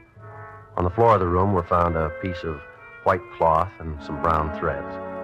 Ray Pinker returned to the crime lab while Ben and I made a search of both hotels, the incinerators, the alley, and all likely places for the missing 38. It was not found. 3:48 a.m. Ben went to the record bureau to check on any possible criminal record Kane might have had. I went to the crime lab to see what Ray Pinker had found. Nothing on this one. Must have been a clean miss. And nothing on these 4 32-20s. Mm-hmm. Where'd you find those? Dug the 38 out of the window frame. 32-20s are in the south and east walls. How about the others here? Well, on these 2 38 slugs, I found minute portions of threads. They compare with the dress and coat worn with the deceased. Mm-hmm. Hi. Hey, Ben. I checked Kane's record. He told the truth. Nothing more than a vague charge, huh? No. How's this coming? There's threads on 2 of the 38 slugs. And on one of the 3220s. Same kind of threads? Yeah, the same kind. 3220, that's the gun Benham used. Yeah. Did you check the cloth yet? I will right now. Benham must have been shooting an awful while. Where'd you find that 3220 slug, Ray? On the floor near the bed. Nothing on any of the other 3220s. No. Yeah, this piece of cloth matches the shirt. How about the coat and those threads? Got only a couple of threads that might match. Let me have the coat. There you are. We better have Benham take another look at Kane, huh? Yeah, I guess so. I could use a cup of coffee. How about you? As soon as we get finished. How about it, Ray? Haven't got to make it. Yeah, they match. Well, that's it, huh? Oh, one more thing. Yeah? Fresh stains on the carpet of that room. What kind? Whiskey. March 18th, we picked up Benham at Lincoln Sanitarium and drove him to the General Hospital. 3 times he asked us to stop someplace so he could have a drink. We told him he'd have to wait. We arrived at Ward 1300 at 1:40 p.m., and Kane was brought out. Take a good look, Mr. Benham. No, that isn't the man. I'm sure of it. All right, Kane, tie this handkerchief over your face. No, this way. That's right. Now put on this cap. Okay, now stand over there, please. Now, a little further. That's good. All right, Mr. Benham? You know, his eyes and forehead look a little familiar, but I don't know. Well, my nerves are all shot. I can't be positive. I'm a sick man. All right, Kane. Wish I could help you, boys. So do we. Come along, please. You don't have to take me back to the sanitarium. Just take me to a streetcar. I'll make it all right. We'll take you. Sergeant, Yeah, could I see you a minute? sure. Yeah? Did you notice anything when you first brought Kane out of the ward? No? You must have been closing the door. Yeah, I was. And that man, Benham, he winked at him. We took Benham back to his sanitarium. On the way, he asked if he could be excused from testifying at the inquest and preliminary hearing. We told him it couldn't be done. 7 p.m. Ben and I returned to the General Hospital and took Kane into a small room adjoining the prison ward. After 3 hours of interrogation, he stuck to his story. Cigarette, Kane? Thanks. How's the arm? All right. Hurts a little now. When you guys going home? When we get a straight story. I've been telling you all I know. Yeah, you've been telling us the same story for 2 days, but it doesn't hold water. What do you mean? How do you account for the fact that parts of your clothing were found in that room? I told you before. You must have made a mistake. No, it's no mistake. Mr. Benham's starting to think he recognizes you. What? Why'd he wink at you? He didn't wink at me. We got somebody here who saw him. And he seems to think whoever did the shooting didn't take the gun with him. When we drove him back to the sanitarium, he asked us if we found it yet. He thinks we will. How long has Benham lived in L.A.? A long time. How long? Why do you want to know how long he's lived here?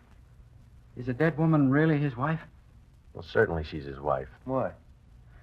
Where's he been since the shooting? In the sanitarium in Eagle Rock. What's the matter with him? Hemophilia. You know what that is? No. You sure that was his wife? Positive. She wasn't a stool pigeon? Stool pigeon? Where'd you get that idea? You guys never saw her before? Never. You never heard of her? Kane, what's eating you? Did you check on her? We always do. You don't make mistakes on anything like that, do you? Not off. Look, she was a pretty nice woman from all we could find out. Happily married for 30 years. Something's wrong. What, Kane? What's wrong? All set up. Yeah? Yeah. What'd Benham say about me? We told you. He says you look a little bit like the man. Did you say anything else? He winked at you, Kane. Why? She wasn't a bad-looking woman.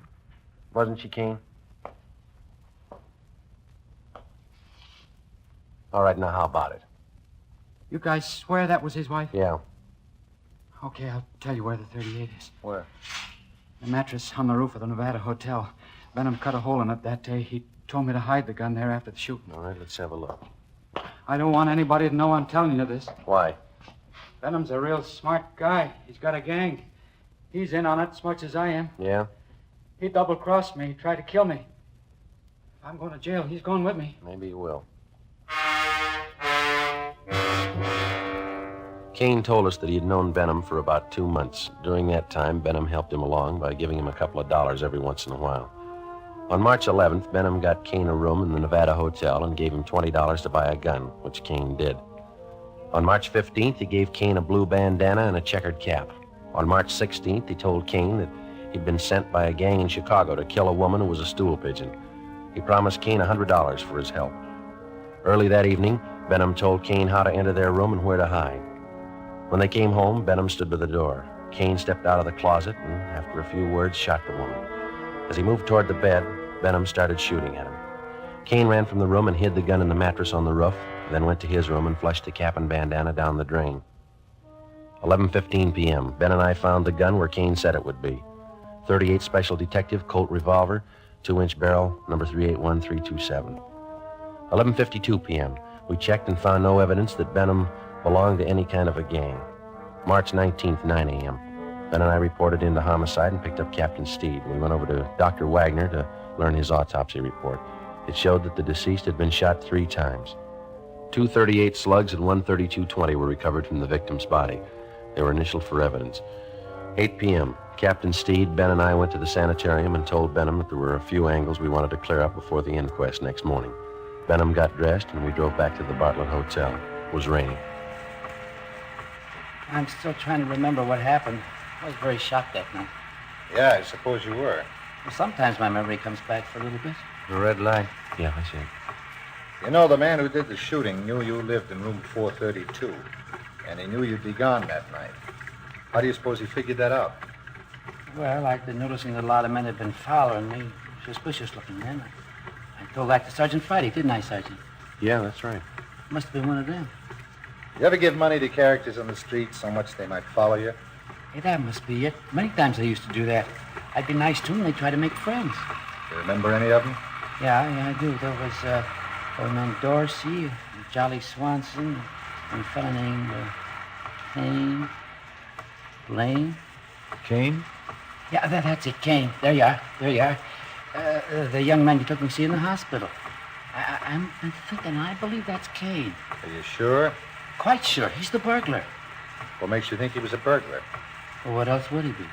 He didn't rifle any of the drawers or steal anything, did he? Must have got there just before us. Did you have anything important there? Yes, some insurance policies. On your wife? Yeah. How much? Oh, one policy for $4,000 and 2 for $2,500 each. Policy for $4,000 and 2 for $2,500 each. Who's the beneficiary? Why, I am. We took Benham up to room 432, where he got out the insurance policies on his wife and showed them to us. Then Captain Steed asked him to reenact the shooting. Benham acted as the killer, I played Benham, and Ben acted as his wife. Well, the man was over here in the closet. My wife and I came in that door, and then my wife went over to the dresser. Oh, over here? Did you turn on the light? Oh, yeah, and then I closed the door and went over behind her. Like this? Oh, she was closer to the bed. Here? Yeah. Were you standing next to her? Yeah. Did you start to take off your coat? Well, I was just going to when this man stepped out of this closet here. How far? Oh, here. Yeah, right here. And then what? Well, he held the gun in his hand and asked how much money we had. Elizabeth said we didn't have much. From here? Yeah, but she turned around. Like this? Yeah, that's it. What happened then? Well, then I said I haven't got very much, but I'll give you what we have. And he started shooting. Yeah, but you said before that your wife started looking in her purse. Yeah, that's it. She did. I forgot. And that made him think she was going after a gun. How do you know? Well, I suppose that's what he thought. He shot, and Elizabeth fell on the bed. I pulled out my gun and started shooting, and the man ran out the door, and that's all. That's exactly what happened, huh? Just as I remember it. Will it help you? Not very much. What's the matter? Well, if you were standing where I am, there'd be bullet holes on that side of the room there, wouldn't it? They're all on this side. I see. I got it. Come with me. Where are you going? On the roof. What for? I want to show you something.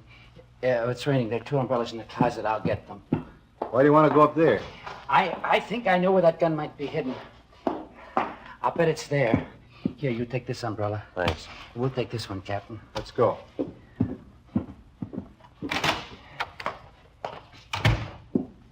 I'll bet it's up there. We'll find it.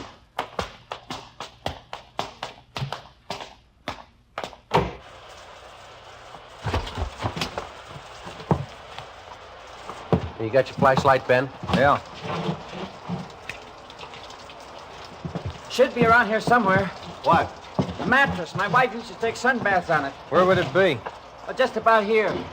I don't see any. You sure it's up here? I bet it's on the next roof. Didn't you say Kane lived in that hotel? He probably moved it. Hey, flash your light over there behind that elevator shaft. There? Yeah, there. You see it? We have to climb over this parapet to get on the other roof. Watch it, Cap. It's pretty slippery. Okay. Yeah, it is slippery.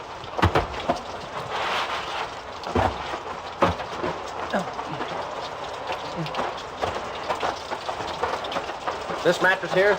That's it. Take a look, Joe. Right. No, nothing here. Did you look all around there? Did you look in the corners? No. Well, that'd be a good place to hide a gun, don't you think? Here, let me see. Might be a hole cut in one of them. No. Maybe the other corner. No. Or maybe this one. Yeah. You see, the mattress has been cut. No. No. It's got to be here. Where is it? It's here, I tell you. It's here. I know it's here. I'll find it. I'll find it. You wait. You'll see. I'll get it. I know it's here. I'll find it. You wait, I'll get it. I'll get it. It's getting wet, Joe. We got the 38. Kane told us about it. You ready to talk? Yeah. Insurance. That why you did it? Yeah. I'm a sick man. Let's go, Benham. On your feet. This is the United States Armed Forces Radio Service, the voice of information and education.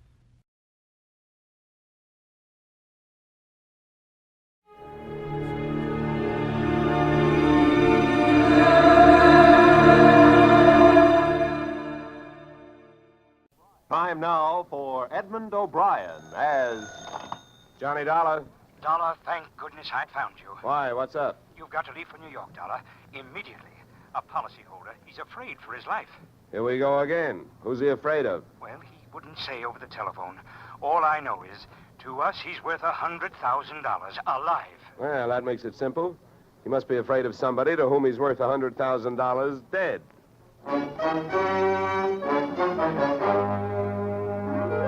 Edmund O'Brien in a transcribed adventure of the man with the action-packed expense account. America's fabulous freelance insurance investigator. Yours truly, Johnny Dollar.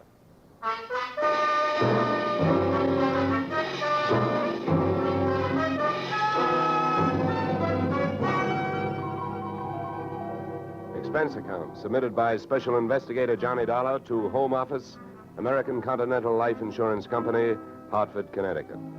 The following is an accounting of my expenditures fulfilling your assignment as a bodyguard. The body being that of your late policyholder, Robert W. Perry.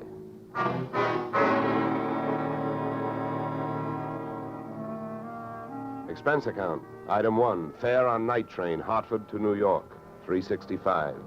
Expense account item 2, $1.80 taxi to Lower Manhattan following morning to offices Perry and Van Bruten, importers, arriving as promised at exactly 9 a.m. Good morning.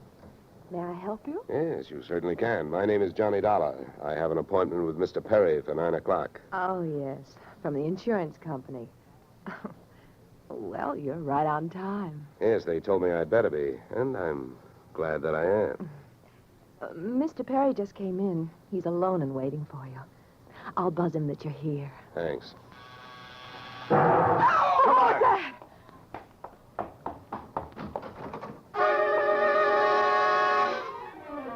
What was left of your policyholder, Mr. Perry, was just sliding out of a swivel chair as I hit the room. The top of his desk had erupted, and splinters of mahogany pointed their sharp fingers upward through lazy circles of smoke, swirling toward the ceiling. The buzzer from his secretary's desk had been rigged. to a booby trap. Oh, no. Mr. Perry. Stay away from him. Come on, there's nothing you can do. He's dead. Oh. What happened? What happened? Whatever happened? Let's go. Let's get back out of here. Here you are. Sit down. I'll get you a drink of water.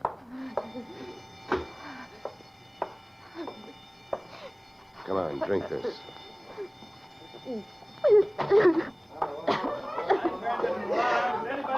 There's a doctor on the third floor. Shall I call him? Never mind the doctor. Go call the police. Nobody gets in here till they arrive. Now, the rest of you, go on, run along, beat it, will you? And have the building superintendent turn off that alarm. Okay, miss. Now, take it easy. It was all so sudden. What happened? Well, that's not hard to figure out. Somebody wanted to give your boss, Mr. Perry, a shortcut through life. So whoever it was figured out that a secretary would never buzz a boss unless he was at his desk. They rigged up a bomb somewhere in his desk that would go off when you buzzed him. Oh, then I killed him. Now, wait a minute, will you? Wait a minute. Don't go hysterical on me. There's excitement enough, and there'll be more when the police get here, so you keep cool. But I did it. You saw me do it. Look, honey, the way you put it, I killed him by coming in here and giving you my name so you would buzz him. And I was here to protect him. So drop it, will you? I'm sorry. Now, tell me, what about yesterday? Was Perry here? Yes, all day. What time was it when you last used the buzzer? Why, right up to the last minute, about 5:30. Who left the office first? Oh, Mr. Perry, he always leaves first. I lock up. From the looks of things, you should have used more locks last night. Somebody got in here to do some wiring. Oh, I forgot that fire alarm. Look, before the police arrived, do you know why I was sent here? Oh, yes. Mr. Perry felt that his life was in danger. He thought that, well, with a $100,000 policy, the insurance company would do everything they could to help keep him alive. Well, we didn't have much of a chance, did we? What was he afraid of? I don't know. Okay. Tell me, what were his other appointments for today? Well, he only had two. His partner, Mr. Van Bruten, at 11, and later he No, had one at a time, please. Van Bruten. Anything special about their meeting? Oh, yes, Mr. Van Bruten arrived just yesterday from Holland. Oh, you mean there was a branch of this firm in Holland? Oh, huh? yes. Mr. Perry was buying out Van Bruten's interest. They had a final meeting at Van Bruten's hotel last night. I see.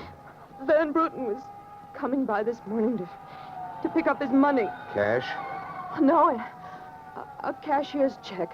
The bank is to deliver it here at 10:30. Well, Perry's other appointment, who is that? Christine, his wife. Now she tells me. Christine, the beneficiary. Yes, she wouldn't have been the beneficiary in about another 2 weeks. They were getting a divorce. Thanks for the motive.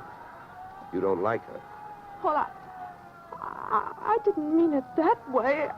Well, how about Perry? Did you like him? Okay, here's an easy one. What's your name? Susan Gates. Now, isn't that about enough? Okay, Susan, you better save your voice. During the next few hours, you're going to have to do a lot of talking. I've been everywhere else. Is the fire in here? Well, you'll have to stick around. When the cops get here, somebody will get burned.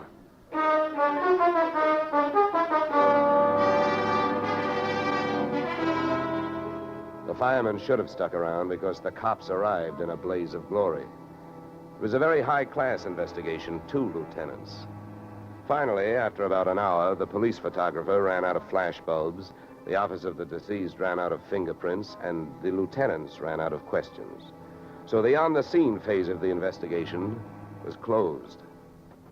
At about 5 minutes of 11, I left the police packing up their notebooks, their clues, and the body, and went into the outer office. Susan looked like she could use a big, broad shoulder to weep on, but unfortunately, I was wearing my light gray suit. About then, a dark blue suit and a deep green voice entered the room from the corridor. There. There's a fellow out here says he belongs here. His name is Van Bruten. What do you think? His name is on the door you just opened. Oh. Well, now, my name happens to be Murphy, and it's on bids all over the country. But that don't mean I'm stuffed with feathers, does it? Well, never cross tongues with an Irishman. All right, send him in, officer. All right, you can go in. There's a policeman out there. There's trouble here? I am Bramer van Bruden. Where is Mr. Perry? What? He is waiting for me, no? No. But my appointment... He's not keeping any. He's dead. Dead? Oh, this is not possible. Last night I saw him. He was well. What happened? He was hit by a buzz bomb. A buzz bomb? Oh, please. You mean there was foul play? Yes, it was very foul. Oh, please. I may sit down. My first visit in all these years since before the war. It was to be so happy. But now tragedy like this. He was a good man, a good partner. I understand that as of last night, you were no longer partners. Yeah. I am glad you mentioned that. I realize, of course, that it is indelicate to speak of such things as money at a time like this, but that is why I am here, to receive my payment. Just because Perry got his, there's no reason for you not getting yours, huh? Oh, but you misunderstand me. I am deeply grieved, but, well, since the transaction was consummated, what is there to do? A delay would be a needless waste of money. I have already paid for passage back to Antwerp tomorrow. Your check is here, Mr. Van Bruggen. Oh. Here you are. Thank you. In all of my years of business, this is indeed the saddest moment. Yeah. Well, if I didn't have some work to do, I'd sit down with you, and we'd all have a good cry.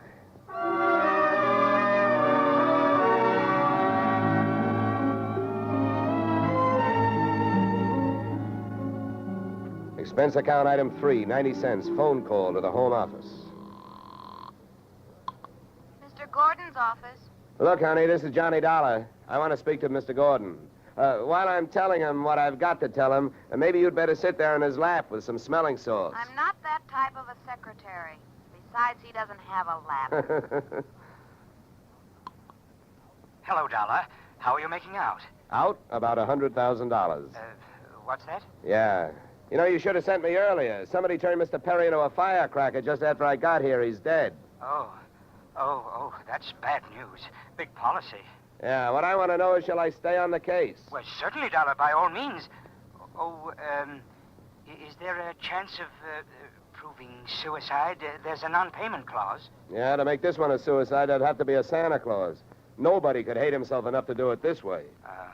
What are the fraud possibilities? Fair, there's an estranged wife. She's the beneficiary, but she wouldn't have been in a couple of weeks. Divorce coming up. I'll start with her. All right, Dollar. Good luck. But watch those expenses. Why, Gordon, I'm surprised. I think an insurance man would be the first to want to see a fellow live a little.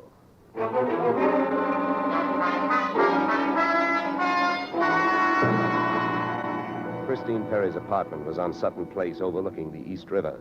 I took the elevator up to the 24th floor, and there I discovered that our garden-fresh widow was living high in more ways than one. Everything about the place was French. The maid who led me into the living room through a long foyer, the decor, and the perfume which reminded you that breathing can be fun. I looked up from enjoying my nose to see Mrs. Perry looking down hers. Mr. Dollar, Mrs. Perry. I believe we can dispense with the social amenities. You're an insurance investigator, interested in the death of my husband. So naturally, you're here because you've jumped to the conclusion that I killed him. You're the one that's jumping to conclusions, lady. And careful you don't break your leg. What do you want? The policy's in order. Premiums are fully paid. You know, I'm not quite sure what I want. I know that you've got a great motive. So far, the only motive I've found. You haven't had much time to look, have you? Check. This is my first stop. Maybe you can help me. Do you know anyone who would be happier with your husband out of the way? I know very little about my husband's friends. For that matter, his activities for the past 6 months. That's when I left him. Well, that's not much help for either of us. You know, without someone else to suspect, I may just have to concentrate on you. Mr. Dollar, I picked the men I want to concentrate on me. I hope you're as long on alibis as you are short on temper. Where were you last night? With a friend, Al Donovan. For a while, the same place my husband was. But I have witnesses to prove who was with him. Anybody at the Clover Club can tell you. Save me a trip. I can't afford the prices they get over there. Certainly. A pleasure. My husband was with his beautiful little secretary, Susan Gates. Well, I wouldn't be more surprised if your late husband walked through that door and said... All right, mister, that's enough. Al! Yeah. How much did you hear? I'm a big guy, baby, 6'4". I've got big ears to match. Al, please. Would this be Mr. Donovan, your companion of last evening? I'm getting you out of here, Christine. Al, you don't know what you're saying. You lie to me. How can I help you if you lie to me? You call me stupid. The way you're playing this, you'll alibi yourself right into a cell. Now, I'm getting you out of here. What are you doing to me, Al? You're crazy. Come on. She's right. You are stupid, Donovan. She was doing just fine till you dropped in. Mister, you've been asking a lot of questions. Now I'm going to give you one answer. All right, Christine. So much for the wise guy. Now, about you and your alibi. You wasn't with me at the Clover Club last night. And if it's so easy to prove that your husband was there with his secretary, who were you there with? Remember, baby, you told me you were going to be with your husband. When Al measured me for that swing, I measured my chances with him. To me, he looked like one of those corporate assets of Murder Incorporated. So I rolled with the punch and kept my eyes closed and ears open. What I heard was Christine's alibi flying out the window, Mr. Donovan giving her a few loving cuffs, and finally, the pair of them flying out the door. Just then, the noon whistle blew somewhere in New York, and I decided to allow myself the luxury of 1 full minute for lunch.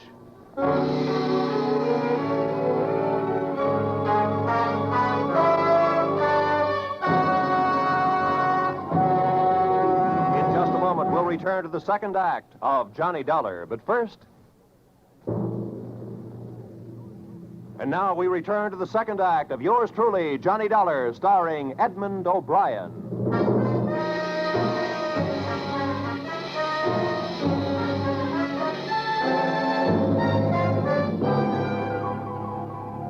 I spent the minute I took out for lunch eating a handful of Mrs. Perry's bonbons on the run.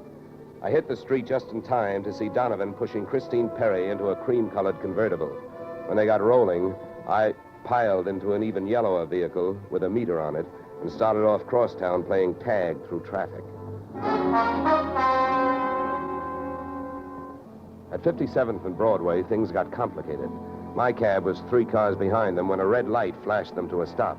Then the door of their car flew open, Christine dashed out across the street, and melted into the river of humanity flowing down into the subway.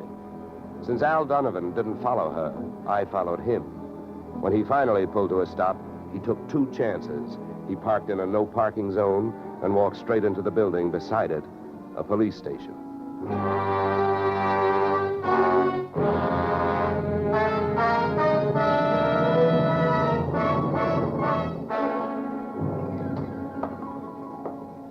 This is Mr. Dollar, Lieutenant. He's been waiting for you. Well? My name is Johnny Dollar, Lieutenant. Here are my credentials. Insurance, huh? Yeah, the Perry murder in particular. You've come to the right place, Dollar. A man named Donovan just walked in here and made a full confession. He what? That's right. My clerk's just typing it up. In the meantime, the gentleman is down in the tank having a bite of lunch on the city. He confessed. Well, does his story add up? As far as I know, I haven't heard too much about the case myself. It's not in my precinct. Yeah, but what did he use for a motive? Jealousy. Says he's in love, wanted to marry Perry's wife. Did he say how he managed it? Yeah, he stole a key to the office from the wife's apartment, entered the building last night, and wired the bomb to the buzzer system. Well, I guess guys do a lot of strange things in the name of love. It looks like Donovan did. Yeah, he either killed the man or he's trying to cover up for someone who did. Say, Lieutenant, don't execute him for a couple of days, will you? I spent the rest of the afternoon downtown in the offices of Perry and Van Bruten, importers. The partners' correspondents told me two things. They had been extremely friendly, and Van Bruten was extremely bald. Perry had been sending him toupees from a famous Hollywood makeup firm. At 4:30, I got to the employment files, which rocked me with two minor explosions of their own. First, I learned that Al Donovan had been employed over a period of years as Perry's bodyguard, and that he had been canned the day before the murder. That confession of his, which had been a little hard to swallow, was suddenly more digestible. On top of this came blast number 2. The employment application of Perry's secretary, Miss Susan Gates, informed me that during the war, she had worked in a munitions plant, her specialty, wiring bomb fuses. When Miss Susan Gates reached home at 8:30, she found a visitor, me. How did you get in here?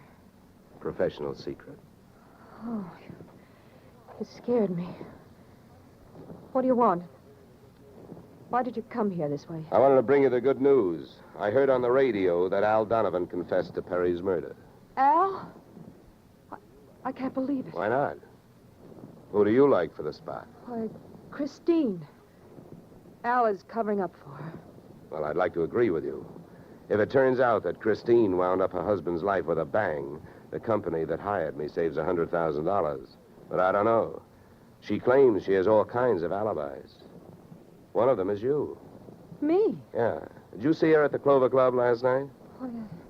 Well, yes, Yeah. I know who you were with. Your boss. There's nothing wrong with that. No. I'm not preaching a sermon. I want to know who she was with. I don't know. A man I'd never seen before. Mr. Perry knew him, but he wouldn't tell me who he was. Why not? I don't know. He said I might get the wrong idea. About what? I don't know. We didn't sit there and talk about it all night, so why should we sit here and talk about it all night? All right. Good heavens, when a census taker shows up and asks a lot of questions, people answer them. When an investigator tries to do his job, they make the proverbial clam look like a blabbermouth. Look, Mr. Dollar, believe me. This has been a greater shock to me than to anyone else. Yes, excepting, of course, your late employer, Mr. Perry. How long did you work for him? 4 years. Where'd you work before then? Well, I worked... Let me help you. Bombs, huh? Wiring fuses. Remember? All right. I remember. Good. Maybe you'll remember a little more. Let's go back to last night. The guy with Christine Perry, who was he? I tell you, I don't know. Was it Van Bruten? I don't know. You don't know? No. I'll get that. No, I'll go. Just make sure you don't keep going. Susan! When Susan snapped the spring lock to open the door, the gun outside opened up. The first slug caught her in the left shoulder, spinning her out of the way of the rest of them. It was getting monotonous. Every time a buzzer went off, things started booming. Susan was sprawled out on the floor in front of the door, and to open it, I had to move her. By the time I did, the hallway outside was empty. Okay, now, take it easy. Come on. Don't start hurting for a couple of minutes. We'll have a doctor here by then. He'll give you something. Please, try to keep calm. Here, boy. I'll throw my coat over here. Now, try not to move. You're going to ruin this rug. Never mind the rug. What we want to worry about is who tried to ruin you. What'll they do to me? What'll who do to you? They'll arrest me. They don't arrest people for getting shot. You have any idea who it was? That man in the office this morning. The one who picked up the check. Van Bruten? No, he wasn't Van Bruten. He was a phony? Yeah. And you still gave him that check? Yes. Well, I won't ask you why. You gave him that check and then tried to blackmail him. Is that right? They'll arrest me. I wouldn't be surprised. Who is this guy? Where can I find him? Come on, don't pass out on me now. His name, quick, come on. Ben Sand. Where's he live? Marsden Hotel. Under his own name? No, I don't... I don't blame you. I could use a few moments of unconsciousness myself. The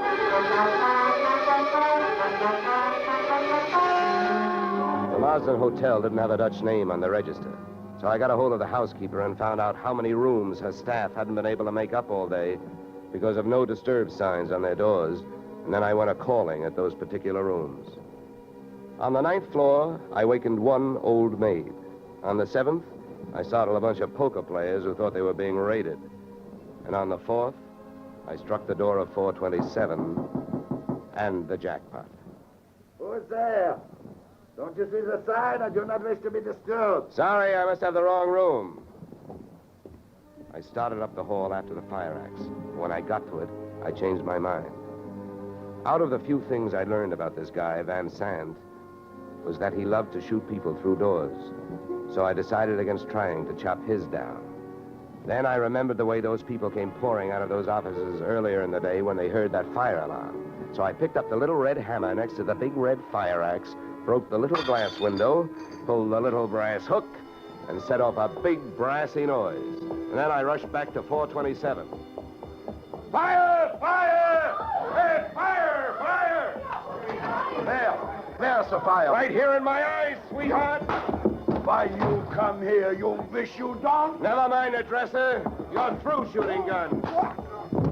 What do you think, Van Sant? You want to try some more? You cannot make me stay here. It's a fire. We will all die. You'll look good barbecued, but I'll make a deal with you. You talk, and if I like what I hear, I'll show you how to get out of here alive. How I know this? You don't think I'm going to stay here and fry, do you?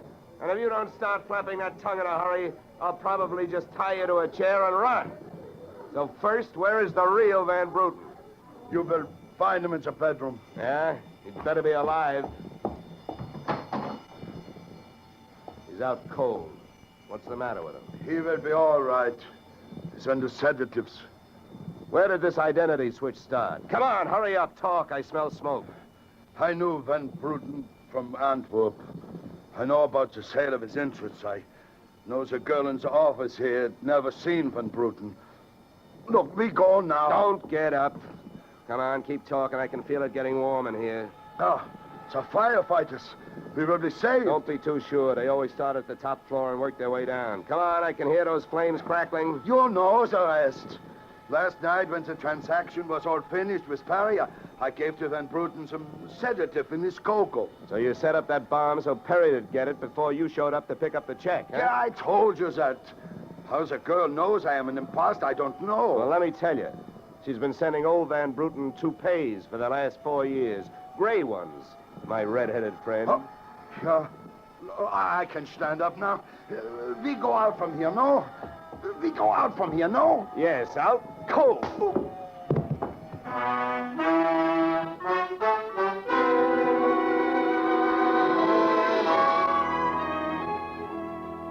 Expense account, item 4, $1.40. Night letter informing you that American Continental would have to meet payment of claim to Mrs. Christine Perry, innocent widow of the insured. The only thing she was guilty of was trying to stay on the right side of a hot-tempered boyfriend. She lied about who she was with at the Clover Club, not to fix herself an alibi, but to keep Al Donovan from learning that she'd been out with another man. That man being the real Mr. Van Bruten, who had only taken her out to try to talk her into reconciling with his friend, her husband. Expense account item 5, $100. Fine for turning in a false alarm, which, since you're paying it with me, is just fine. Expense account total, $463. Yours, truly, Johnny Dollar.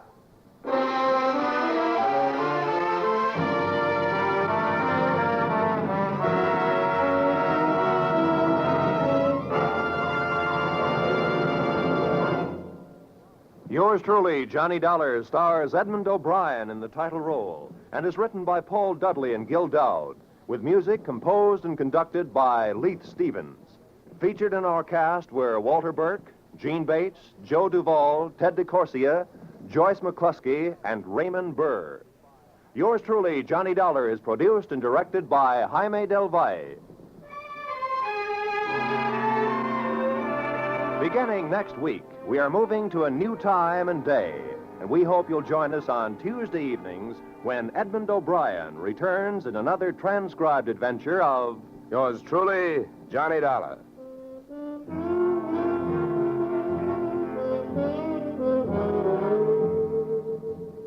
Yoo-hoo, Mrs. Bloom. Molly Goldberg's famous invitation to fun in the Bronx now echoes across the country each Saturday night on CBS. It's the same fine brand of comedy mixed with a tear now and then that's made Molly and her whole family, Jake, Sammy, Rosalie, and the others, favorites for many years. CBS invites you to hear the Goldbergs on most of these same CBS stations this Saturday and every Saturday. This is Roy Rowan speaking.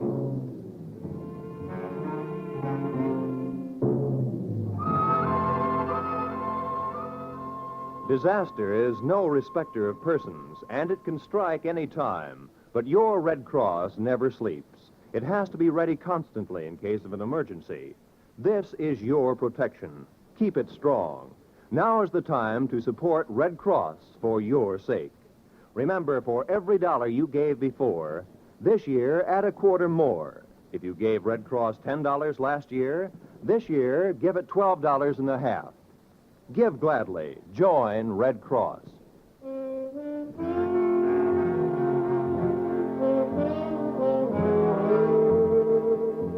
This is CBS, where yours truly, Johnny Dollar, meets adventure next Tuesday night, the Columbia Broadcasting System.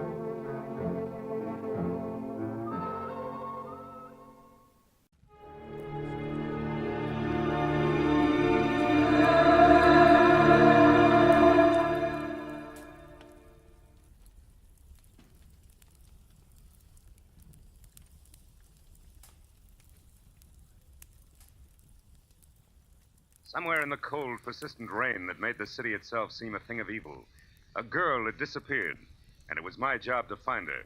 But before I did, I found death and a devil. From the pen of Raymond Chandler, outstanding author of crime fiction, comes his most famous character as CBS presents The Adventures of Philip Marlowe.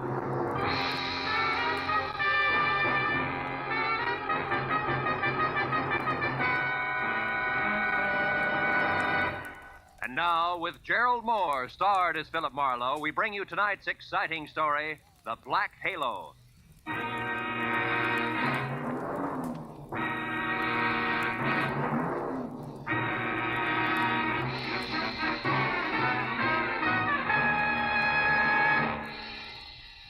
For 3 days, an ugly storm had lashed at the west coast from northern Oregon to the tip of Lower California. And although it was only noon when I drove up to the sprawling red brick house just south of Santa Barbara to meet a new client of mine, the black that was in the sky and the driving rain that was everywhere left the day bleak and wet and cold. Left it the kind of day that made you feel that logs blazing in a fireplace and a warm, dry robe were the only things that could matter to anyone. But when I got inside the house, Felix Drum, 350 uncomfortable pounds of executive in a wheelchair, who made his living importing perfumes, was very worried. And not about the weather outside. Marlowe, Julia Perry is gone. I want you to find her and bring her back. And the sooner you do that, the better. And the more I know, Mr. Drum, the easier it'll be. Exactly who is Julia Perry? My assistant. Very capable girl, who in the past 6 months has practically taken over my entire business. She handles most of the work from her cottage here on the grounds where she lives. Mm-hmm. She also has some little cubbyhole in Los Angeles where she keeps her files and some sample stock. Do you have the address of that cubbyhole? If I knew the answer to everything, I wouldn't have hired you. And anyway, it isn't important. Hand me that little bottle. This there, one? please. Yes. No. Here. Thank you.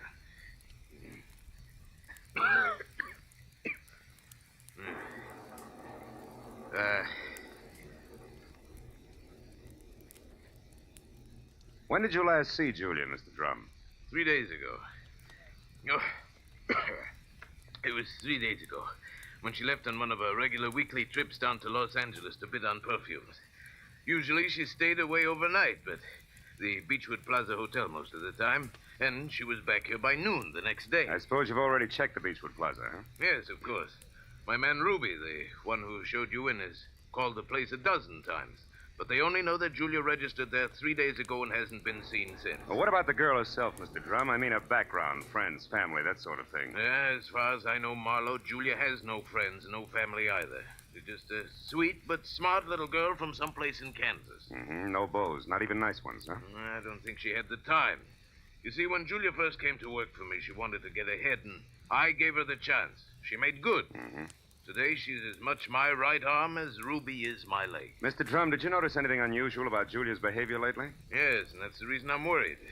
About 2 weeks ago, I saw changes in the girl, Marlowe. She seemed less spry, more preoccupied. Oh? Yes. I figured it was overwork myself, since the end of the year always means detailed annual reports, so I made no comment at the time. I see. Tell me, Mr. Drum, what does she look like? Well, I have no pictures, but she's a blonde of medium height and was wearing a plaid raincoat and a little circle of a hat when she left. Uh-huh. Altogether, she's sweet and simple, if that's what you mean. Yeah. Do you mind if I stop into the cottage on my way out? Marlowe, you turn the place inside out if it'll help any. Only since I'm certain that Julia's in some kind of bad trouble, you be quick and find her.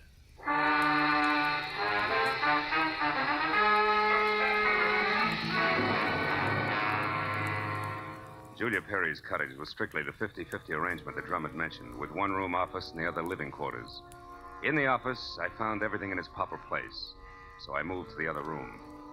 The moment I stepped over the threshold, the white fluff that trimmed the quilted bedspread and the splash of color in the drapes said that Julia Perry had to be something soft and warm.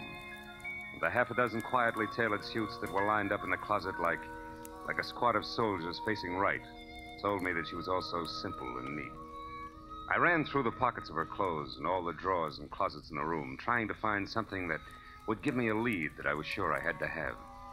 After 20 minutes, I'd found only a leather cigarette case, a package of peppermint lifesavers, and a maroon and gold monogram book of matches, the cover of which was half torn off so that I could only be certain that the middle initial was a V and that an E or an F were on either end. But since the name and address of an L.A. novelty company was on the inside, I bought the matches as a starting point, dropped them into my pocket, and headed for the door. When I opened it, I was surprised to find Ruby, Drum's right-hand man, purple scar and all, standing in the rain, and staring at me like my ears were spinning. You seem to be a very thorough man, Mr. Private Detective. And you seem to be a very nosy one. What do you want? To help Julia, nothing else. Here's a postcard that came for her this morning. It was mailed in L.A. yesterday. Yeah? Dear Julia, tried to reach you at Santa Barbara 1181, both yesterday and today, but got no answer. I'm leaving. I'm leaving town tomorrow. As one little girl who fled life in Haven, Kansas, to another, I would have enjoyed seeing you again. For a bit before I moved on to who knows where. And Santa Barbara 1181. That the number here? Yeah. It's Julia's private business phone. Well, what do you think? The postcard any help? Possibly. Tell me, Ruby, why didn't you show this to Mr. Drum? I forgot about it until just now. You're a liar. Well, it's on account of the postcard was delivered here to the cottage. Which is no man's land for you? Yeah, sort of. Mr. Drum doesn't like people who work for him mixing socially with each other. Or maybe a sweet kid like Julia hasn't got any use for the passes you've been making at her, huh? Hold it. I like Julia, and even if she don't go for me, anything I can do to help her, I still do, understand? Yeah, I understand. I'm not so sure I believe. Goodbye, Ruby.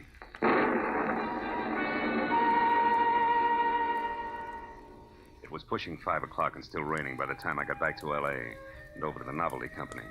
Once there, I presented the torn book of matches that I had found at Julia's cottage to a bald man with horizontal question marks for eyebrows, and who, at the crinkle of a $5 bill, tore himself away from his racing form long enough to check the files for a set of maroon and gold initials that had a V in the middle.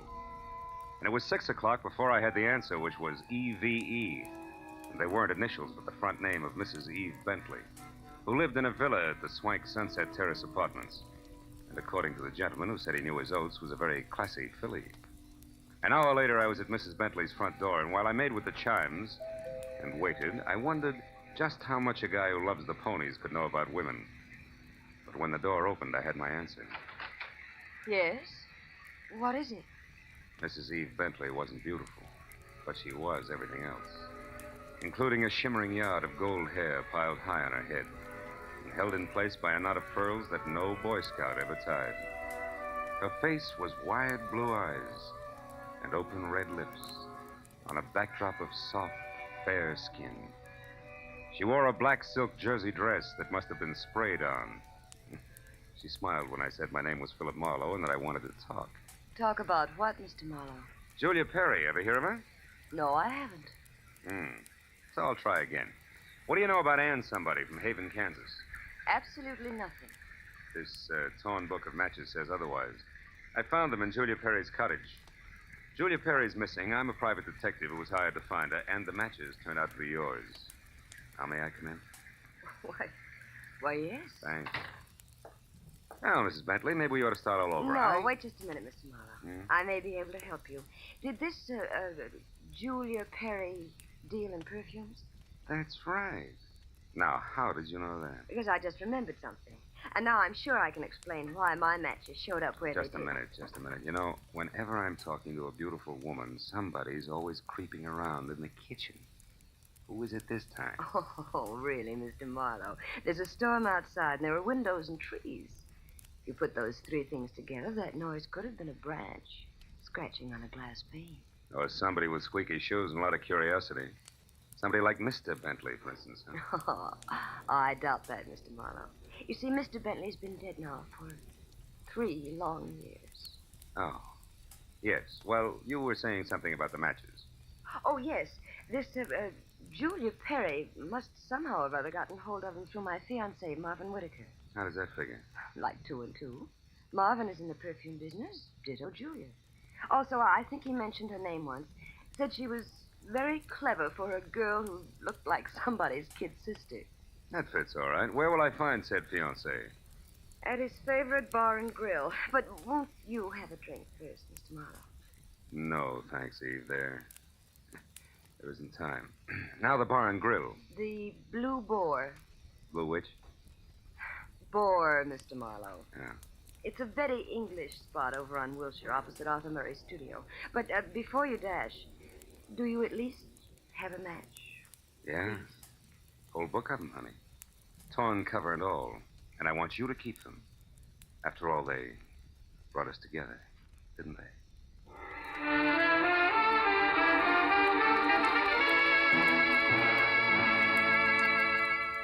When I got outside, I postponed my run between the raindrops over to Wilshire Boulevard long enough to take a look behind the villa. And there, in a newly planted strip of clover lawn below Mrs. Bentley's kitchen window, I found something which was no surprise. 2 clear prints of a man's shoe. But from there on out, I got nothing more than a lot of rain down the back of my neck. So 10 minutes later, I dripped into my car and headed for the Blue Boar and Eve Bentley's gentleman friend.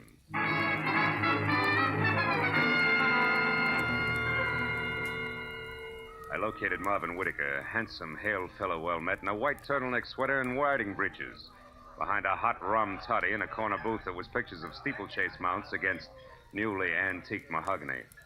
And when I told him that I was looking for Julia Perry, he flashed a lot of glistening teeth at me, insisted that I join him in a warming glass of spirits, and started to talk, gesturing all the time with a riding crop. Why, yes, old man, I know Julia Perry. In fact, almost did some business with her today.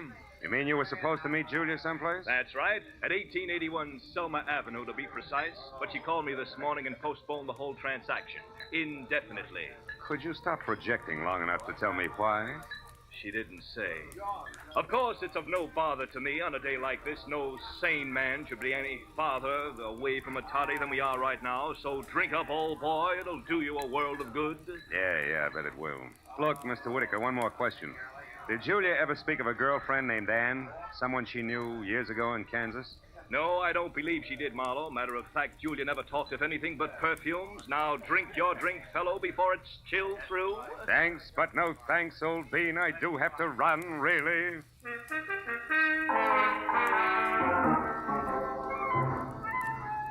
was a 20-minute drive to the address on Selma, and the rain had stopped by the time I got there. The place was one of those once-upon-a-time rooming houses that had been partitioned off into a couple of dozen 2x4 cubby holes, just big enough for the very small businessman to fill his fountain pen in. When I got to the door and asked the scrub woman, who was a lot of wild red hair around 2 pop eyes, for Julia Perry, I knew I was moving in the right direction.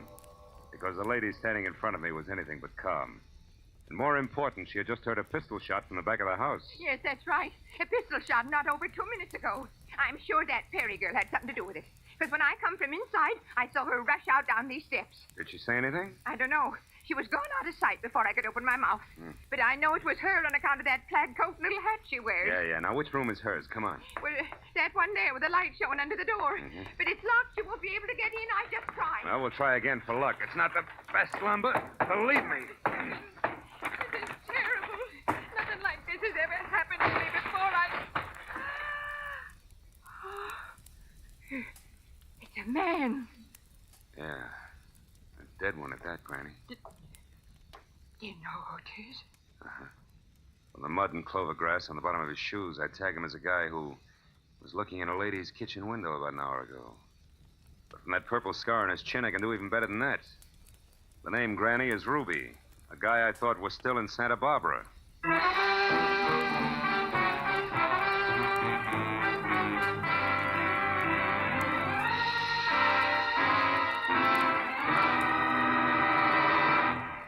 In just a moment, we will return to the second act of the adventures of Philip Marlowe. But first, given clues, even the newest of Philip Marlowe fans can deduce the characters in CBS's great new early Sunday evening comedy lineup.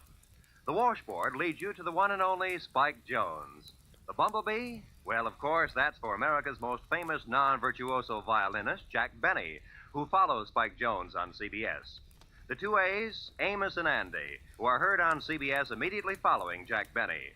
So it's really no mystery at all why millions of Americans now stay tuned to CBS on Sunday nights for these three superb comedy shows in succession. Spike Jones and Amos and Andy over most of these same CBS stations, and Jack Benny over them all. And now, with our star, Gerald Moore, we return to the second act of Philip Marlowe and tonight's story, The Black Halo.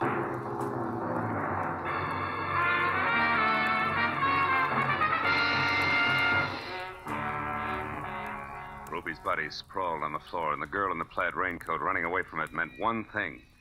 Julia Perry's trouble was important, like life, but more like death.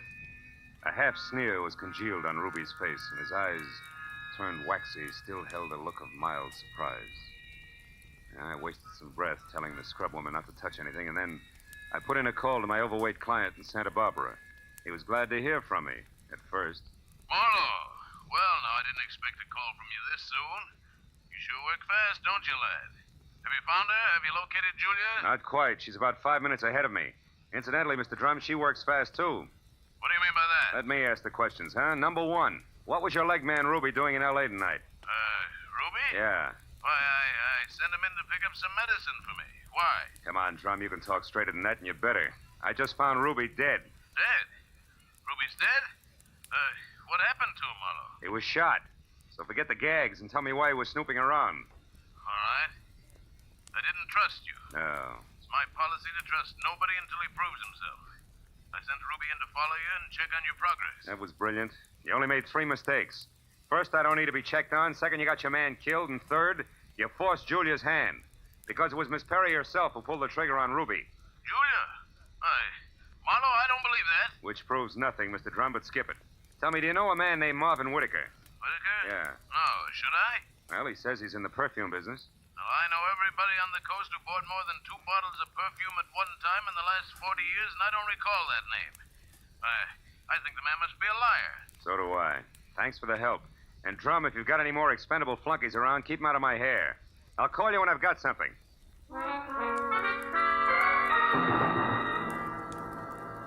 I called Homicide next and told Detective Lieutenant Ibarra where to find the body and who was responsible for it being in that dead condition. When the question of why came up, I admitted I was still shooting blanks. Oh, I told him about the razzle-dazzle Whitaker had handed me and named the Blue Boar on Wilshire as my next stop. Ibarra said he'd call me there, and when I got to the entrance of the place, I saw Whitaker, draped in a trench coat that involved enough cloth to rig a 4-masted schooner, standing in the anteroom, impatiently smacking his leg with that riding crop. He looked positively dashing. Question was, which way? Hiya there, Marlowe. Hey, old boy, you look upset. Anything wrong? I may be upset, Whitaker, but you're the one that's going to spill. First, are you leaving or coming back? I'm just leaving. Been here all the time since I talked to you? That's right. You see, my coat is perfectly dry. Stopped raining half an hour ago. well, you see, if I'd been outside, I would have known that. But why this third degree, Marlowe? What's up? It's a long story. Maybe we better sit down and talk it all over from the beginning. Oh, I'm afraid I can't. Not just now. I've got a date. She'll keep. Not this one. It's something rather special. Special, huh? Like Eve Bentley? Now, look here, old boy. You're prying into my personal affairs. Whittaker, I'll rip the lid clear off your personal affairs if necessary to get a clean answer out of you. Now, what do you really know about Julia Perry? I told you once. Are you implying that I'm a liar? At least that. For instance, who puts out Amir? Come on, Whittaker. It's a well-known fragrance. Why, I don't recall offhand. That's strange, because any woman knows Amir's a Dana perfume. Just what are you trying to prove by all this? That is a perfume dealer you stink. And try this for size. When I got to that address you gave me, I found a fresh corpse there with a bullet hole in it. A murder? Yeah, and your routine was pat, brother, so before homicide starts combing out the snags in your story, you better untangle it yourself right now. You lied to me. Now, why'd you do it, Whittaker? Why the double talk? All right, Marlowe, I'll tell you. I'll tell you this! Oh! It was as quick as a wounded cat. The riding crop slashed across my face even before I'd realized he'd moved. And by the time the red light stopped dancing in my eyes, Marvin Whittaker was gone. I turned as the head waiter walked up to me. He studied the hot red welt rising on my face for a moment and then murmured discreetly that if my name was Marlowe, I was wanted on the phone. It was Lieutenant Ibarra. Marlowe, you can stop beating the brush for Julia Perry. We found her. You did? Where is she, Ibarra? She's out in the alley here, behind the Beechwood Plaza Hotel, Marlowe. Exactly 8 floors down from the window. 8 floors down from the window of her room. She fell through the glass roof above the rear entrance. Oh. It's not pretty. She explained the whole thing, including that Ruby guy's murder, in a note we found in her room. I'll be right over, Ibarra. Okay, don't hurry.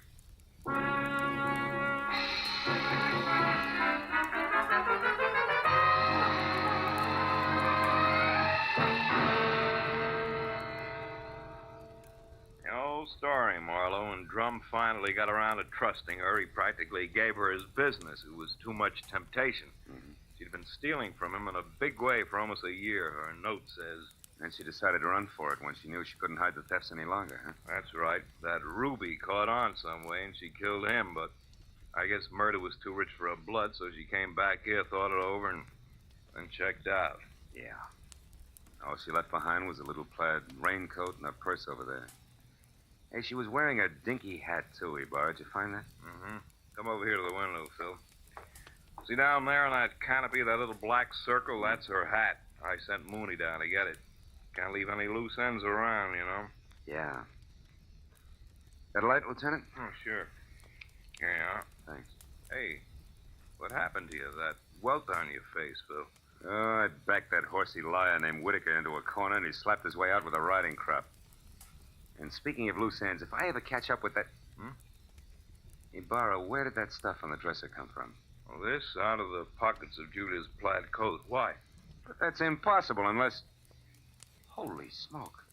That's why Whittaker lied to me. Hey, where are you going with that, Phil? Come back here. I gotta check on something, Ibarra, and keep your notebook handy. If I'm right, this deal is still wide open.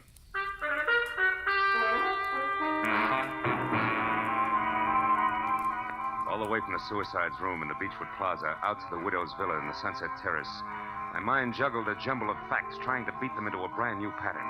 A pattern that had to include an object Ibarra had found in the pocket of that plaid raincoat. It almost made sense. But I needed just a little more. Well, when I turned into the parking lot at the Sunset Terrace, rain began to fall again. Thin, cold rain. I walked to Eve Bentley's door and pressed the bell. Just as I expected, it was Marvin Whittaker, unsmiling and nervous, who answered the door. I didn't give him a chance to think. I just swung hard. Okay, horseman, that squares us up. Come on, Heavy, roll over. Let's see if you're carrying a gun. Okay, no gun. Now, be a good boy, Whittaker, and you'll make out all right, but one funny wiggle out of you and I'll crack your skull. It's a promise. Do you hear me? Yeah, I heard you. All right. Now, where's Eve? Is she here? Find out for yourself, Marlowe. I'm through. Fair enough. Just so I'm not talking through my hat, I'll take a look in her closet first. She won't be in there, I guarantee. No, but her future might be. Now, let's see. It's got to be in here someplace. Oh, yeah. This is probably it. Brown cloth coat, as chic as a pair of hobnail boots, and still damp. And the label says the BH Company, Haven, Kansas. That does it. I've got it all now, and my chivalry just died. Where is she, Whitaker? Where's Eve? Right here, Marlowe. Don't try that. I guess you really do have it figured out, haven't you? Yes, Eve, I have. Sorry it turned out this way, because you had your points as Eve and as Julia. Don't put it in the past tense, Marlowe. As Eve Bentley, my life is just beginning, and now I've got everything I ever wanted as Julia Perry. Then you're Julia Perry. I was, Marvin. She still is, Whitaker. At least that's what the bailiff will call it in court. There won't be any court, Marlowe. Oh, I'm afraid there will, baby. You're twice a killer now, and both for the same reason, remember? First Ruby, because he saw you as Eve. And the girl you pushed out of the hotel window, who was no doubt Anne, your old chum from the hometown. She must have seen you posing as Eve, too. All right, Marlowe. Anne ran into me by accident and ruined everything. I had no choice. I promised her money and then told her to go to my room at the Beechwood Plaza and wait for me. Eve, I can't believe this. It can't be true. Yes, Marvin, it is true. Darling, I didn't want this mess. I'd have left town this morning as I intended if sweet, sly little Anne hadn't seen me. I tried to get rid of you the easy way, Marlowe. When I sent you to Marvin, the Selma Street address he gave you should have led you to the end of Julia Perry. Is that why you phoned me and told me to lie to Marlowe? Yes, Marvin. I was going there to write my suicide note and use the stockroom for my disappearing act. But Ruby caught me, and after that I had to work fast. But it's all right now. It all worked out perfectly. They were the only two who knew besides you, Marlowe. Aren't you forgetting little Marvin here? Forgetting him? Oh, no, Mr. Marlowe. Marvin's the one person I can count on. That's what you think. You don't get me mixed up in this. Marvin. I bargained for an heiress, not a murderess. Why, you dirty load. All right, then. I'll use this gun on you, too, because I'm getting out of here and no one's going to stop me. But you're right between us, Eve. You can't get us both. He's right, baby. You're not good enough to get us both, and killing just one of us isn't going to solve anything. What do you say? It's been a long night, baby. You just couldn't tell when you were late.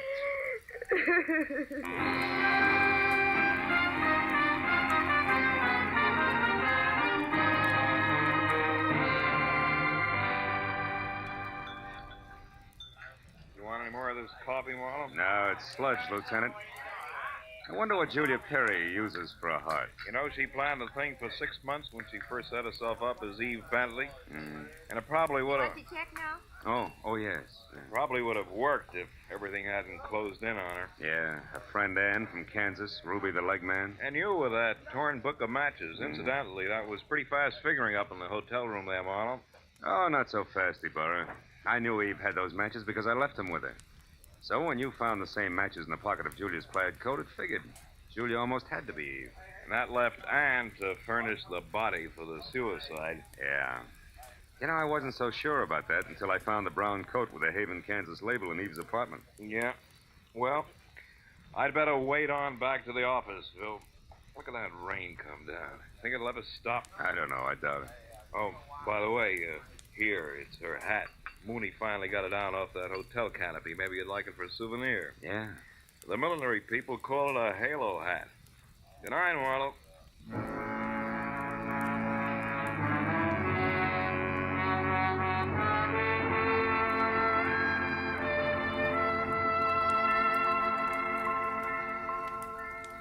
I sat there a while after Ibarra left, looking at the rain in the street and the cold coffee in front of me and Julia's little round halo on the table. And finally I got up and went outside. Dirty water scudded along the gutter and gurgled thickly into the sewer drain at the corner. For a minute I caught a glimpse again of the girl I'd figured Julia Perry to be when I went through her cottage in Santa Barbara. Yeah, that girl was an angel. But when I finally caught up with her, her halo turned out to be black, jet black, inside and out. I dropped the little hat into the gutter and watched it go as far as the drain at the corner. And then I went home.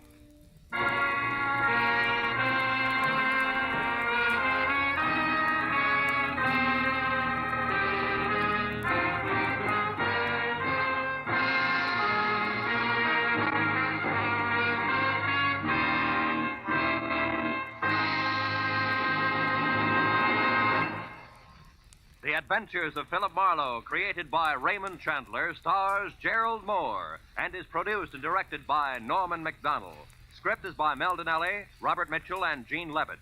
Featured in the cast were Joan Banks, Paul Frees, Peter Leeds, Jack Crucian, and Lois Corbett.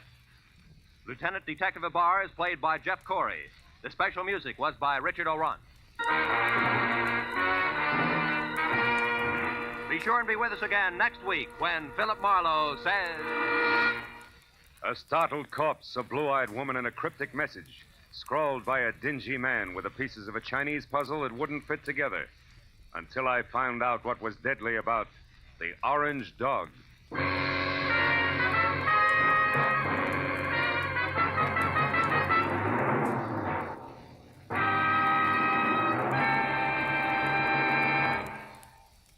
You'll find a whole hour of fun, variety, music, and thrills on Sing It Again tonight and every Saturday, for it's heard over most of these same CBS network stations.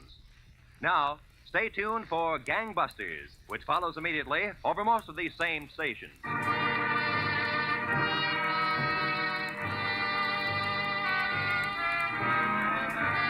This is Roy Rowan speaking for CBS, the Columbia Broadcasting System.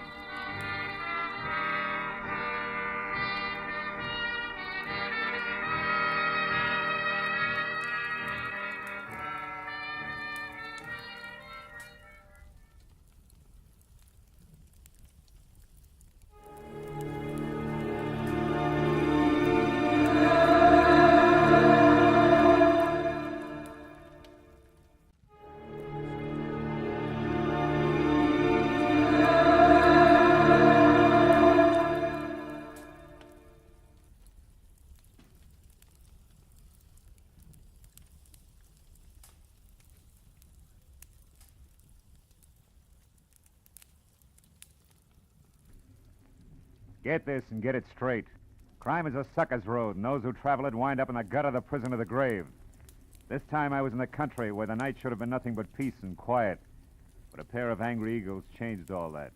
One was solid gold and too close to a battered corpse. The other weighed 160 pounds and was too quick with his fists. It happened like this. From the pen of Raymond Chandler, outstanding author of crime fiction, comes his most famous character in The Adventures of Philip Marlowe.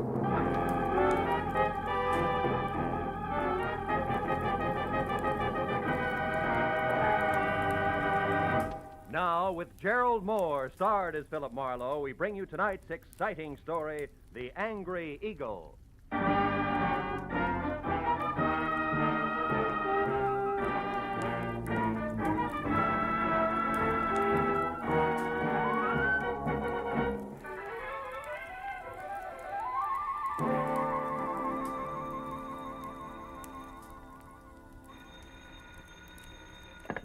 Hello. Mr. Philip Marlowe, please. Clover Lake, California calling. This is Marlowe. One moment, sir. Go ahead on your call to Los Angeles, please. Hello, Marlowe. Babe Durney. Remember me, light heavy contender in 39? Oh, yeah, sure. I remember you. Good. You still have that bar in Southgate? No, I'm back in the game. Ah. Trainer this time for a welterweight that's good. His name's Danny Eagle, and he's another Barney Russ, believe me. No kidding. Yeah, but he's in trouble. Come on out, will you, Phil? Clover Lake's only 20 miles. You can be here by 6. It's just outside of Malibu, up on the hill. Well, what's your boy's trouble, babe? Plenty. And it could end up being his life. Now step on it, Phil. Oh, and listen, you're a sports writer from Detroit, not a private detective. You got it? Got it. Leaving now, babe.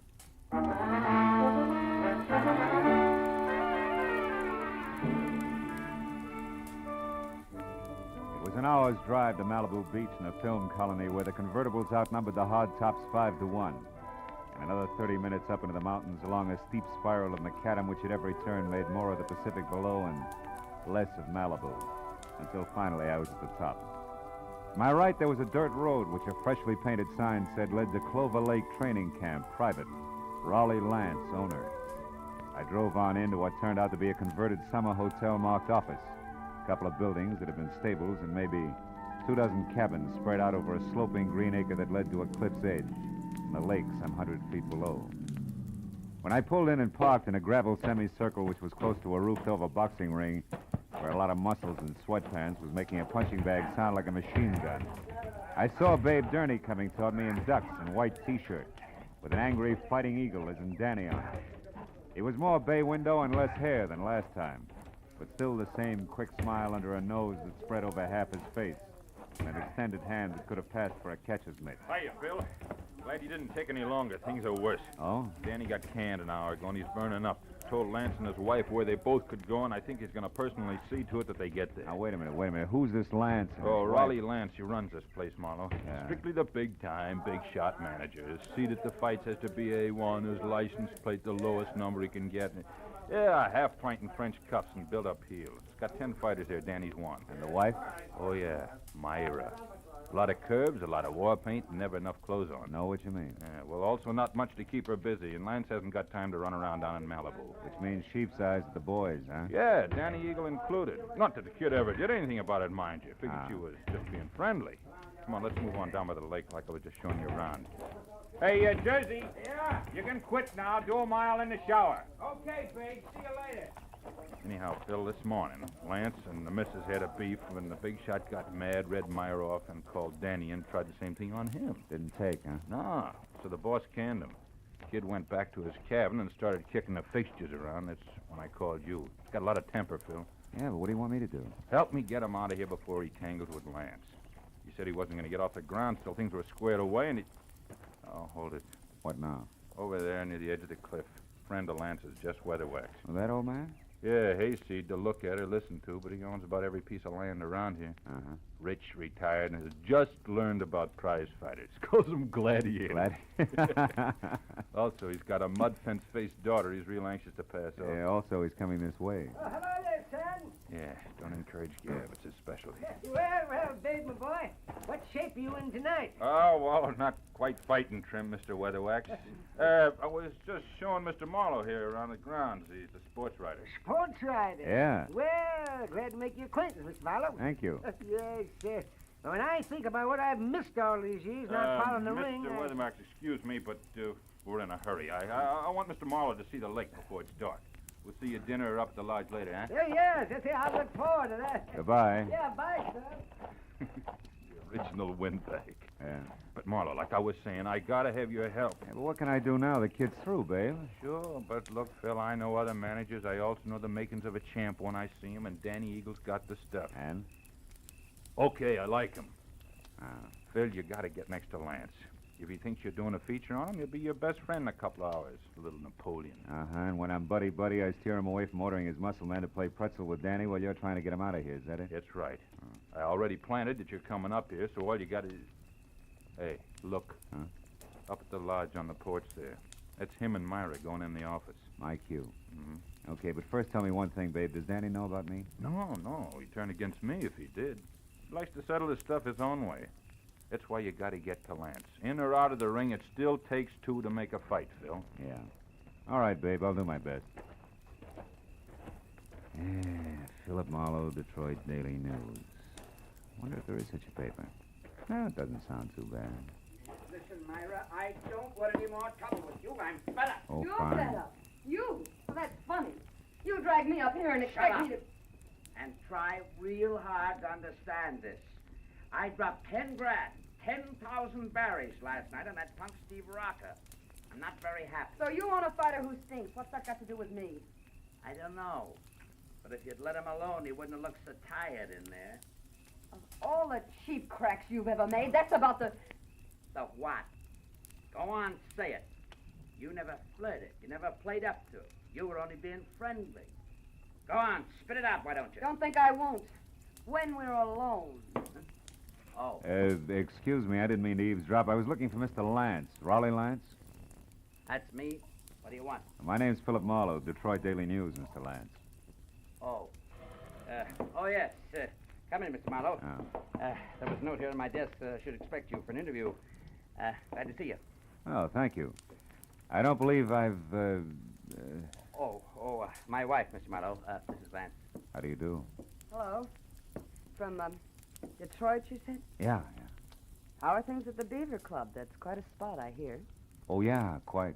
I used to go with a reporter there. He told me about some wild parties at their press club. Busy Beaver Nights, they used to call them. Yes, busy beaver night. Lots of fun. Mm-hmm. I'll bet. Myra, Mr. Mr. Marlowe and I'd like to talk a while, so, So I'll be running along. It was a pleasure, Mr. Marlowe. Thank you. Goodbye, Raleigh. I'll see you later. Yeah. Well, Mr. Marlowe, have a chair. Drink? Yeah, I will, thanks. It's quite a spot you have here, Mr. Lance. Make it Raleigh, fella. All right. Yeah, it's okay. But you're not up here to write about a training camp, are you? Of course, I know background counts, but, well, like this drink, the soda helps, too. But the scotch is the thing, huh? Health? Same. Yeah, you're right about that scotch. Mr. Lance? What is it, Kelly? I'm busy now. What's about Danny Eagle? Did you give him his walking papers? No, Babe Gurney stopped me, Mr. Lance. Said he'd give Danny the word himself that he could handle him. That fat pug! Who does he think he is? Well, he said he just didn't want trouble, Mr. Lance. Besides, he said Danny was taking a walk. Yeah? Well, I'm going to give him the air, too. I've got enough enemies without some lousy trainer who's on my own payroll. Pardon me, Mr. Marlowe. I'll only be a couple of minutes. Sure. Help yourself to another drink. We'll talk later after dinner, about 8. Oh, and here, catch. Best cigar made. Let's go, Kelly. Best cigar.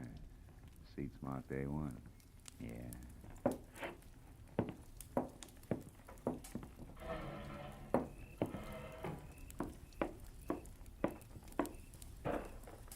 Hey, Huh? don't go away mad. My hubby always runs out on people, even private detectives. Slips, huh? Busy beaver night indeed. I made it up. I never even heard of Detroit. Why'd you bait the trap? Lance, the jealous jerk, has threatened to hire a detective a half a dozen times. Oh. After all this fuss over Danny Eagle, you were about due. Well, shall we walk? It's a nice night. Let's leave it that way, huh? What do you mean? Isn't Danny enough for one day? Listen, mister, you're starting off with 2 left feet. I was friendly with Danny Eagle, period. And Steve Rocker? The same. Only Steve was a little dull. A mind dedicated to comic books. All fighter. Not according to his last bout. Yeah. Rocco moved like he was drugged and collapsed in the 3rd, so it's my fault. Oh, the big shot is quite a loser. And don't bother with your next question. I can feel it coming. Why have I stuck? Yeah, well, it belongs here someplace. Well, I've stuck because... Well, because I thought that each battle was going to be our last. That sooner or later he'd have time for me. He's a busy guy, Myra. So was King Solomon, but he always had room for his wives. True. I thought this place was going to be our answer. Just the 2 of us, plus the peace and quiet of the country. Was Malibu on hand for a change of pace. So what happens? Still busy, huh? Yeah. So busy that he spends 8 hours a day with Jess Weatherwax, a guy he never heard of until he started this camp, but a guy who thrills to hear the lives and loves of Raleigh Lance. And that leaves me with his daughter, Clementine, if I don't talk to the fighters. Clementine, whose shoes are number 9, with an IQ to match. Good night. Wait a minute, Myra. Where you going? Going as far as my cabin on an old-fashioned cry. Or maybe just an old-fashioned, I don't know which. Good night.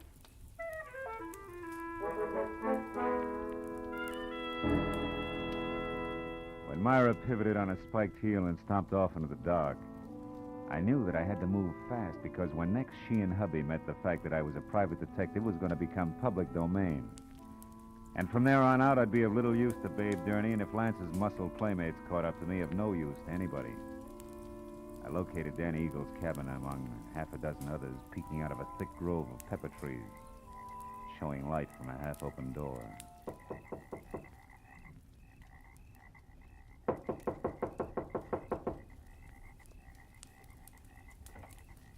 Hey, anybody home?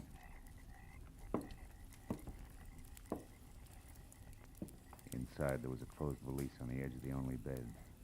And on the dresser, some money, a package of lemon lifesavers, and a tie clasp.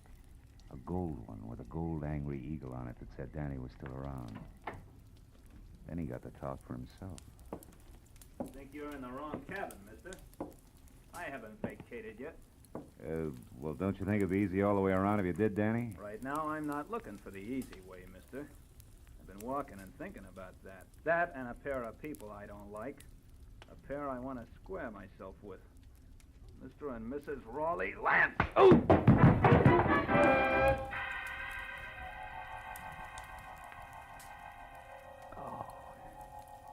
It was purely a case of mistaken identity. But it served as a reminder that it still took two to make a fight. And that the only chance I had left was to get next to Raleigh Lance and keep him away from Danny Eagle. I spent a half hour going from the lodge to Lance's empty cabin to the dining room and every other place where I thought he might be. But finally, I remembered Jess Weatherwax, the one-man fan club whom I located back up at the office. Oh, hello there, Sam. He was peeling off his coat and getting ready for canasta with something uncombed and built like a length of pipe. Who had to be daughter Clementine. What can I do for you, sir? Mr. Weatherwax, have you seen Lance? Why, no, Mr. Marlowe. We just came in. You deal, dearest.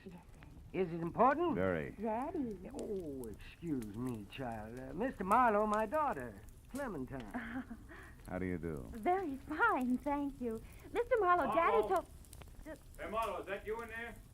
Oh, it's Babe Durney. Yeah, excuse me.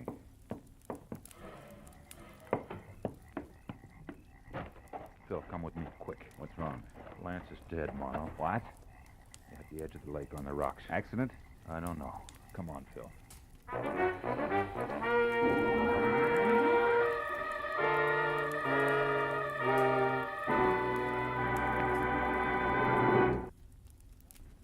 In just a moment, the second act of Philip Marlowe. But first, the confusion created by Gracie Allen has never been more clearly, more hilariously defined than it will be this Wednesday night when a writer for a national magazine comes to interview her. For the writer also meets some of Gracie's friends who present highly conflicting stories which Gracie does not untangle. It's another merry, mad mix-up which could come only from George Burns and Gracie Allen. So be listening this Wednesday on most of these same CBS stations. Now with our star, Gerald Moore, the second act of Philip Marlowe, and tonight's story, The Angry Eagle.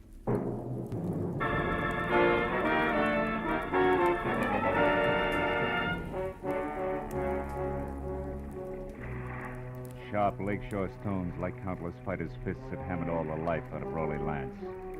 And as we stared down at him, the circle of light from the electric lantern in Babe Durney's hand began to dance over the corpse. I took the lantern, turned him away from the twisted body at his feet, and sent him back up the path to camp. Find a phone and quietly call the police. After that, I took another quick look at all that was left of the little big shot. I went up the path myself and got as far as the jagged hole in the rail where Lance had gone through. I had just enough time to see a few things before I was met by Myra. Just like she'd been before, except for a handful of nervous fingers that just couldn't leave her neckline alone. I saw Babe. He told me about Raleigh. Is it true? Yeah, it's true, all right. Your husband's dead. Babe just left, so you must have been on your way here when you ran into him. How come? I had a date to meet my husband. For a chat. Why here? He didn't strike me as being the romantic type. He wasn't. Neither was he the type to talk where he could be overheard. Especially when he was cornered. What do you mean? I put Raleigh's back against the wall tonight. I finally got hold of a way to make that inflated ego turn loose, his favorite trinket. Meaning you? Yes. Marlowe, about an hour ago, I found out that Raleigh was crooked. Fixed fights? Yeah. When I left you, I went to our cabin for a drink. But the liquor was all gone. Lance kept spare bottles in the back of his closet, so I went to look. Found what? A briefcase. It wasn't Raleigh's, so I opened it. There was $35,000 in it. And a note congratulating him on his coaching of Steve Rocca. Rocca was drugged in that last fight, Marlowe. Raleigh sold him out, and I can prove it. Oh. That's what you two were going to hash out over here, huh? The price of your silence, which was divorce. And no strings. He told me he wanted to think, then he was going to give me his answer, but now... That's all unnecessary. You're so right. Myra, come here. I want to show you something. See? Here on the ground. What do you... No, I don't see anything. Somebody put up quite an argument right here before Lance went through the railing. Oh, yeah. Yes. And here's something else. What's that, Marlowe? The gold tie clasp, baby, with an eagle on it. Danny? Yeah, Danny Eagle. This changes things plenty, huh? Danny? I can't believe Danny would murder Raleigh. Well, you better start believing it and get back to your cabin and stay there with the doors and windows locked. You think he might go for me You next? were half the beef. Now that he's gone this far, chances are good he's got something nice thought up for you, too. Unless I'm making the king-size mistake and you and Danny turn out to be a team. Are you crazy? It could figure both ways, baby. So I'll keep it in mind until I get something more to do with it. Meanwhile, like I said, take care of yourself. I dropped the tie clasp into my pocket and then started looking for its owner, who could be number one candidate for a noose. I decided to try Danny's cabin first, but when I got there, it was dark, with everything just as I'd left it. Until I turned to go. Someone was framed in the doorway. It was the gentleman farmer and novice fight fan, Jess Weatherwax. You're looking for something special, are you, Mr. Marlowe? As a matter of fact, I am. I figured you would be, what with being a reporter, because I know there's been some kind of a ruckus here tonight. How did you know there was trouble here? Well, I happened to be passing by a certain phone a few minutes ago, and I heard that trainer, Babe Durney, calling the police. Oh. Okay, as long as you know that much, you may as well know the rest. Somebody shoved the boss of this place out through a railing into 100 feet of thin air. He's dead. Well, Lance murdered? By one of his own men? Oh, no, I don't believe it. He's a good manager. His boys loved him, every one of them. You should be so loved, especially by a guy like Danny. Danny Eagle? None other. And that's only half of it. Your good manager, Mr. Lance, was a fight fixer. One who'd even drug his own stable to be sure it'd lose. He was as crooked as a hyena's back leg. He prearranged boxing fights? That's putting it mildly. His own wife, Myra, pinned that on him just tonight. She didn't go into detail. She didn't have to. She had enough proof to make it stick because she was getting a divorce on the strength of it. Oh, I find it mighty hard to believe all this, Mr. Marlowe. There's something else. I'm not a reporter. I'm a private detective. You're a private detective? Yeah, called in by Babe Durney because he was worried. Now I am. Anyway, here's what I'm getting at. If you're really sincere about liking your violence according to Marquis of Queensberry rules, you can do me a big favor. What can I do? Keep an eye on Myra Lance for me. Yes. I left her in the cottage. Dan Eagle may be only half finished with what he started. I'll do my best. You can count on that, sir. Okay, I'm going up to the office at the lodge now and find out if anyone saw Danny leave the grounds. I'll see you.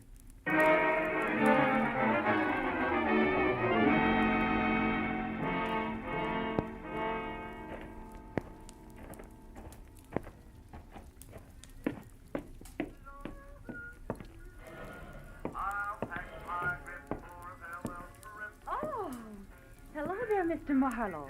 Did you get enough story material from the box fighters? For a couple of novels, Clementine. You alone here? Well, I am now. My daddy and I were playing canasta, but he left a while back. Went off without his coat, too, see? I know. You've been here in the office ever since, huh? Why, yes. Why? Well, maybe you can help me. Did you... Gladly. But you've just got to help me first, Mr. Marlowe. Have you got a cigarette paper? A cigarette paper? You know, the makers. I'm Oh. trying to roll me a cigarette, ran out of mine. I found my daddy's tobacco, and then I absolutely emptied his coat pockets here looking for a paper, but there wasn't any. You wouldn't happen to have it. No, I'm afraid not, Clementine. Here, have one of mine. In fact, have two. Now, my question, did you happen to see Danny Eagle go out the... Go out? Out the what, Mr. Marlowe? Huh? Oh, never mind. Listen, Clementine, did this thing come out of your daddy's coat pocket, too? That old ticket stuff? Yeah. Out of that little pocket in the big one on the right side, it was... Well, Mr. Marlowe, what's wrong? I don't know. But I better find out right now. As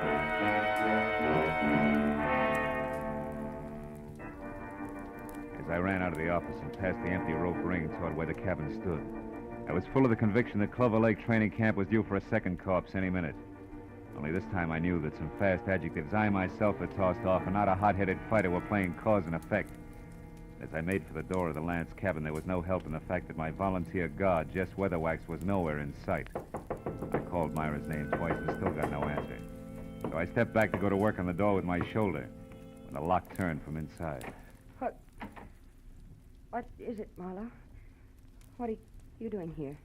At the moment, Myra, baby, I'm counting lucky stars, the kind that kept you hale and hearty in spite of me and my big mouth. I'm afraid I don't know what you mean. I mean, I almost spilled all, including the clincher, which was where you could be located. All this, mind you, to the guy who no doubt was in it with Lance right up to his Adam's apple. The fact that you're still breathing means that he must have given up and beat it because as a topper, I sent him here to guard you. Say, what's the matter? Aren't you even curious? Why, yes, sure, of course. Sure, am I, Marlowe. Don't move. Oh, no. You have a talent for stupid audacity, young man. Myra's still breathing because up to the point where you knocked on this door, she still didn't realize my connection. But when you showed up, I couldn't take a chance. I was forced to bring this gun into things and wait behind the door. Now, obviously, you both know.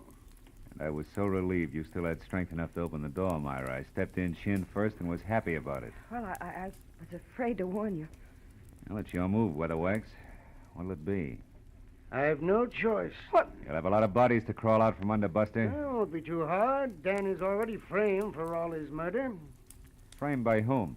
By Raleigh Lance himself. Oh, such a simple little plan. I worked it out as I worked out everything else around here.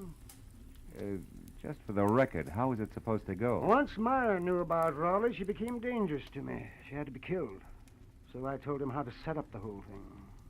You know, you're really enjoying yourself, aren't you? Frankly, no.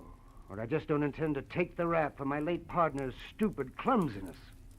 Oh, but this has gone far enough. Oh, no, it ain't. Dave, look out. He's got a gun. Duck, Myra! Yeah, boy, Billy. He lost his gun. And I still got a good right hand. My boy ain't gonna be framed for nothing. Dave, stop it. I'm gonna fix this guy good. Lay off, Dave, will you? Lay off. Lay off, I tell you. Lay off. Okay. You gotta tell us the rest. Come on, Weatherwax, talk. What actually happened on the path to the lake? Well? Lance set up the frame on Danny as I told him to by planting that eagle tie clasp at the weak spot in the rail. And then he made a lot of marks on the path, like there'd been a fight. Go ahead. And after that, he went over to kick the rail loose. He tripped and he fell. All because of those shoes of his with the hard, slick soles and built-up heels. Silly little man.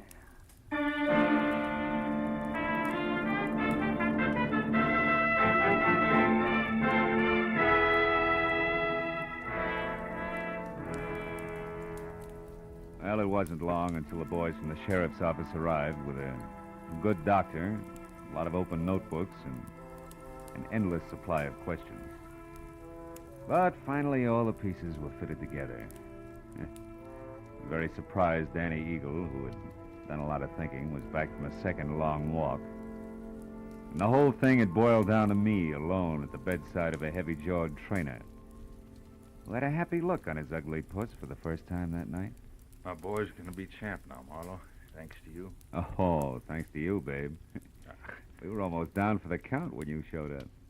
Hey, how's the shoulder? That's nothing. Hey, look, tell me something. How'd you back old Weatherwax into that corner? Oh, well, I found a ticket stub from his coat pocket with the number A2 on it. Weatherwax claimed that he'd never seen a fight or met Lance until the camp opened up here. But that stub proved that just a month ago, he sat right beside Lance. Yeah, that's right. Yeah. Lance always had seat A1 at the arena. Check. In short, Weatherwax was a liar who dropped his guard. And in this racket, you do that just once and you're out. Yeah. Hey, see that the Eagle keeps his guard up, will you, babe? I'm going to be betting on him from now on. Don't give it another thought. Good night, Phil. And I didn't give it another thought. Neither did I think about an arrogant little guy whose phony heels and twisted mind had dumped him into his own trap. Or about a fat gambler who traded in perverted victories and rotten, hopeless defeats. Instead, I thought about the sun coming up over the hills. And a nice big platter with a ham omelet on it. And then a good, solid 8 hours sleep. Nothing else. You know, sometimes I think I have no soul.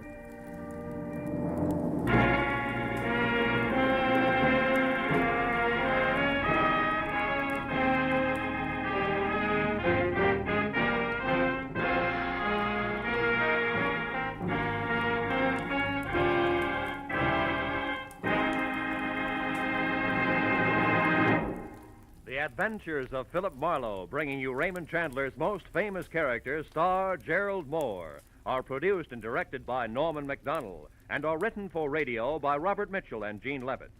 Gerald Moore can currently be seen starring in Republic's The Blonde Bandit, Featured in our cast tonight were Joan Banks, Barney Phillips, Wilms Herbert, Howard McNear, Elliott Reed, Frank Gerstle, and Ann Morrison. The special music is composed and conducted by Richard Arant. Be sure and be with us again next week when Philip Marlowe says... This time a nervous breakdown in a driving rain. A cape with a high collar and a tiny sliver of glass led me from the ballet and a beautiful dancer to the edge of a cliff and death.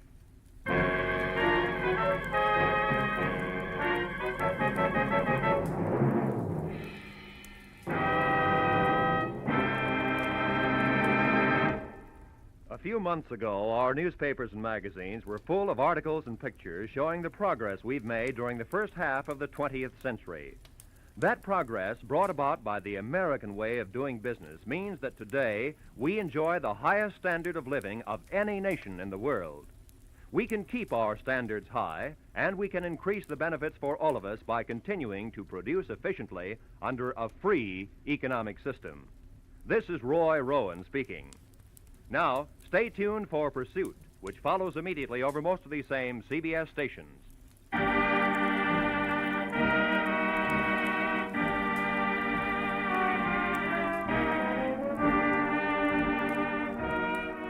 This is CBS, where Burns and Allen are heard every Wednesday night, the Columbia Broadcasting System.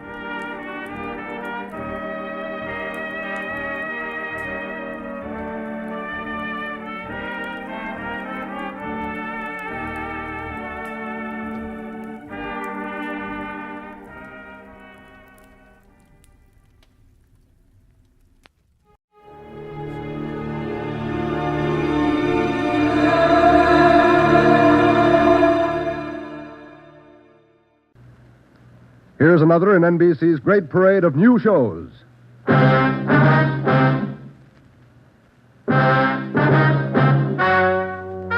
Ladies and gentlemen, the story you are about to hear is true. Only the names have been changed to protect the innocent. NBC brings you Dragnet.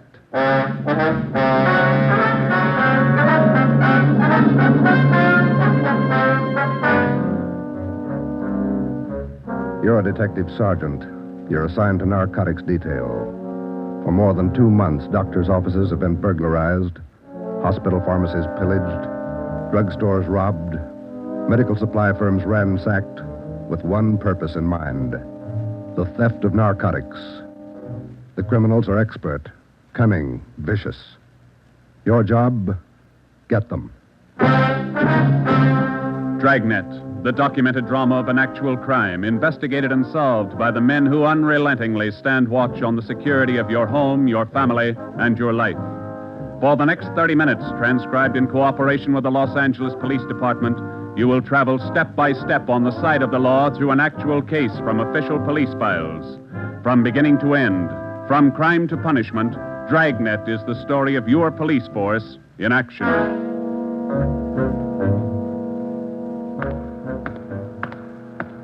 It was Thursday, March 23rd. It was windy in Los Angeles. We were working the night watch out of narcotics. My partner's Ben Romero. The boss is Ed Backstrand, chief of detectives. My name's Friday. I was on my way back from the record bureau, and it was 10:35 p.m. when I got to room 24. Narcotics detail. Yeah, okay. Well, we'll be right over. Thank you. Get anything, Joe? Nothing we don't know already. How about you? That was the county hospital on the phone. Doc Welch. Pretty fair lead. I told him we'd be right over. What's he got? One of our informants, Benny Trounsel. Ready? Let's go. What's with Benny? It's bad shape. Somebody worked him over. They found him in an alley off of South Main. Yeah? Doc says Trounsel talked before he passed out. Anything good? He claimed he knows who's running the new dope racket in town. Says they got him. No, let's take the stairs here, huh? Why should they bother with small fry like Benny? That's what I'm wondering. Blackmail, maybe. Benny's still on the needle? Maybe that accounts for his story. Doc says his skull is fractured. Morphine doesn't do that to you. Yeah. Benny mention any names? I don't know. Doc didn't say. Here's the garage. Come on. When did they pick up Benny? About an hour ago. He had a pocket full of bundles on him. Heroin. Trounsell's small fry. He never had that much dope on him in his life. That's what makes it interesting. Let's go.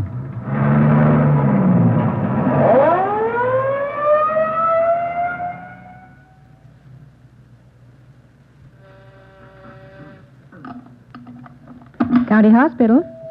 Yes, sir. The line is busy. Will you wait? Thank you. Can I help you, gentlemen? We'd like to see Dr. Welsh. She's expecting us. Your names, please. This is Sergeant Romero. My name's Friday, police officer. Oh, yes. Around the corner to your left, room 127. The doctor's waiting for you. Thank you. Come on, Ben. I hope Benny's still talking. We could sure use a lead. Yeah. Here it is. 127. Hiya, Ben. Joe? How are you, Doc? Anything new? Just left Trounsell upstairs. You think we can talk to him now? Won't do much good. He died about 6 minutes ago.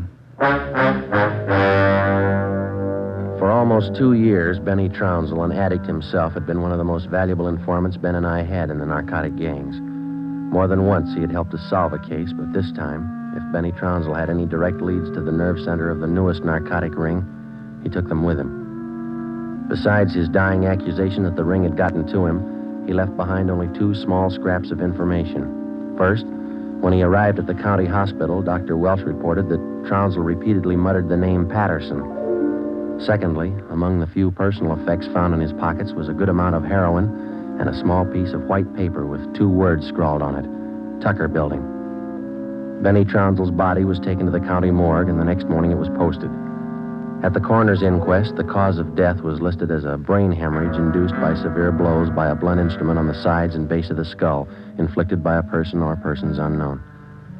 Besides Ben and myself, the only identification witness at the inquest was a woman who managed a rooming house in Benedict Alley, where Trounsell used to stay periodically. After the inquest, we questioned her briefly in our office. Miss Strite, you say you can't remember any friends Trounsell had while he stayed at your rooming house? No, I can't. Besides, if I knew that man used dope, I never would have rented him a room. How long did he rent from you, Miss Strite? Oh, about 6 months. I run a respectable house. I don't mind if my people drink a little now and then, but those dope users, no, sir. Did you know anything about Trounsell, Miss Strite? Where he spent his time, where he had his meals? Well, don't serve at my place. Too much trouble. Most of the people eat at the Ace lunchroom, down the corner. Where's that, Miss Strite? Grant and South Main, right on the corner. And you think Trounsell might have spent some time there? He might have, I don't know. Miss Strite, did Trounsell ever mention anyone by the name of Patterson? No. Patterson? No. And you can't recall any friends he might have had? He had any friends and never set foot in my house. That's all I know.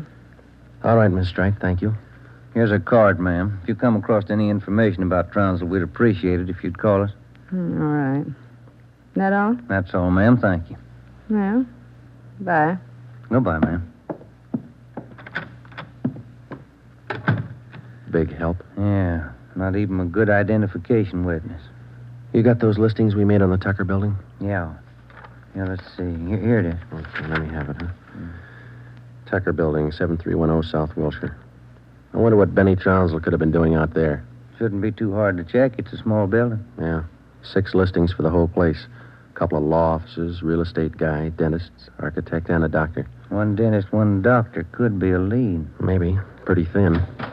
Friday, Romero, you got a minute? Yes, Skipper. Come on, Joe. Yeah. What do you got, Ed? Letters. Here's a sample. Now listen to this. Chief of Detectives, Ed Backstrand, City Hall, Los Angeles.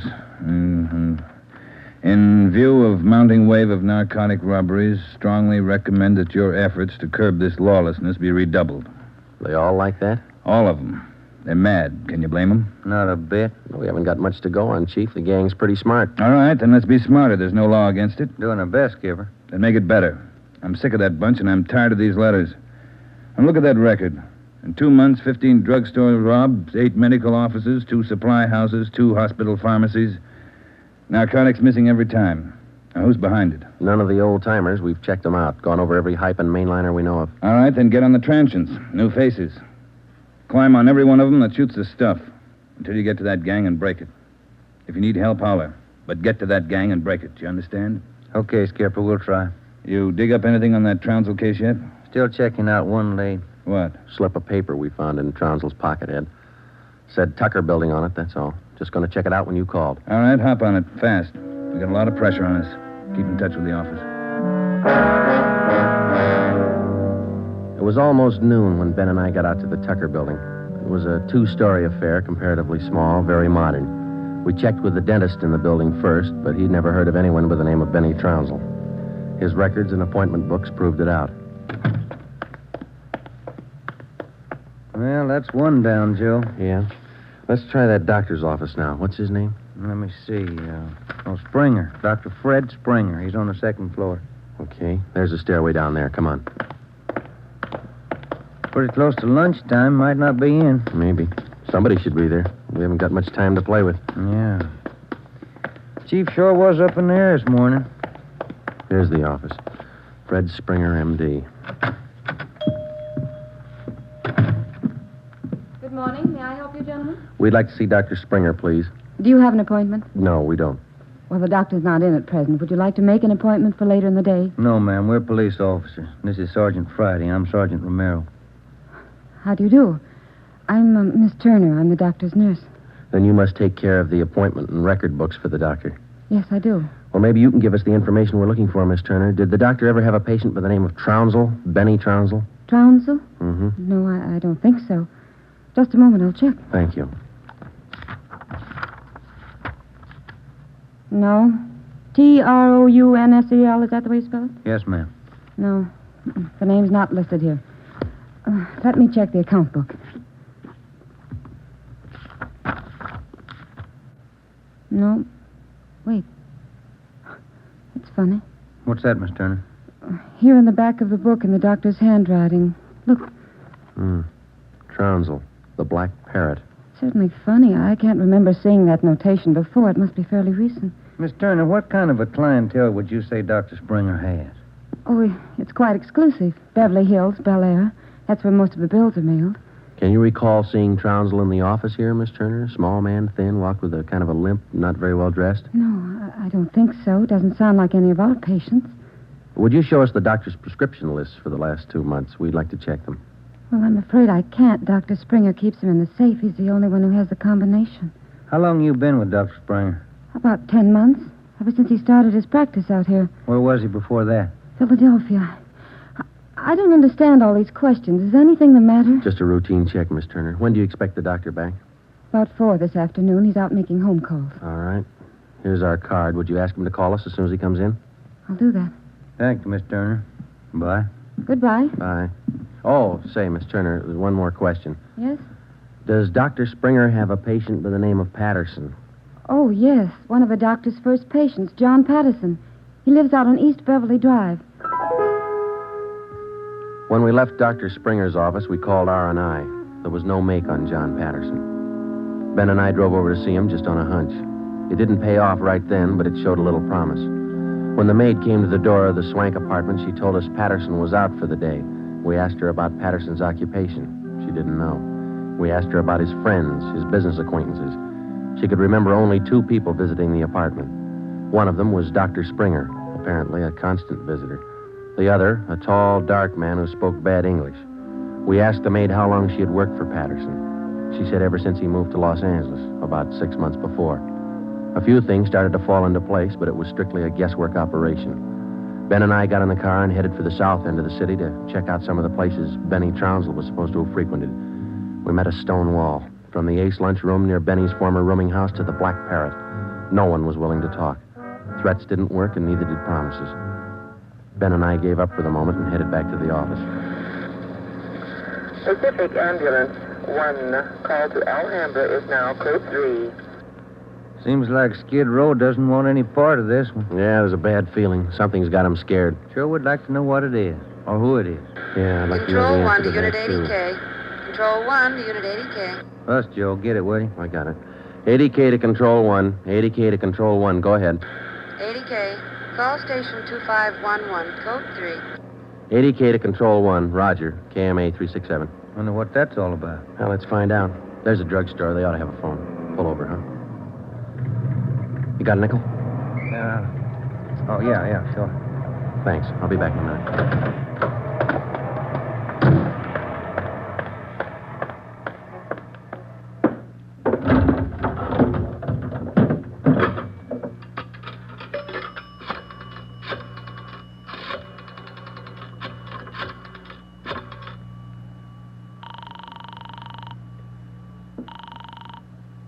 Hall. 2511. Thank you. Chief of Detective's Office, Hannon. This is Friday, Mike. The chief there? Oh, yeah. Just a minute. Backstrand talking. This is Friday, Ed. What do you got? You tied up? Nothing big. Then check in as soon as you can. Got something good. What? You remember the stick-up at St. Agnes Hospital about a month ago? Pharmacy there? What about it? 2 patrolmen picked up a user down near Union Station about an hour and a half ago. Yeah? Guy was way back on his heels. He had 2 vials of morphine on him. Vials had serial numbers. Good. Did they match out? Perfectly. Thanks, Ed. We'll be right in. When Ben and I got back to the office at 3:52 p.m., we picked up Chief Ed Backstrand and went directly to the crime lab, where Lieutenant Lee Jones analyzed the contents of the 2 vials taken from the suspect. Jones told us it was high-grade morphine. We went back to the office and double-checked the serial numbers on the vials with the crime report on the St. Agnes Hospital robbery. They matched. And there's a good break. These vials were in the loot when the gang knocked over the hospital 28 days ago. I'll stay on the trail and we'll crack that gang wide open. This the arrest report on the guy, Ed? Yeah. Picked him up in a bar off South Main. Who is the guy? A transient? Yeah, here it is, Ben. James Steiner, Phoenix, Arizona, age 37, transient laborer. Anybody talk this guy yet, Ed? Not yet. He shouldn't be too hard. You better get on it. Right, Skipper. Come on, Joe. Check you later, Ed. What time you got, Ben? Let me see here. 25 past 4. Got a phone call for you, Ben? Yeah, who was it? Your wife. Wants you to pick up some aspirin and a bottle of nose drops for your kid on your way home. Oh, yeah, almost forgot. That the only call we had, Mike? That's right. Thanks. Okay. You got that Dr. Springer's number, Ben? Yeah, here it is. Crestview 55284. Thanks. Nurse said he'd call us around 4, didn't she? Yeah.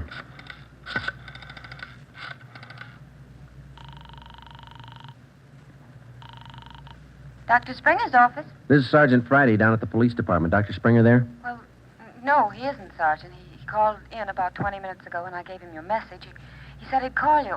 All right, Miss Turner. When he comes in, tell him to call us. Impress on him it's urgent. All right, Sergeant, I'll do that. Goodbye. Goodbye. No luck? I don't know. Just a hunch. He may be ducking us. Who you calling now? State Medical Board. Maybe they can check us out on Dr. Springer. I put the call through to the State Medical Board and asked for a check on Dr. Fred Springer. They said they'd call back within the hour. In the meantime, we had James Steiner brought to one of the interrogation rooms for questioning. It was all talk. Oh, look, it's like I told the sergeant when they booked me. I don't know anything about this hospital job. Sit down, Steiner. Oh, all right, thanks. How long you been in the city, Steiner? L.A.? Oh, about a month. I came from Phoenix, looking for work. Things are pretty slow in Phoenix. Where'd you get the morphine? Huh? I said, where'd you get the morphine? The stuff? Oh, I bought it. Just for a pop now and then. I just play around with it. Just for kicks. Who'd you buy the vials from? Who? I don't know. A guy in a bar gave me a price. Which bar was that? Which bar? The Black Parrot. I'm not hooked. I just play around with it just for kicks. What did the guy look like, Steiner? What did he look like? I don't know. Tall, I guess. Would you remember him if you saw him again? Remember? Sure. I talked to him a couple of nights at the bar. Was he on the stuff? Was he a hype? Hype? Yeah, maybe. Tall fella, dark. You shooting the stuff? Shooting the stuff? No, I'm no mainliner. I never took in the veins in my life. I told you I'd do it just for kicks, just to pop now and then. Take off your shirt. Let's see your arms. Huh? My arms? Come on, take it off. Well, who are you kidding, Steiner? Your arm looks like a pincushion. I told you just once in a while, just for the kicks. I'm not hooked on it. They found 2 vials of stolen morphine on you, Steiner. You can go 2 ways, hard or easy. Hard or easy? I told you I ain't done nothing. I bought the stuff. I use a cap or a bindle once in a while for kicks, but I'm not hooked. I bought the stuff, I tell you. Who was he, Steiner? Who sold it to you? Who? I told you I met him in a bar, the Black Parrot. Who was he? He was tall. Dark. He gave me a good price. Come on, let's have it, Steiner. His name. I'm feeling sick. You got something for me? I'm sick. All right. Mike. Yeah, Joe? Get some milk. A couple of quarts right away. Okay, Joe. You ready to tell us, Steiner? Who was he? I'm sick. sick. We're getting some milk for you now. Come on, you better talk. Max. That's all he said. Name was Max. He gave me a good price. I only take a pop now and then just for kicks. You think you could point him out for us? Yeah, maybe. I'm sick. I'm sick. Narcotics, Romero. Hello. This is Dr. Springer calling. You wanted to talk to me. Yes, we did, Doctor. And we've got a few questions we'd like to ask you. Oh, hold on just a minute, will you? It's Dr. Springer, Joe. All right, tell him we got to see him tonight. We'll call him back later.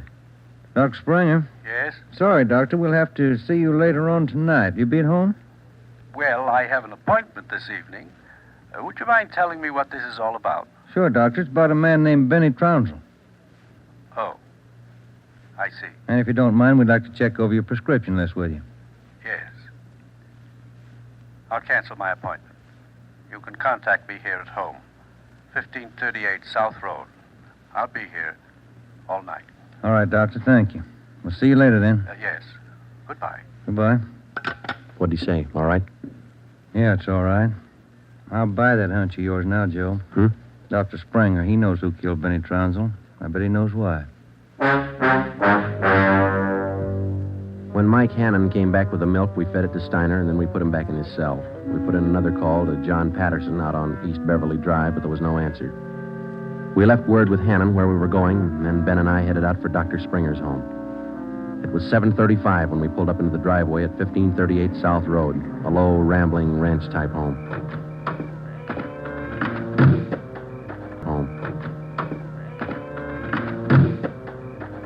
We got out of the car and made our way down the path to the front door. A gray Persian cat followed us. The door was half open. We knocked, but there was no answer. Through the window, we could see the living room was dimly lighted. We went in. We found Dr. Springer sitting in a large carved mahogany chair in the dining room. The room was hung with draperies. He was slumped forward, face down on the dining table. There was a bullet hole in his right temple. On the floor near his right hand was a .32 automatic pistol. In the center of the dining table was a piece of white paper. Looks like he beat us. Yeah. Any names on that confession? One says he killed Trounsel. No, wait a minute. It says, John Patterson. He forced me to this. What? I don't know. What's it look like to you? Here's another one. Norberg. That's all it says. And then he signed his name, Dr. Fred Springer. Ben, come over here. Look at these. Hypodermic needle. It works. Is this morphine? White powder. Could be. Then he was on it himself. Looks like it. We'll find out when they post him. I'll get it. Yeah. Sergeant Friday there, please. This is Joe, Mike. What do you got? Can you talk all right there? Yeah, go ahead. Just got a kickback on your call to the state medical board on this Dr. Fred Springer. Mm-hmm. He's not a registered physician in the state of California. Besides that, his license was revoked in Pennsylvania 2 years ago. Illegal operations. That explains it. Notify homicide. Get the crime lab in the corner out here, will you? Looks like Springer shot himself. Okay, Joe, right away. We'll wait for him, but hurry him up, Mike. We got a couple more places to check out tonight. Okay, Joe, see you later. Right. What's next? Patterson place? I don't know. Maybe we ought to try Steiner first. Sounds good to me. Feels like we're getting close. Yeah, Ben. Real close.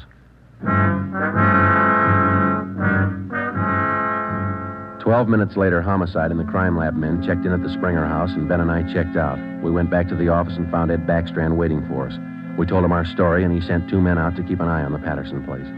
2 other men went to work to try and track down the other name in Springer's confession note, Norberg. Ben and I went up to the county jail and picked up Steiner. The 3 of us started out to look for the man who sold Steiner the 2 vials of morphine stolen from the hospital pharmacy a month before. The man's name was Max. He was tall and dark. That was all we knew. The rest of it was up to Steiner. 2 other men from the detail, Davis and Emerson, came along with us to take care of Steiner if anything went wrong. Our first stop was the Black Parrot Tavern. Davis parked the car in an alley down the street. Steiner, Ben, and I got out and walked the rest of the way. You understand what you're supposed to do, Steiner? Me? Yeah. I go in first and sit at the bar. You 2 will follow me. I sit at the bar, and if I see Max, I give you the sign. That's okay, huh? That's right.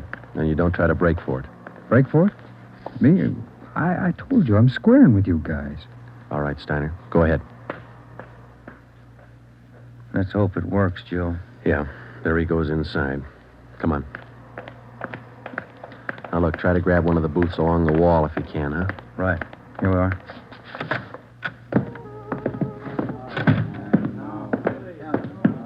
The first booth, Ben, it's empty. Yeah.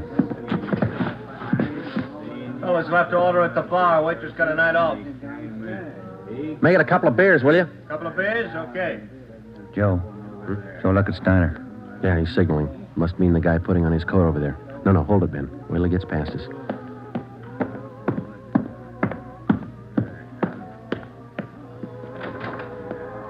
All right, get Steiner back to the car. I'll tail the guy. You come after me.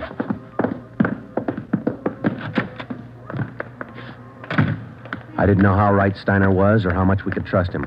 All I knew was that the man I was following was tall and he was in a hurry. I followed him 3/4 of a block before he turned in at a motel.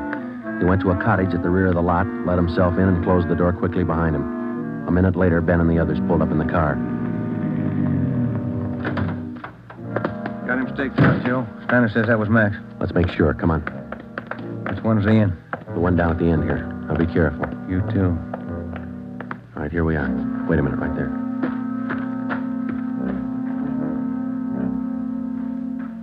All right, look, there's no rear door. He's got to come out the front. Keep the door clear. You ready? All set. Cover me.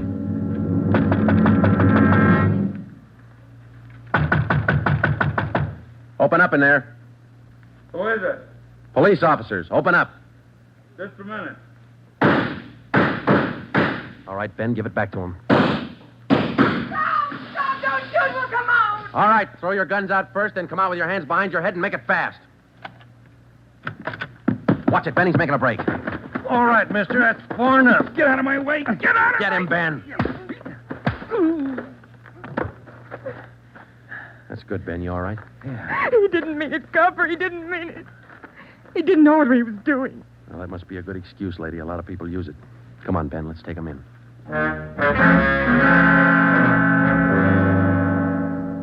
It was 10 minutes past midnight when we got back to headquarters. Both the man and the woman were booked for violation of the State Narcotics Act, a felony.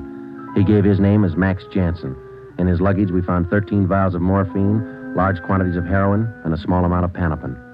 He gave us the names and addresses of 6 active members of the narcotics gang. He identified Dr. Springer as second in command. Just a few more questions, Jansen. Yeah, all right. Why did Springer kill Trounsel? He had it coming. Trounsel knew the score, and he was blackmailing him, bleeding him white. Why didn't the gang take care of him? The boss said no rough stuff. Things were going too good. He warned Springer, but he wouldn't listen. All right, Jansen, just one more question. Who's the boss? Do I get off light? State's witness? It might help. We can't promise you anything. Who's the boss, Patterson? Yeah. 138 East Beverly Drive? That's right. What about Norberg? How does he figure? It's the same guy. Patterson, Norberg, both the same. And what's his real name? Norberg. Tony Norberg. What's his front? He's legit, or he used to be. Importing business. Where? Here. Got an office downtown. Do I get protection? Where's Norberg now? Home out in Laurel Canyon. Do I get protection? I thought you said he lived out on East Beverly. His apartment, his home's out in the canyon. Where? What's the address? Do I get protection? You'll get protection. Winden Way. 860 Winden Way. All right, Friday. Romero, take some men with you.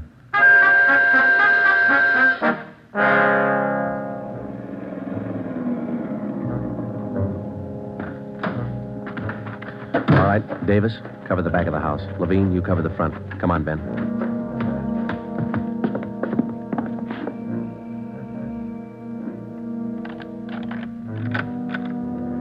Yes? Mr. Norberg in? Who's calling? Police officers. Oh, come in, won't you? Thank you. Now get your hands up. Face the wall. You'll never make it, lady. The house is surrounded. Tony, get the stuff. It's our only chance. They'll cut you down, Norberg. All right, Jeannie, give him the gun. Don't be a fool. They're going to march out the door in front of us, right to the car. I'm not going, Jeannie. Try it if you want. I'm not going. All right, Tony, stay. Come on, coppers. You'll never make it, lady. I said move. Fast. All right, Ben, hit the dirt. She's going for the car. See if you can get those tires.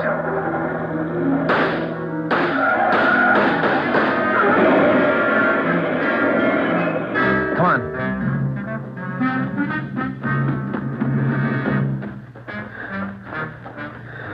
Dead? Yeah. Norberg was smart. Must be the girlfriend. Guess so. Wonder why they start. Hmm? Why do they get on the stuff, Joe? For kicks, Ben. None of them ever get hooked. Just for kicks. The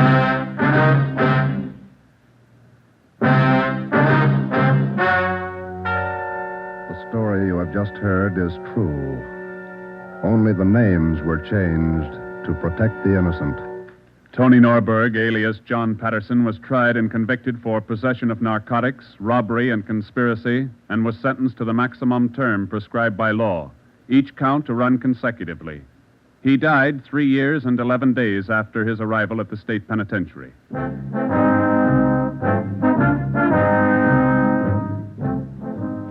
You have just heard the 9th in a new series of authentic cases transcribed from official files. Technical advice for Dragnet is furnished by the Los Angeles Police Department. Tonight's program is dedicated to Chief Erskine Fish of the North Sacramento Police Department, who on the night of August 11th, 1935, gave his life so that yours might be more secure.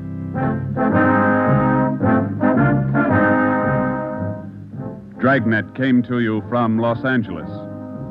This is NBC, the national broadcasting company.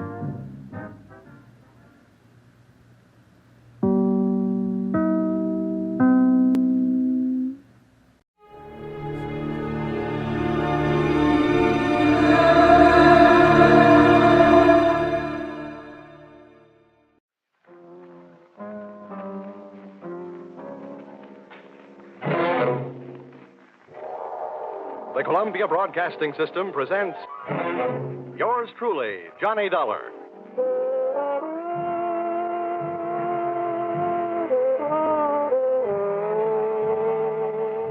The next half hour has its baggage packed to take a trip with America's fabulous freelance insurance investigator, Johnny Dollar. At insurance investigation, he's just an expert. At making out his expense account, he is an absolute genius.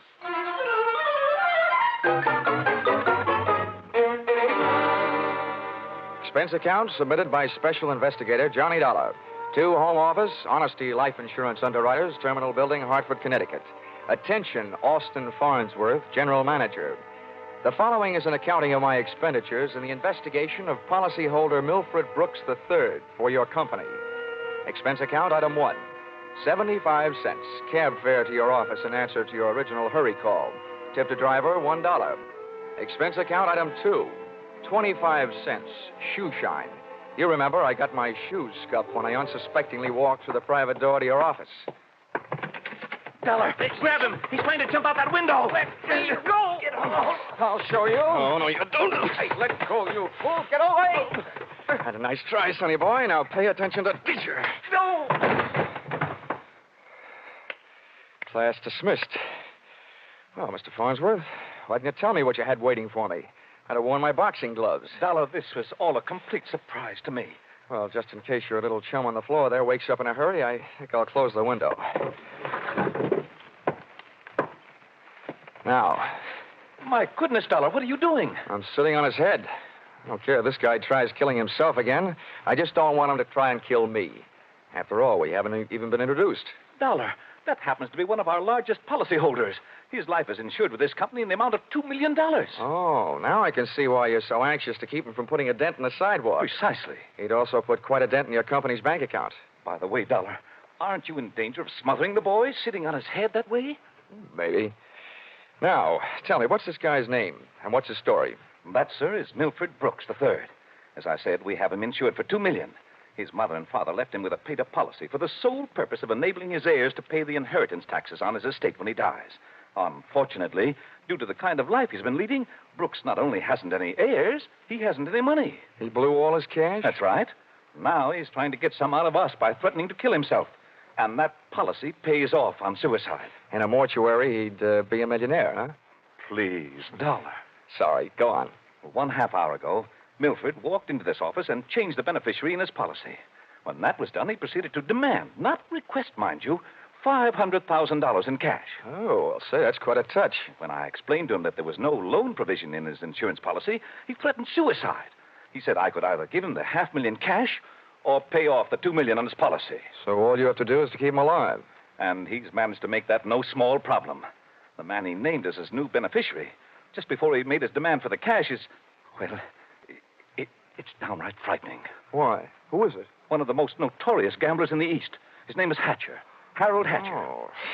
You know him? Yeah. Say, that kid's been a post office pinup boy for a lot of years. Well, there's the situation, Dollar. I'm engaging you to protect Milford Brooks' future. Yeah, what there is of it. The way this lad operates, you'd think he had but 2 lives to give for his country. He's not only set himself up to get knocked off by somebody else, he's just dying to do the job himself. It just means that you'll have to work twice as hard. Oh, it also means something else. What's that? That you'll have to pay me twice as much money. You'll get your money. The situation demands sacrifice, I'm afraid. But protect the boy, Dollar. Give him something to live for, an interest in life. An interest in life, huh? Let's see. I know. Here, this should help. What's that you've got there? It's what's commonly referred to in the more successful bachelor circles as my little black book. Now, let's see. Ruby? No, her favorite expression is drop dead. Bernadine? No, she'd be the new beneficiary by midnight. Oh, here's one. Here. Butter. Butter? Hey, Farnsworth, would you mind passing me that phone, the one with the long cord? No, not at all. My little friend here is showing signs of life. Here you are. Maybe you should let him breathe a bit more. Don't worry. He'll be all right. Hello? Hello, I want to call New York. Person to person. Miss Theodora Butts. Yeah, that's right. And you'll get her at Hudson 24292. Dollar, you're not thinking of taking this boy to New York, are you? Well, I'm going there myself, and you want me to keep an eye on him, don't you? Don't fret, Farnsworth. All is not lost. You do worry me sitting on his head that way. Hello? Hello, Butter? Butter, this is Johnny Dollar. I'll be in town tonight. I want to see you. Look, here's what I want you to do. Yes, this is all right to say over the telephone. I want you to reserve a table at the hatchery in my name for 10 o'clock tonight. Will you do that? Okay, I'll see you in a few hours. Huh? But I can't make it any earlier. I'm sitting up on a sick friend. Okay, goodbye. I'm not sure that I agree with your methods. Oh! What's the matter, Dollar? Did he hit you? Hit me? No, he bit me.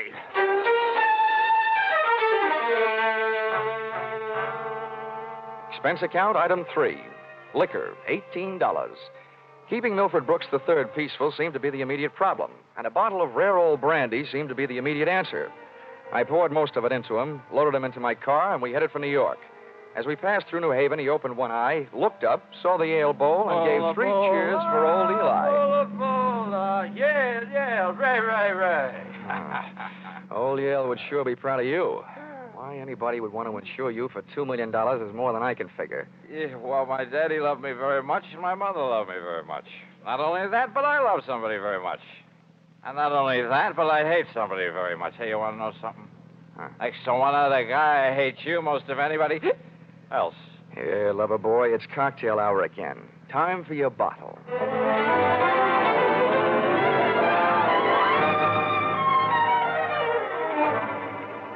Rolling along the Merritt Parkway, I felt very much alone with my own thoughts.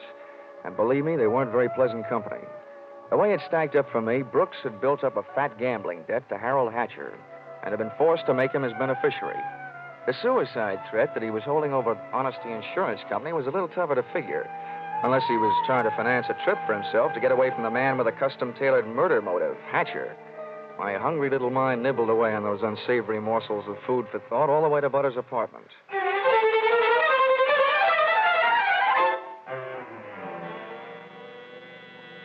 Hey, where are you taking me? I want to go to New York. If you don't behave, Buster, I'll punch your ticket. Johnny, darling, welcome to New York. Fastest trip I ever made. Quiet. Well, where did you find this? In a box of Cracker Jacks. Come on, let me in. Oh, I don't know about you, Johnny. Some men bring me flowers and some bring me candy. What do you bring me? A boiled owl in a Brooks Brothers suit. Oh, I'm pleased to meet you. My name is Brooks, but I haven't got any brothers. Lucky them. Fix the pillows on the couch, will you? They look more at home in the bathtub. Oh, come on, Buster. Lie down. Oh, I'm charmed. Thank you. Hey, this kid's liquor sure can hold him. He's passed out. How long have you been playing nursemaid to this bottle baby? Lead me into the bar, sweet. Let's get away from this buzzsaw, and I'll tell you all about it. Sure, come along. Horrible examples don't seem to bother you, do they? If you knew how that guy's been bothering me. What'd you do to him? Oh, let's just say he put the bite on me. Ah, the river sure does look pretty tonight. Like a brandy? Anything but. I've been sniffing that secondhand, all the way from Hartford. Oh, make it a Brow root beer. Hey, Butter. See that big boat out there? Mm-hmm. Oh, I sure would like to be on it with you.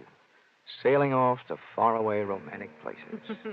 Get with it, darling. That's the 125th Street Ferry. Here's your root beer. Come on now. Tell Butter all about it. First things first. Now that I've got a Dad's old-fashioned root beer, how about giving me one of Mom's new-fashioned kisses? And then I'll tell you all about it.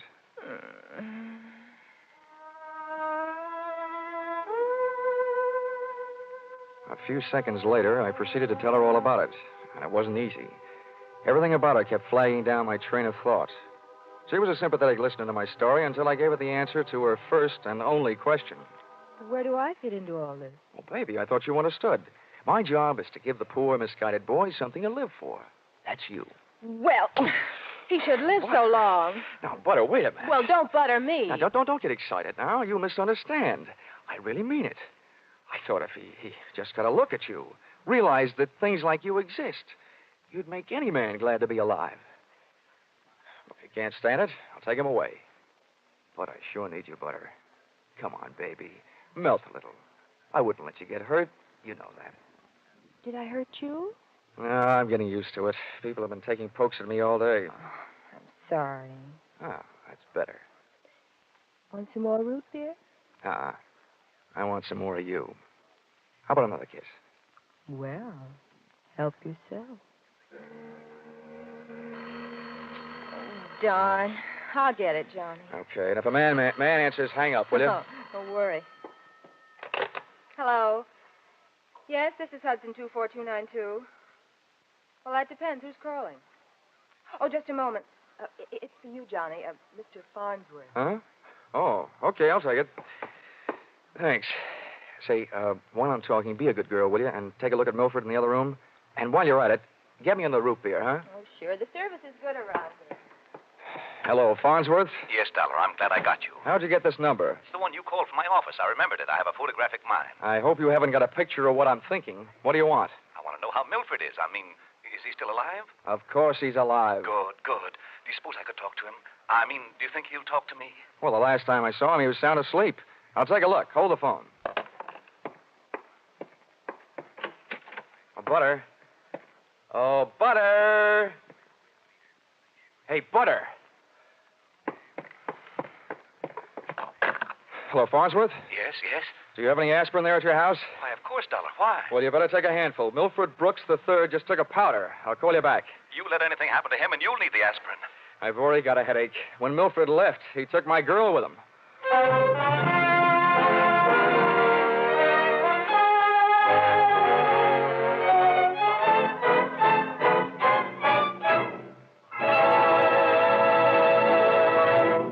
In just a moment, we'll return to the second act of Yours Truly, Johnny Dollar. But first, we want to remind you that it was 437 years ago, next Sunday, the famed Spanish explorer Ponce de Leon began his search for the Fountain of Youth. By sheer coincidence, the man who's still looking for it, Jack Benny, will be heard on CBS next Sunday at 7 o'clock Eastern Time. And now, back to Yours Truly, Johnny Dollar.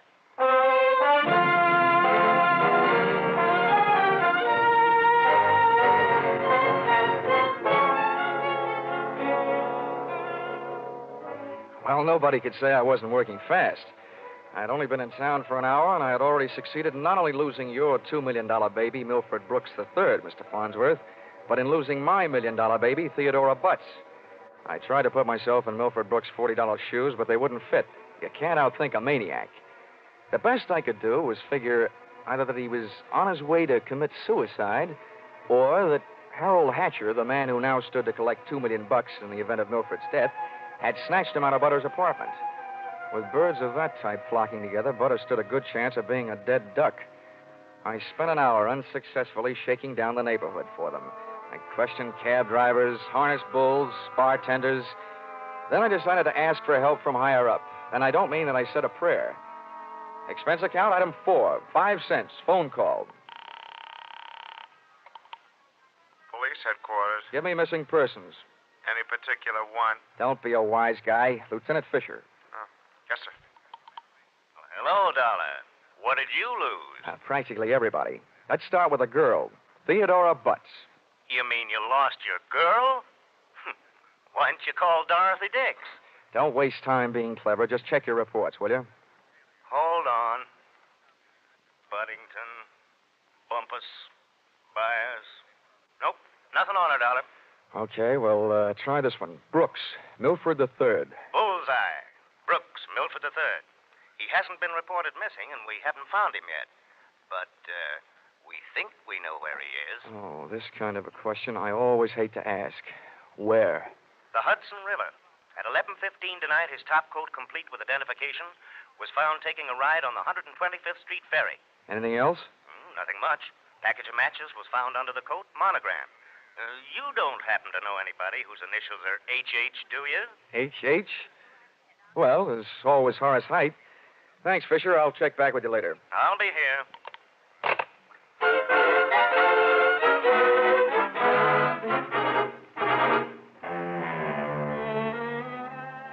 Expense account, item 5. Nightclubs, $28. Harold Hatcher's hatchery was in a cellar under a hotel, but the prices were high enough to rate a penthouse. The club was draped in too much satin, its lady customers in too little. The decor was French provincial, music Brazilian, and the food was nowhere. The drinks looked weak and the waiters looked strong. All in all, the joint was a sight for sore eyes, for making them sore. The only pretty thing in the place was a blonde. She came strolling up to my table, her hips unconsciously sending subtle little messages back to the rumba band. She opened her mouth, slid her tongue over her lower lip, and let a few warm, soft words slide out. Looking for someone? Oh, well, you'll do until the real thing comes along. Sit down. Thanks. No, I won't have a drink. My name is Janelle. I understand you were asking about Mr. Hatcher. Yeah. You know him? More than somewhat. Are you Mrs. Hatcher by any chance? I might be. Does that mean you might admit it or that you might talk him into it someday? I'll ignore that. What do you want to see him about? A mutual friend, Milford Brooks. I know most of the quiet-clothes boys around here, so you aren't a cop. You don't look like the type to be a society friend of the Brooks family. So what are you? I'll ignore that. Is Hatcher around? He might be. Oh, come on now. Where is this office? At the top of the stairs in the back. Can I expect any trouble getting in? You act like you just saw a B picture. Harold is doing his best to act like an honest businessman these nights. You won't have any trouble. How do you know? Because Harold sent me down here to look you over. I think you're all right. Oh, so I've won myself the good housekeeping seal of approval, huh? Keeping house with you would meet with my approval. I ran for my life. Had a slow walk across the dance floor, edged my way through a cluster of tables, and went up the back stairs. When I located the door to Hatcher's office, I knocked once and went in. Come on in. Thanks. I'm Johnny Dollar. I've been hired by Honesty Life Insurance underwriters to protect the interest of a guy named Milford Brooks III. What's that supposed to mean to me? You know him, don't you? Well, he isn't exactly one of my boozing buddies. How much money does he owe you? We've got him on the books for a few grand. Why? They picked up his top coat tonight on the 125th Street ferry. He wasn't in it. It might have been a suicide, or it might have been a knockover made to look like a suicide. What's your choice? Where do you get off asking me to make a choice? Where were you around 11:30 tonight? What's it to you? I don't know. I just thought you might like to rehearse a few answers. The law will be asking you some questions real soon now. I don't know why I should tell you, but I was driving around in my car getting some air. You better do better than that. They found a match folder under Brooks' coat. It had your initials on it. You're out of your mind. The guy owed me $200,000. You think I'm going around knocking off my own assets? I don't know whether you're stupid or bright, Hatcher. Don't worry about it. I know. What about that insurance policy? What insurance policy? Now, look, Hatcher, we're big boys now. We both know that changing the beneficiary of an insurance policy is a legal transaction. That means witnesses. That means it isn't secret. You mind telling me what you're trying to say? That you and the Honesty Insurance Company and I all know that Brooks made you the beneficiary in his policy, and that you stand to come into $2 million when they fish out his body. I don't know anything about it. Motives don't come much bigger. I'm telling you, this is all news to me.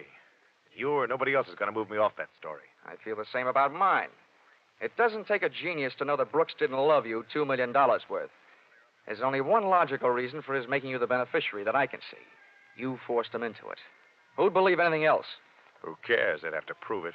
And, brother, that can't be done. Now, how would you like... Wait a minute. Yeah? Yeah. Oh, okay, Rocky. Thanks for the news. Dollar, did you turn me in? Oh, they're here, huh? Yeah. No, I didn't turn you in. What's the matter? You got a good story, Hatcher? You're not worried, are you? Here, have a cigarette. Thanks. Oh, I got light. Oh, worked the first time. Yeah. Nope, I'm not worried. I'll be out in 48 hours. You'll be lucky if you're out in 48 years. Okay, boys, come on in. The homicide boys invited Hatcher down to headquarters. He accepted and invited them down to the bar for a no-hard-feelings drink. They accepted. I walked back down the stairs into the club. The place hadn't changed. Same stale customers, same stale music, same stale air. And the same lovely Janelle sitting at the same unlovely table. Hello. How'd you make out? Oh, I left before they started playing 20 questions. But I wouldn't worry. You've got a smart boy in the bar there. In some ways, maybe. What'd he hand you? A big round zero. Wouldn't talk, huh? Round zero. Wouldn't talk, huh? About what? Oh, just a little doodad, a $2 million life insurance policy. Wait a minute. That young Brooks kid? Yeah, that's right. Oh, I knew it. I tried to tell him, but he wouldn't listen to me. Trying to tell who what? Hatcher. But he'd get into trouble about that policy. It just looks funny, him being made the beneficiary. You knew about it, huh? I suppose you also know what was behind it. Sure, Milford owed him some money. A lot of money. It's in writing. What kind of writing? It's a personal note that Brooks was going to get back if he made Harold beneficiary. It's up in his office. Hey, you must be awful close to Hatcher. I'm the close, friendly type. I'll have that drink now. You've earned it, beautiful. She had earned it, and I had a hunch as to why. If ever I saw a gal busy putting the skids under her boyfriend, she was.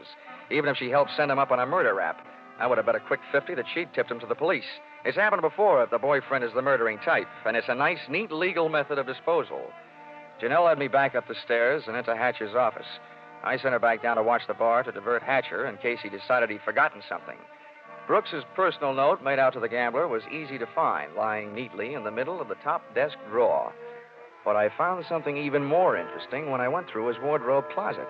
I began to see a glimmer of light.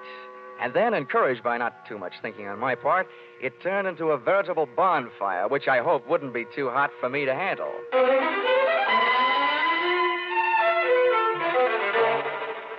Did you find everything? Honey, if I were a judge, I'd be ready to sentence the guilty party. Good. Oh, waiter, the check. Where are you going? To the police? Bright girl. I'll see you later.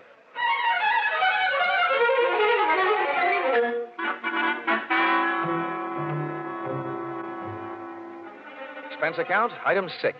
Cab fare, $1. Tip to driver, $1. Once out of the hatchery, I walked to the corner, got into a taxi, and waited.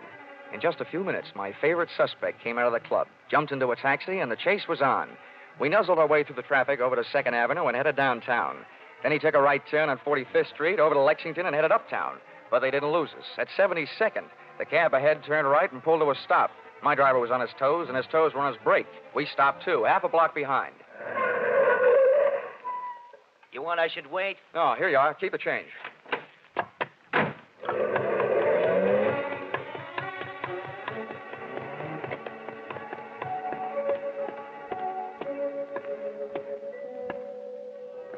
It was a garage that belonged to a residence on the parallel street a block away. I made out a for sale sign on one of the big doors. The living quarters upstairs were dark enough to look interesting, so I indulged in a bit of genteel breaking and entering. Entering that old barn didn't take much breaking. I crept up the stairs. They sounded like they were left over from an old ghost story. And so did the first voice I heard when I stopped, halfway up. So we've got to be careful, especially about that Johnny Dollar. Are you sure he didn't follow you? That voice sounded awful dry to be coming from a guy who supposedly had spent most of the night snoozing on the bottom of the Hudson River. It was Milford Brooks III.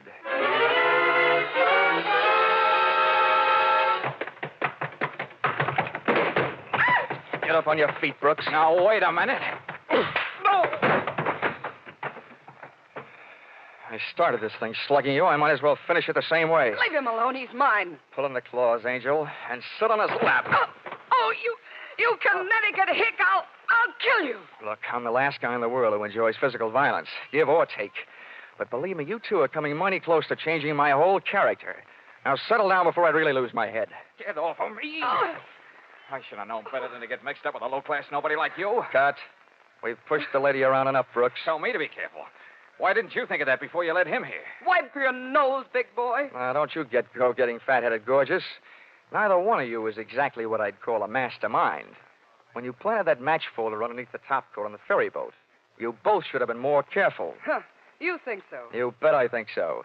If I were planning a piece of evidence to incriminate Mr. Harold Hatcher, I would have left a cigarette lighter. I found one in the pocket of every suit he owns, back there in his closet in the club. It wasn't hard to figure out that guy never carries a book of matches. What do you want? I'm only interested in one thing, saving the insurance company $2 million.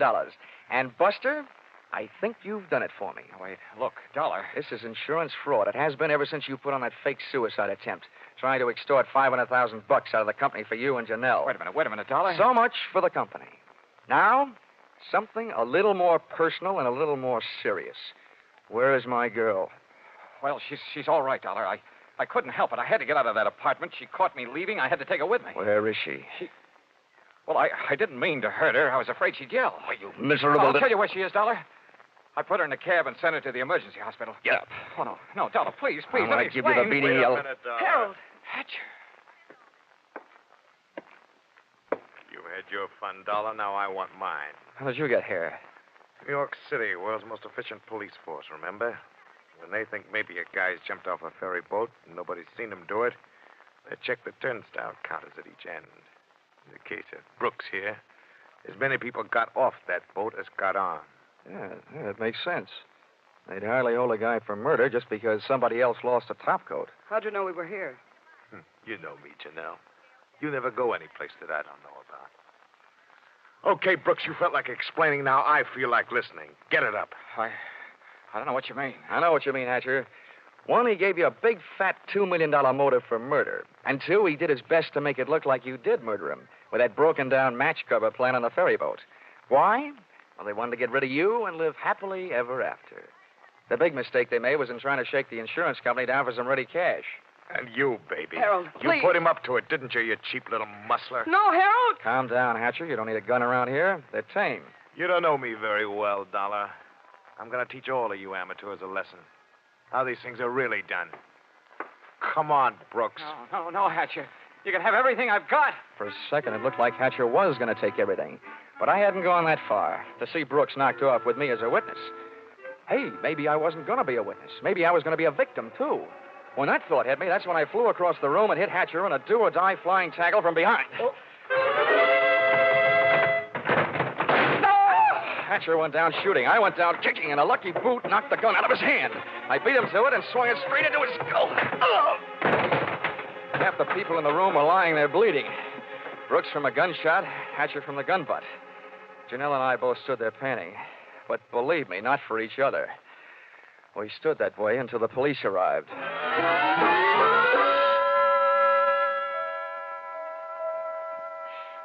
Johnny, I hate being in the hospital. But I look awful. Butter, honey, you look lovely in white. This patch on my head? Johnny, they had to cut a big hunk of my hair off to put in the stitches. Oh, that awful man. Well, if it'll make you feel any better, baby, that awful man got taken care of. He's upstairs in the same hospital. Oh, Johnny, you didn't shoot No, him. Butter, I didn't have to. Harold Hatcher saved me the trouble. They don't know yet whether Mr. Brooks is going to live or die, but it doesn't make much difference to me or to the insurance company.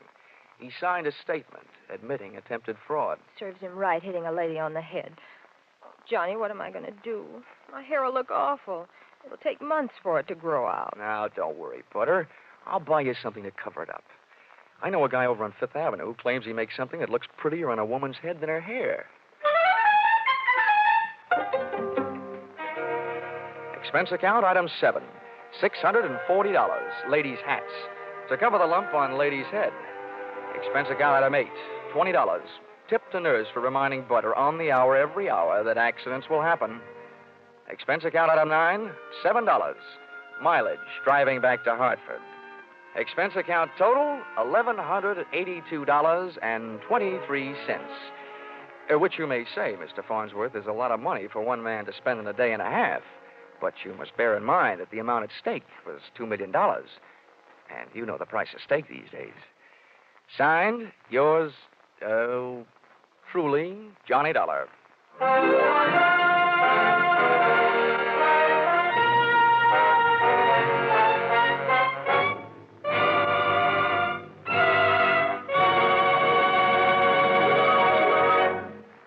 Listen in again next week when CBS brings you yours truly, Johnny Dollar, with Charles Russell as Johnny. Yours truly, Johnny Dollar, is written by Paul Dudley and Gil Dowd, with music by Mark Warno, and is produced and directed by Richard Sandville for CBS, the Columbia Broadcasting System.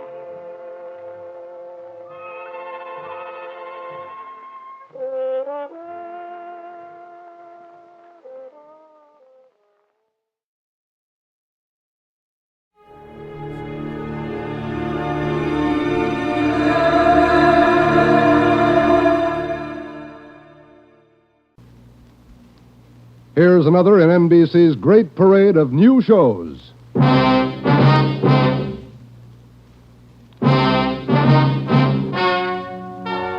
Ladies and gentlemen, the story you're about to hear is true.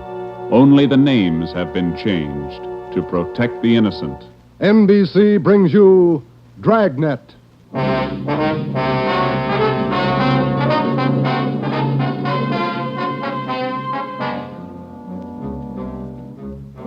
You're a detective sergeant. You're assigned to homicide. There's a mad killer at large in your city. A woman has been brutally slain, the body mutilated. The picture is clear. The killer has a thirst for blood. Your job, get him. Dragnet, the documented drama of an actual crime, investigated and solved by the men who unrelentingly stand watch on the security of your home, your family, and your life. For the next 30 minutes, transcribed in cooperation with the Los Angeles Police Department, you will travel step by step on the side of the law through an actual case from official police files. From beginning to end, from crime to punishment, Dragnet is the story of your police force in action.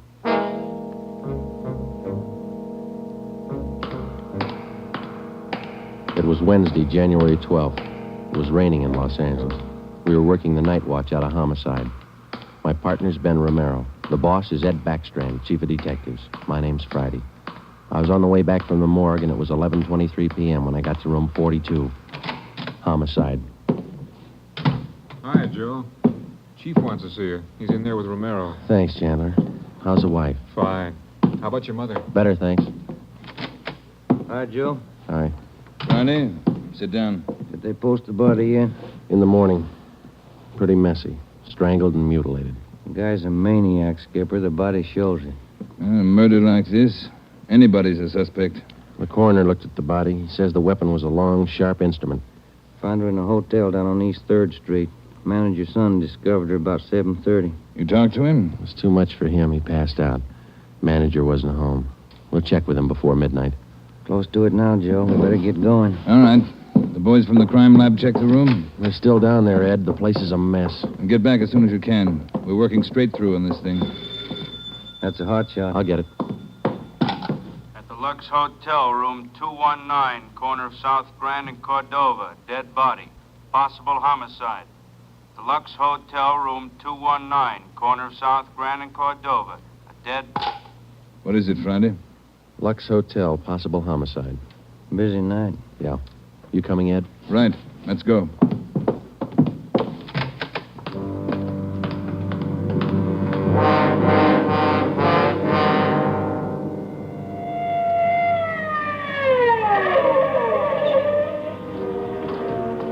6 minutes later, Ed Backstrand, Ben, and I pulled up in front of the Lux Hotel.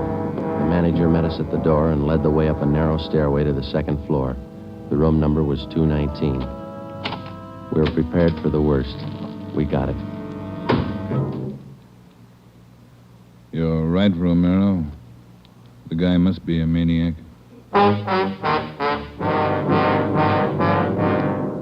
Two hotels, two murders. The same M.O. 3 of us made a brief inspection of the room at the Lux Hotel. We took a few notes on the appearance of the girl's body and a brief description. Apparently, she'd been strangled to death first, and then her body brutally mangled. Ben and I went back down to the lobby, and the manager, Mr. Ford, showed us the house book. The girl was registered together with a man, Mr. and Mrs. Philip Grant. We took the hotel register to have it checked for fingerprints and to photostat the handwriting. Ben notified the crime lab. Then we went back to the room and questioned the manager. Mr. and Mrs. Philip Grant, that's all I know. I never saw either one of them before tonight. When did they check in, Mr. Ford? About 3 hours ago. That's right, about 9. Maybe a little before. Did they register together? Yeah, a little before 9. They came in together. Did you let them in the room? Yes, sir, like I always do. It's a small place here, maybe not first class, but I treat people right.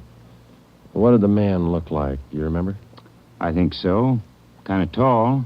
Young, maybe 30 or so. Husky fella. Had a mustache. How tall would you say, Mr. Ford? Oh, about your height, Wade. Must have been at least 180. Seemed like a nice fella. Would you know him if you saw him again? I think so. People sure don't act like they look. You think it was him? Can you think of anybody else? Well, no. I never saw him before tonight, either one of them. I don't know anything about it. Did you notice anything in particular about them when they came in? Well, he didn't show it, but it looked like she'd been drinking a little. Giggling, you know. And you didn't see this man Grant leave the hotel? No, I didn't. I must have been checking the account books back of the desk. Guess he got by me. Is there a back entrance to the hotel, Mr. Ford? No, he had to come out this way, all right. How about the fire escape? I never thought of that. Say, I bet you cops think I'm trying to hide something. How did you happen to find the body? I don't know anything about it, honest. I've been running the hotel for 10 years now. Everybody knows me around here. You can ask at the bank. All right, Mr. Ford.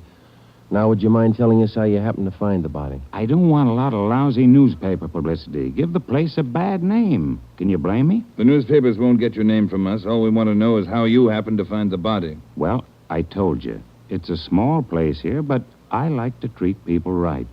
A couple hours after they checked in, I remembered I forgot to fill the ice water pitcher in the room. So I got some and took it up. The door was opened a little ways. It's got a bad catch on it, and the lights were on. I peeked in, and there she was. She was... Well, the guy must have been crazy. Do you remember what time it was when you found her? Well, just before I called the cops, about 11:30, I guess. All right, Ford, that's all for now. When the other officers get here, show them up, will you? Yes, sir, I sure will. Romero? Yes, Skipper? Get on the phone downstairs and call the Metropolitan Division. Have them send us every available man from the reserve unit. We're going to patrol the area for the rest of the night. Right, Chief. Least we can do is make it hard for him.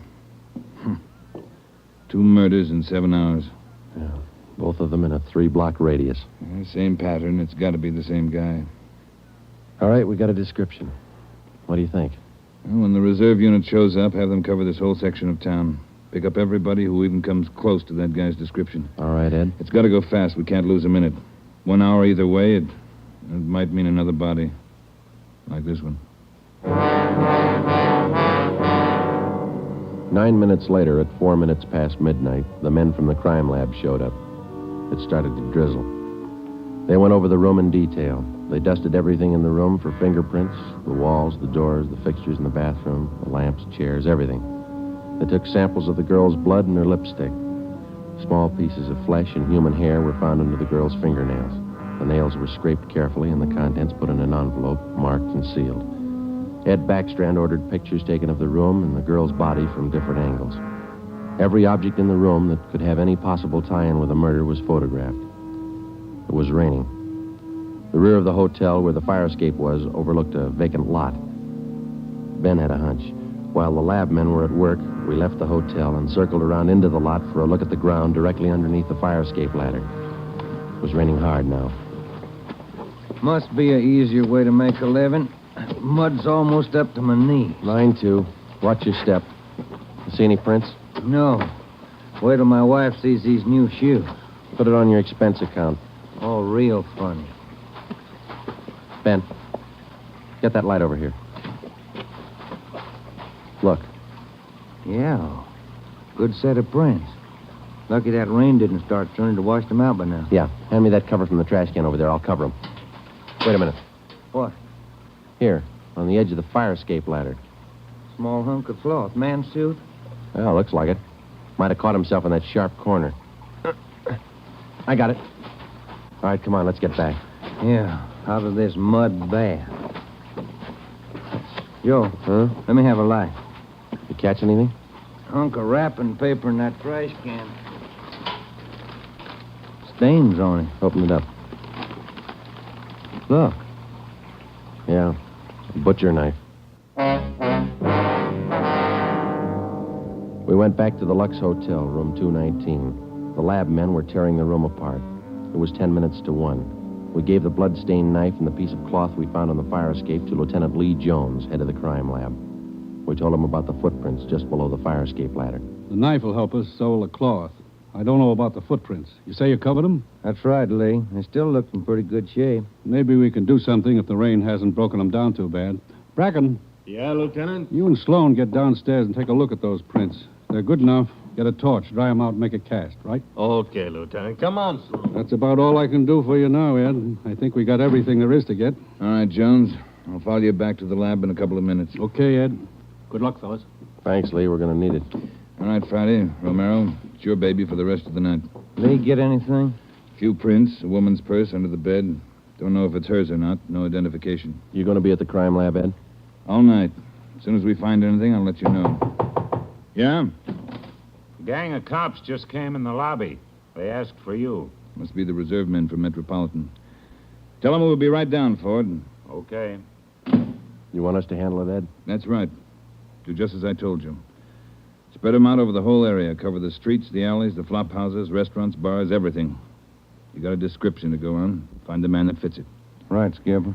Don't forget, the guy's a killer twice over. I don't think he'd hesitate on you. Be careful.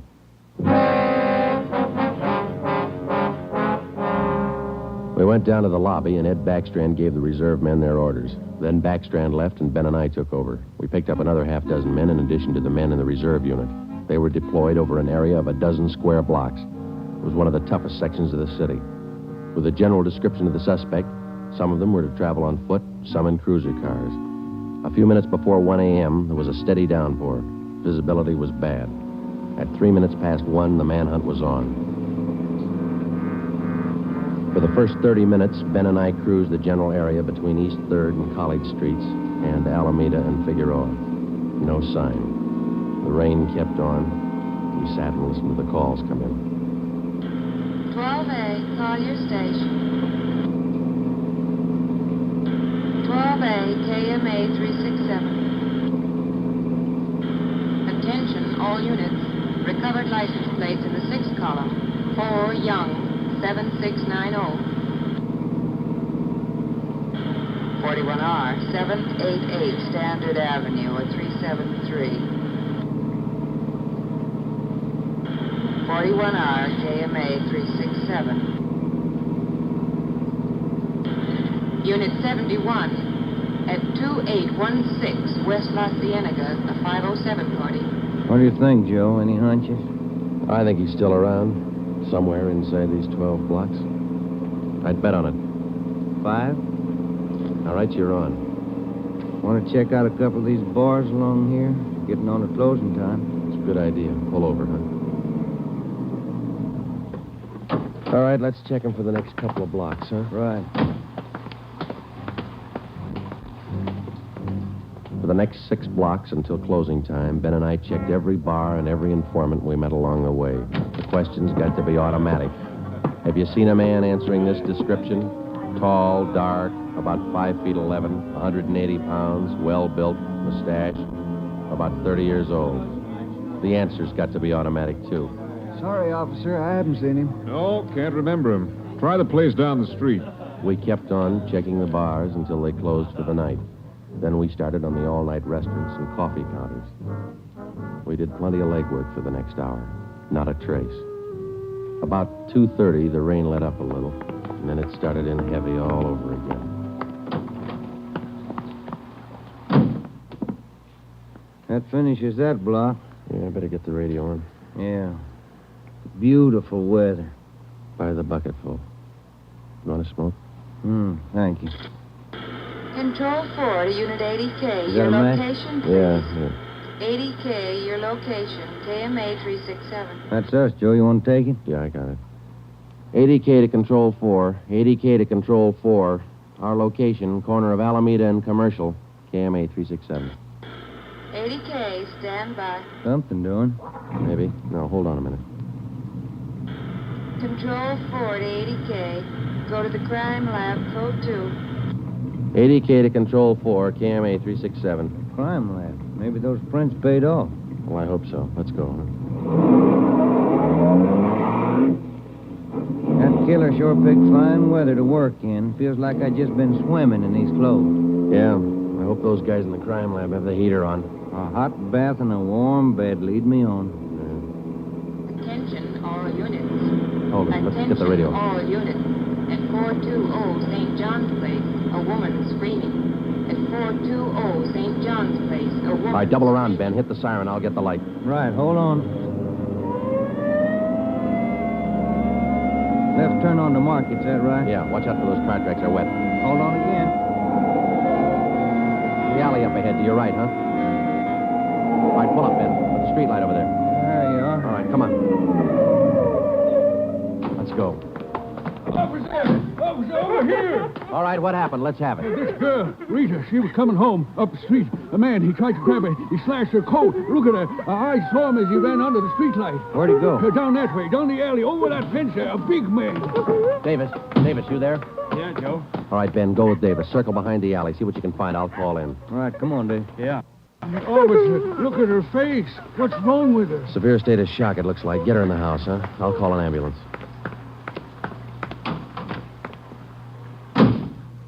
80K to Control 4. 80K to Control 4. Control 4, go ahead. Direct all units in the vicinity to converge on area around St. John's Place from Jackson to Banning Street. A woman attacked by large man with knife. Suspect left seen on foot. Possibly still in area.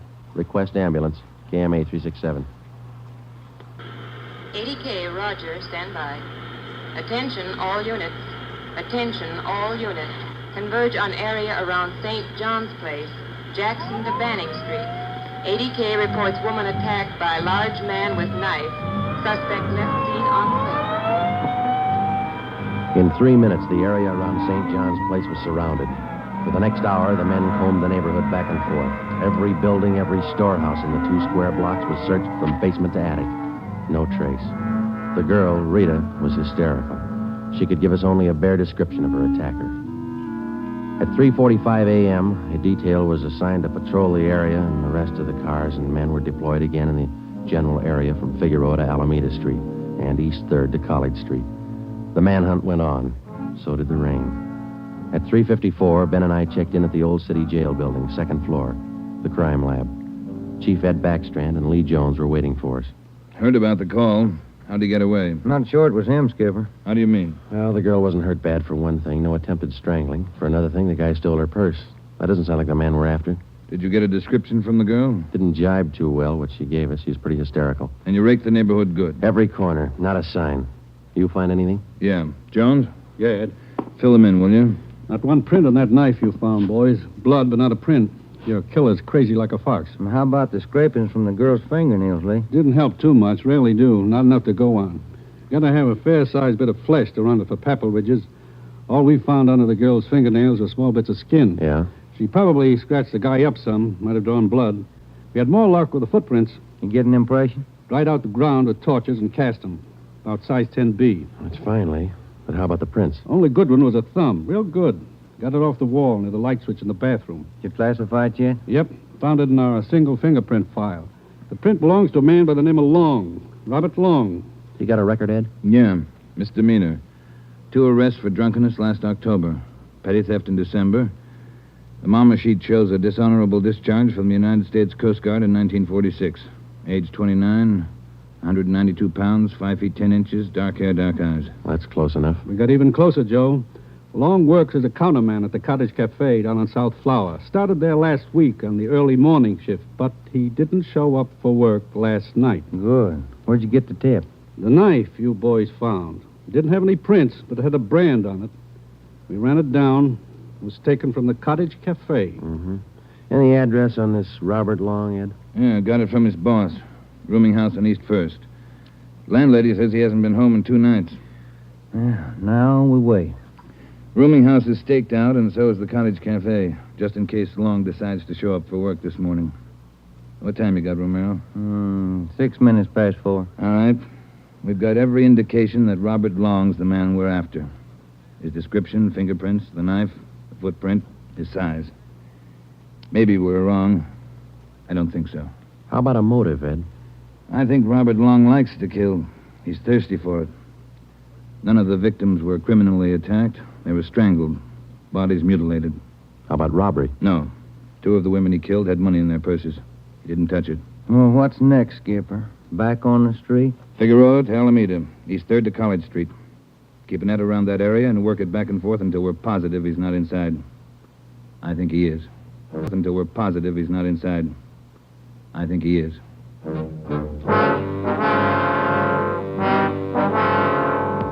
At 10 minutes past 4 a.m., Ed Backstrand, Ben, and I left the crime lab and drove to the surrounded area. It was still raining. We passed several patrolmen from the reserve unit making the rounds. They didn't look any more comfortable than we felt.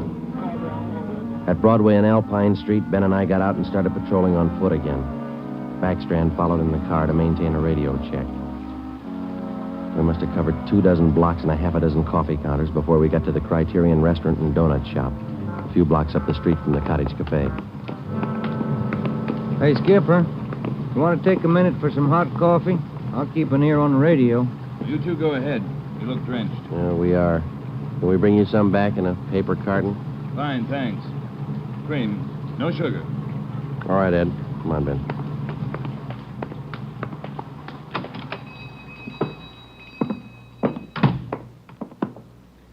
Place is empty. Yeah. Yes, sir, gentlemen. What'll it be? Hot coffee? Yeah, there's 2 of us here. Can you fix up one to go? Sure thing.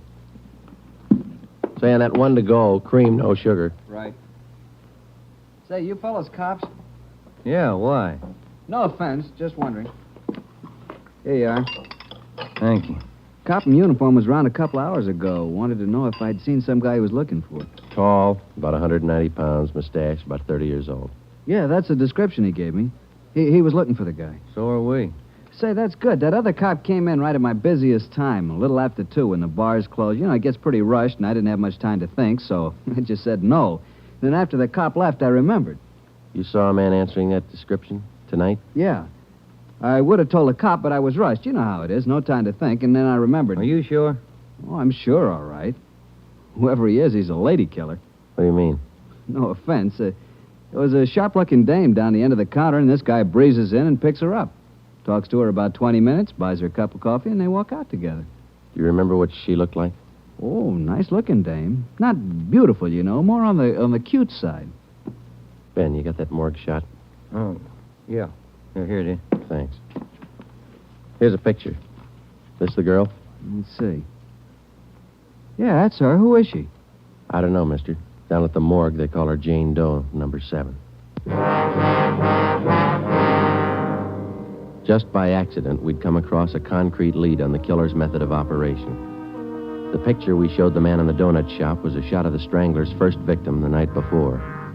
Evidently, the killer would enter a bar, coffee shop, or restaurant, strike up a conversation with a woman, make friends with her, either buy her drinks or invite her to a bar in the neighborhood, and then the rest of the puzzle was still unsolved.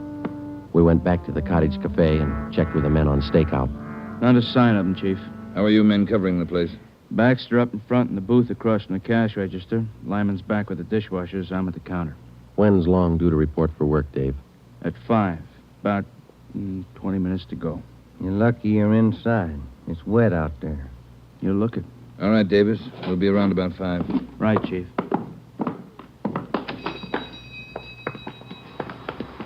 Let's get back in the car.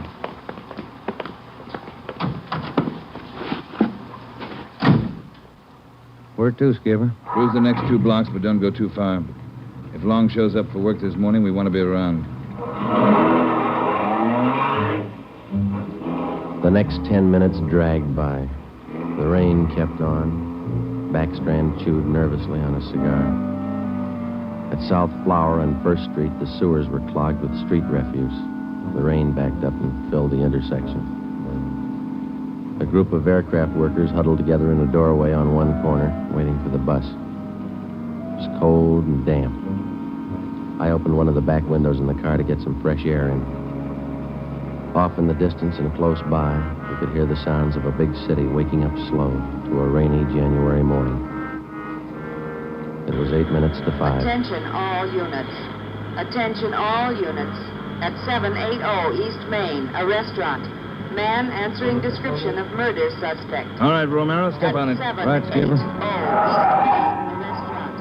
About 10 blocks away, Ed. Who's going to cover the men at the Cottage Cafe? If this is a blind lead, it won't take us long to find out. They can handle it alone if they have to. Well, hang on.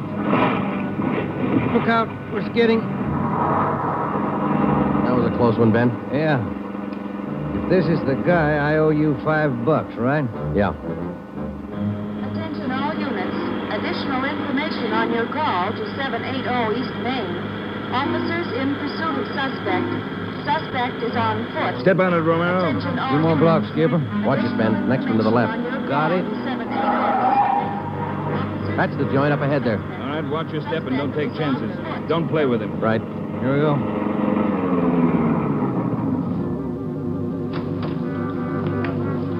He went out the back, ran down that alley. Come on, Ben. Behind you. You men, hustle it. Circle around the block and choke off the alley. Fast. Emerson, home. Go with him. Right. All right, over the fence, Ben. Ben, look out, look out. You all right? It's not that good. Come on, Joe. All right. There he goes. Between the buildings. Stop or I'll shoot. The next house. He ducked into the basement. All right, cover me. Right. Come on, he broke through the garage doors. There's Davis. Dave, he slipped through. Get down to the next corner and ring the block. Yeah. Ben, did you follow him? Yeah, right on his tail. That warehouse, a couple of lots over. He went through the back. There it is, Joe. All right, don't go in blind. Watch out. All right, you haven't got a chance. Come out with your hands up. He's not stopping, Joe. All right, let's fan out. All right, Ben, cover me. I'm going for the door.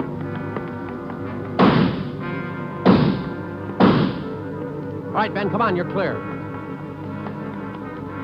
You spot him? There he is. Let's get him. Close. He's in a good spot. Let's move.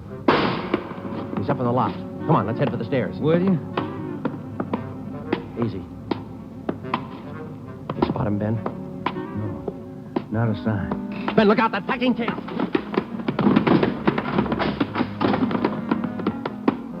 Kind of close, huh, Joe? Yeah. Let's get that punk now. Look out, Joe. There's another one. All right, you. We got the warehouse surrounded. Come on down. All right, then we'll blast you out. Joe, he's dropping down the ladder. He's going for the front door. They're waiting for you with Tommy guns out there. They'll cut you down. Stop. Joe, he's got the door open. He's making a break for it. He's crazy. He's trying to shoot his way out.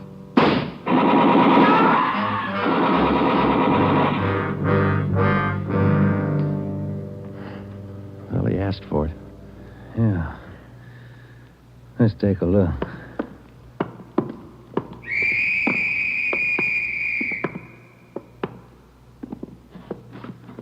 Messed up. Well, like his girlfriends. Yeah. Maybe he just didn't like women. Maybe. Hi, Ed. You all right? Tired. This is him, huh? Even the scratches that girl made on his face. Description match? 5'10", 192 pounds, dark hair, dark eyes, age 29. Robert Long, killer. The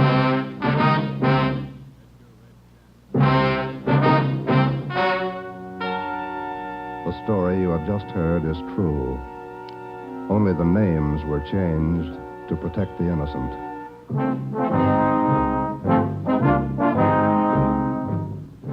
You have just heard the 10th in a new series of authentic cases transcribed from official files. Technical advice for Dragnet is furnished by the Los Angeles Police Department. Tonight's program is dedicated to Detective Louis A. Abbott of the Chicago Police Department, who on the afternoon of March 3rd, 1947, gave his life so that yours might be more secure.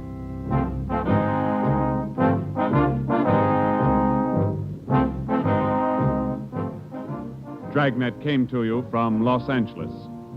If you enjoyed tonight's production of Dragnet, you'll probably want to listen this Saturday evening to a pair of adventure shows featuring two well-known Hollywood personalities. You'll enjoy Brian Donlevy, star of Dangerous Assignment. Also on Saturday's schedule is Richard Diamond, private detective, as played by the screen's romantic tough guy, Dick Powell. Listen to both of these exciting programs this Saturday over most of these NBC stations. This is NBC, the national broadcasting company.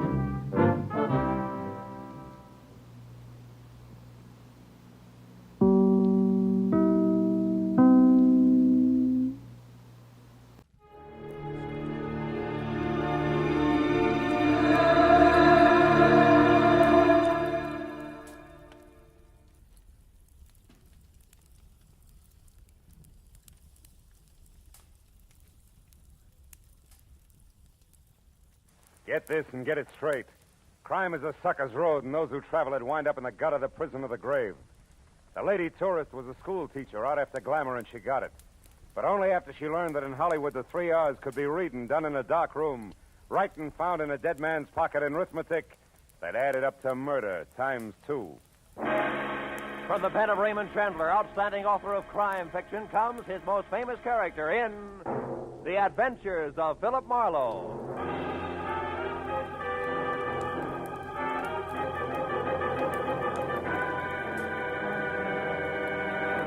Now, with Gerald Moore, starred as Philip Marlowe, we bring you tonight's transcribed story, The Ruston Hickory.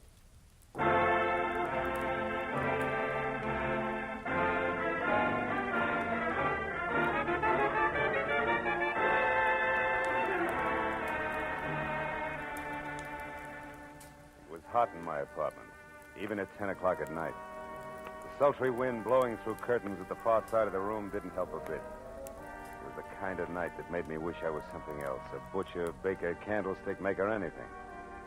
After a long, hot day spent in the downtown courts of law, listening to the petty arguments of a petty larceny case, I was tired of petty people. The paper I had picked up on my way home wasn't helping any. 10 killed in an air crash. Mental cruelty, says local songbird. I made myself another highball, lots of ice, easy with water, and picked up the paper again. It was still more of the same. Cy Nestor killed in office on Sunset Strip. Cy Nestor. He'd hit the papers before. Bookie, B-minus picture producer, general racketeer. Somehow I wasn't too surprised he was on the receiving end for a change. My drink was good for 10 more pages of equally dull reading, and I was set for the next in line when the phone rang. Mr. Philip Marlowe? It was the first attractive voice I'd heard all day. Mr. Marlowe? And you know, I thought she might be fun. My name is Joan Ruston, and I'm only here in Hollywood from Ferndale, Nebraska on a vacation, and I wanted to have some fun. You know, see the nightclubs and the stars hey. and that sort of thing. Hey, wait a minute. I Joan. don't want trouble, Mr. Marlowe, hold at it. least of all. Teacher. Hey. Yes? Let's back up a little, huh? Your name is Joan Ruston. You're from Ferndale, Nebraska, which you're right, I've never heard of. Also, you're a school teacher. That much I got. But the rest about the sights, the last part, the trouble Oh, but with... don't you see? They're the one and the same. Oh? I wanted to step out. Nightclubs, movie stars, glamour. But it didn't end up like that because he was shot, and then I didn't Who know what was to shot? do. And his name's Aubrey Nickel. He's the man who took me out to show me the club. Anyhow, after it happened, I ran. Why? Why? The publicity, of course. Mr. Marlowe, I'd lose my job. You see, I'm a school teacher. Yeah, you said that, honey. Now, look, where are you, Joan? The Tulip Room. It's a bar on Sunset and La Cienega Boulevard. You'll come right over, huh? Huh? Yeah, I'll come right over, huh? Goodbye, Joan. Hey,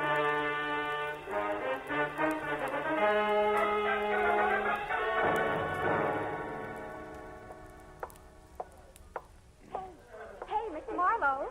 Yeah, but where are you? Over here in this booth. Hurry. Okay, hurry it is. Hello.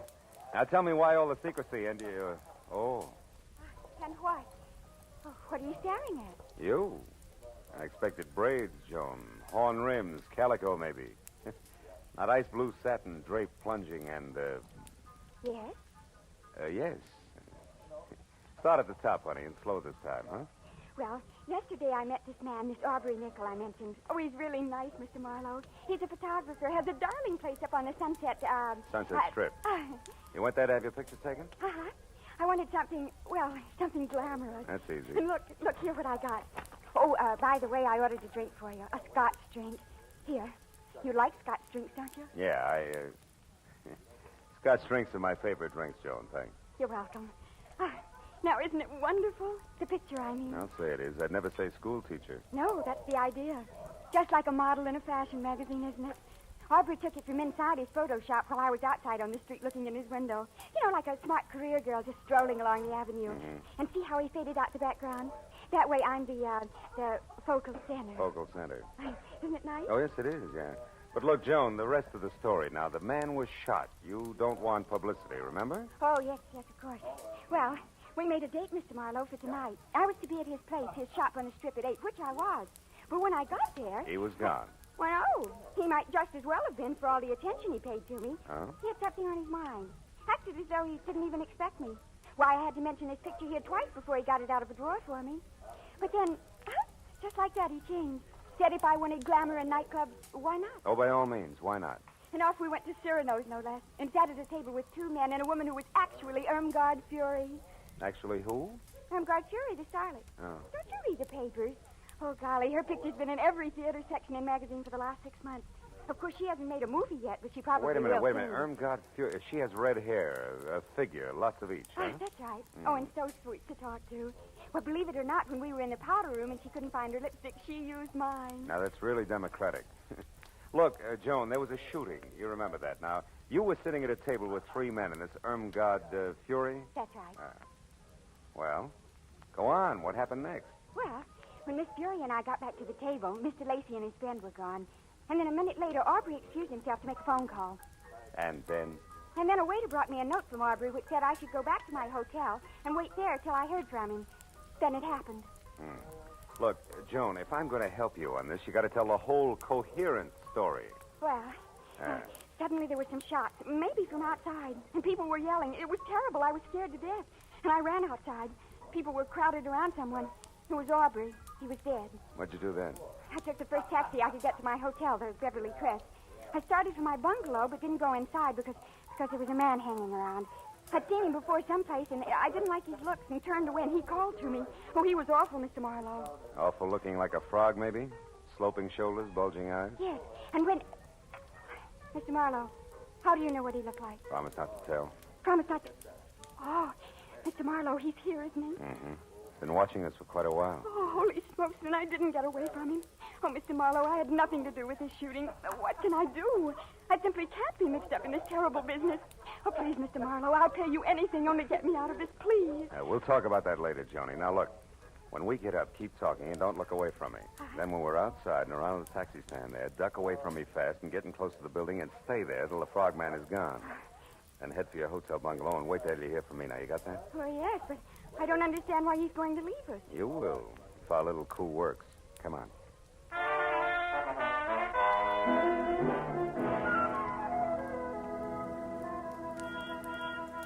It played easier than I'd expected because, like a good shadow, the frogman gave us a small head start, which was all I needed.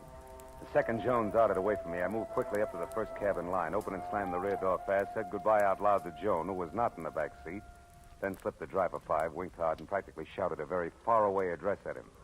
When he lurched from the curb, I stood there and waved a minute. It was still supposed to be Joan.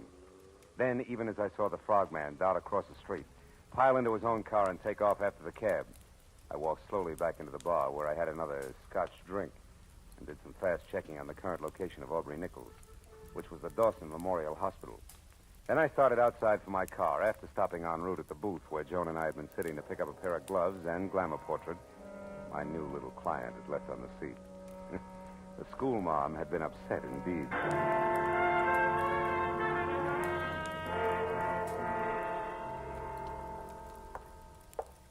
Nelson Memorial Hospital, Dr. Chambers? Yes, one moment, please. Go ahead. Yes, sir. Oh, I want to know the condition of a patient who was brought in here a little while ago, Mr. Aubrey Nickel. Oh, I'm sorry, sir. We're not allowed to give out such information. You'll have to inquire at the superintendent's office. Sir, Joe, I wouldn't bother, Phil. Well, Detective Lieutenant Matthews, good evening. Good evening. Nickel is dead, Marlowe. We Oh. did not get a statement from him. That's too bad. Any idea who did it? No. Have you? I didn't even know him. A client of mine. Yeah, Mr. Smith. That's right. That's remarkable. Mr. Smith, he asked me to inquire about his condition. Uh-huh. Well, it happened about an hour ago in an alley behind Cyrano's. Aubrey Nickel was a photographer up on the strip, but pretty much of a phony. A big front boy, strictly. That's all there was to it, huh? Walk down here with me a little. Oh, sure. We figure there may be some connection between this shooting and Cy Nestor's death this afternoon. Nestor also had an office on the strip. What do you figure the tie-in is, Matthew? A man named Ham Lacey. You ever hear of him? Yeah, he was one of Nestor's #1 boys in the racket, right? Yeah, something like that. Of course, officially, Ham Lacey is known as the vice president of Nestor Enterprises Incorporated. Also production manager of that second-rate movie studio Nestor owns.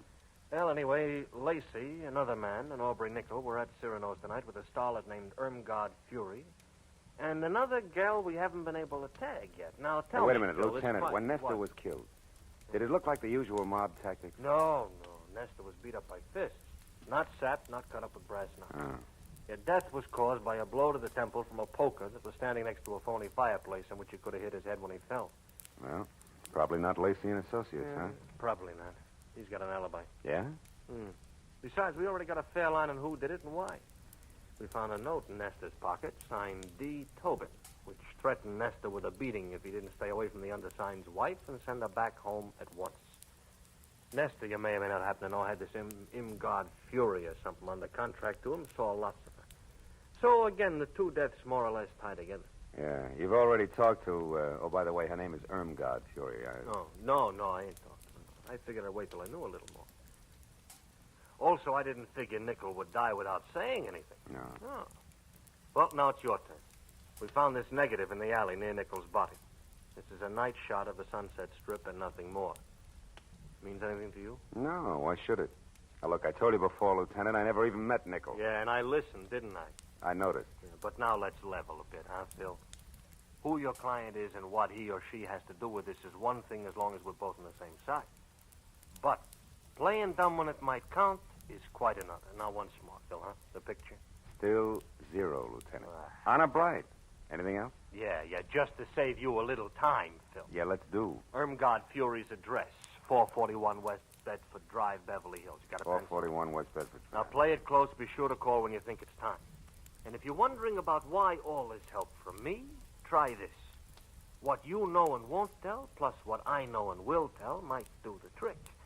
Say goodbye to me, Phil. Goodbye.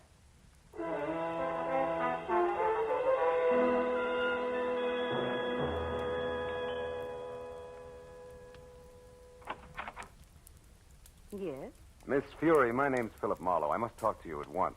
About what? Your husband, I'm a friend of his, and he asked me to get in touch with you. It's because of what happened this afternoon up on the strip. Oh? Well, what's wrong? Is Dave here in town? Yeah, he is, and he's in trouble. You see, the police are after him. All right, hold it, mister. You've said enough. Huh? What are you, cop or reporter? Oh, now, wait a minute, Miss Fury. I've already told you I'm a friend of Dave's. Whose name happens to be Douglas. Mr. Douglas Tobin. Keep that in mind when you try this next time. Good night. Not so fast, baby. The mistake was mine, but I still want to talk to you. So do a lot of men. I'll bet. Now beat it before... God? Before I forget myself. What's the trouble, Irmgard? Oh, no trouble, Hamilton, darling. This gentleman was just leaving. He had the wrong address. He made a mistake. Didn't you, Mr. Marlowe? Yes, a blunder. 1,000 apologies, and good night, Mrs. Tobin. For what it was worth, it worked. At the mention of the name Tobin, Ham Lacey spun around like he was built on a pivot, and his eyes that were narrow slits with all the come-hither look of a cobra's never left me. As I slowly walked away from him and past the yellow convertible he'd just driven up in. License number 6969X, California. And on out to the street. All of which only meant that Lieutenant Matthews was probably right about there being some connection between Cy Nestor's murder and the death of Aubrey Nickel.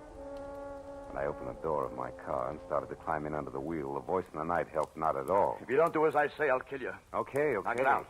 Take it easy. All right. Now close the door and turn around. You're back to me. Now, look, if this is a stick-up, Busty, you can save us both a lot of time. Shut up.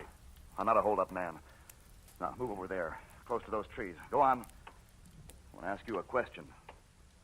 All right, that's far enough. Now, what have you got to do with Helen? Helen who? Helen Irmgard Fury. That's what she's known as now. What have you got to do with her? Tell me. Very little, Mr. Tobin. Tobin?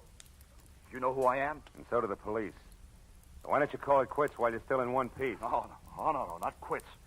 That's what you want, what all of you want. Me arrested and out of the way in jail and maybe out of the way for good. No. So that won't be. Helen's mine and you're not going to harm her. Careful, Tobin. You're getting excited. Yes, excited enough for this. Go!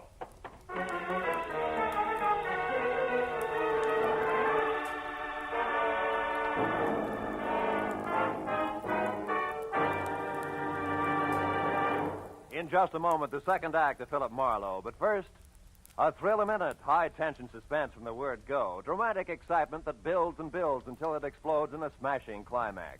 That's Inner Sanctum, the great mystery show that's another of CBS's top-notch Monday night programs. You'll find Inner Sanctum one of the most entertaining spots in your Monday night listening schedule. And remember, Lux Radio Theater is back for its 15th year of great dramatic presentations. Inner Sanctum and Lux Radio Theater every Monday night over most of these same CBS stations. Now, with our star, Gerald Moore, we return to the second act of Philip Marlowe and tonight's story, The Rust and Hickory.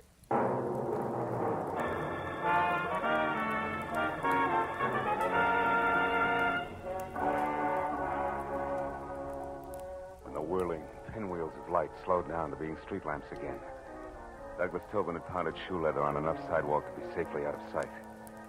But it took a full minute of rubbing the bruise where his pistol had glanced off my head before I finally remembered that it was a good time to call Joan. I looked back at Irmgard Fury's house first and saw the lights still on, the cream-colored convertible still parked in front, and all apparently quiet inside. So I limped as far as the phone booth on the corner. I warned my client that the trick we pulled on the frog wouldn't hold up forever. But instead, I found out just how far this side of forever it had collapsed. Yeah, hello. Hello? Hey, what number is this? Well, Shamus, you got the right number, Shamus. What are you doing there? Where's Joan Rustin? Oh, the babe's here, but she ain't in much of a mood to talk. Incidentally, thanks for giving me this free time, Dippy. What are you talking about? That fast shuffle you tossed me, Dippy. That now you see her, now you don't gag with the taxi. For an old shell game operator like me, that one was as tough to see through as a glass-bottom boat. All right. You get your diploma in the morning, but listen, you, if anything happens to Miss Rustin, I'll break you. Skip it, Dippy. You're wasting your breath. It's already happened. I'll see you around. So long.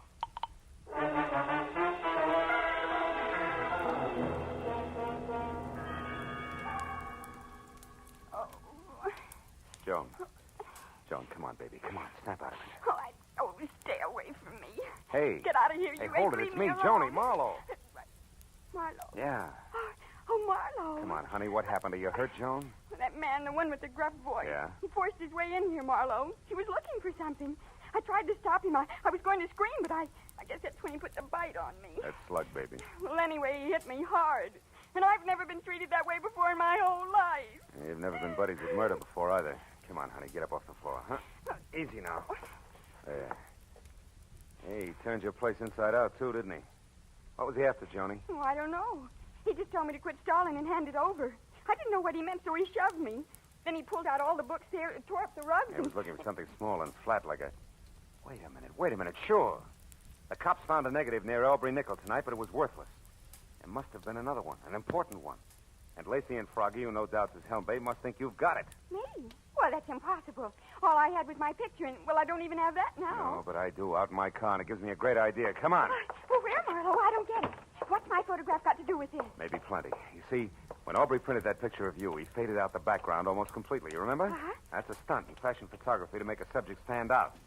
But in this case, Joan, I figure it was played strictly in reverse. How do you mean? That Aubrey took you to Cyrano's tonight on business, big business. And you were holding the merchandise for him all the way. Oh. Here, let's take a look. Oh, Marlowe, my pretty picture frame. Better this than your pretty head later, sweetheart, believe me.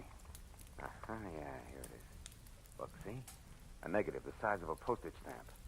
But I'll bet old flashbulbs the $10 bills this baby's really loaded. Marlowe, Hmm? I'll bet that baby's loaded, too. What are you talking about? The gun in that man's hand there behind you. Oh, fine. Wait. Easy, Marlowe. I'm not looking for any more trouble. I just want to be sure that you'll help me first. You're a private detective. I searched you before, so I know. I'm in a jam. It's worse than I figured. The cops are after me for murder. No kidding. I can't understand it, Tobin. All you got is a motive deep enough to swim in, and you've been dropping clues like Hansel and Gretel dropped pebbles. All right, but I didn't do it. Well, I beat up Cy Nestor, sure, but he was going with Helen, my Helen. I hated everything and everybody in this phony town because they took her away from me. Even changed her name for her, Irmgard Fury. But I didn't kill Nestor. I swear I didn't. You've got to help me, Marlowe. With that 38 in your fist, are you asking or telling? Oh, I'm asking, brother. Here, take it. Take the gun. I'm in a fix, and I know it. Okay, hothead. I'm already in Dutch for hiding Matthew's key witness here. Think how I'll look keeping his chief suspect under wraps, too. Yet, oh, maybe I'm a sucker, but I believe you. All right, where do you hang your hat? The Country Cottages, number 7. It's a kind of a motel court down on Melrose Street. Number 7. Now go there and stay out of sight. And I mean stay out of sight. Yeah. Oh, okay. Thanks, Marlowe. Say, I'm sorry I batted you down. Down tonight. That makes a lot of difference to the lump on my head. Go on, Tobin, beat it. Okay. I'll keep in touch with you. And where are we going, Marlowe? Call a friend of mine. We need a big enlargement of a small negative.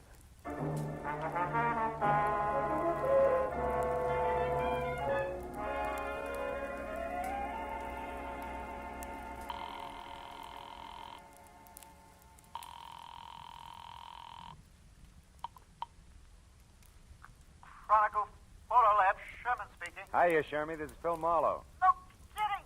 Gee, how's business, Phil? Long time no see. Yeah, I know. Now, look, are you busy? I got a job that's right down your alley, Sherman. It's important. What is it, Marlowe? Well, it's a 35mm negative. I want it blown up to about half as big as a house. Okay, bring it in. I can't. I've got to check a couple of other things at the same time. Now, look, Shermy, can you meet me at the Aubrey Nickel studio on the Strip in about 10 minutes, back door? Wait a minute, back door? Yeah. How come the back door, Phil? So we can kick it in without attracting too much attention. Shermy, I'll see you in 10 minutes. I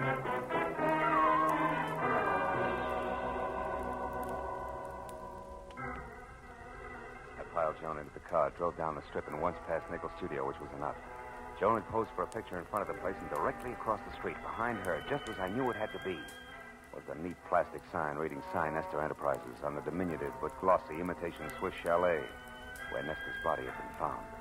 We turned double back through the alley and found Sherman bobbing up and down like a nervous gopher.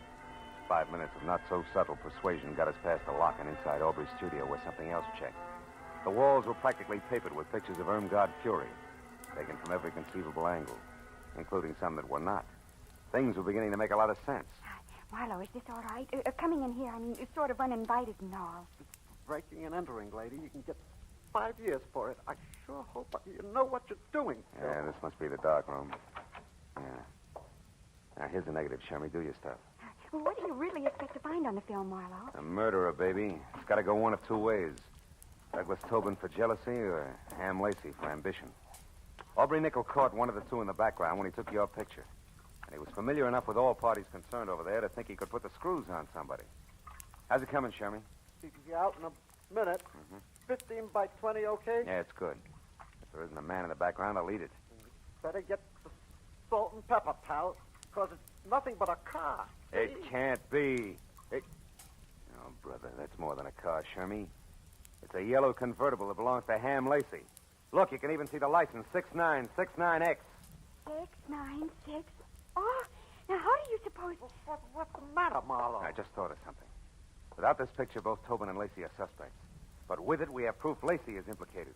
That means Lacey thinks he has Tobin sitting in the perfect frame, right where he wants him. Oh, Marlowe, listen. Now, look, you two get out of here. Go back to the paper. I've got to get to Tobin fast and let him know. Oh, Phil, listen, Look, I baby, you're no doubt terrific in the 3rd grade. But some things they don't even teach in college are going to pop any minute, so I'll take it from here, huh? Stick with Shermy, honey. I'll call you. Oh, but Marlowe, wait, listen.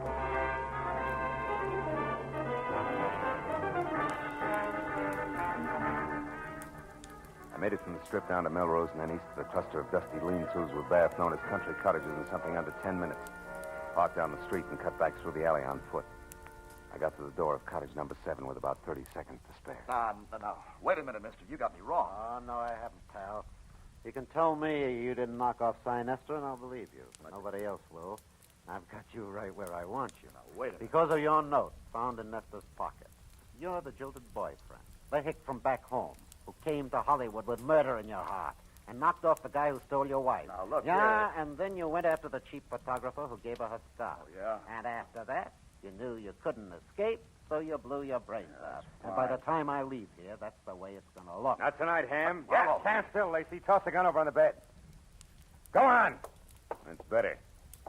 So you figured Aubrey was lying about having a picture that pegged you as Sinester's killer, didn't you? You figured Aubrey saw something but had no proof, so you shot him. But you were wrong, Ham. He had all the proof we need.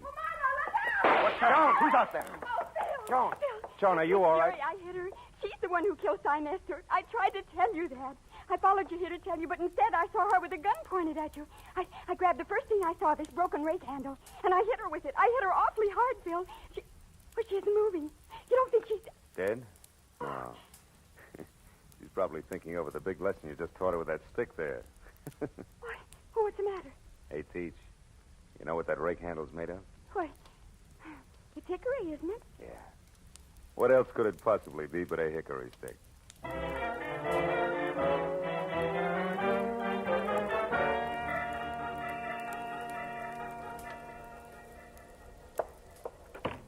All right, Marlowe, all right. Nobody can hear us. Now, what is it? Well, it's that Miss Rustin here is a school teacher, Matthews, and it's imperative that we keep her name out of this. Oh, well, we can arrange that. Oh, good.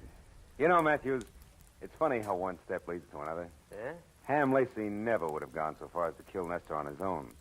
But when he learned that Irmgard had done it, he saw an opportunity to turn the whole situation to his advantage. He and the girl agreed to frame Tobin and then go along as a team. You know, of course, that that's just your theory.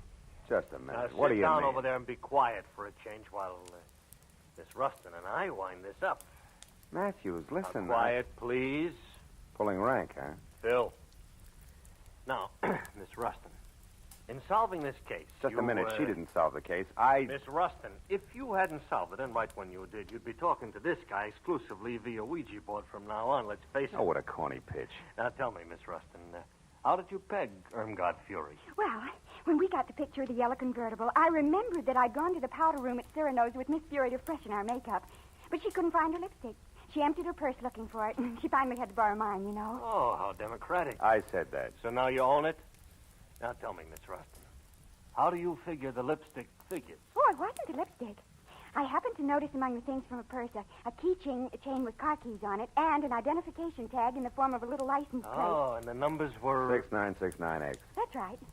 And since Ham Lacey had an alibi and those keys were in Miss Fury's bag, you figured it was her who'd been driving. It was she who'd been driving, yes. Isn't this revolting? Yeah, yes. She wanted to kill Nestor because he wouldn't turn loose of her so she could claw her way on up to the bitter top. And when she found him unconscious, it was easy. How literary. Well, that's that, I guess. Thank you very much, Miss Rustin. I hope your stay in our town has been... Oh, what's the matter? Tony, baby, don't cry. I just thought of the most dreadful thing. I've had a wonderful time. I went to Cyrano's. I hit a movie star on the head, and I helped solve a murder. But I'll never, ever be able to say one single word about it to anybody in Ferndale, Nebraska. Darn it all.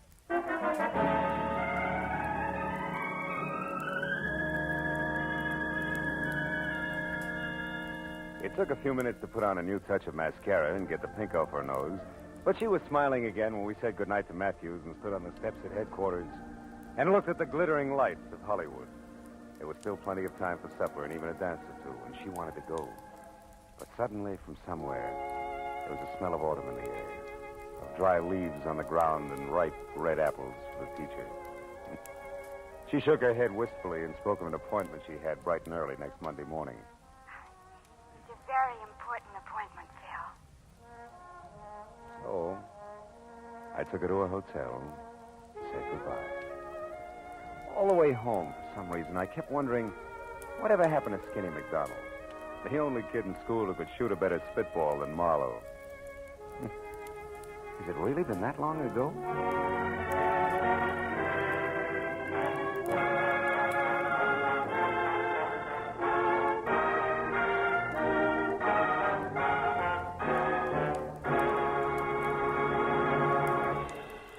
The Adventures of Philip Marlowe star Gerald Moore and are transcribed and directed by Norman MacDonald.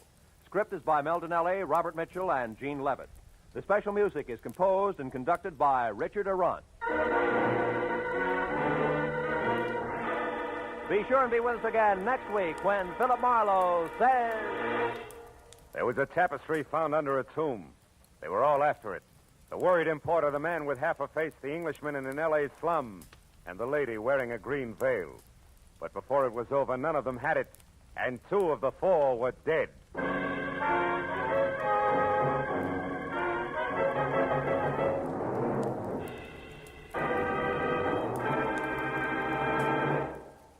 Now, stay tuned for Gangbusters, which follows immediately over most of these same CBS stations.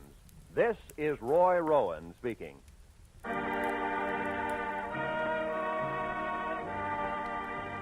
This is CBS, the Columbia Broadcasting System.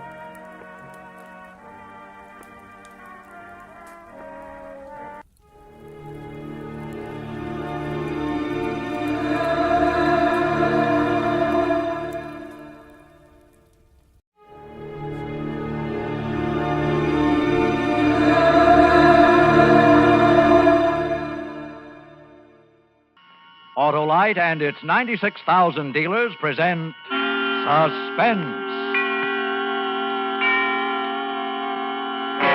Tonight, Autolite brings you Mr. Edward G. Robinson in A Case of Nerves, a suspense play produced and edited by William Spear. Say, Hap, where'd you get that medal? Won it at the carnival last night, Harlow. Shot 10 clay pigeons out of 10. Well, that's real firing, Hap. Sure as an Autolite spark plug. Guess I qualify as an expert, eh, Wilcox? Well, Hap, the clay pigeon field is a bit limited. But take Autolite engineers. You see, they design and build Autolite spark plugs to work as a team with the coil, distributor, and all the other important parts of the ignition system. That means Autolite spark plugs are ignition engineered by experts, and they're world famous for quality and dependability. I guess that's why Autolite spark plugs are unexcelled in quick starting, smooth performance, and gas mileage. Right, and these same Autolite engineers developed the famous Autolite resistor spark plug, one of the greatest advances in spark plug design for automotive use in the past 20 years. So, friends, see your friendly Autolite spark plug dealer tomorrow. Have him replace worn-out spark plugs with ignition-engineered Autolite spark plugs. Whether you choose the resistor type or the regular type, you can't buy a better spark plug for your car because you're always right with Autolite. And now, with A Case of Nerves and the performance of Edward G. Robinson, Autolite hopes once again to keep you in suspense.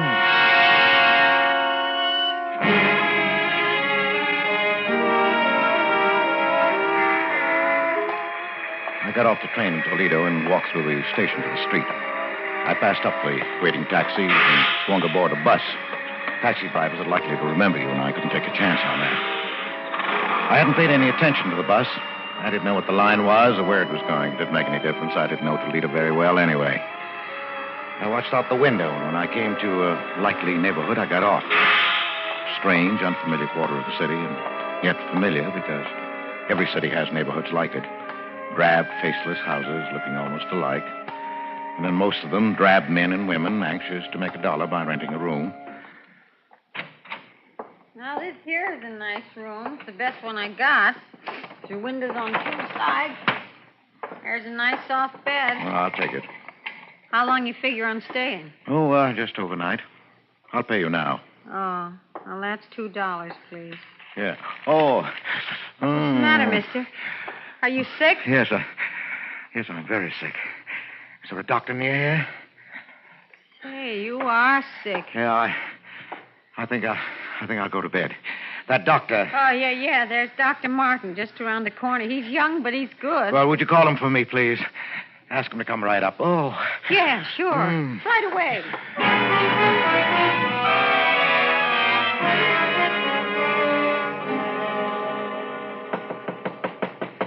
Come in. I'm Dr. Martin. You're Mr. My name is Wentworth, Doctor. James Wentworth. Oh, yes. I just got into town. I'm afraid I'm in for my old trouble again. Oh, what's that, Mr. Wentworth? Trigeminal neuralgia. Ah. I had bad attacks before. Just where is the pain? Here. And here. Oh, yes. Now, if you'll... No, don't touch it. It's like a red-hot iron, even the draft of air. I know. Really, you should have that nerve operated. Yes, I'm going to have it done when I get home. Oh, and where's that? Cleveland. Cleveland. I know a lot of men there. Who's your doctor? Dr. Fletcher. Lawrence Fletcher. No, Andrew. Andrew R. Fletcher.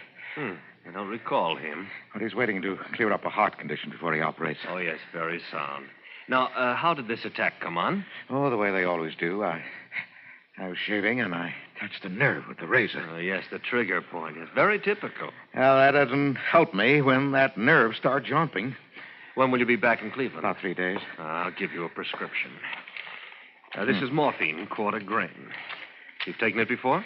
Yes, that's the only thing that gives me any relief. Well, then I don't have to tell you about it. I'll drop this off at the drugstore and have them send it up. Well, thank you, Doctor. Tell him to hurry. And I'd better give you a shot right now. Huh? Doctor, I think the pain isn't so bad now. I don't like to take more than I have to. Oh, well, if you're sure you can get along. Well, yes, I can make out all right. I'll hold the tablets until later.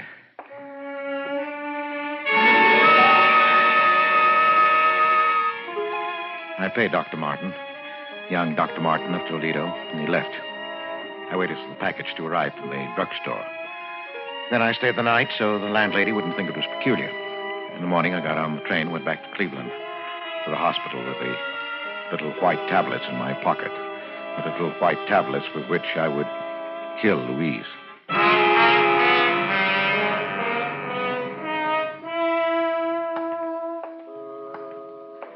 It had been so simple to deceive the young, impressionable doctor.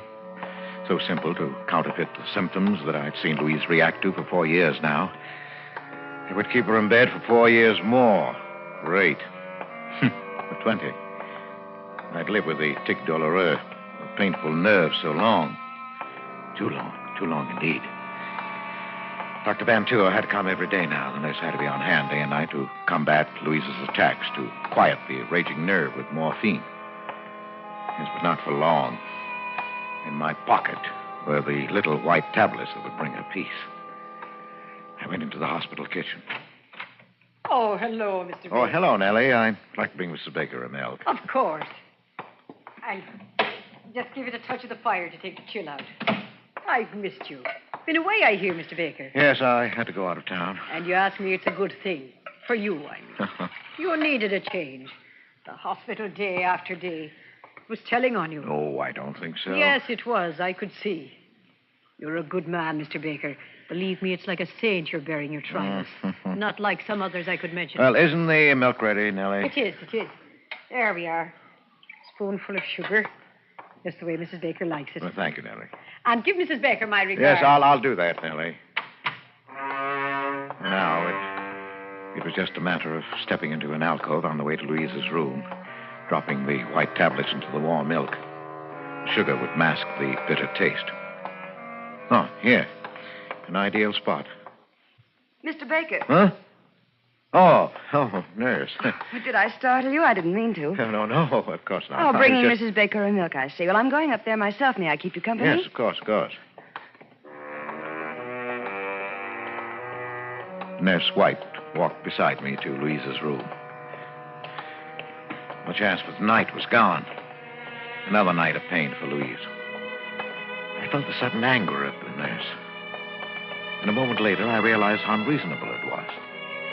It was hard to be angry with anyone so pert, so alive, so beautiful. Even in her severe uniform, she managed to remain feminine, provocative. There was always a flower at her shoulder. Today, it was a sprig of flowering dogwood. And her quiet, unprofessional perfume was an exciting tingle in my nostrils. Then we were in front of Louise's door. Hello, Mrs. Baker. Look what I brought you. Albert, dear. Hello, darling. Oh, I'm so glad you're back, darling. I missed you. I missed you, too. Here's your milk. You never forget, do you, Albert? How was your day? Just fine. Wasn't it, Miss White? Oh, yes, Mrs. Baker. A very good day, all things considered. Well, I'm glad. I brought you something else, Louise. Oh, the locket. Hmm. Oh, thank you, Albert, for remembering. Look, nurse, isn't it beautiful? Oh, it is. It's an old piece, isn't it? It belonged to my mother. I had to hunt all over the house for it. Whatever gave you the sudden notion you wanted it anyway? I don't know. I've had a feeling I'll be joining Mother soon. Oh, Louise, please don't talk that way. Now, Mrs. Baker, you're going to be up on your feet before you know it. And that's almost enough talking tonight, Mr. Baker. No.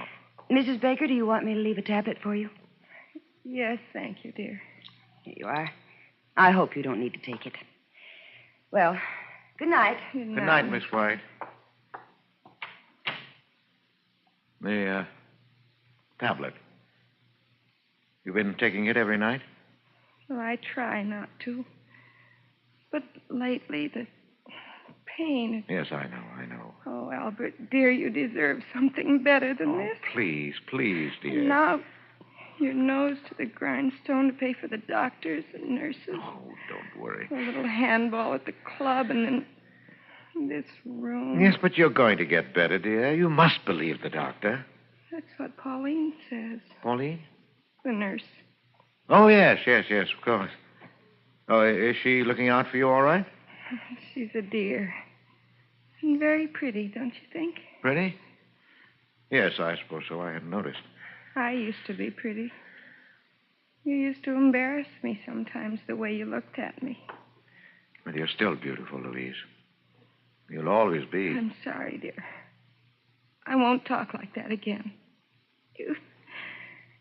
You'd better go now, Albert. I'll try to sleep. Yes. Well, good night, dear. I'll see you tomorrow.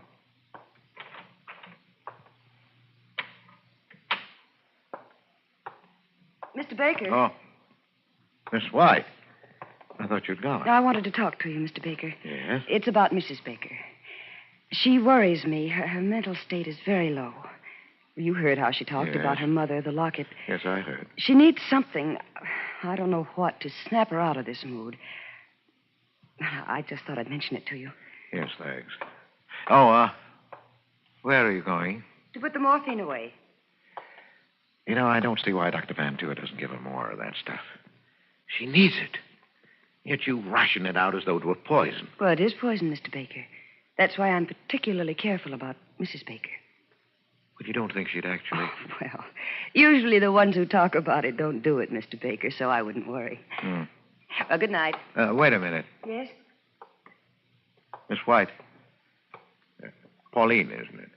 Why, yes, I didn't think you knew. Well, would you mind, when we were alone, if I called you Pauline? I'd like it.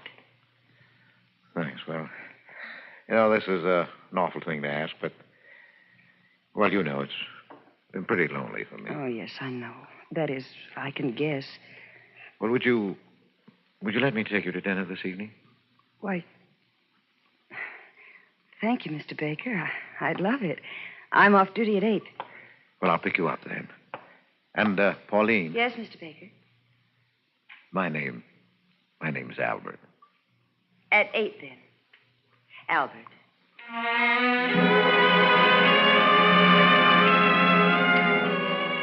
My heart sang. She was perfect. Everything was perfect.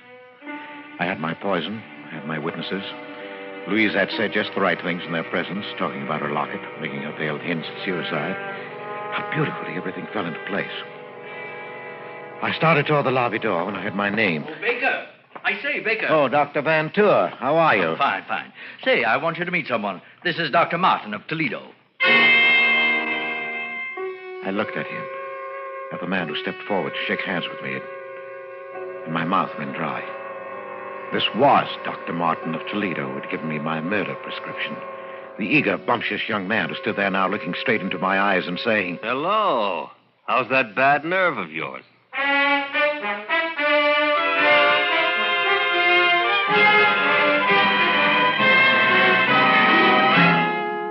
Autolite is bringing you Edward G. Robinson in A Case of Nerves, tonight's production in radio's outstanding theater of thrills, Suspense.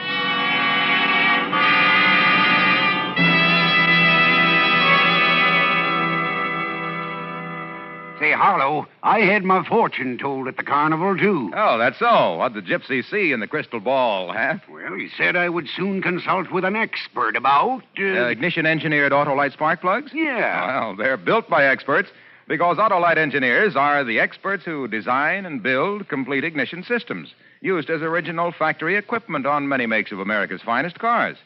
So naturally, they engineer Autolite spark plugs to work as a team with the coil, distributor, and all the other important parts of the ignition system. You mean, of course, they know how to build ignition-engineered Autolite spark plugs that can't be beat for quick starting, smooth performance, and gas mileage. Precisely. And it was these same Autolite engineers who developed the famous Autolite resistor spark plug, one of the greatest advances in spark plug design for automotive use in the past 20 years. Oh, that gypsy had nothing on you, Wilcox. Well, friends, see your friendly Autolite dealer tomorrow. Have him replace worn-out spark plugs with world-famous ignition-engineered Autolite spark plugs.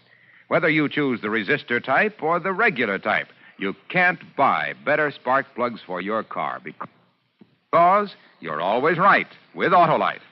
And now, Autolite brings back to our Hollywood soundstage our star, Edward G. Robinson, in A Case of Nerves, a tale well calculated to keep you in suspense. I was caught flat-footed. I couldn't answer, couldn't even turn and hide. Dr. Martin stared at me a minute, unbelievingly, and then his jaw hardened. After a long time, he put out his hand. Because there was nothing else to do, I took it. Oh, this is Mr. Baker, Doctor. It's his wife who has this trigeminal condition. His wife, eh? Well, yes, of course. You didn't think I meant Mr. Baker, did you? He's as strong as an ox. Yes, I can see that. No. I ran into Dr. Martin in the doctor's lounge, Baker. He was telling me about a case he just saw in Toledo. Was Toledo, wasn't it, Martin? Symptoms were remarkably similar to Mrs. Baker's. Remarkably.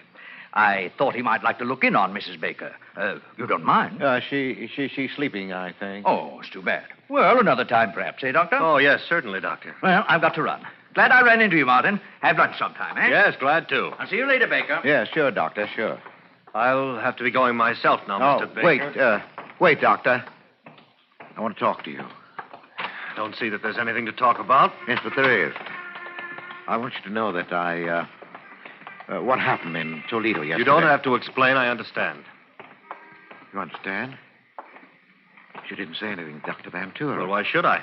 It's none of my business. None of your business? Of course. I admit I didn't have you tagged as an addict.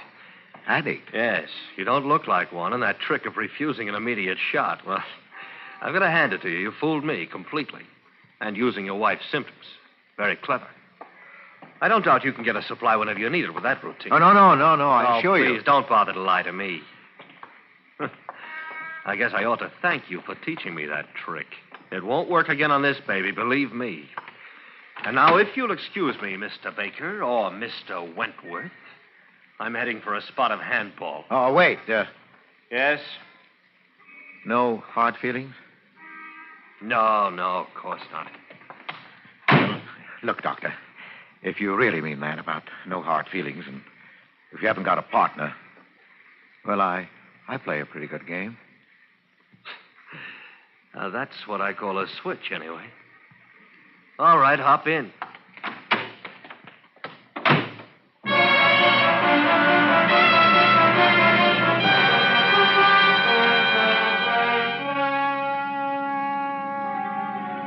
An addict.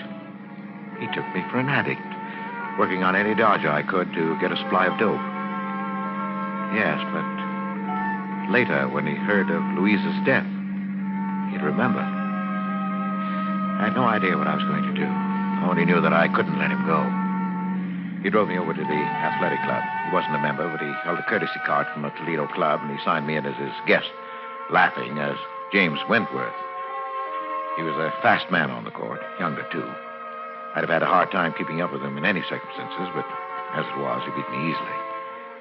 I could think of only one thing, that he was dangerous. Dangerous, and I had to get rid of him somehow. It's a nice backhand you've got there, Baker. Wish I could handle those tough ones half as well. Well, never mind the compliments, Doctor. Just remember the final score and be satisfied. Say, how about a sweat out? They've got a good steam room here. Yeah, sounds good to me. Here, this way, then. Oh, take your towel. Oh. Boy. Oh, boy, this is hot. Sit on your towel. Yeah, good idea.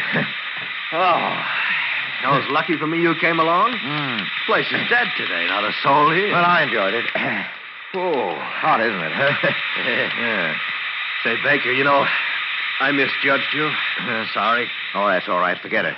You really could do something for your trouble. Yes? We've got a sanitarium in Toledo that have been having pretty good luck with addiction lately. I scarcely heard him. I only realized that we were alone, clouded in steam, not even visible to any casually curious person looking through the glass square in the door. This was my chance. I'd never get another like it. Take nerve, of course. I picked up my towel. What are you doing? I'm sorry, Martin, but there's no other way.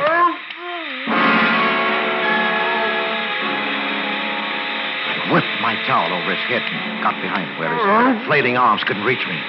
I didn't want to leave any marks on him. With my free hand, I covered his mouth and pinched his nostrils shut through the towel. He fought hard. But in a few minutes, he hung limp in my arms. And after a few minutes more, I knew he was dead. I left him there, hidden in the steam. In the locker room, I dressed quickly, parted my hair on the wrong side, and plastered it down in a way I'd never normally wear it.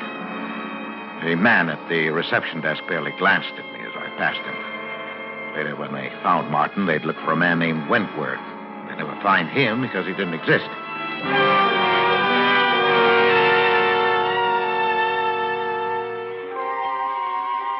It wasn't even that close. The papers reporting Martin's death put the cause down to heart failure brought on by the shock of exercise in the steam room. They didn't mention a companion. It wasn't important. And I waited anyway. A week. Waited and watched carefully. Because now not only Louisa's future was at stake, but my own and Pauline's. There's the nurse's quarters, darling. You better not come any nearer. Oh, Pauline, dearest.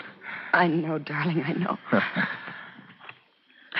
Oh, you must let go now. I'm late already. No, not yet. Albert. No, yes, dear. I'm leaving the hospital. I'm taking a job in Chicago. You know what? Yes. This is hopeless. I can't stand it.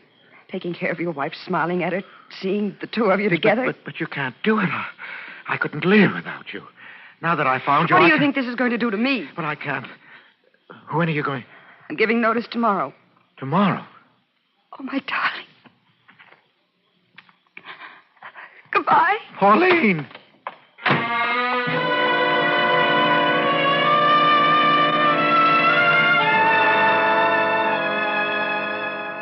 She was gone. She said goodbye. So I knew what you meant. When I saw her again, it would be in the hospital across Louise's bed. She'd be Miss White, and I'd be Mr. Baker. No, I couldn't stand that now. Yes, but there was one sure way to hold her. The little white tablets were still in my pocket.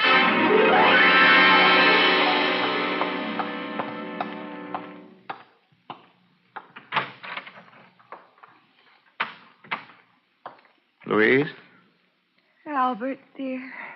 I brought you your milk. Oh, thank you, dear. Hold this, will you, please? What's that? Oh, your locket. It's beautiful, isn't it?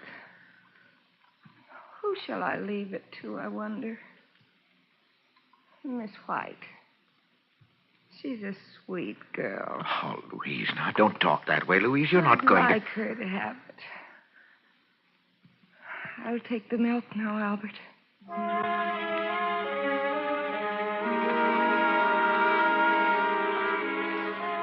She drank it. I had to clench my jaws to keep from crying out. She smiled and held out the empty glass to me. And it was over. I went home and tossed sleeplessly, waiting for the inevitable. Hello? Yes? Yes? No. No, I'll be right over.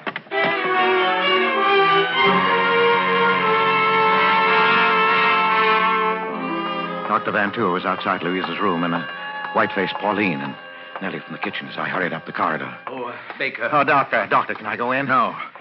Baker, your wife is dead. What? Dead? Oh, but I don't understand. I thought she was improving, that you planned to operate. She died of an overdose of morphine. Oh. Oh, Mr. Baker, I'm terribly sorry. I am too, Mr. Baker. Yes, but how could she get it? That's what I intend to find out. She took it in this glass of milk. There are traces left. Nellie here says you brought it up to her. I didn't want to, Mr. No, that's Baker. all right, Nellie. Well, of course I took it up. I did every night. Everybody in the hospital knows that. Yes, I knew it also. Was anybody in the room when you brought it? No. Just Louise. And you saw her drink the milk?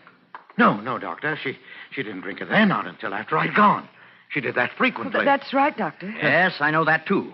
Only last night, before she drank it, she managed to dissolve in it a lethal dose of morphine. I've checked the hospital supply. Every tablet is accounted for. We keep a very strict count, you know. Yes, I know that. Have you anything to say, Baker? Well, I hardly know. I'm stunned. Doctor, what do you mean? Surely you're not accusing Mr. Baker. I'm not accusing anyone. That will be up to the police. Now, wait a minute, Doctor. You're making a mistake. It seems perfectly clear. Yes, but I didn't kill her. Oh, no? Then how did she die? Well, she took her own life. She'd hinted more than once. Miss White, you remember? Yes, Doctor. I spoke to Mr. Baker about it myself. You know she was very depressed. That's true, nurse, but the morphine, it must have come from the outside, or we'd have missed it. No, wait a minute. The tablet you left for her each night. Yes, I ordered that. Well, what if it, instead of taking it, she saved it? Well, she must have. It's the only way it could have happened. Well, that's it, Doctor. It must be. For the past week, she's been exhausted and drawn in the morning, yet the tablets were always gone. Well, if that's the case, nurse, how does it happen that you failed to find them? She couldn't leave her bed. You bathed her and changed the linen every day. The locket. The locket? Yes. Yes, of course. You remember, Miss White? She made such a point of asking me to bring it to her. And then the way she talked about joining her mother. Yes, I do. I do remember. She wanted you to have the locket, Pauline. It was her last wish. Now, where is it? I have it here. It's clutched in her hand. Let's...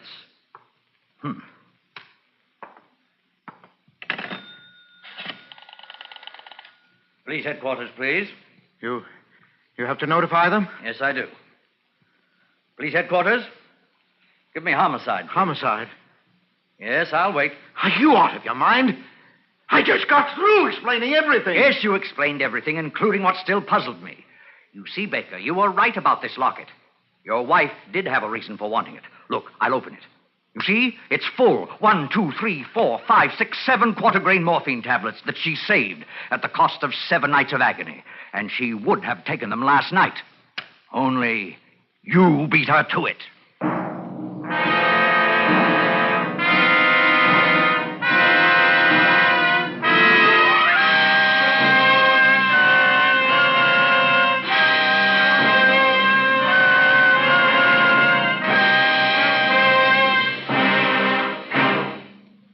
Suspense, presented by Autolite. Tonight's star, Mr. Edward G. Robinson. Say, Wilcox, do you know what else the gypsy saw in the crystal ball? Well, Hap, if it was a really big crystal ball, she might have been able to see more than 400 products made by Autolite for cars, trucks, planes, and boats in 28 plants coast to coast. These include complete electrical systems used as original equipment on many makes of America's finest cars. Generators, coils, distributors, voltage regulators, wire and cable, starting motors, electric windshield wipers. All engineered to fit together perfectly, work together perfectly, because they're a perfect team. So, friends, if your Autolite-equipped car needs replacement parts, ask for and insist on Autolite original factory parts at your neighborhood service station, car dealer, garage, or repair shop. Remember, you're always right with Autolite.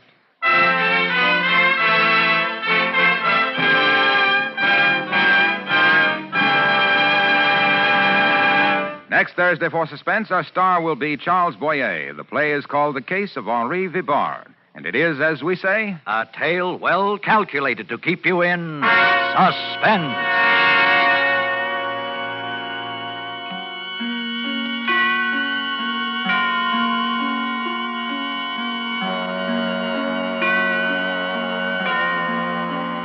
Tonight's suspense play was produced and edited by William Spear and directed by Norman MacDonald.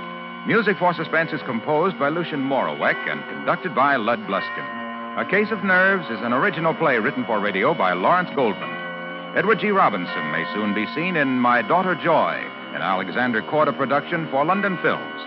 In the coming weeks, you will hear such stars as Broderick Crawford, Jack Carson, and Kathy and Elliot Lewis. And don't forget, next Thursday, same time, Autolite will present Suspense, starring Charles Boyer.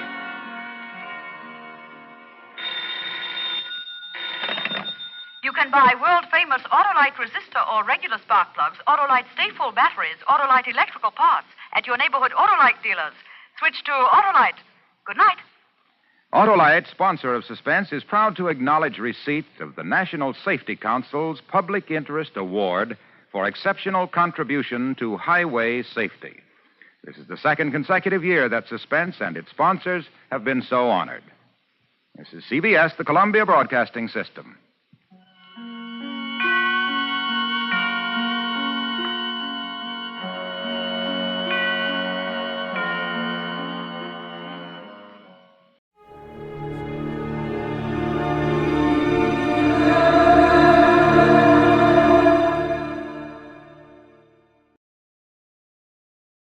Time now for Edmund O'Brien as...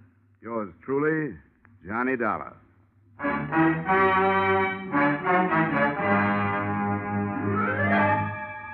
Edmund O'Brien, starring in another adventure of America's fabulous freelance insurance investigator, Johnny Dollar. At insurance investigation, Johnny Dollar is only an expert. At making out his expense account, he's an absolute genius.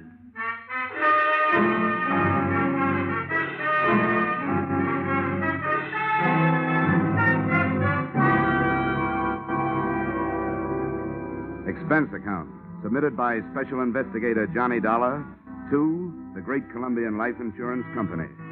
The following is an accounting of my expenditures during the investigation of the circumstances surrounding the murder of your policyholder, Loyal B. Martin, or how to take a vacation in Fairfield County.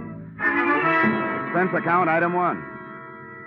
$3.20 mileage from Hartford, Connecticut to the country estate of the deceased. I drove up a long cement driveway towards a mausoleum-type manor house. There were rolling green lawns liberally sprinkled with statuary. And the thought occurred to me that if he had spent much of his life here, the late Mr. Martin was most fortunate. He'd feel right at home in a cemetery.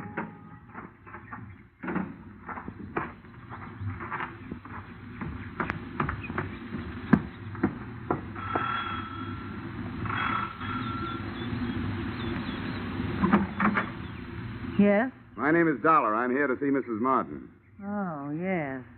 Mrs. Martin. Uh-huh. I'm afraid I'll have to disappoint you. The widow has gone shopping the day after the death of her husband. Something attractive in mourning clothes, I'm sure. Well, what time is she expected back? I have no idea. But it shouldn't be long. Do you mind if I come in and wait?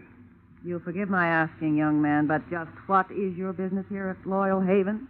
I was sent here by the insurance company. Oh, why, yes. Well, then do come in. Here, right in here. I'm Mrs. Tompkins, the housekeeper, Mr. Dollar. I was with Mr. Martin for over 30 years. He was a wonderful man.